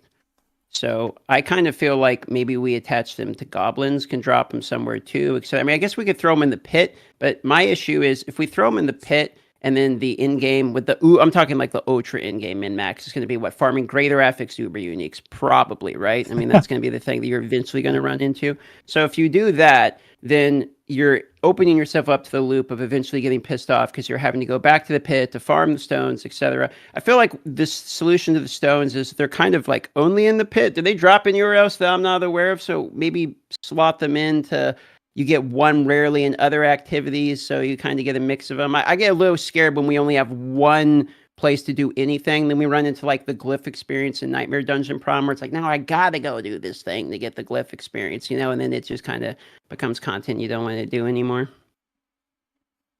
It's also world bosses, right? You say world bosses? Maybe we could probably do like, if they can make legions kind of like have a small chance to drop Stygian Stones, just like Scattered Prisms do there too as well. I mean, that'd be a reason to kind of like jump out and be like, hey, let's do this legion real quick. Only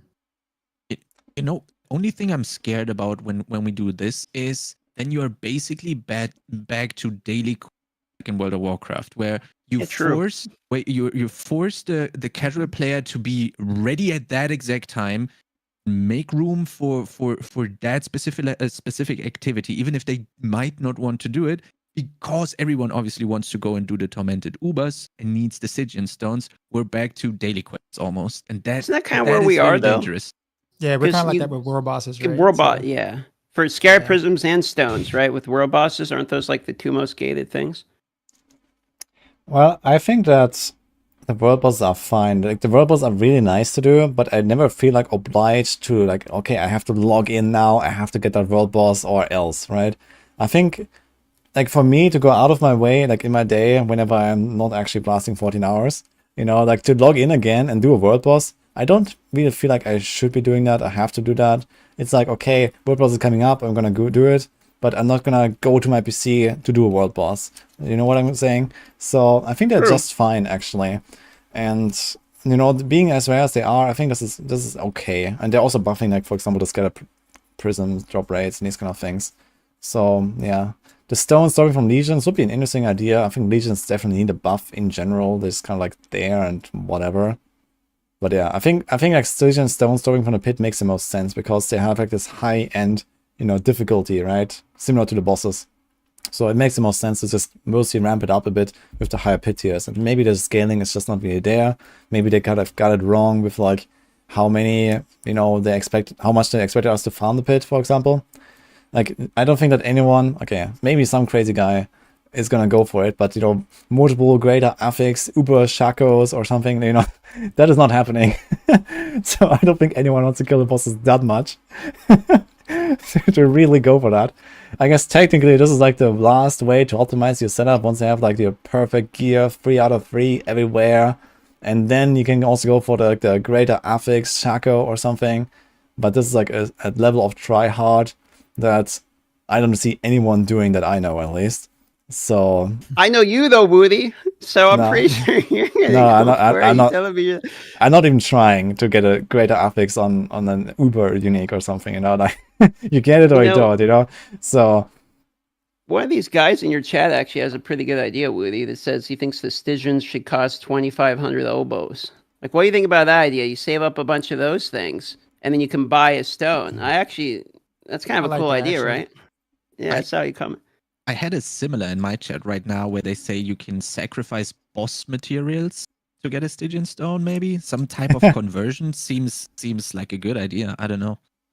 yeah, that would probably make some more sense. I like the one problem I see with the obols is that it becomes very, very much like Diablo 3 really fast if you just kind of like put stuff like this on obols. Like we have Kadala for every item in the game in D3, and now we have obols, and obols are already like very impactful with like how you just get them passively now. And now if you also put like other stuff on obols, then you kind of remove the reason to go and do certain things in the game. And I don't like that. I think it's actually a good idea that there's variety and a purpose to a lot of different things. If you just get everything from obols, and eventually, you know, there's gonna be other things that are gonna be from obols, right? Other boss mods or other whatever, right? Maybe you can buy Masterworking mods with obols and whatnot, right? And it's kind of like a slippery slope here, I think, where you just like try to optimize around the most obols per hour, and that gets you everything most efficiently. And I don't like that idea at all. That's just my opinion.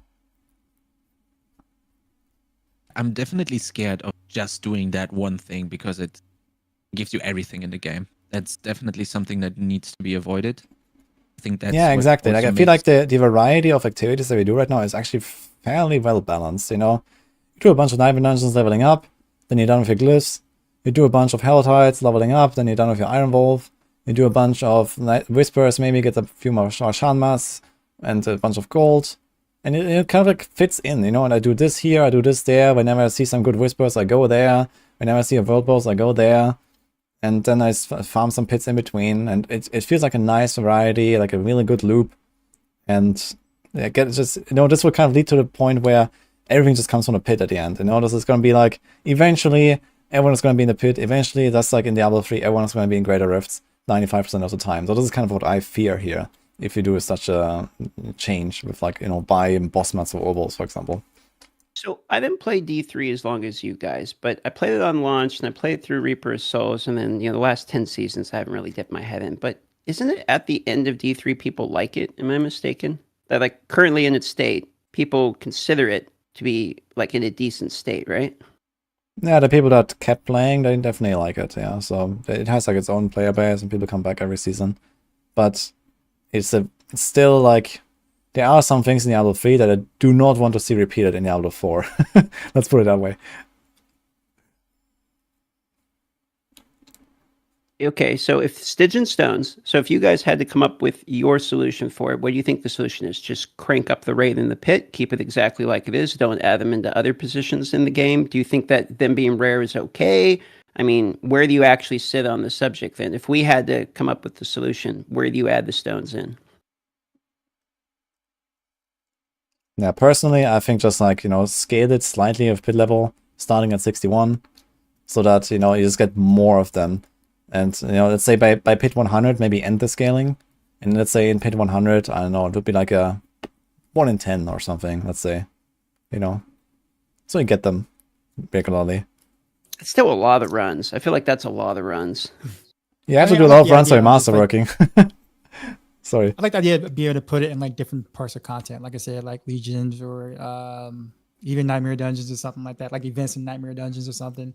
I mean, something that gives you kind of more of where you can do or farm a place you may want to farm and be able to gain multiple things rather than just being, you know, farming one thing and it's only good at one thing, right? Because that gives you a reason to be like, well, I enjoy this activity, but this activity isn't very rewarding because it only does one thing, right? So being able to have even if it's like a small chance to drop in other places would be kind of nice, because I might happen to like to do that activity, you know, as well. So that's kind of where I would kind of push towards. But yeah. Yeah, I think I'm there with you. I kind of like I randomly got one of these. Like when I kill a goblin and get boss mat, I'm like, oh, that's nice. Yeah. Yeah, that's definitely great. I'm with Woody here for sure. Like I like being rewarded for doing the most challenging content in the game. But I'm just also scared of if you say 61 plus. I don't even know how many people reached reliably. I know, like we obviously all do that, but thinking about the people that are basically not watching the stream right now, do they really reach 61? I'm not sure. Well, Softcore, probably. I would think. I don't think And 61's I like don't know. too crazy. You think? I also don't have a feeling on it. Like, do they reach 61? Am Yeah, I that's- completely Well, off here? Do they blast certainly a lot of 61s? people I'm that not don't, sure. I think. Yeah, and yeah, I the mean, thi- Chronos, I mean, it is a Saturday. No, it's a Sunday. So people who touch grass are out there grass touching. And Holiday apparently, weekend, brother. you know, that is not us right now. besides the people here, yeah. but I mean, the I'm pit is just definitely scared for them, hard, right? The pit is hard, and for people that have no clue how to make a build, that don't even look up builds or whatever, like they're not necessarily gonna get to 61. I mean, we could get to 61 with any build we want, but not everyone can do that with whatever build they conjured up. So yeah, there's certainly people that get stuck earlier, or at least it's like hard enough. Maybe they do like their 8 minutes pit 61 clear or something, right? But I mean, you mentioned someone like that farming like stones, right? So that's not happening, basically, like at all. And on the other hand, you have to ask the question, like, does it matter? Like, do those people need the stones, right? Do they actually want to farm, 50 tormented Durials in a season to get They're to not Uber? going to. No, they're not. You're right on the money with that. Like, but plus you mentioned the solution to that earlier, which is they're getting the stones just from the season journey and stuff. Like, I'm more casual than probably anyone else on this call, right? And me, I only ran out of stones after I used the reputation cash system, and the Iron Wolves one. Once I ran out of those, I was like, oh well, okay. And I did like one more boss of it. It's like, if I ever get the stones, I guess I'll do another one. But I'm not out there like actively trying to acquire the stones, because for me, it's like this fairy dust that just doesn't exist in the game. You know what I mean? So I'm just kind of doing the other things, and the Uber bosses basically don't exist for me because I just can't do them. So I think that most people will hit that. It'll be like aspirational content. They'll be like, I've got 10 stones. They'll probably die a few times to them, or like the Ice Beast, you die 4 times and you get locked out. You can't do it literally anyway. So you're like, oh, well, there goes those stones. And they'll try a few of them. They'll either not be able to beat it, or they'll get Buddy to help them or something like that. And then they'll just be like, I did it. And then they'll just go back to farming like the normal ones. Like, I think for the majority of the players, that's going to be it. Or they try and they fail, and then they just like don't bother doing it again. So acquiring the stones, I feel like, helps those people out too.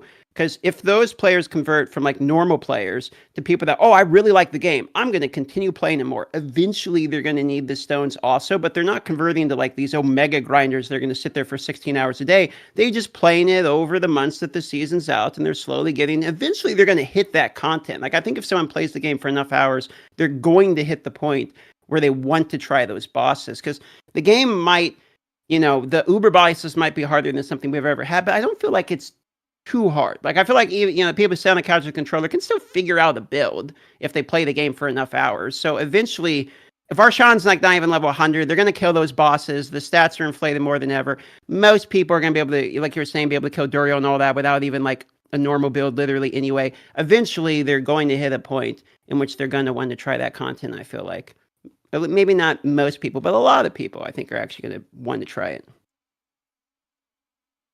That's a fair point. Like, at some point, it should still be like something to aspire to, right? Even if not everyone can do it, or not even tries, but at least it gives something like of a target, right? And there might be a lot of people this season that just they play the game and they were like way more casual, and maybe now they like it and they play more, and maybe they don't even take down any of those bosses, but maybe they will try, and then maybe next season they're like, oh man, next season I'm gonna make a better build. I'm gonna do Duriel this time, and I'm gonna do a Tormented Grimoire. And maybe don't take down Beast in the Eyes, and then they're like, oh man, season 6, I'm gonna take down the Beast as well, or something like that, right? So it doesn't have to be like an Ultra Blaster to do that, and that's kind of cool. So it gives you like a challenge.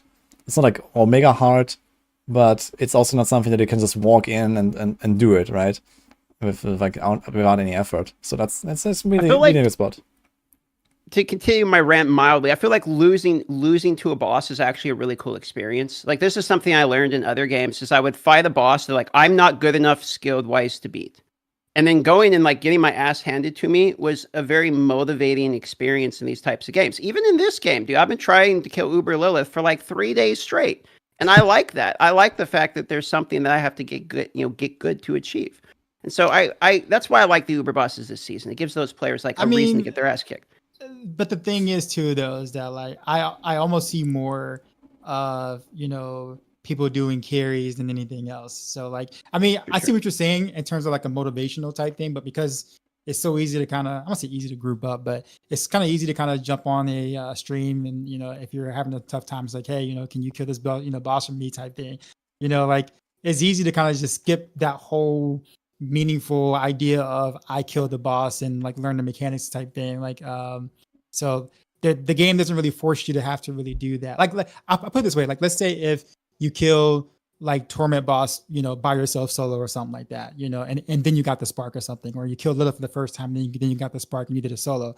But you can get the spark if someone carries you to kill it, right? So like there's little incentive to actually learn the boss fight when I can just go to like, let's say, I don't know, Rob stream, right? And just kind of get in the rotations of getting my free spark, right? So like you're not really forced to have to do that. But I guess that's kind of drawing a line too, right? Where it's like, like where do you draw the line? Like, do you want to make people have to learn that to get that reward, or do you want people to play their way, right? But I'm with you, DM. I like the idea of like, I get beat up or whatever, and I have to like hit the wall several times and then to finally, accomplish it and get over it. But yeah.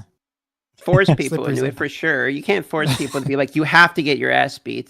I think it's okay to have the option if people want to go find a friend to carry them. I got no problems with someone getting carried through it. I just like the fact that bosses are getting harder, that you actually have to get better at the game. I like that personally. One question, like there's a topic that just came up in chat as well, is also like, how do you feel about the fact that we are, like, this is the 3rd season of boss rotations, and we're still forced to do it in group if we want to be any kind of efficient? Especially with the Tormented now, with the Stygian Stones being so rare and all that. So how do you feel about that?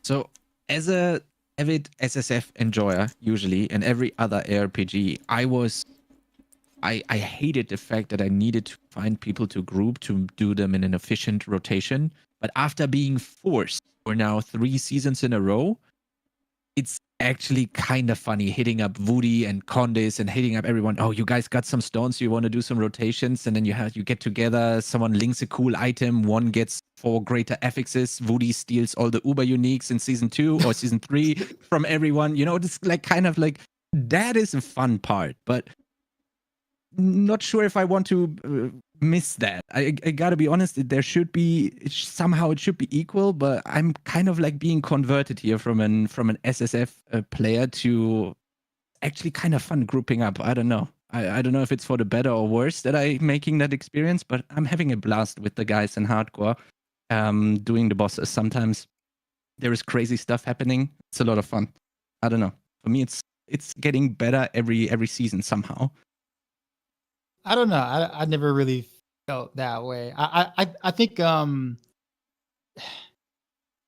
a mostly solo player, primarily solo player, I would prefer it to not be such a big gap between doing them solo versus doing them in groups. It's obviously way more efficient doing them in groups. So but the idea is to not punish the people who like to do them in groups, right? Like it's not their fault that they want to play with people and do that. So you don't want to punish people who are playing in groups for doing it that way, but more so incentivize a reason to want it to do it solo, like, increase the chances of something you finding something or whatever because you did it solo versus scaling it back from parties. Cause then there's, at that point, you're not touching the people who want to play groups, but you're helping the people who tend to rather just play solo self-found, So if there's a way to increase it for solo players without messing up group play, I would kind of like prefer that or see that as an option. I'm gonna say I actually go ahead then. There you go. Go for it. You go for it, brother. I'll hear your take first. Okay, so I gotta say I'm actually very much on Chronix's side here. Like I'm usually more of an SSF guy, But in particular this season, especially with Tormented bosses, it is actually really fun. It's just like, hey, you want to go do a Tormented Duriels? Hey, you want to do Tormented Grimoires? And you group up and you blast together, and it's actually cool. So I was always more of the proponent, okay, let's make it equal, like, you know, just make solo play the same as a group. Or maybe give like some, it's fine to have like a slight benefit for grouping. There's still like, you know, the friction involved, like you have to group up, you have to like, you know, find the time together, you have to find, you know, find the rotation, whatever, right? So it's okay that groups is maybe slightly more efficient. I'm still not okay under all these circumstances that groups are 4 times better than solo. You know, it would be fine if groups were like 50% better as solo, for example, because, you know, let's say everyone who doesn't summon the boss, who's just leeching, is just like getting like lower drops or something, right? So you can do some stuff like that. And it will still be fine to like join a rotation and like, you know, group up and stuff like that, but not to the degree where it's just like ridiculously overpowered. So that could be maybe some way out here. But overall, actually, I've come to enjoy the boss rotations, I gotta say. I just wish that, especially what I said earlier, like, I like to just take on the challenge of a boss, you know, go there, do it solo, and see what my build can do, you know, send off my character, basically. I do that a lot in PoE, and like every time I do a character, I go kill all the Ubers, I go do Simulacrum 30. It's just like a rite of, you know, a rite of passage, basically, to finish a character. And then I'm done, basically, after I've done all the hard challenges in the game. And I would like to do something similar, but it feels so bad now, especially with the stone drop rates that we discussed, to even think about, you know, man, do I really want to farm 12 stones to like, you know, take down the bosses for fun? Like, I mean, it's ridiculous. So yeah, that should be improved, I think. Yeah, I'm kind of in the middle here. Like, I feel like having a solo cell phone tag that you could just click on would solve a lot of these issues, where it's like the people that want to play solo, okay, your solo cell found, you get whatever the title is associated with it. Now you don't have to, you know, interact with.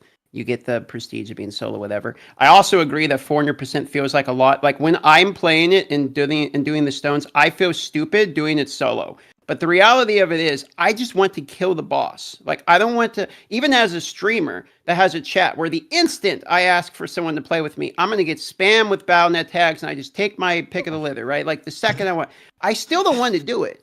Like, I don't want to add 3 random people, invite them, wait for this guy. Someone's like, oh, I forgot I only have 1 stone. And then you're like, oh, like, it's just annoying to do a group literally regardless anyway. So I can't imagine the people that have to do it without that benefit. It's probably super fucking annoying. So for me, I just want to kill the bosses because I'm just trying to play the game. Like, I don't want to do all these things. And it's weird because in almost any other game, I never feel this way. Like, I love it. Like, I played MMOs before RPGs because I love the interacting and the meeting new people. But I don't feel like when I go to the cave, I'm running into other people that are going to the cave to do the same thing. I feel like I go to the cave and I see a bunch of other people that are AFK with their phone on Discord or something, trying to find someone else who's going to the cave. Like, what makes sense to me is we go into the cave and then we're in like a lobby where it's like all the people go into a new instance. They're there in front of the veil of the door to go into Durio, like right before you go into. And then people are like, oh, party, 1 guy, Barb support, looking for 3, whatever. There's no like room. We don't need a queue finder system.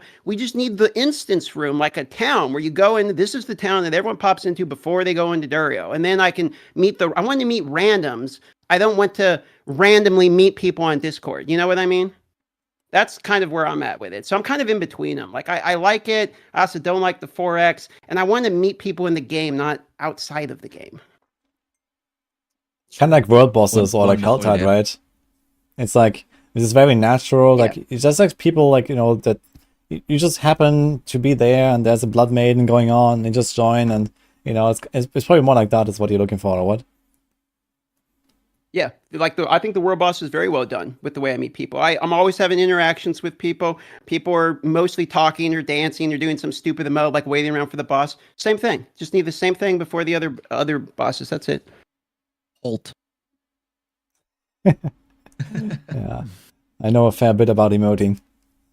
No, but that's actually a great idea, DM.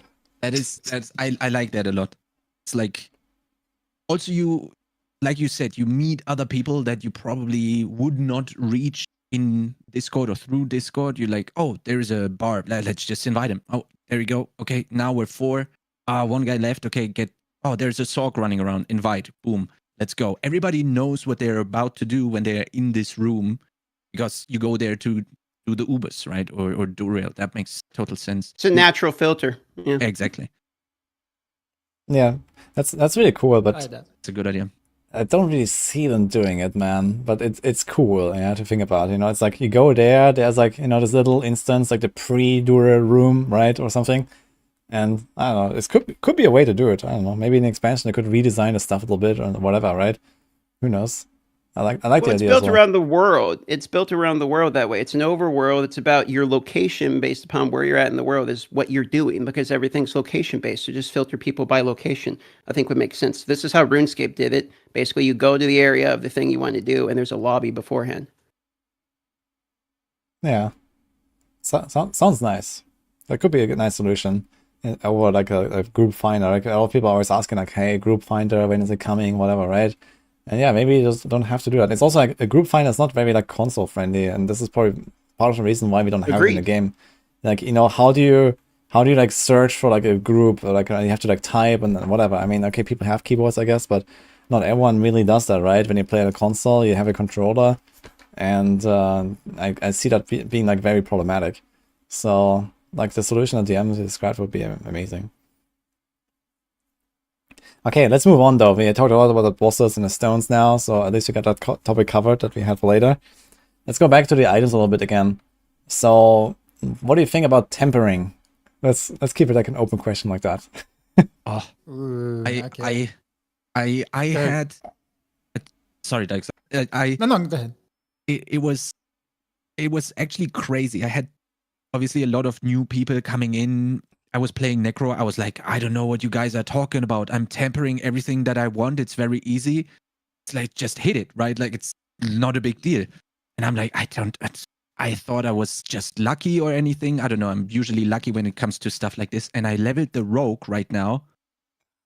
But now I understand what is happening.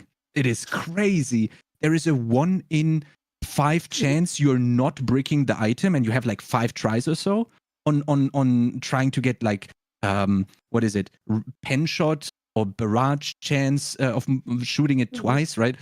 And I'm like, okay, now it was crazy. It went like this meme, and I was like, okay, now I understand what everyone is talking about. It was crazy. I did not understand what everyone was thinking.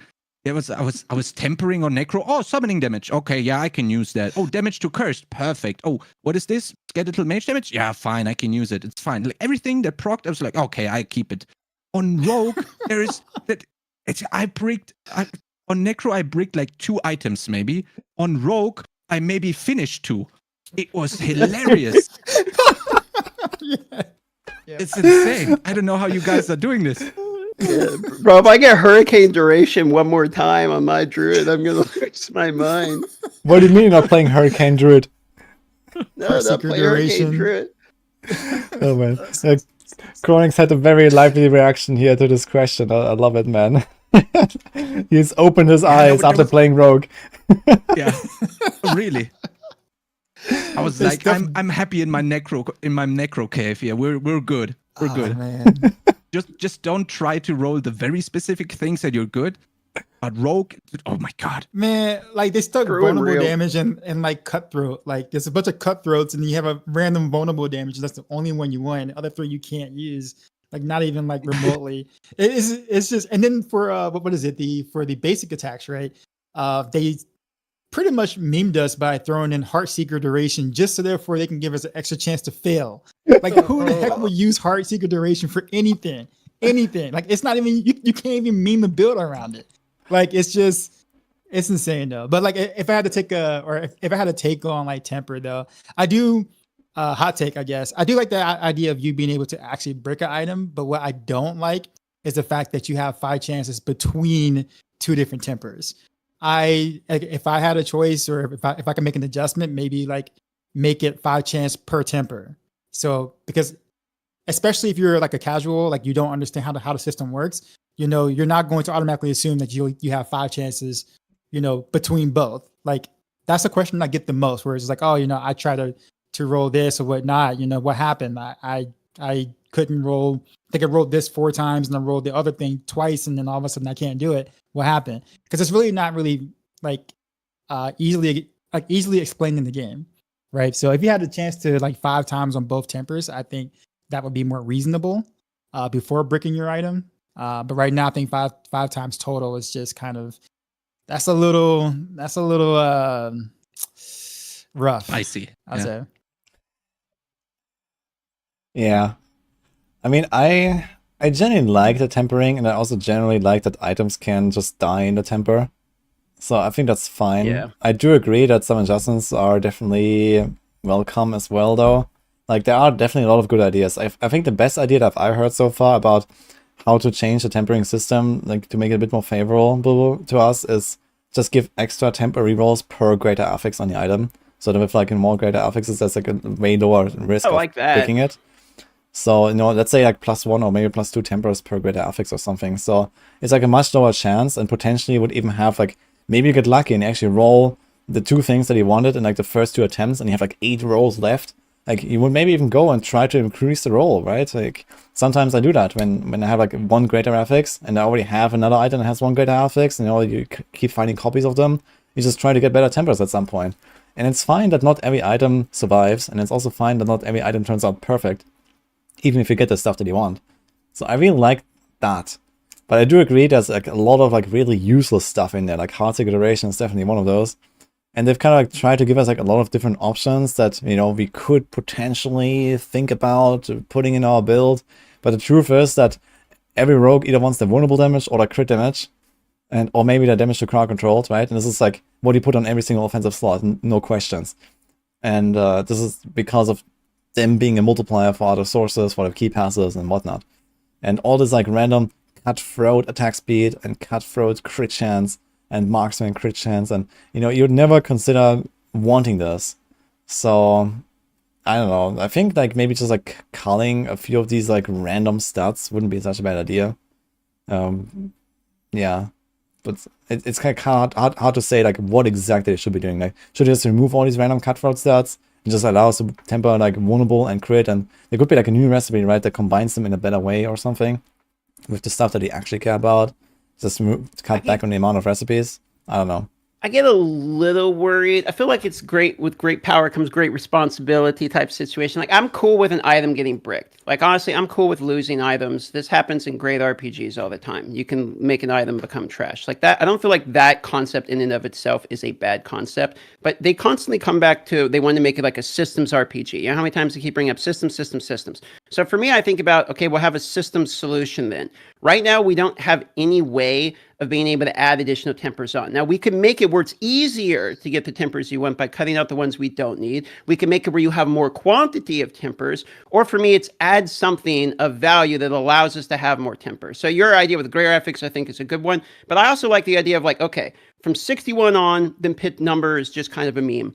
So what if at 100 pit, you have a drop rate sort of similar to stones, where you can get an item, for instance, that might add +1 temper, where it's like you can get a consumable item, like sort of like the sparks or something, that you can take, and then you can add on another chance, sort of like a currency from PoE or something like that. And I know people get kind of worried about, well, then you got to get to pit 100 or what have you. You could tweak the number where you go, but I figure a problem in the game gives you an opportunity to solve it with another thing that you can acquire in order to do that, that gives you sort of an additional loop or something like that you can add to the game. So we could reduce the temper or temper bad affixes. We could add more tempers. I guess I'd be okay with these solutions, but I also feel like there's probably an opportunity to add something in there too.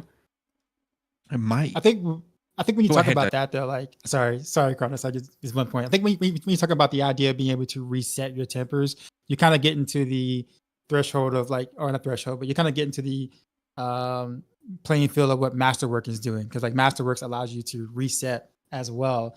So it starts to kind of feel similar to that, where you have, I won't say necessarily infinite tries to be able to do it again, but then like you want the systems to kind of sort of be different from each other. Like, tempering, being able to break and there's nothing you can do about it is what makes that so much different from, let's say, the Masterworking stuff. And then and the tempering stuff is also very strong, right? Like those, like the affixes you want generally are very, very strong, to the point where we don't really use uniques in a lot of slots because they are that strong, right? But yeah, sorry. Go ahead, Chronix. I was in the PTR, after the PTR, I had the idea of just literally yoinking dungeons from last epoch and putting DM's currency in there. But right now, I feel like that is maybe not the thing, because you don't want to force people to go out of their way to do that, and maybe tie it already in an activity that we already have, like DM said, with like pit whatever level. Maybe the easier solution. But I mean, this is a very easy way to create new content and instantly attach a meaningful way of, or a meaningful reason to run this content. Literally an orb, whatever, call it what you want, a shard that gives you 1 temper, and then maybe if you do it on World Tier 1, it works until item level so and so, and it goes up in the World Tier. I think that Yeah, I would be wouldn't a want great to solution. reset the temp. I wouldn't want to reset them entirely, but give you like one more roll attempt with something as rare as stones. Because I agree with Dioxide. Like if you make it real easy to reset it entirely, then you're basically giving infinite meaning. The only part I get concerned about is when we raise the floor of how easy it is to make a perfect item. Because the solutions I'm hearing of like add more tempers per greater affix or more for everything, it's just easier is all that means. So we're not actually changing anything other than it's easier to get a perfect item. And it's like, okay, maybe I'm okay with that. That's what we all agree on. But do we actually want to make a perfect item easier, or do we want to have an opportunity to raise the ceiling of the item by doing something else instead? I see where you're coming from. I think if they ever add like a next step after the tempering, after the masterworking, after, you know, whatever, you know, then, you know, if you can also break your item later, right? Like it's say Valorb style in PoE, where you just Val at the end. You know, if you had something like that, I think it would be fine to add something that allows you to reset temper or keep going on tempers or something. I feel like in the current game we don't have that, and breaking items is fine the way it works. Like I would be totally fine if tempering just doesn't change, honestly, because like the way that I actually started looking at items is like, okay, I make my build, you know, it's very easy to get a build up and running. We discussed this earlier, right? You get your stuff, you have like your 0 greater affix loot, you maybe have to try on a few weapons until you get the thing. And then, okay, then you try to get another weapon and you try to improve the temper to like a better roll. And eventually you're going to get a 1 greater affix drop and you're going to try to temper the right thing. It breaks. Okay, you get a second item with a greater affix. But like those greater affixes are completely optional, right? They're not build defining. They just make you a little bit better, a little bit stronger. It's kind of like this whole, like you set up your build very easily and you get a lot of items to do that. And then you start hunting those greater affixes. And then you get a little bit better, but no one needs that, you know, no build requires a certain greater affix or something. It's just a bit more life, a bit more damage, whatever. So it's just like, why do we care so much about breaking items? I think it's just like people that are just like not used to breaking items that, you know, kind of like feel this loss, right? They found this great item, 3 out of 3, like a 1 in a lifetime drop for them or something, right? Like once in a season drop, like, yeah. And then you break it, and then it's like, oh man. Yeah, I agree. And that feels rough, bad. And this is like kind of why I like the solution with like more greater affixes, gives you like maybe 1 extra roll. So it would massively decrease the chance of breaking it. It would not necessarily make it a perfect item. You can't like infinitely reset it until you get a perfect temper. Like I like the idea that you just end at some point, no matter what, right? So this is really cool about the tempering system, I think. And this is kind of needed. And I just started There's like, you also know, a point. sorry, can I finish? Yeah, so what I just started doing is like, you know, I blast like a session, you know, I do like a stream, and I just have like this dump tab. I just throw in like whatever good items I find, you know, like the 1 greater affix, the 2 greater affix here and there, and I just throw them in there. And then at the end of the session, I'm just like, okay, let's take them all to the blacksmith and see what I get, you know. And then, you know, 90% of them, like at this point, you know, I'm just trying to get like really good rolls of exactly the right tempers on a greater affix item, you know, because I have found like 10 or 20 copies of a bow already that has like a greater affix dex or a greater affix life, and I just try to go for like the GG tempers now, and you know, 95% of them just don't work out, and I salvage them, and you know, you clean up the stash, and you know, the items just flush straight into the toilet basically, and I kind of like that, you know, it's like a really nice, basically clean way of like, you know, you know what you get. It's easy to set up a build. No one needs greater affixes, and yeah, why not break the items, right? So that's how I see it.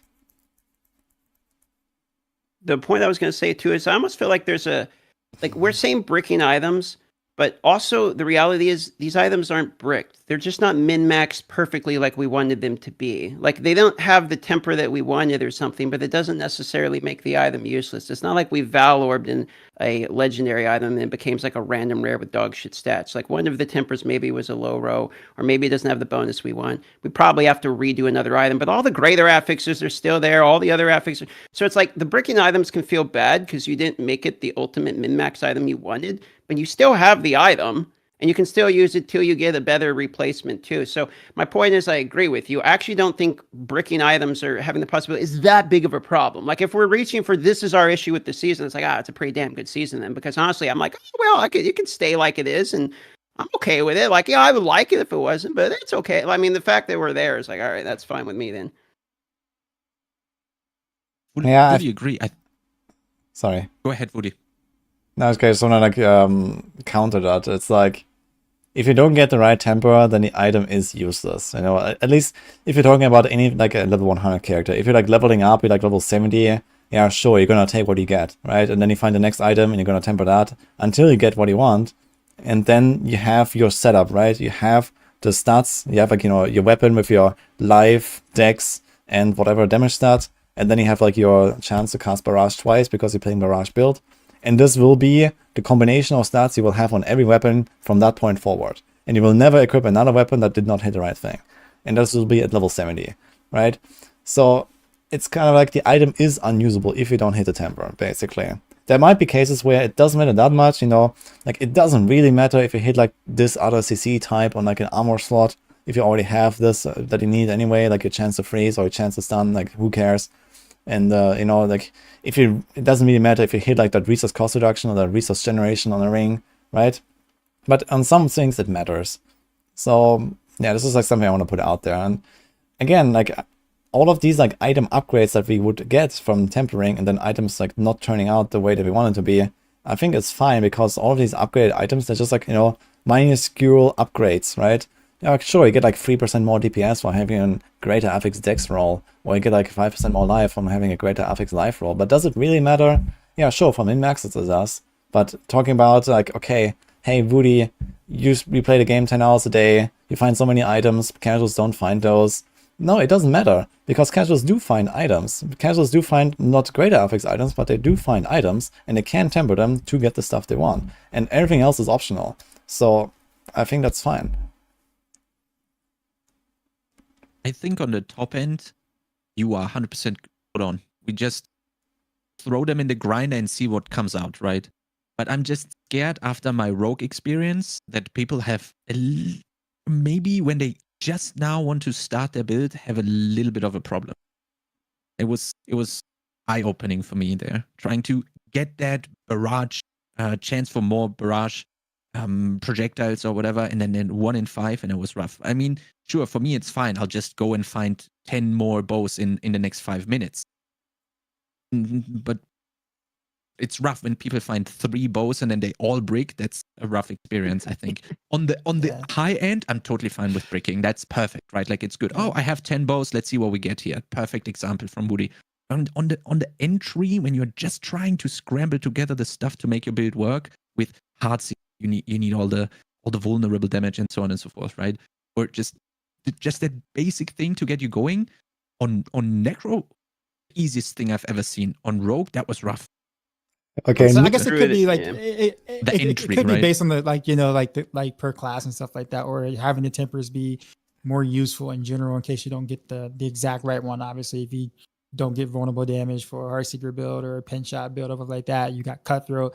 Like there, you just can't use that temper. But I think also there's also a bigger thing like, you know, FOMO. It's like, especially when you get like a 3 greater affix, you know, item and you roll for it and it bricks, but then your friend, you know, got his to roll well. And like, there's that big kind of like, you feel some kind of way. Like, I mean, you like your friend, don't get me wrong, but you definitely feel some kind of way because, you know, because, you know, like, it's like, man, like if only I had that kind of luck, you know, but, and again, for a grinder, that's really not too big of a deal. Like, you know, you'll just play and get another one. But for someone who only maybe have like a couple of hours on the weekend to play, like that's like heartbreaking for like your friend, you know, like as a casual, that's like a heartbreaking, you know what I mean? So that definitely does feel like awful, like real. But does it awful. really I really feel know that this. bad? Like, you know, losing an item. Like, okay, I also found like a free greater affix item, and it didn't turn out. Or I found a bunch of 2 greater affix. I had like this really nice pair of boots,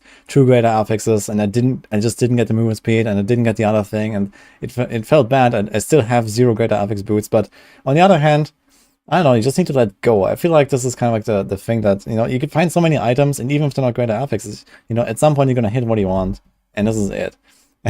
But I mean, Right, but I think from that point of view, though, you have to consider you play efficiently and you play a lot. So like you're gonna run across that considerably more times than, like, let's say the average casual will. Like, you know, if the average casual got super lucky, he may not find that for the rest of the season, and that item breaks, and that's it. You know, I mean, fair. so like that kind of gets like. So I get what you're saying, Woody, and like I'm on closer to your spectrum with that in terms of like efficient farming, but like I can also kind of like, you know, feel for those who literally may not find that for like a whole another 2 months. I Or don't know. so. I think You you know? cannot. I think you cannot actually get to level 100. Let's say you get to level 100 on the character, right? I think you cannot get to level 100 and not have the tempers that you want on your gear with the right stats. Like, this is just not happening. It doesn't have to do anything with efficiency. As long as you get to 100, you will have the items with the stats you want. Like, no greater affixes. You get a lot of legendary items. They said they reduced the drop rate, but the reality is they up the mob density. So I feel like I'm getting more legendary drops than literally any other season. It's just I'm not crunched so much in the stash because of the codex, which is super nice, by the way. That's like probably one of my favorite things about the season. But I only have one level 100 and like a level 60 something hardcore Sorc.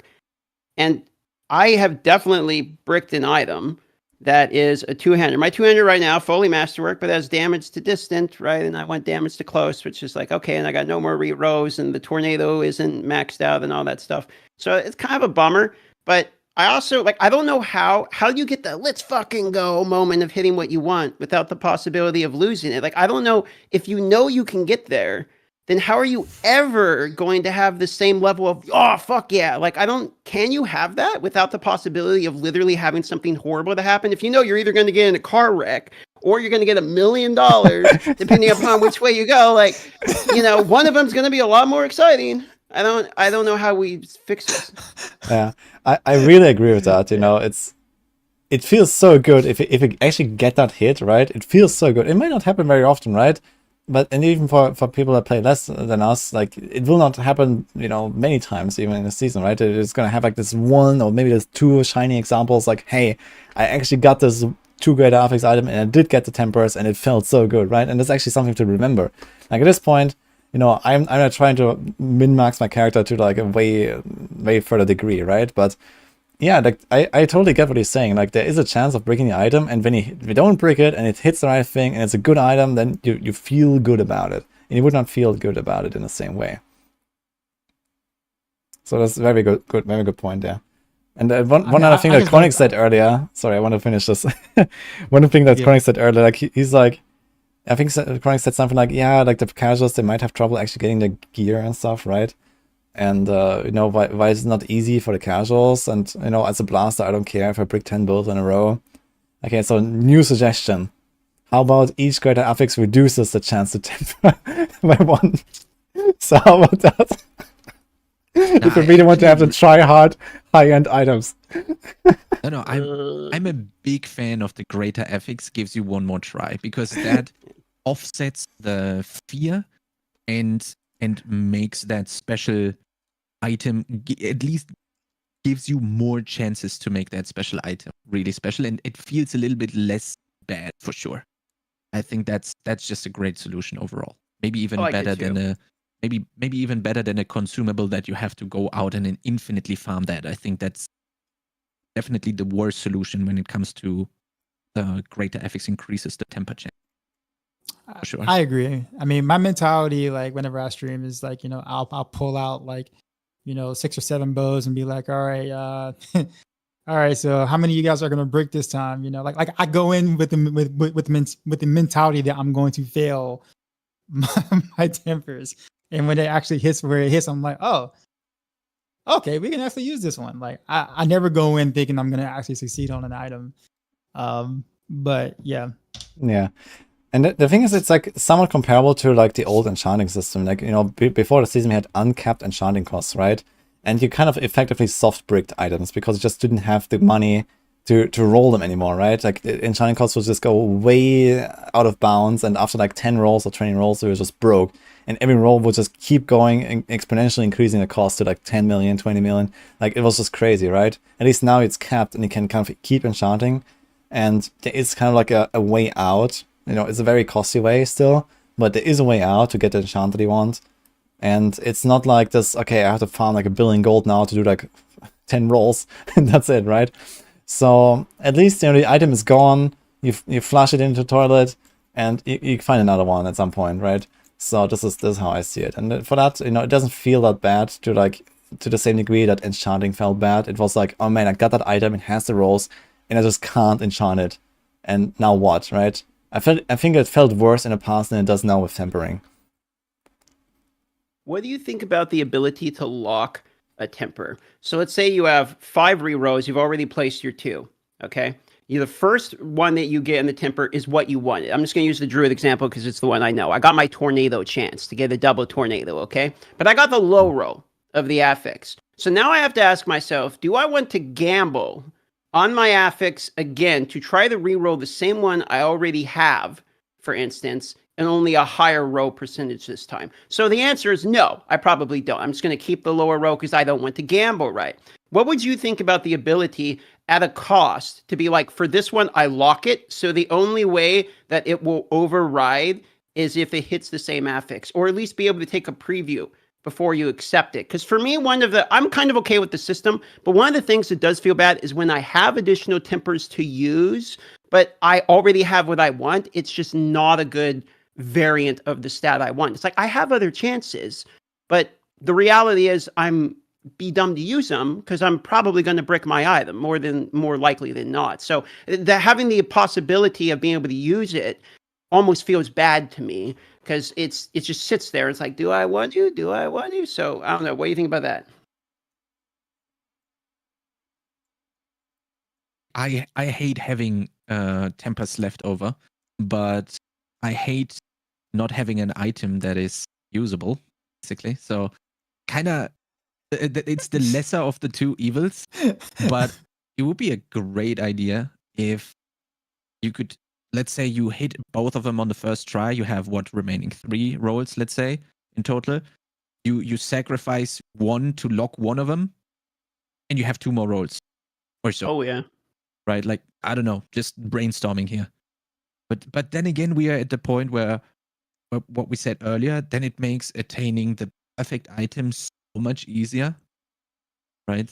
Yeah, I think it's totally fine that no one has a perfect, default planner item, and it's just, unrealistic to even consider that. I think that's fine. Like, we had that in the past, it was so easy to get all your items and get all the stats, and no one really cared about loot at the higher end, right? You just got all the stuff. And now you actually have a chase, you can always get better. And if you introduce these kind of okay, more temper resets, whatever, select the last option again, then you're basically enchanting within tempering, right? It's basically the same system if you just select no change. So I don't know, I think it's fine that there is a considerable risk of breaking the item. You find another item. This is life. So in my book, they could actually just not change tempering, and I would actually still be happy with the system, even with all the stuff we discussed now. But yeah. Yep. For sure. Well, you want to move on from? Yeah, we can probably move on if there's no more points about tempering. Yeah. Let's talk about Masterworking. We should have said we all like it a lot. Maybe that should have been the first statement, right? We like it a lot, okay? Yeah. Let's agree on that. Yeah. Yeah, agreed. Let's talk about Masterworking. So what do you think about that system? How did that feel for you so far, in general? I don't really have any complaints, to be honest. I quite like it. I didn't realize that you're going to be able to masterwork temper the affixes as well. That was something that dawned upon me after the launch of it. But I don't actually really have any complaints outside of the currency cost, right? That's already been discussed by a billion people and is already getting patched out. So yeah, I'm in the same logic as DM. I think it's good where it's at. I actually do like the idea that. Actually, let me double check this in the patch notes. Coming up, it's still 5 mil to reroll, right? Even though they lessen Yeah, the they're goal not to get changing there. that. That's Yeah, good same. because I think that's a good thing because it still should cost something for you to get another chance, or something that isn't just free to reroll as often as you would like. So I think the changes that they're doing with that is actually really good, and I think the Masterwork system is actually it's good. I like it. I like it a lot. Yeah, I agree with that as well. One thing I really like about the Masterworking system is also that you only have to somehow get to tier 61 to be able to complete your character, right? If you can do a tier 61 pit, then you can get any item in the game masterworked up to 12, and you can find any item and so on, right? So there's not like a really large bar to entry. It is more efficient to farm the higher tiers, of course, and a better build does it faster, but it's also not really like, I don't really feel like unnecessarily punished for playing like a C tier build that can only farm tier 70 instead of like an S tier build that can farm 100. You know, it's like, okay, I'm going to be a bit slower. But, after all this progression that you do, leveling up the character, farming the glyphs, farming the gear, getting a greater affix to doing the Helltide Iron Wolf grind, and then at some point you masterwork, right? If that masterworking at the end takes like 5 hours longer because I'm playing a bad build, so be it, right? So after like those other 50 hours or 100 hours that I've already invested into doing all the other stuff, I guess I can afford another 5 hours for playing a bad build. So I kind of like how the system is set up with the masterworking mats in general. And they can convert them down, and then you can easily get to 4, you easily get to 8, and then it gets very difficult to get to 12. And it's like the end game min-maxing. I guess a lot of people will actually not even go to 12 on the items, right? Maybe they have like that 1 item or 2 items or whatever that are 12. Like hell, I don't even have 12 out of 12 on like half my gear right now. Like it actually is such a long grind, right? But it gives you something to grind for, and I really like that. And it's not like, okay, just masterwork everything over and over and over and just reset every time until hit 3 out of 3 on every single item. It's kind of similar to the tempering where you feel really good to hit a masterwork crit on the right thing. And, well, you can redo it if you really want to, but you have to consider, okay, it's like, more gold, more materials. But I don't feel like I really want to reset my masterworking and like, okay, I take what I get. Maybe at some point later I'll try to redo it. And I really like that it has like also this incentive, like, or like not incentive, but this feeling of, okay, I hit something good. It feels nice. I got the right thing, on the second try or something. So I like that a lot.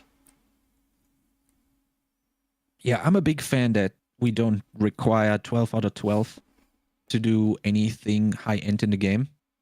I'm actually very curious how low we can actually go in the next season now that the baseline is established of killing the Ubers during a race scenario or so. Like there's so much optimization you can do with the masterworking. Obviously we were a little bit more scared this time around, but I don't know, like Woody is probably going to go in there 2 minutes after hitting level 100 or so the next season. So, like there is like you can cater the difficulty now. You say like, oh yeah, 4 out of 12, that's fine. I can do everything in the game and be done with it. And you can go like, no, I want to go and play the game longer. And you get rewarded for doing so by better gear. You can do the stuff faster, but it's not required. And I was a little bit scared that you needed to go to a certain masterworking level to be able to do anything in the first place. And I'm happy that is not the case. So yeah, it's just an optional thing after, let's say, maybe 8 or so. And I think getting to 8 out of 12 fairly easy and really quickly. And you can stop there if you want, and you can do the next character. But you can also continue and create the absolute machine that is going to annihilate everything, right? So I think giving the player as much choice as possible how to play perfect thing to do, and masterworking, in my opinion, does just that in terms of, you you only want to farm Ingolith? Yeah, sure, go ahead. You only want to do the Opticide stuff? Yeah, sure. You can still complete everything you want to. You're not forced to doing it. But you can if you really chase that 99th percentile character. Agreed. All right. Complaints of the masterworking aren't actually part of the masterworking. It's from the pit side of things. Because I I don't have any feedback I would give to Masterworking. I just kind of like the way it is. I think it's pretty well balanced, to be honest. Feels good. Yeah. Okay, sounds good. Well, in that case, do you want to talk anything else about itemization, like the large topic of like, you know, drops, temperers, whatever? Is there anything else that we didn't touch here? How do you guys feel about? Dark side. Oh, sorry. I think rares become obsolete way too early right now in the game. I was quite surprised when I got the World Tier 3 that, like, you know, I was like still picking up rares, and it dawned on me. I'm just like, why am I still picking up rares again? Like, because like the legendary drop rate was actually like it's just like, because you remember the devs were saying that like we would get better items, but they won't drop as much, right? And so like now I don't really feel like that, because legendary drops like candy, especially from Helltide. So it's like, if you're gonna always have legendaries that early, you know, going into World Tier 3, there's virtually no reason to even pick up rares even at that point, because legendary drop rate is just, you know, high enough. It's pretty high enough that you can just wait for that. So I do think rares get invalidated like way too early. I don't really know what the real fix is by that, but it would be nice to have to care about rares like past World Tier 2, I guess. But other than that, that's it. I think it's fine that rares are just kind of like whatever. Like I think they said something that along the lines that they want to do something with the other rarities at some point. So, you know, maybe you're gonna get, you know, whatever, like rune words, right? And you have to pick up like white items and socket them and whatever, and who knows, right? Maybe they're gonna do something like that. So who knows what's coming out of it.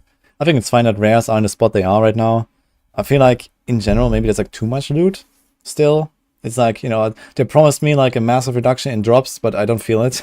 You know, my inventory fills up in like 3 minutes in Helltide, and there's nothing I can do about it, right? People like stand at the Blood Maiden and grind the Blood Maiden, she dies instantly, it drops out like 20 items, or like, I feel like that is still a bit crazy.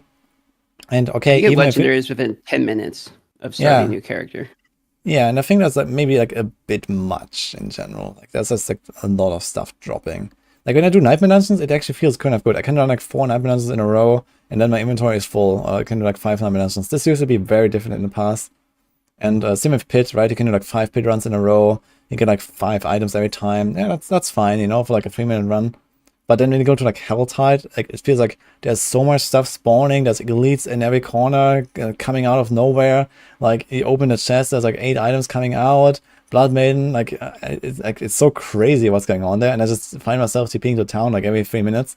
Like it's a bit over the top there.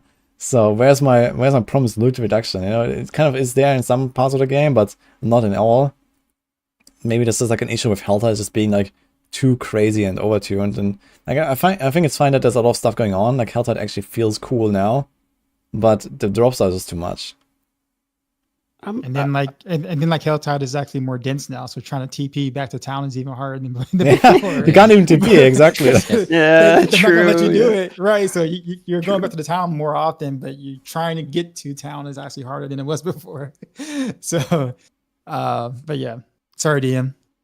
No, you're good, brother. I would say just leave it like it is. I'm gonna be honest. Like, I don't want a reduction of anything. People are playing the game and liking the game. Obviously, the overwhelming dopamine is working for all of us. I feel more excited to make a new character. That's something I'm noticing, because I know I'm gonna get flooded with shit. Like, I'm the first character in the first progression. Okay, it's pretty fast, sure. But like now, I actually am like, okay, I think I'm gonna make all of the classes this season. Because I know I'm not going to spend fucking 15 hours to get all the aspects I need for each class. Maybe on one character I'm getting through it fast. But by now it's like, okay, you know, I really want to try was the Sorcerer. I never actually got a Sorcerer of the 100 ever, because I was playing Druid over and over and over again for some reason. So I'm like, let me actually try the Sorcerer. Now I'm getting my aspects fast. I can try the different builds, figure out what I like before I hit level 100 and start masterworking everything. I actually can kind of figure out which of the builds I actually like. And then maybe I'll try Rogue finally, because, you know, now I know it's not going to take me forever. So I find myself kind of liking the immediately getting legendaries within minutes of starting it, because I can kind of start piecing together the build, because getting the 100 so much shorter now. By the time I hit there, now, you know, I'm getting it so much earlier, I can actually figure out what I'm doing. Oh yeah, sure. Especially DM, thank you for that. You've taught me that there is this cache on the alchemist from Yeah. your video. I was like, what? And all my chat, we watched your video while I was eating, and I was like, wait, what is he talking about? There is a cache you can craft for iron hide and iron chunks, hide and iron chunks. And you literally get that you can only craft it between 10 and 20, 50. 20 and 50. 20 and 50. Yeah. And it literally, you cost basically nothing, and you get free legendaries for your alts. But I don't love know that how when I I found don't know that how out. I unlocked it. I think I unlocked it with the season journey or so, because that was crazy. That was a kickstart for the alts. It was insane. I had so much fun. It wasn't Full mentioned anywhere. legendary, let's go. That was awesome. Yeah. It felt great. that You was make a great. new character, and then you're just like, give me 30 legendary items. Boom, Yeah. baby. And then you just get a whole, it's like, all right, I got my aspects. No, I actually felt Let's great. go. They didn't mention it anywhere. So when I was No. trying to transmute, I was like, what the fuck is this thing? Like, what's a legendary cat?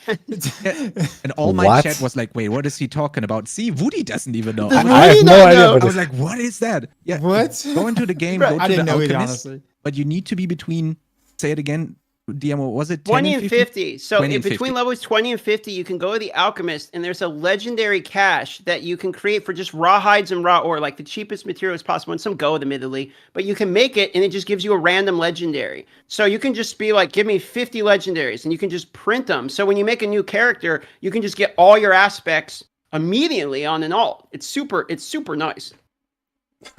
That's crazy. I have not heard anyone talk about this. That's insane. Yep. I didn't That even was know it was in the crazy. game. I hadn't heard And now, anything of it. and now too. my I ran my into chat it. is like what, you didn't know that or something? Like it's like, how should I know? Like, who the hell goes to town to the alchemist of all people at level 20? Craft items, yeah. How did you even find that? This Yeah, is super it was useful. insane. I agree. Like I think it's fine if your alts are like supercharged. I think that's in my opinion the you can extend your ARPG life cycle of a season by creating new characters. I think we can all agree that is probably the most fun. And just creating new characters. Oh, I saw on a stream, I saw this build. That looks cool. I want to do this. And if you can jump right in and do that thing at level 30, that feels insane. That is so good for the leveling. Only thing I was scared about, to go a little bit back here in the topic, in my first character's progression, I think it was a little bit too crazy that as soon as I hit level 35, I was in World Tier 3, I go to the Obol vendor, I right click every of these and I'm full sacred, and I do the exact same thing again in World Tier 4, I'm full ancestral, and I don't have to worry about anything. That's like, nothing can kill me because I'm instantly ancestral, I'm instantly sacred. That was a little bit too crazy, I think, for me. 100% agree with that. I think that's a very good point, actually. I feel like the first thing I do when I go to the next tier is, do I have obos? Yes, go buy all the gear. Like, there should be the step of getting the next tier of gear feels diminished because you don't have that pushback when you go to the next tier. Like, you would think, okay, let me fight something that's more difficult and then I earn it or something like that. It almost feels to me like if they added some of the gear in the capstone dungeon, where it's like you fight the boss and then maybe the boss gives you a few pieces of it or something, so you feel like a reward for beating a challenge, as opposed to my reward is now I just go to a vendor and get it. Yeah, I do exactly the same thing, and I feel like there's like zero item progression in like World Tier 3. Like if you're speed running, you get through World Tier 3 in like literally 30 minutes. You kill the curator, and then I kill Elias 30 minutes later if I really want to. Like, it's like, wow. You know, I don't even have time to pick up any items at this point, right? I just like blast through like another Helltide or something, and that's it. And it's like, yeah, okay, like what do I do with all these items? I just go to the trash, I go to World Tier 4. I think maybe a general problem is just like World Tier 3 just being like extremely squished now, right? Like leveling is really fast, and Nightmare difficulty is just kind of like this little middle stone, like, you know, like it's even shorter than World Tier 2, right? You spend like maybe an hour or 1 or 2 hours to like World Tier 3, and then you spend like half an hour to World Tier 4. I think they could just extend Sacreds, you know, massively. Like, why doesn't Nightmare difficulty just go to like, I don't know, level 80 or level 90 or something, right? And then you have like World Tier 4 after that, where actually like, you spend a few hours in Nightmare difficulty with Sacred Loot. And, you know, there is maybe some upgrading, you know, maybe you're gonna start Temper or some stuff, and, you know, like, it feels good to find an item here and there, versus, okay, you go to the vendor, you right-click, and I don't think it's much of a problem with, like, the obos being OP. I think it's more of a problem with Nightmare difficulty just having no reason to exist. Like, at this point, they can just make Torment difficulty like level 100 only, even. Like the World Tier 5 that we have been asking for example, it's just a World Tier 4 now, and you just make Nightmare be the level difficulty. Like, why not that, for example? So, you want to say something, actually? No, I'm Okay. good. So let me ask you like a temperature check on this here. How much of this is a problem for us because we're like playing the game 12 hours a day, and how much of this is a problem do you think just in general fundamentals of the game? I see what you're saying about World Tier 3 because I feel the same way. Like I go into it, I'm there for like an hour, go from what is it, 35 to 55, and then you go right into World Tier 4, right? But or whatever level you're doing to that. But you think it's really? Do you think that the majority of people are blasting through World Tier 3 that fast, or you think that it feels like a legitimate stepping stone for them? Because I only know it through my lens, which is like I got all day to play, but I don't know how many. You think everyone's like triple dipping incense, the quest elixir plus normal potions, sitting at the Hell Tide, like spamming the blood maiden with the hearts they already have from their previous character? Like how much of World Tier 3 time do you think the normal dude's getting? I think it's definitely the first or the shortest World Tier, right? Even like we can ask chat, but I guess most people spend the least time in World Tier 3 out of all World Tiers. I agree with that, yeah. Yeah. What if you just give plus 10 levels to Elias and a second capstone dungeon and extend it that way? Sorry, what is that? So right now everybody goes into the second capstone at 55, right? And instead of doing that, or instead of being able to do that, you basically plus 10 Elias and also the ancestral requirement. So you just say Elias is now not 75, but 85. So you go at 85 now, and ancestral is also only available at 65 now. You'd have to Basically plus retune 10 Hell levels. Tides then, because Hell Tides are 78, right? To start. Yeah, I of mean, you course, can you like also retune plus all 10 of the that, levels a right? little bit, right? You can just raise all of the levels, all of the requirements, whatever, like by like 10, for example, right? Or 20. Yeah. And then just extend Nightmare difficulty. And I think this wouldn't be such a bad idea. It kind of would feel more meaningful to actually go to World Tier 4. Because right now it's like, if you actually play a season to level 100, even if you don't like necessarily mega grind 100 hours after that, you spend almost all of your playtime in World Tier 4. And at least there would be like a bit more of like something to look forward to as you level up your character, right? Leveling is already kind of fast. You go to World Tier 3 relatively early, and then at least you would kind of like, you know, get used to those more endgame systems. You get used to Nightmare Dungeons, whatever, right? This is why they did that whole like World Tier 3 in the first place, right? This is like, now you have Nightmare Dungeons, now you have Hell Tides. Well, Hell Tides are now in level 1 already. But, you know, there's like more stuff unlocking basically, right? And sacred items, right now at least, are just kind of like completely pointless. You just do the vendor thing, get all the sacred loot, go to Elias, boom, and that's it. And I feel like, yeah, they can just like extend it, and that's it. Just like, let me actually feel good about some of the sacred loot I get on the way, at least, you know. Let me maybe find like a few sacred uniques on the way, and, you know, maybe eventually replace them, but it's like, hey man, I found that item, and it's kind of cool that I got it now instead of later. I don't know. I feel like it would make more sense and would be more fun. Yeah, scaling all the levels, I think, too, as well, is the key there. Even chat was just like, what is World Tier 1? Right.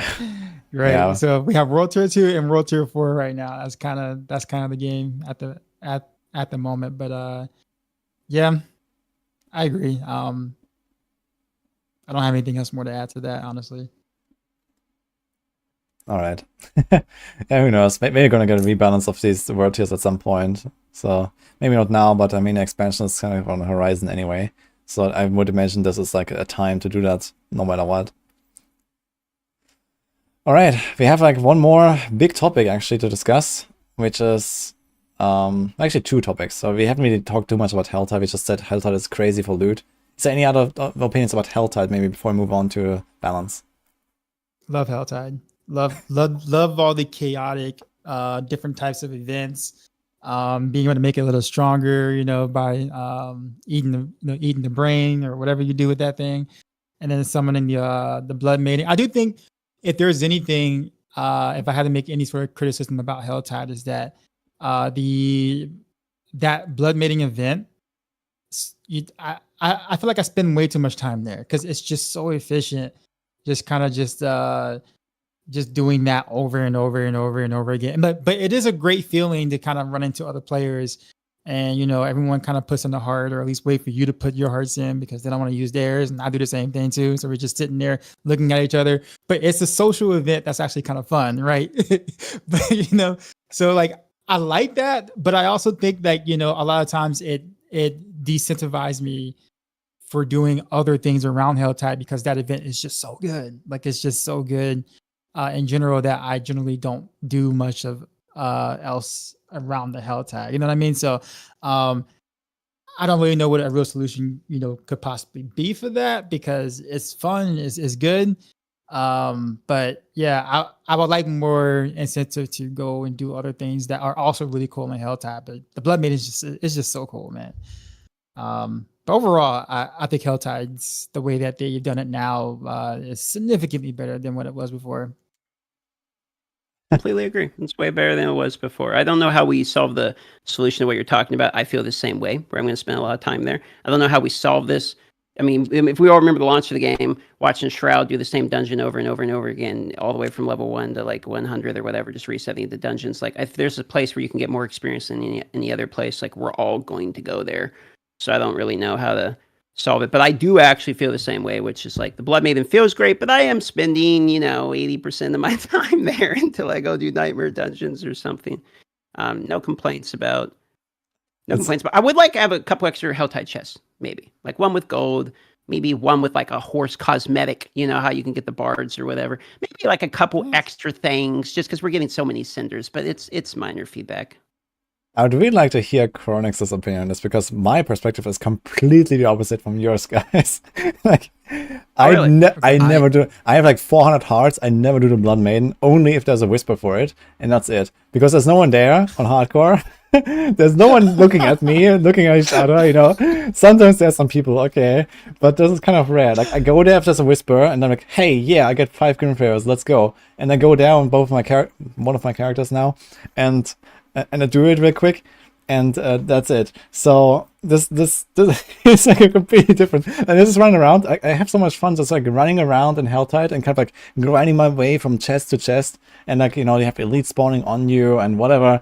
So I really like that actually a lot more than just sitting at a Blood Maiden. But I also think it's good that Blood Maiden is efficient and people like doing it, and people that want to sit there all day and like spend their hearts. Sure, right? I think the Blood Maiden is not like overly problematic in terms of being like too OP in terms of loot or so, and just going around the Helltide opening a chest is like you get a lot of stuff there, and it feels good as well. Because otherwise you have to run around for like 15 minutes at the end of it at 1,000 cinders and just run from chest to chest and get interrupted by the worm spitting at you and whatever, right? So I kind of like how it's just chaotic and how there's like many viable ways of playing Helltide, I feel. So that's really like my opinion here, but I'd like to hear Chronix as well. Yeah, I don't know what you guys are doing at the altar. I'm like, don't you put that heart on that thing. Are you crazy? No. Don't put it on that. Please stop. I'm like there. I'm like, oh my God, they put 3 hearts there. I'm out. I'm like running. I'm like, no, I'm not doing this. I'm gone. It's back to Kyovashat. You know how you can grieve other people with the flame things that you're dropping. I'm like, nope, I don't trust any of you guys. You don't put the hearts in there. I'm out. I'm as far as away as possible as I can be from that thing. I don't do it. It's like I'm sitting at 350 hearts minimum. I've put like 1 on there and then just ran away. And then I came back and I saw 2 ghosts and I was like, yep, I'm not doing that for sure. I've certainly seen people rip on the Blood Maiden. Yeah, like it's great, but I don't want to be in their shoes for sure. Like it's that circle hits so goddamn hard. Like if you make the mistake of walking with the circle, it's like proccing every half second. You get shot for 1 billion damage. Yeah, it's insane. I've seen so many people rip. I'm like, oh my God, it's actually cool that you see people die now, but I mean, yeah, it is amazing, right? Actually. Like I really like that it's like this kind of social, random, chaotic encounter, and it still kills people, and I think that's really good. It's like a dangerous boss, even though it's a somewhat easy boss, you can say, right? You can just take her down really fast and whatever, right? It's kind of like a world boss thing, but she's at least dangerous. Like there's like one big thing that world bosses are lacking, right? World bosses are okay. Let's not talk about Chronix, but world bosses are not dangerous, right? No one dies to world bosses on like an appropriate level, appropriate geared character, right? They hit you for like 5% of your life, but like the Blood Maiden, at least she can be dangerous under all circumstances, and that's really good about her. That makes it like exciting, and sometimes you die, and on softcore nothing happens, but on hardcore it's also funny. So it's like, yeah, it's really cool they did that, and then they need to give the same treatment to world bosses, I feel. Now my chat is spamming -5 Ubers. Thank you, Woody. Unlucky, I Yeah, guess. 5 Ubers? Just to catch you guys up, I was leveling a rogue, and as I said earlier, I had a lot of Ubers. You can equip them at 35. I was like, okay, let's try it out. Let's make a rogue. I slapped Andariel's on their Doombringer, Tyrael Smite, Starless, and the Zelig, and I was like, let's go. And flew through literally everything, and then my chat was like, oh, world boss in 2 minutes, world boss in 2 minutes, and I'm like, no, I'm level 51. I'm not going to kill a level 90 world boss. And then they kept spamming, and I was like, man, I gotta at least win one category in the max roll event. So I was like, okay, let's go. And then I maybe inted Ashava a little bit with those 5 Ubers. That was classic. That was good. And that was fun. Oh, someone says I can't count the number of times I lost 600 sinners at the Blood Maiden. True, you actually lose sinners when you die, right? I completely missed that mechanic until like half a year into the game cycle, life cycle, because I never played softcore. But you actually lose sinners, so that's actually kind of funny. So at least there's some kind of threat there on softcore. But yeah, I do have one complaint for Helltide, and I think that's easily fixable, and I'm happy that this is the only thing. Please don't knock me off my horse when the worm spawns. Please, that is the worst thing. I hate it so much, and then I need to, especially as a Necro, I have to like crawl for the next 20 seconds because my horse is on cooldown. That is the only thing that gets me every time. I'm like, and again, because there's no warning. I can't dodge it. It's just, wow, I'm here, and then like, oh, my horse is gone. Okay. That's the only complaint I have. Everything else is wonderful. But yeah. That's fair. Yeah. I mean, we talked about how rewarding Helltide is. I think it's also fine that it's dangerous, right? So it kind of goes together. So.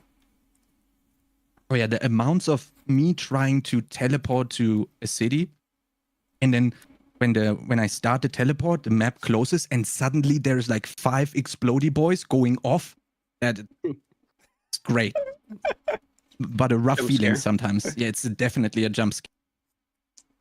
Yeah, I had my character like look at the map for like 2 seconds, and then suddenly it's like a bunch of elites spawning on you, and you don't hear them or something. And then I'm like, I come out of the map, I have like 20% HP. Like, yeah, oof. Yeah, that's scary. Yeah, it definitely happens. And I'm glad it's also scary for softcore, because then you get a glimpse of what it is to actually get jump scared like that, right? Actually funny.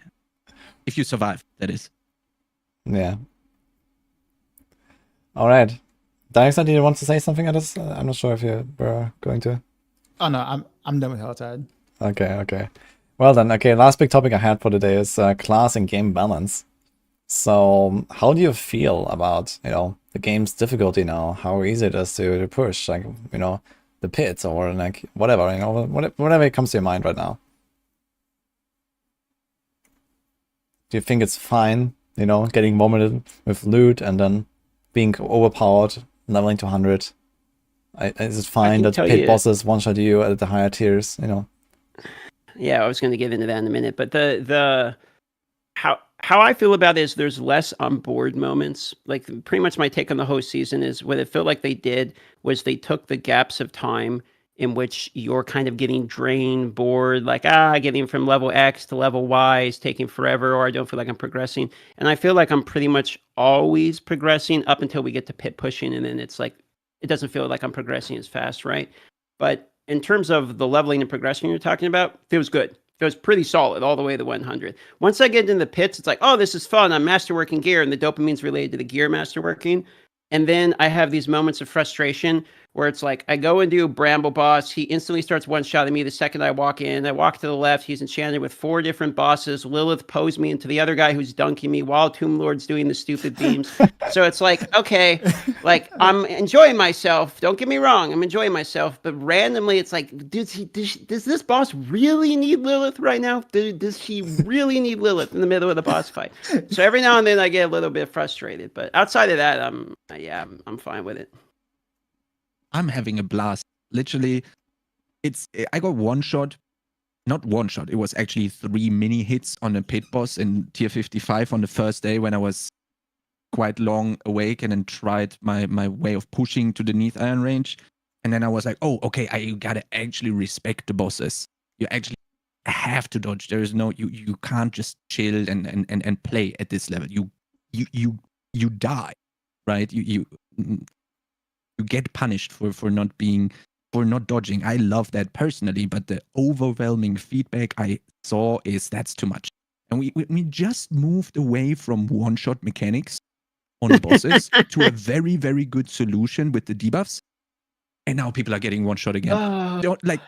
For me, it's fine. I need to dodge. If I don't dodge, back to Kyowa shot. Wonderful. That is exactly what I want. But I hear so many people that don't like that. And I can agree. If you are playing, if you're not that competitive, I can fully agree that is not a fair mechanic. If there's, just like you said, you get pushed back. Maybe even the pushback is the worst thing because you lose control of your character, and then you get pushed into the next thing and pushed into the next thing and pushed into the next thing, and then you're dead. Your bosses, I feel like I feel like a skill issue in all the other bosses. When I'm dying in world bosses or Lilith, it's like, so be it, I suck. So be it, fully admit. But in the pit, when I'm doing the pit and I'll randomly get gadded, I just feel like it's cheesy. It's like, that's a cheesy horseshit. That's how I feel. Maybe it is a skill issue, all right, but it feels like cheesy horseshit when I'm dying, So it's just kind of like, it's a little annoying. So I find myself getting a little bit annoyed on the occasion. All right. So we're talking about the pit, right? So the pit obviously takes a lot of inspiration from Diablo 3's Greater Risk, which is kind of interesting because I remember playing, a decade of Diablo 3 and how we were complaining about Greater Risk being the only thing to do and how it's just like, oh man, I'm just sitting here for forever. And then all of a sudden it comes to D4 and everyone's praising the fact that it's Greater Rifts, right? And it's like, wait a minute. Didn't we used to hate these Greater Rift cycles over and over again kind of thing? So I thought that was kind of funny because I was in that same category too because I complained as well. But pit as content, especially like speed farming, actually kind of feels good to be able to get your items at the end and just focus on just the killing, right? Like not having to pick up items every couple of seconds to drop on the ground. So I just focus on killing stuff, which is what I want to do anyway. So that's fun. I'm probably in the different opinion of a lot of players when it comes to pit pushing. I actually do not enjoy the pit pushing. When I look at others do it or when I do it myself, if there's anything that's very different between Greater Rifts and D3 and pit pushing in D4, Greater Rifts and D3 when you're farming is way different than pushing Greater Rifts at the high level. Like pushing Greater Rifts at the high level is a whole different game. D4, you push pit, it's kind of the same strategy as your speed farming. You're basically going straight to the elite. Hope that your gear is good enough to be able to survive standing still until the elite dies. And then you get to the pit boss, same ordeal, where basically, are you tanky enough to be able to take all the stuff so you don't have to move? And that's the strategy. And it just doesn't really give much skill expression at the higher ups for pits for me to kind of really be interested in wanting to do that. And I know that I'm probably in the minority of that, but it's like, I look at that and I'm just like, oof, there really isn't much strategy. It's just so straightforward and definitely just kind of like a really big gear check at the end of the day. Like when I watch the Barb videos, the Sorc videos, the Rogue videos, they're all doing the legit, literal, exact same thing at the high end. So it's just not really appealing. I mean, it feels great when you complete the level, obviously, but the gameplay getting there just seems so stunted. In my opinion, but this is the first version of pit, so just like Greater Rifts in Diablo 3, the first iteration of Greater Rifts were awful, and we had trials that were terrible.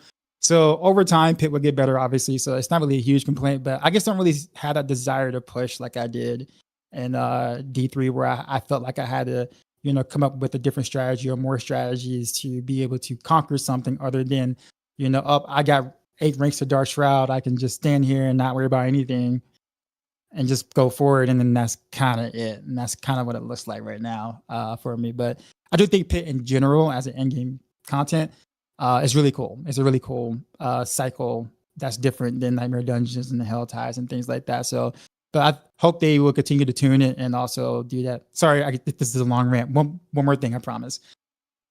The HP of the bosses versus the HP of the mobs in the Rift, way too big of a scale difference. Like, you could sit there and like even on Flurry, maybe get to the boss in like 5 minutes or whatever, right?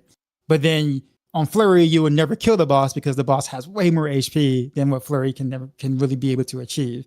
So I really feel like Pit in general, especially when you're going higher and higher, really discredits a lot of builds that you may want to play, because it's like if you just don't do enough single target damage, then you just literally can't do the pits at the higher end, and like that's it. Like, and that part actually kind of just feels really, really awful. Like I don't want to fight a boss for 10 minutes but the pit, for 4 minutes. Like I just think the scaling difference between the bosses and like the mobs are just way too big of a gap.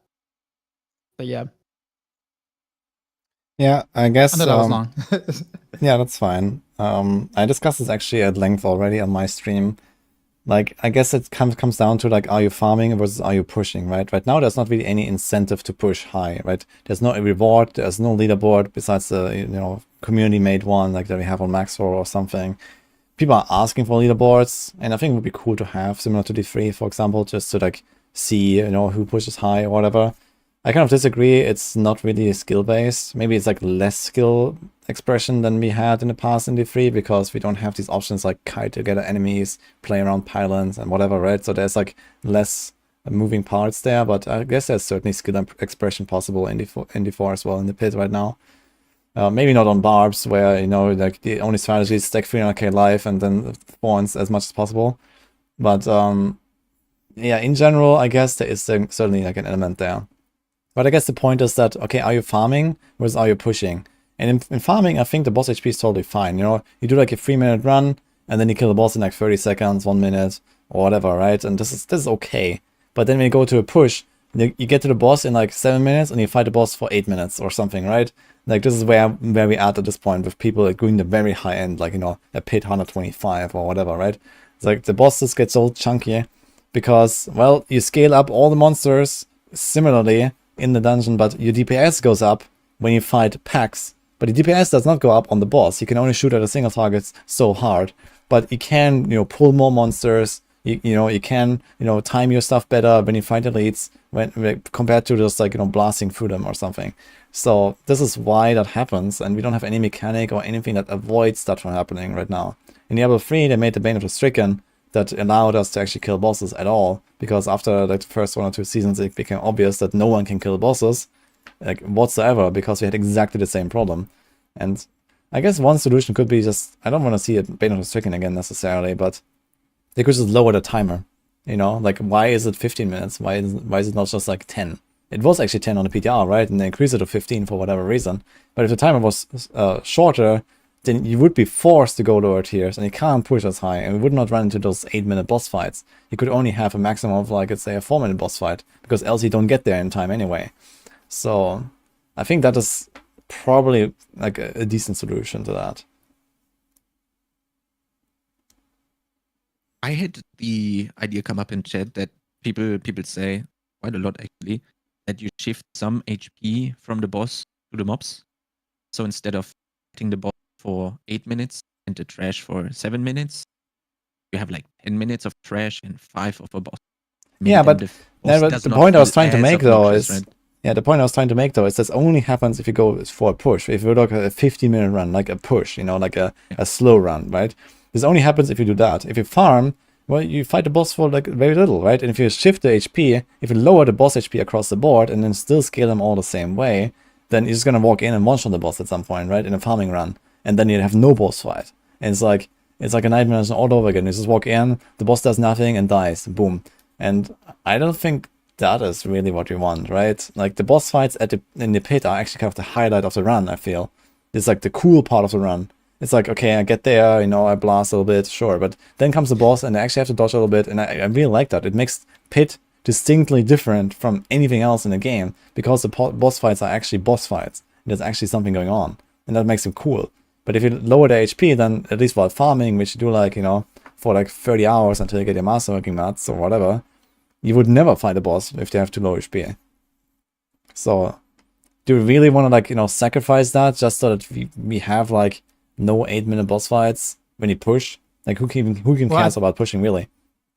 But I think that's just kind of where the player base kind of determines whether a build is good or not, right? So like, whether we like it or not, whether, you know, we think it should be that way or not, people are going to compare classes based off of, you know, how high did that build or how high did that class push on a Pit. Like, I was reading the chat earlier and people were saying, oh, Sorc is terrible now. Like, you know, but that's based off of high Pit tier pushes, right? That's where people are comparing, you know, a class's power. And so, and then of course, you know, you have the issue of build balance, because of course that means that only builds with good single target will ever really be able to get there, and in that way. So I think it's an incredibly difficult thing to actually solve. Where, like you said, you don't want the bosses to be, you know, invalidated. Where you never fight the mechanics. You know, like the boss mechanics are actually kind of fun. Like, I actually like fighting the bosses. But there is a degree where, you know, maybe if I'm not playing, you know, Heartseeker or something, I don't want to spend 9 minutes on that either. So there has to be some sort of a in between that kind of gives us, I won't say the best of both worlds, but I think it'll be incredibly difficult to try to balance that. But yeah, it's just sad to kind of see a lot of builds that, you know, maybe you want to take a little bit further, and the gap is just so large that, you know, it's like, oh, you don't have any good single target damage? Well, that is just too bad. You know, at the end of the day, you know, like, that just feels awful. That really does. But I get what you're saying. I do. I think one solution here that is like not as extreme as like Bane of Stricken from Diablo 3 would be to scale the bosses less than the rest of the dungeon. So, you know, like, let's say, I don't know what the number is, but let's say every pit here is like plus 20% HP. But you can make the boss only plus 19%. And this would kind of like accumulate exponentially to like not scale the boss as hard, and they would kind of like slowly, you know, kind of like fall behind the elite scaling basically that they do in the run, because that would actually give like some of those AoE based builds a kind of a way out to, like, you know, bring a high powered build to the pit and then, you know, still have a chance against the boss. You know, like a Flurry or Polarize or like a Blood Surge. They're never gonna kill a boss on like 120. You know, they might get there, you know, in like 5 minutes or whatever, right? Hypothetically. But they will never have a chance to kill a boss. But, you know, if like the boss just doesn't scale as hard, there could be another solution here without really upsetting the balance between builds too much. I agree with that for sure. Because right now it's like the single target damage is the only thing that really determines if a build is good or not in the pit, right? If you don't have single target damage, you cannot do a high tier build, period, right? Because the boss is always there and you always have to fight the boss. And if you don't, like, you directly scale which tier you can do based on your single target damage, basically. Yeah. And like my chat usually in stream, especially when they're playing different builds, like they oftentimes switch builds just because of that one factor, and that one factor only, because pit is seen as like the ultimate end game, right? So it's like, you don't want to play something that, you know, that doesn't accomplish the, you know, the end game part of it, right? So like, I get that a lot from like Barrage players who love playing Barrage, right? But then like you get to a certain, you know, tier of pit or like that, and like you're fighting a boss with a very small hurt box, and you're kind of screwed, right? But they love playing the build, but they get to that point, and it's like, oh man, you know, I kind of want to be able to do a little bit higher level. And so like they, like, just for that one purpose only, they will respec to a different build. Even though Barrage can do everything else, they get to that one moment, and it's just like, I guess I'm playing Heartseeker, or I guess I'm playing Rapid Fire, you know, and like that just feels awful that, you know, a generally good build at everything else, you know, gets kind of chucked to the side because of a boss fight in the pit, right? Like people are valuing that so highly when they're picking their builds to play in the game right now. Whether it should be that way, you know, obviously can be debated or discussed, but like I think that's what the community is valuing their time, or valuing what's good on a build is, right now is based on, you know, the pit boss fight, right? That's kind of what it comes down to. So, but yeah, I like the approach of making them scale 90% of what the mobs do, basically. I like that too. That was kind of the intention that I was trying to make with shifting the time that you need towards the mobs. Because at some point, if you scale it and scale it and scale it, then it's probably going to be 50-50 at some point. Usually, obviously, in the early stages, you don't want to just go in and one bonk the pit boss, because that is actually the most fun I had in quite a long time when doing any end game in D4. So yeah, but also the Bane of the Stricken, which is the more often you attack one target, the more damage you deal to it. It's also not a cool approach in my opinion, because then everybody needs to run it and then it forces you into something. That's also not a good idea, I think. But yeah, it's like you said it right, Dirkside. You said like the first iteration that we had of D3 Rift compared to what it is now, it's also crazy, right? And I think the first iteration of Pit actually pretty good in my opinion. Oh yeah, I'm really happy what we're getting.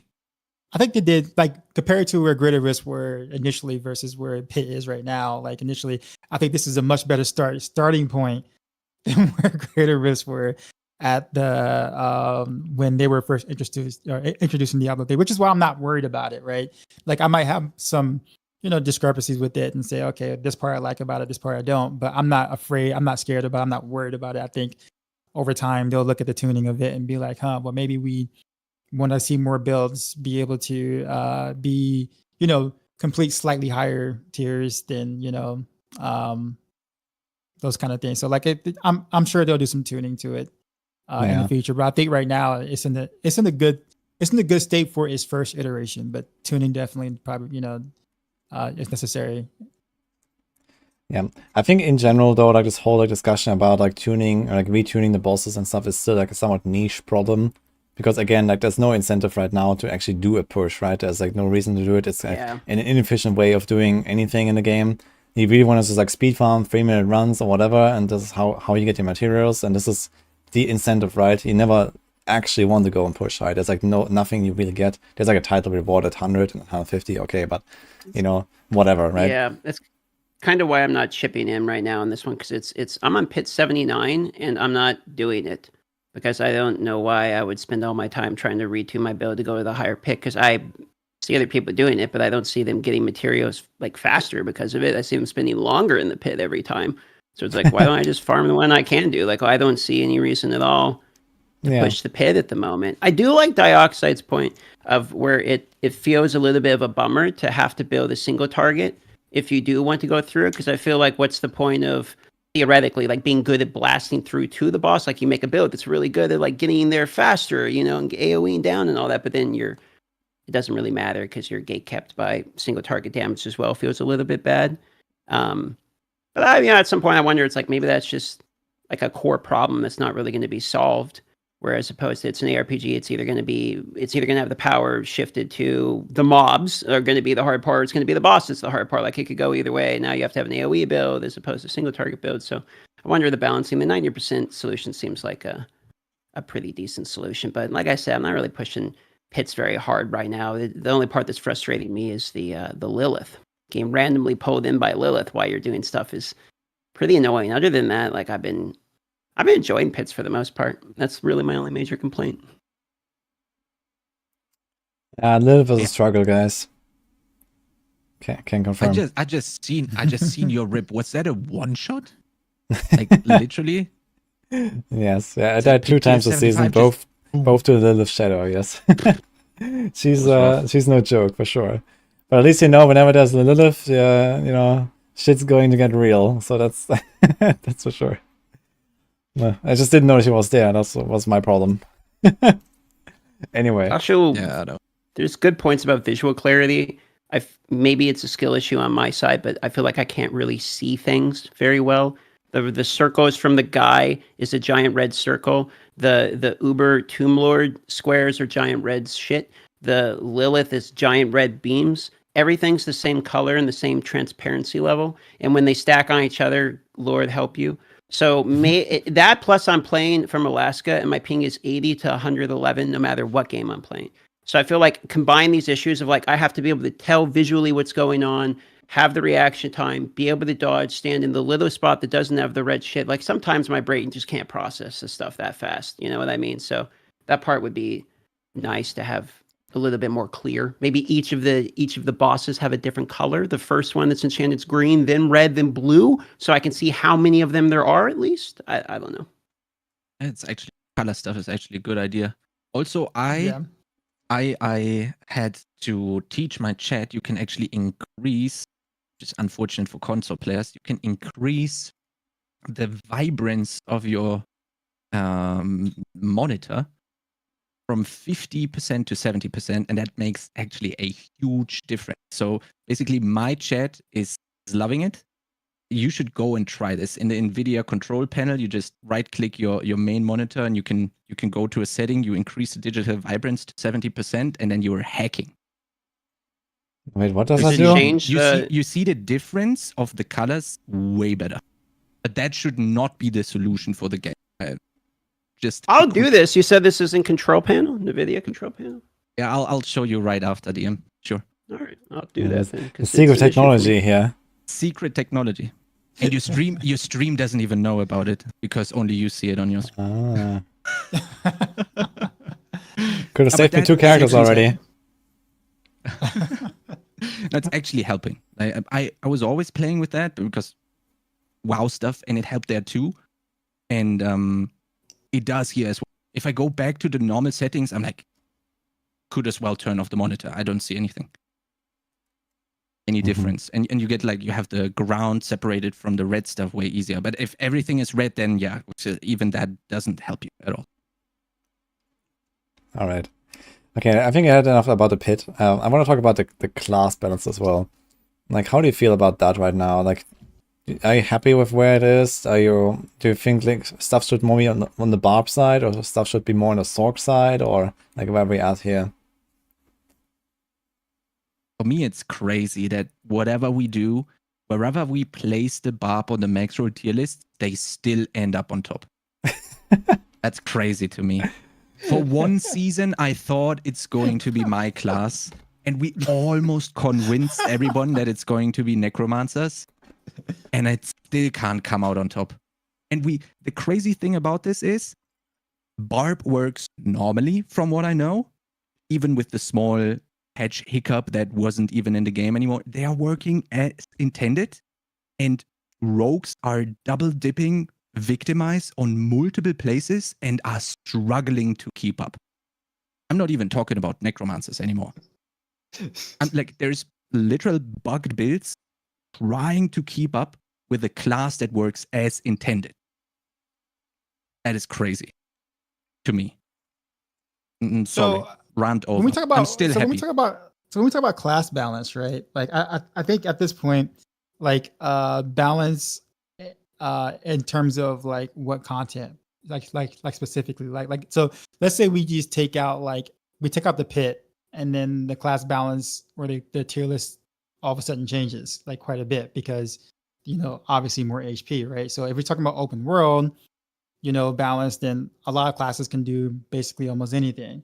You put torment bosses into the equation, there are definitely some differences. You put pit into the equation, there's definitely big differences, right?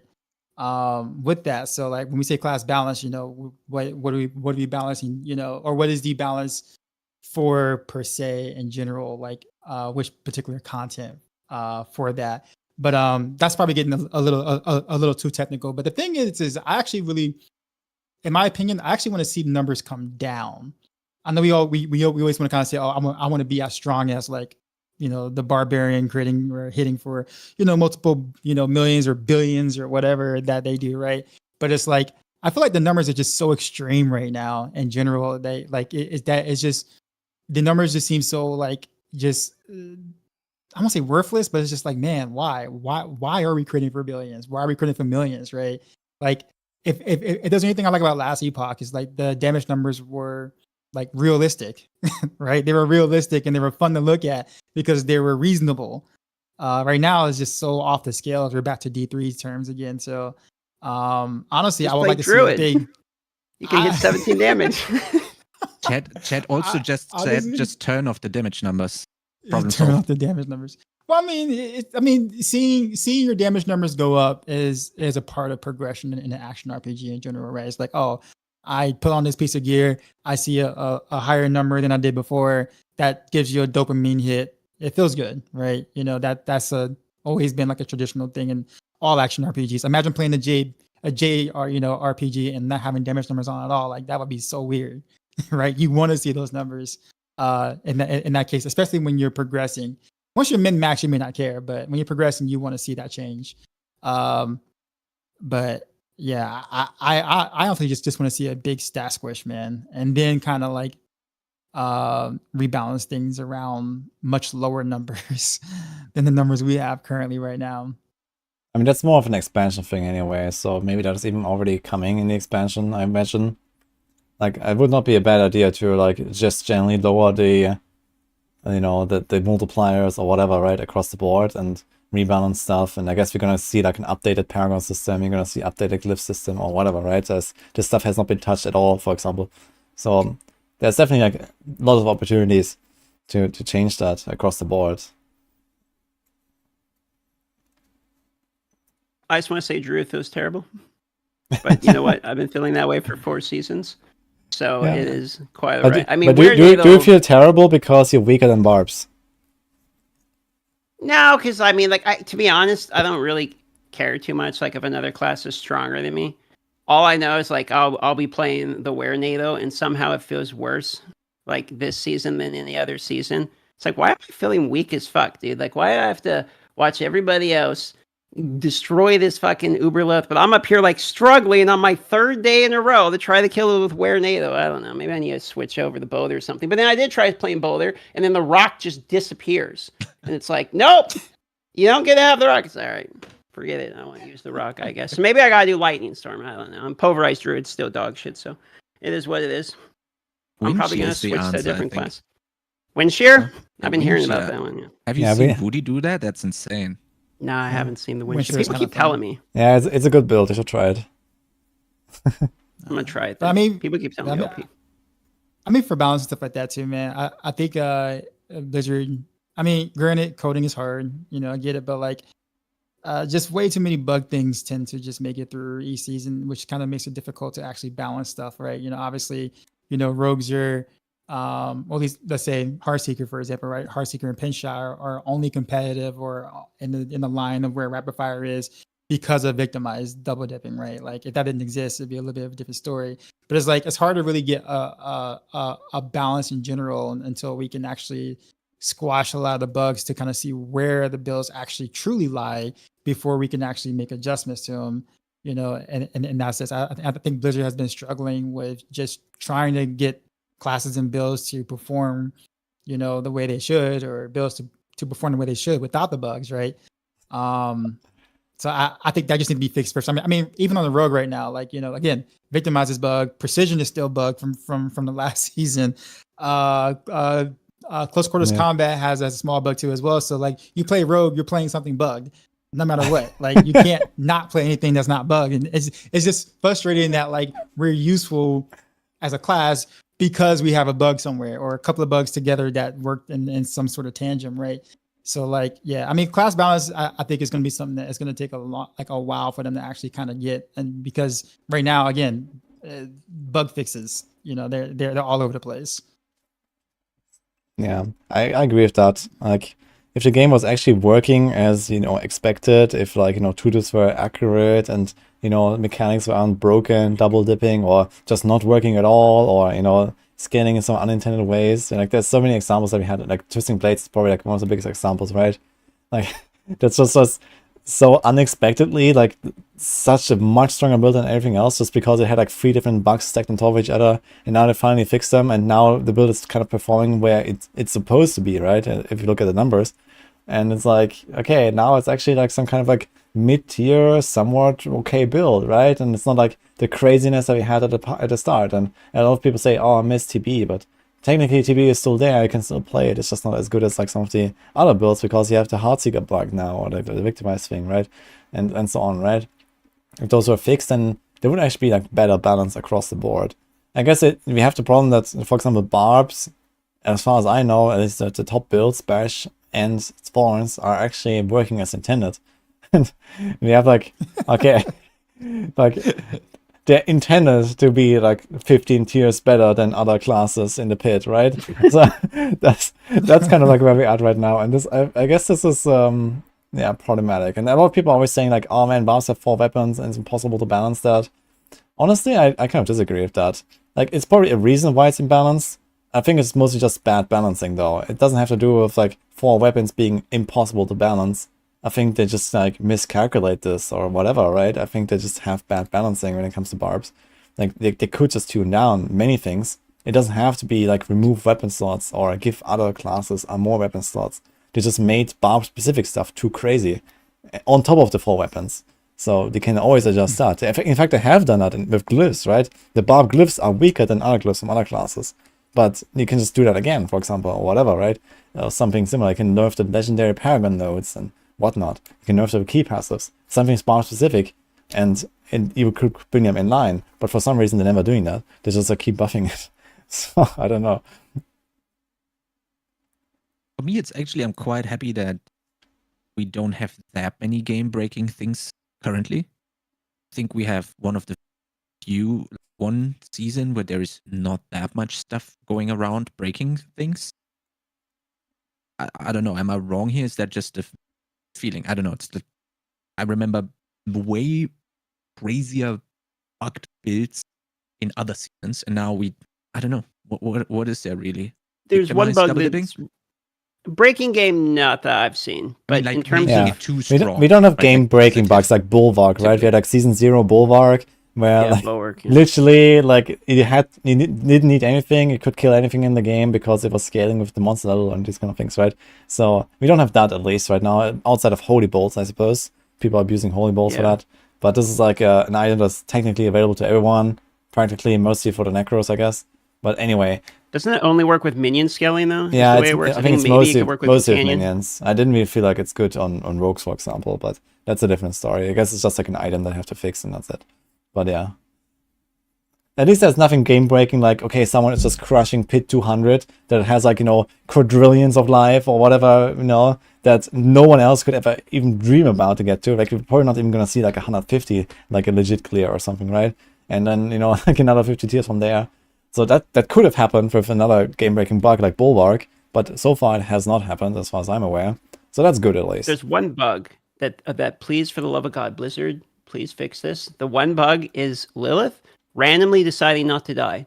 So she gets to 1 HP in phase 1, and then she's just like, nope, I ain't gonna die. And she becomes literally immortal and will not die. I don't know what's proccing it, but it's about 1 out of 4 attempts.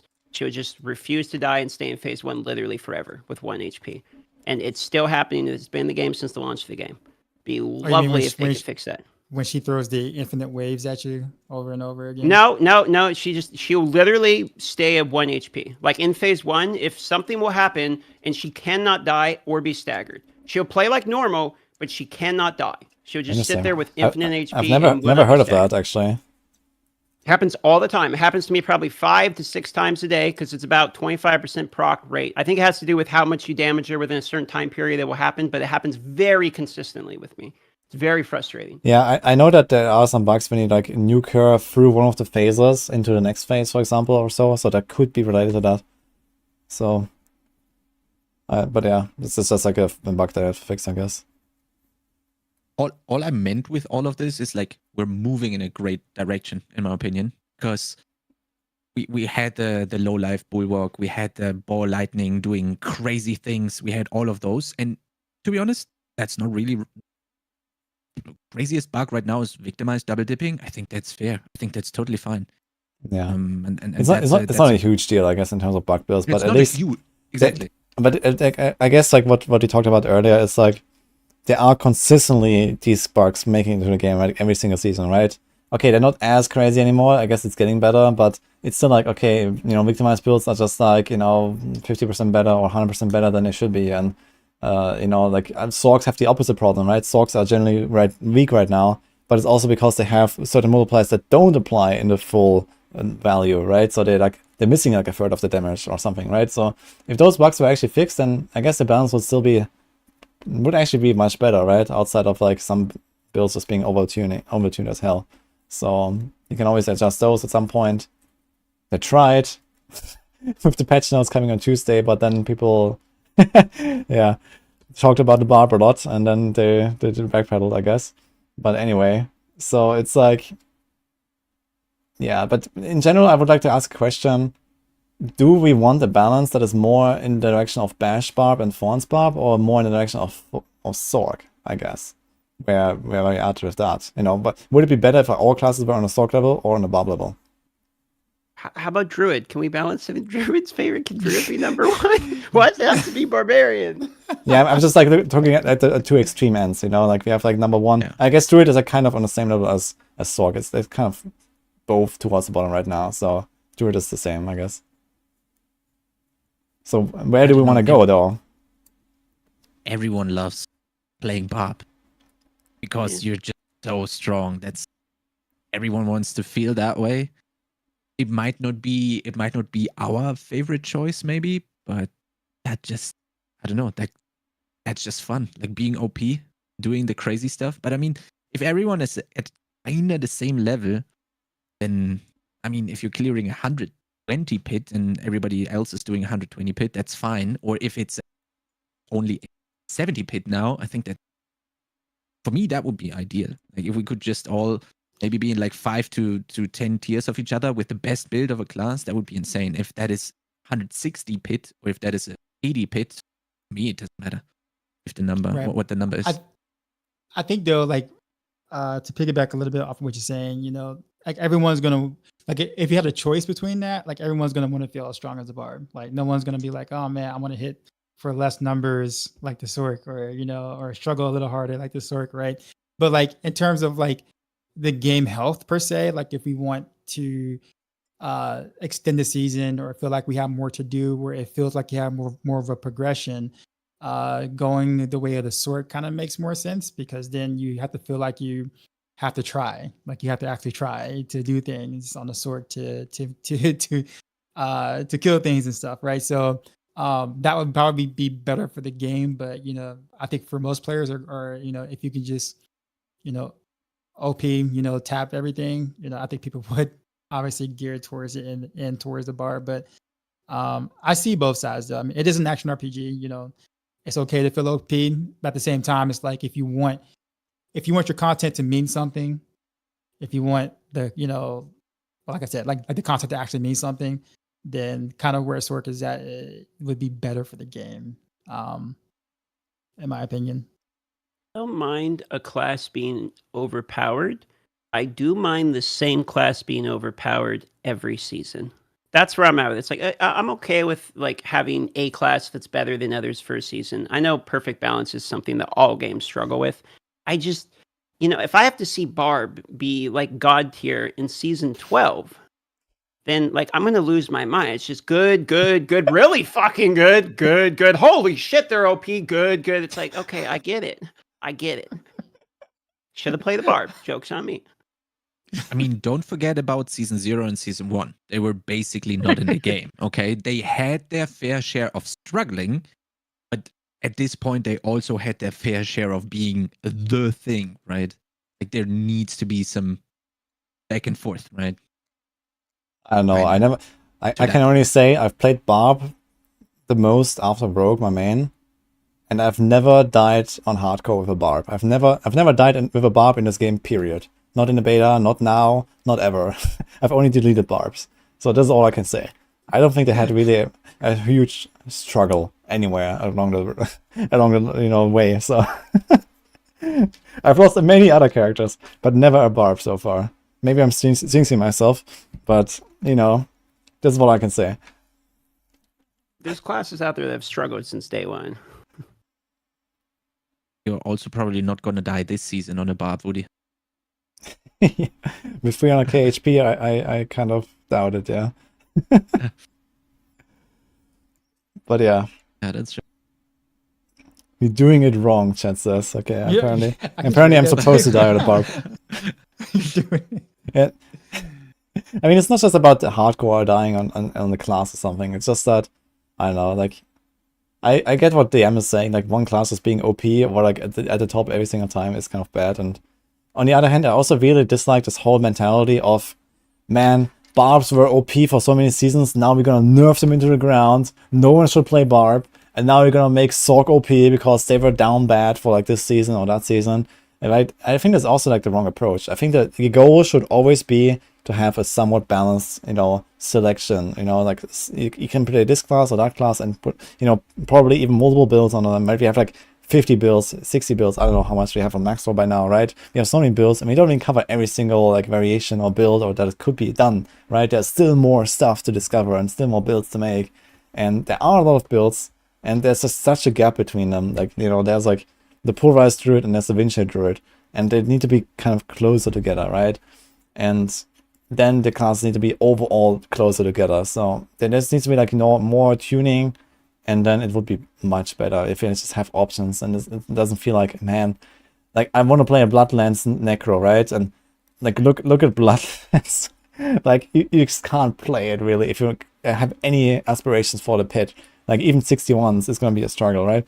So this is like the point where it's like, if you can't even farm 61 comfortably on like an optimized Bloodlands build, then I really don't want to touch that build, right? Like I can't even get my Neve Iron.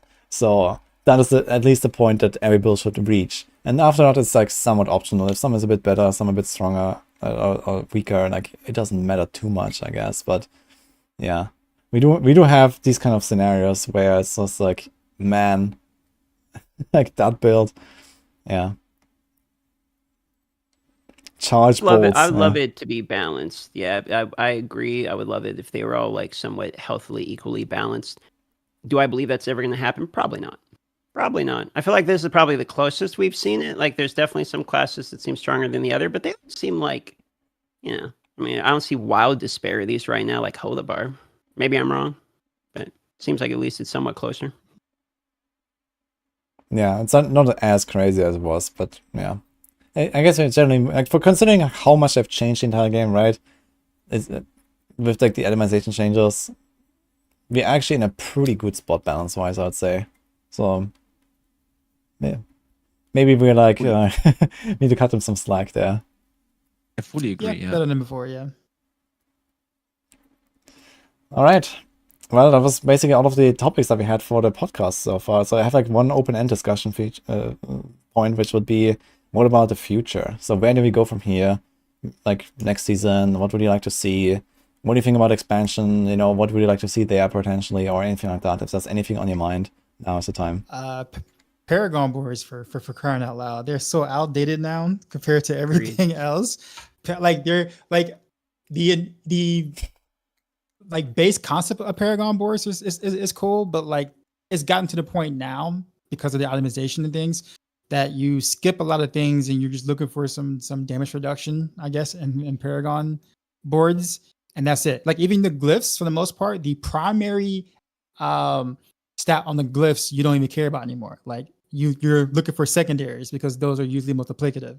Like, and then of course, while we have a rare glyphs, we don't even have legendary glyphs. We don't have any like glyphs that actually changes the way we do anything. So like Paragon boards are just so completely outdated versus the rest of the game currently. So like in like season 5 or something, I would like to see a big like Paragon rework where glyphs actually change the way a skill functions, or a legendary node actually does something of that similar nature versus just more damage or damage reduction. It's just kind of cool concept, just kind of boring right now, and just doesn't really fit with the new itemization direction that they're going.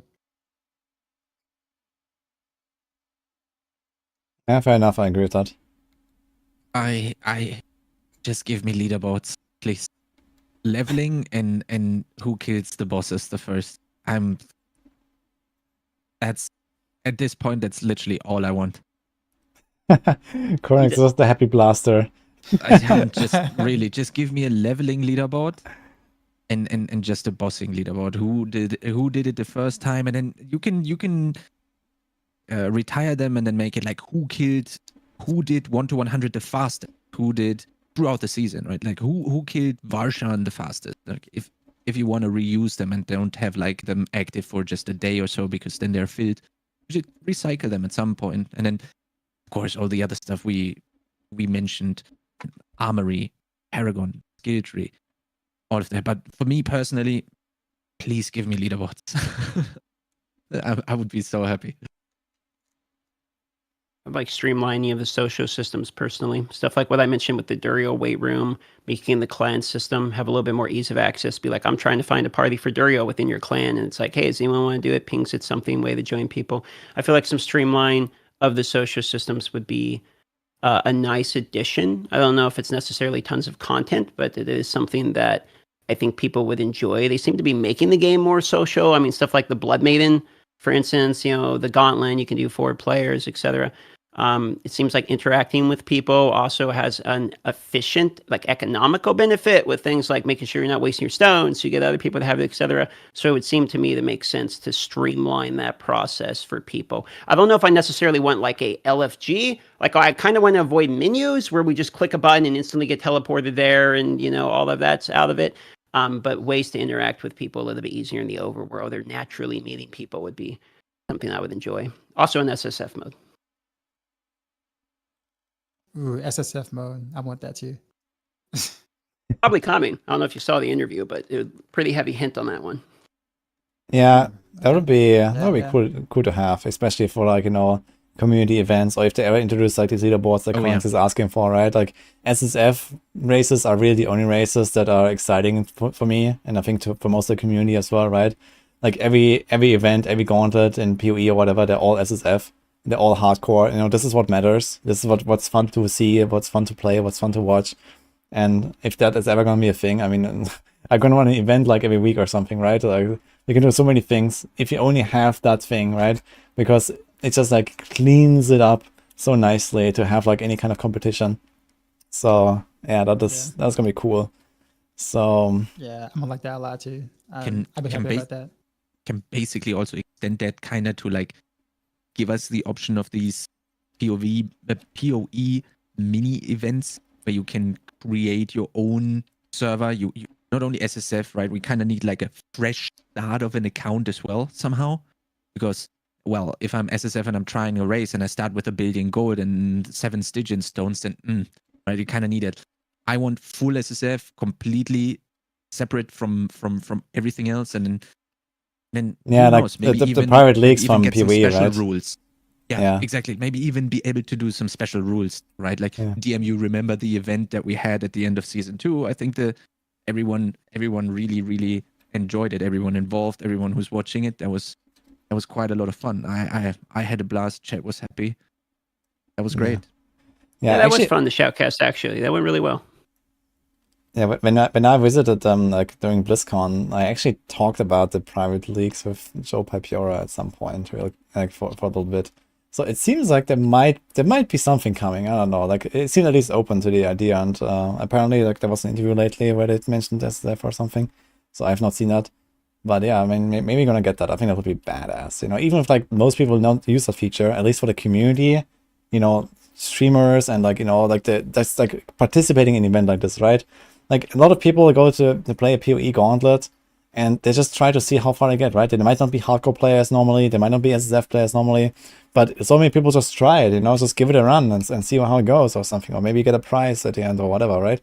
So it's just cool, you know. It doesn't have to be like a full-time hardcore SSF blaster thing.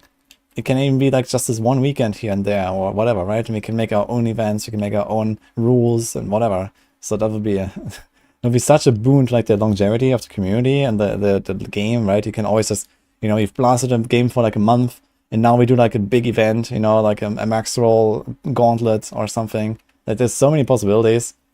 Like it would be amazing. So I really hope they're gonna do that.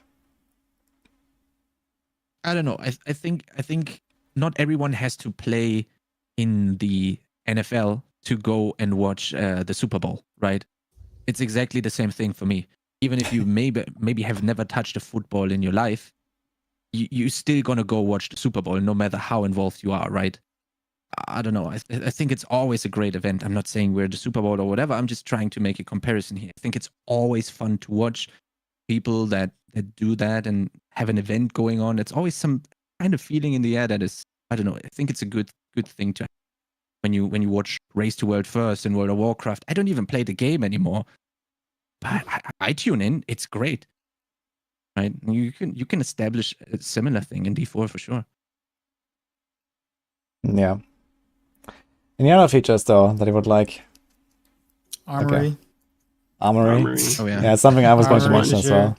Yeah, dude. Like, so, like, to be 100% honest with you, like, despite the fact that like Flurry is F tier build, right? I love playing Flurry. It's a fun build, and like, if I can just, I mean, of course, I could probably just level another rogue and just kind of do it that way. But if I can just switch, like, for like, let's say Helltide farming, just switch to Flurry just for Helltide farming, I definitely would, because it's actually like really good at doing that, right?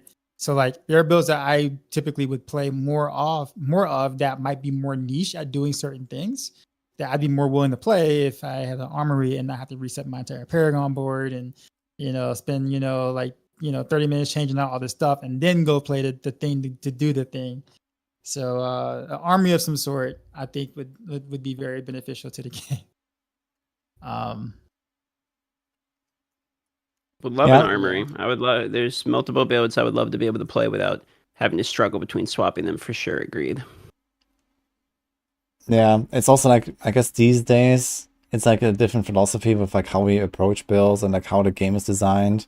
It's like before, like respecing was hard and costly, and even getting the items to make a build took forever, and like, you know, the journey to 100 was like 50 hours if you were fast or whatever, right? Now journey to 100 is really quick, and like getting the items is no problem at all, and all that stuff, right? And now it's like you just specialize your builds a lot more, right? You like, you don't just have to play that one build and stick to it. Like you can make the polarized build for Helltides and then the Vinci build for the bosses.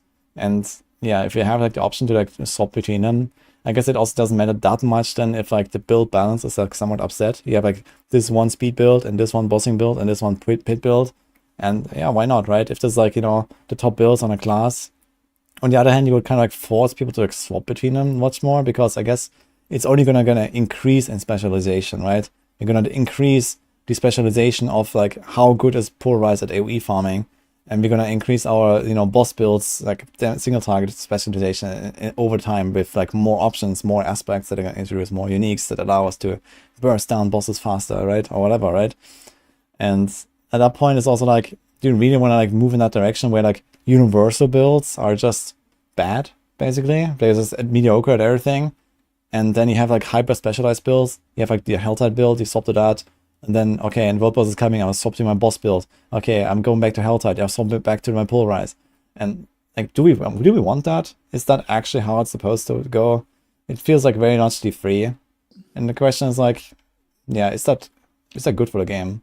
So this is like what I think about this. I wouldn't say like supposed to go, but more so just having the option to. You know what I'm saying? Like when you're saying like, you know, it is easier to get to level 100 and like, you know, just make another rogue for that particular build and stuff. Like, you know, for the player sitting in this chat, like that's the norm, right? But like again, for people who have way less time than we do to, you know, to play the game, that's really not really much of an option. Like for that. So like maybe they want to play multiple different builds, but you know, like us swapping gear and us swapping Paragon boards, we might can do that in like 30 minutes. For someone else, it might take like an hour and a half. Pull up a website, you know, maxroll.gg, by the way. Yeah, right. Pull up a website, follow every Paragon point there, follow all the instructions there. Like that's just a lot for like a you know, average player to want to do just to make the swap. Completely agree. To try something. Yeah. So I see what you're saying, that, you know, maybe we don't want to have like a bunch of specialized builds, but I also do feel that not having an armory detours, you know, us from playing something that may not be S tier, because it's like, well, why am I going to spend time, you know, building something that can't do everything versus building something that can? You see what I'm saying? Like, just you to know, be clear, like I don't mean to say that they should not make an armory. I agree, armory would be a very good system. I guess it's more the question like, how should it work, right? Like, do you want to have it like D3 where I think you can save 10 different setups or something, and you swap between them for free at any moment? Or for example, do you have only 2 slots or do you have only 3 slots per character? And does it maybe cost a fee to like, you know, set it up, or does it cost a fee to switch to it? So you don't have to do it between like every single world boss, you know, switching to a single target setup, one shot the world boss, going back to the Helltime build, and then, you know, you do a pit run. Okay, I'm swapping to my pit build, you know, like I think that is too crazy. And I also see a lot of people in chat kind of agreeing with that. A lot of people say they want to switch all the time. I can understand why, because it's efficient. But I don't think it would be very fun. Like that crazy amount of switching, you know? It's fine to do this, saving a build and switch. But I think, for example, if there's like a somewhat noticeable cost, not a crazy cost, but, you know, something that doesn't make you switch between world bosses, you know, basically. I just want the ability. I want the ability to be able to save my build, because I very much appeal to what Dioxide was saying, which is the switching is actually a pain in the ass for me. Like, I don't switch builds very often. I'll go like one, maybe I'll try a new build. I tried Boulder Stone and I didn't like it because it was bugged, so I had to redo everything back to the other one, which felt terrible having to go all the way back. Yes, we have the scroll amnesia, which resets everything, but it's the clicking and doing all this horse shit. So you guys just told me to do wind shear. You know, the reason I'm like, I don't want to do fucking wind shear is because if I don't like it, let's just say even if it's better, I just don't have fun with it. I only play to have fun. So if I don't like the way the wind shear is, I'm going to play the factually worse build because I like it more. But the process of having to go from, okay, I tried wind shear, now I want to go back to what I had, is what pisses me off. It's not that I feel like I need 13 different min-max things. I want to be able to revert so that I don't have to do it again. Just let me save what it was. I don't need 5 different options. I need a revert, like save my current iteration. And if I only get one build, so be it. Okay, I like wind shear better than tornado. This is my new main base build. Save this as my one instance. So I can always revert back to whatever I have is what I want. Yeah, that's exactly where I was getting at.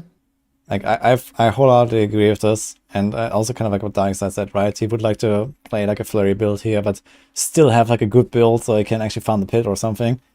And yeah, like if you have like limited slots and you can just save a certain layout, and then, you know, like there's like maybe a cooldown, maybe there's a cost or something, but, you know, for the intention of trying a new build or, you know, whatever, like what DM has explained, I think that would be optimal. And it shouldn't be like in the free. Like in the free, it's like too crazy, I feel, where it's just like, okay, you do bounties, now you swap your entire build to like the bounty build, and then you do normal rifts, you swap to your normal rifts build.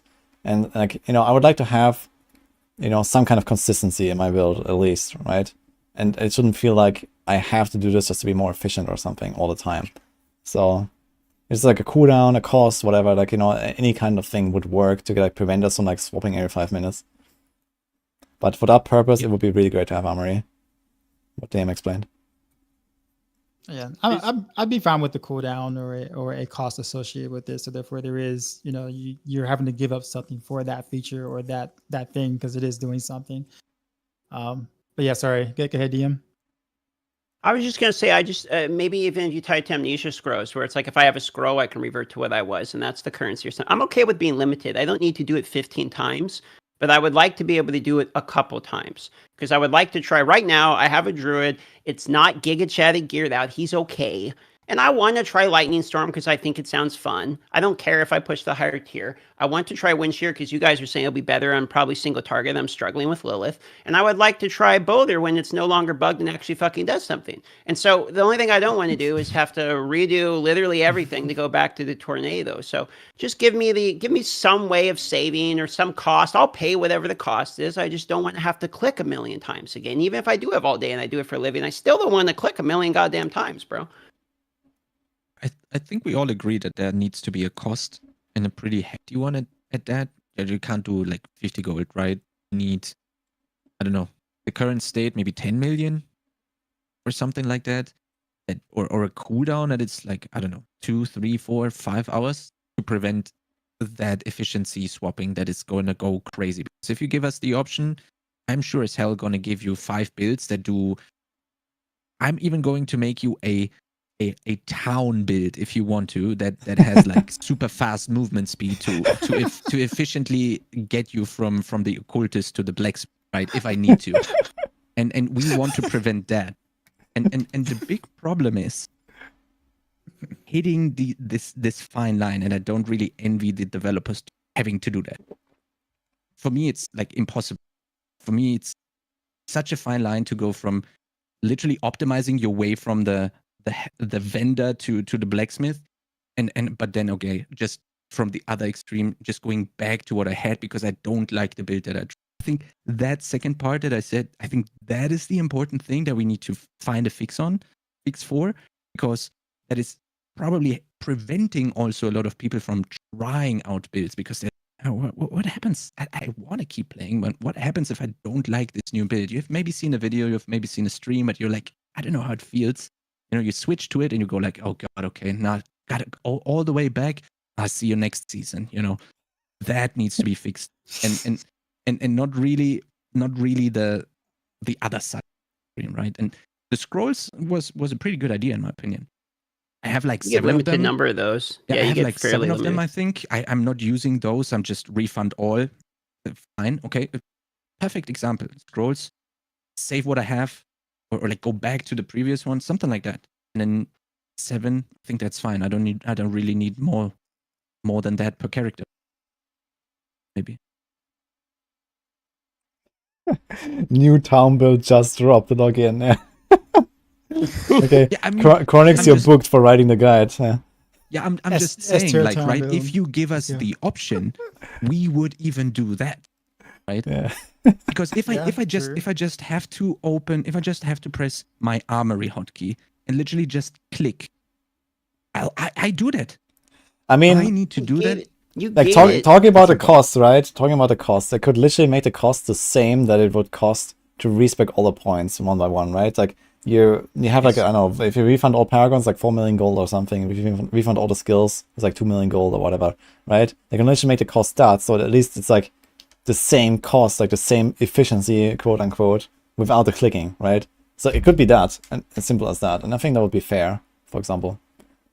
Or you could even make it like I say, revert only, where it's the only Yeah. thing you can do is go back to what you had. Like you have to manually place everything for the new build. No one's going to manually place everything for the new build in order to min-max their efficiency. Okay, let me go delete all my points, set up a new build, now go do World Boss. People aren't going to do that, right? But they will try a new build to see what they like. So it kind of caters more to like casuals or people that want to try a new build. Then you can revert back. It's like, I don't like it type save situation, as opposed to let me save a bunch of different snapshots. Because even with a cost, players that have been playing forever, they're going to be able to cover the cost regardless. So they're just going to be like, okay, I'll pay the fee. Now let me go to my snapshot. But if you don't let them snapshot the future ones, just the ones that you've had, then it would cater only to the people that want to try something new. Yeah, fair. I guess there's many ways to do this. But I guess it's probably reasonable to expect that there would be some kind of restriction at least of it, right? I'm pretty sure they're already working on it anyway. I wouldn't be too surprised that Season 5 just brings the Armory, and then I guess we're gonna see it soon or something anyway. Like, I think this is a Agreed. feature that's like probably the most requested out of everything I've heard from people in like the community. It's always like Armory, and some sort of like build swapping and whatever, right? And I guess you're gonna get it very soon, so that is my expectation. So we'll find out. One of the interviews, they were like heavily like, well, I can't talk about stuff, but we would love to do an Armory. So I was assuming it's coming with the expansion, was the way I read that. Yeah, maybe Actually, it's the also expansion. Sorry, Yeah? Woody. I also really like what you said at this point, basically. It's literally same cost as swapping it manually, but not having to do it manually. Probably the fairest thing, Yeah. right? Like, Yeah. and So, it also is someone going to says automatically import build swap in button, your- man. That would be Yeah, that would be right, ideal. right from the of course, macro yeah. build plan. right from the Maxwell page. Yeah, let's go. Yeah, Oh that would man. be ideal, of course. Just like I mean- bing, you have like all the aspects already. You have the Paragon, boom, it's there. Easy, yeah. I don't know how I feel about that. I feel like that's maybe a bridge too far gone. That's all the way, dude. No, man, I would totally import Kronos' town build. from Wait, his is that a planner, I'm thing? telling Is you. that a thing in WoW? People saying WoW? Yeah, you can do that. You What? literally, at all the talent setup, you have like the same thing we do with the Paragon board import when you copy it. You do the same thing with talent trees in World of Warcraft. That is I mean, insane, man. there's What? There's so much That is eas- nuts. What? But I they're didn't know so much easier now. They're so much easier now. It's not like when you when you have like classic or TBC in mind, it's literally just a selection of. Yeah, three I know how to in a row work, and then- but right. it's crazy that they Not that allow people to complicated. do that, especially since they're simplified. Well, Yeah. like- So the leveling's can. faster. You can import the build. We just need an auto battler that just plays the game for you. You just go to Helltide, hit the AFK as a minion, Necro, import Bro. the build. There you go. I can tell you a few websites about that. Uh-oh. Oh man. Oh, no. Oh, okay. Well, yeah, I guess the Armory would be a nice one for sure, but we'll see. Any other features? That would be great. I don't like anything else that we really have, like, you know, a More design. classes. Paladin. Where's our Paladin. Paladin, baby? What is Give the me new a class? I need a class with a shield where I can stack block chance, please. Amen. Yeah, it's crazy, Sure, man. No shields other than Necro, right? It's like, ugh. Why is I'm that? loving my shield, but I can't stack my block chance. I'm just hoping here 1 in 5. Oh god, please. Please, I'm hiding behind my shield. I'm like, please don't hit me. But yeah, 20% is not enough. I need to scale it for some downside and off offensive. Something like that. I would love that. And mounts that aren't horses. Give us spider or a maggot mount. Literally anything. If I have to get like another like purple A maggot fusion mount. horse or whatever the fuck, give me literally anything else that's not a horse, bro. Lilith. Got to. Yeah, we all would do that. Absolutely. The, might with Now, the floating which- one. Which version of Lilith, yes? Phase 2 Lilith would be a sick mount, actually. Okay. Right on the shoulders. Yeah. Absolutely. With the low tail. Perfect. Yeah, and you see that, and like you go to Kyovashad, and you see like a million of those. Everyone Yeah, is you get flying the on you Lilith. get the emote that does the 3 lines for like dashes, Oh, and then that's its attack for like dashes with the 3-line attack, and that's your move. Be sick. I'd Oh, be man. running around. Halt. Right. Hold. Halt. That's gonna be part of the Lilith mount for sure. It's just every so often it just goes off randomly. I mean, hey, you can be Lilith in Call of Duty with an AK-47, so why not, bro? Oh yeah, true. Actually. Oh man. This All is right. fun. Anyway, so I think that also wraps out our podcast here. So we actually went way over the 2 hours that I had anticipated, as always. So sorry about that. But I think we should wrap it up. It was a really fun discussion, guys. So thanks for joining. Is there any last words? Any final thoughts or anything? Like, what if you have anything to share? Otherwise, I hope that well, everyone in chat liked it as well, and here on YouTube, and for people that watch it later. For season 4 podcast, you might make more of those. But those were microtransaction, Dark Side, and Chronics. And I had a really good time. Hope you too. Wanna give an outro, guys? Thank you guys. Thanks. I had a lot of fun. Thank That was awesome. GG's. GG's. Thanks for the invite. And Dioxide didn't get to hear it because he DC'd Rise of Set, but I like your shirt. You thank you. froze right as I was saying it. So People But, ask me why I don't. Yeah, people ask me why I don't play hardcore more often, and you kind of got a glimpse of why I can't even stay on the podcast connected. Nah, but yeah, thanks, man. all right, boys. All right. Thanks for inviting me on. Have a great day, everybody. All right, have a great day, guys. Peace. Cheers. All right, so that was it, guys. Let's close this here. Lots of booties. Yeah, let's give a shout out to all of the boys here. Chronics, Darkside, Microtransaction, make sure to drop them a follow. They're all part of Maxwell family. So we had like a basically Maxwell podcast, which I guess fits the background. I need to change my stuff again here, so let's go. Look at that. And here we are again. Alright. Town build planner when? I mean, basically just need the boots and amulets of speed and a slaughter aspect. That's how we make a town build. But yeah. It's a very simple build. You can even make it with just 2 item swaps.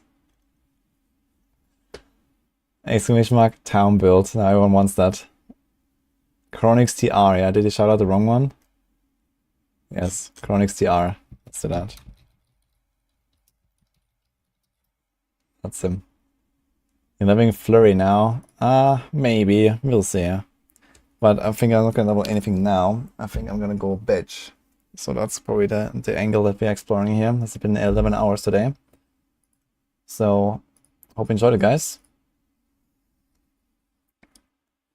And tomorrow we're gonna level a new rogue, I suppose. Well, it's not exactly batch angle yet. I need to work on some stuff. But soon, at least. But yeah. It was a very eventful day. We tried many builds. We had a nice clips. Yeah, that's right. I guess one of them is probably streaming, or maybe all of them are streaming. I'm not sure. So I see the M is streaming, Chronix is streaming. Is Darkside streaming as well? No, I think Darkside, he was streaming earlier and he just came back for this, I suppose. So I say Chronix. How about that? I think I already DM'd the other time anyway. So send him some love. Was any build work? Any build was surprisingly good actually. I'm gonna make a video about it. I even made a planner for it as well. So you're gonna hear about that soon. It was actually solid. And we're going to try Andy again. That was the end. Like, I established the other Andys. I'm not gonna farm more bosses, whatever. So you're gonna make another character and we're gonna get ready for the actual pit push. But anyway. Send love to Chronix, and I'll see you guys tomorrow. Have a good one.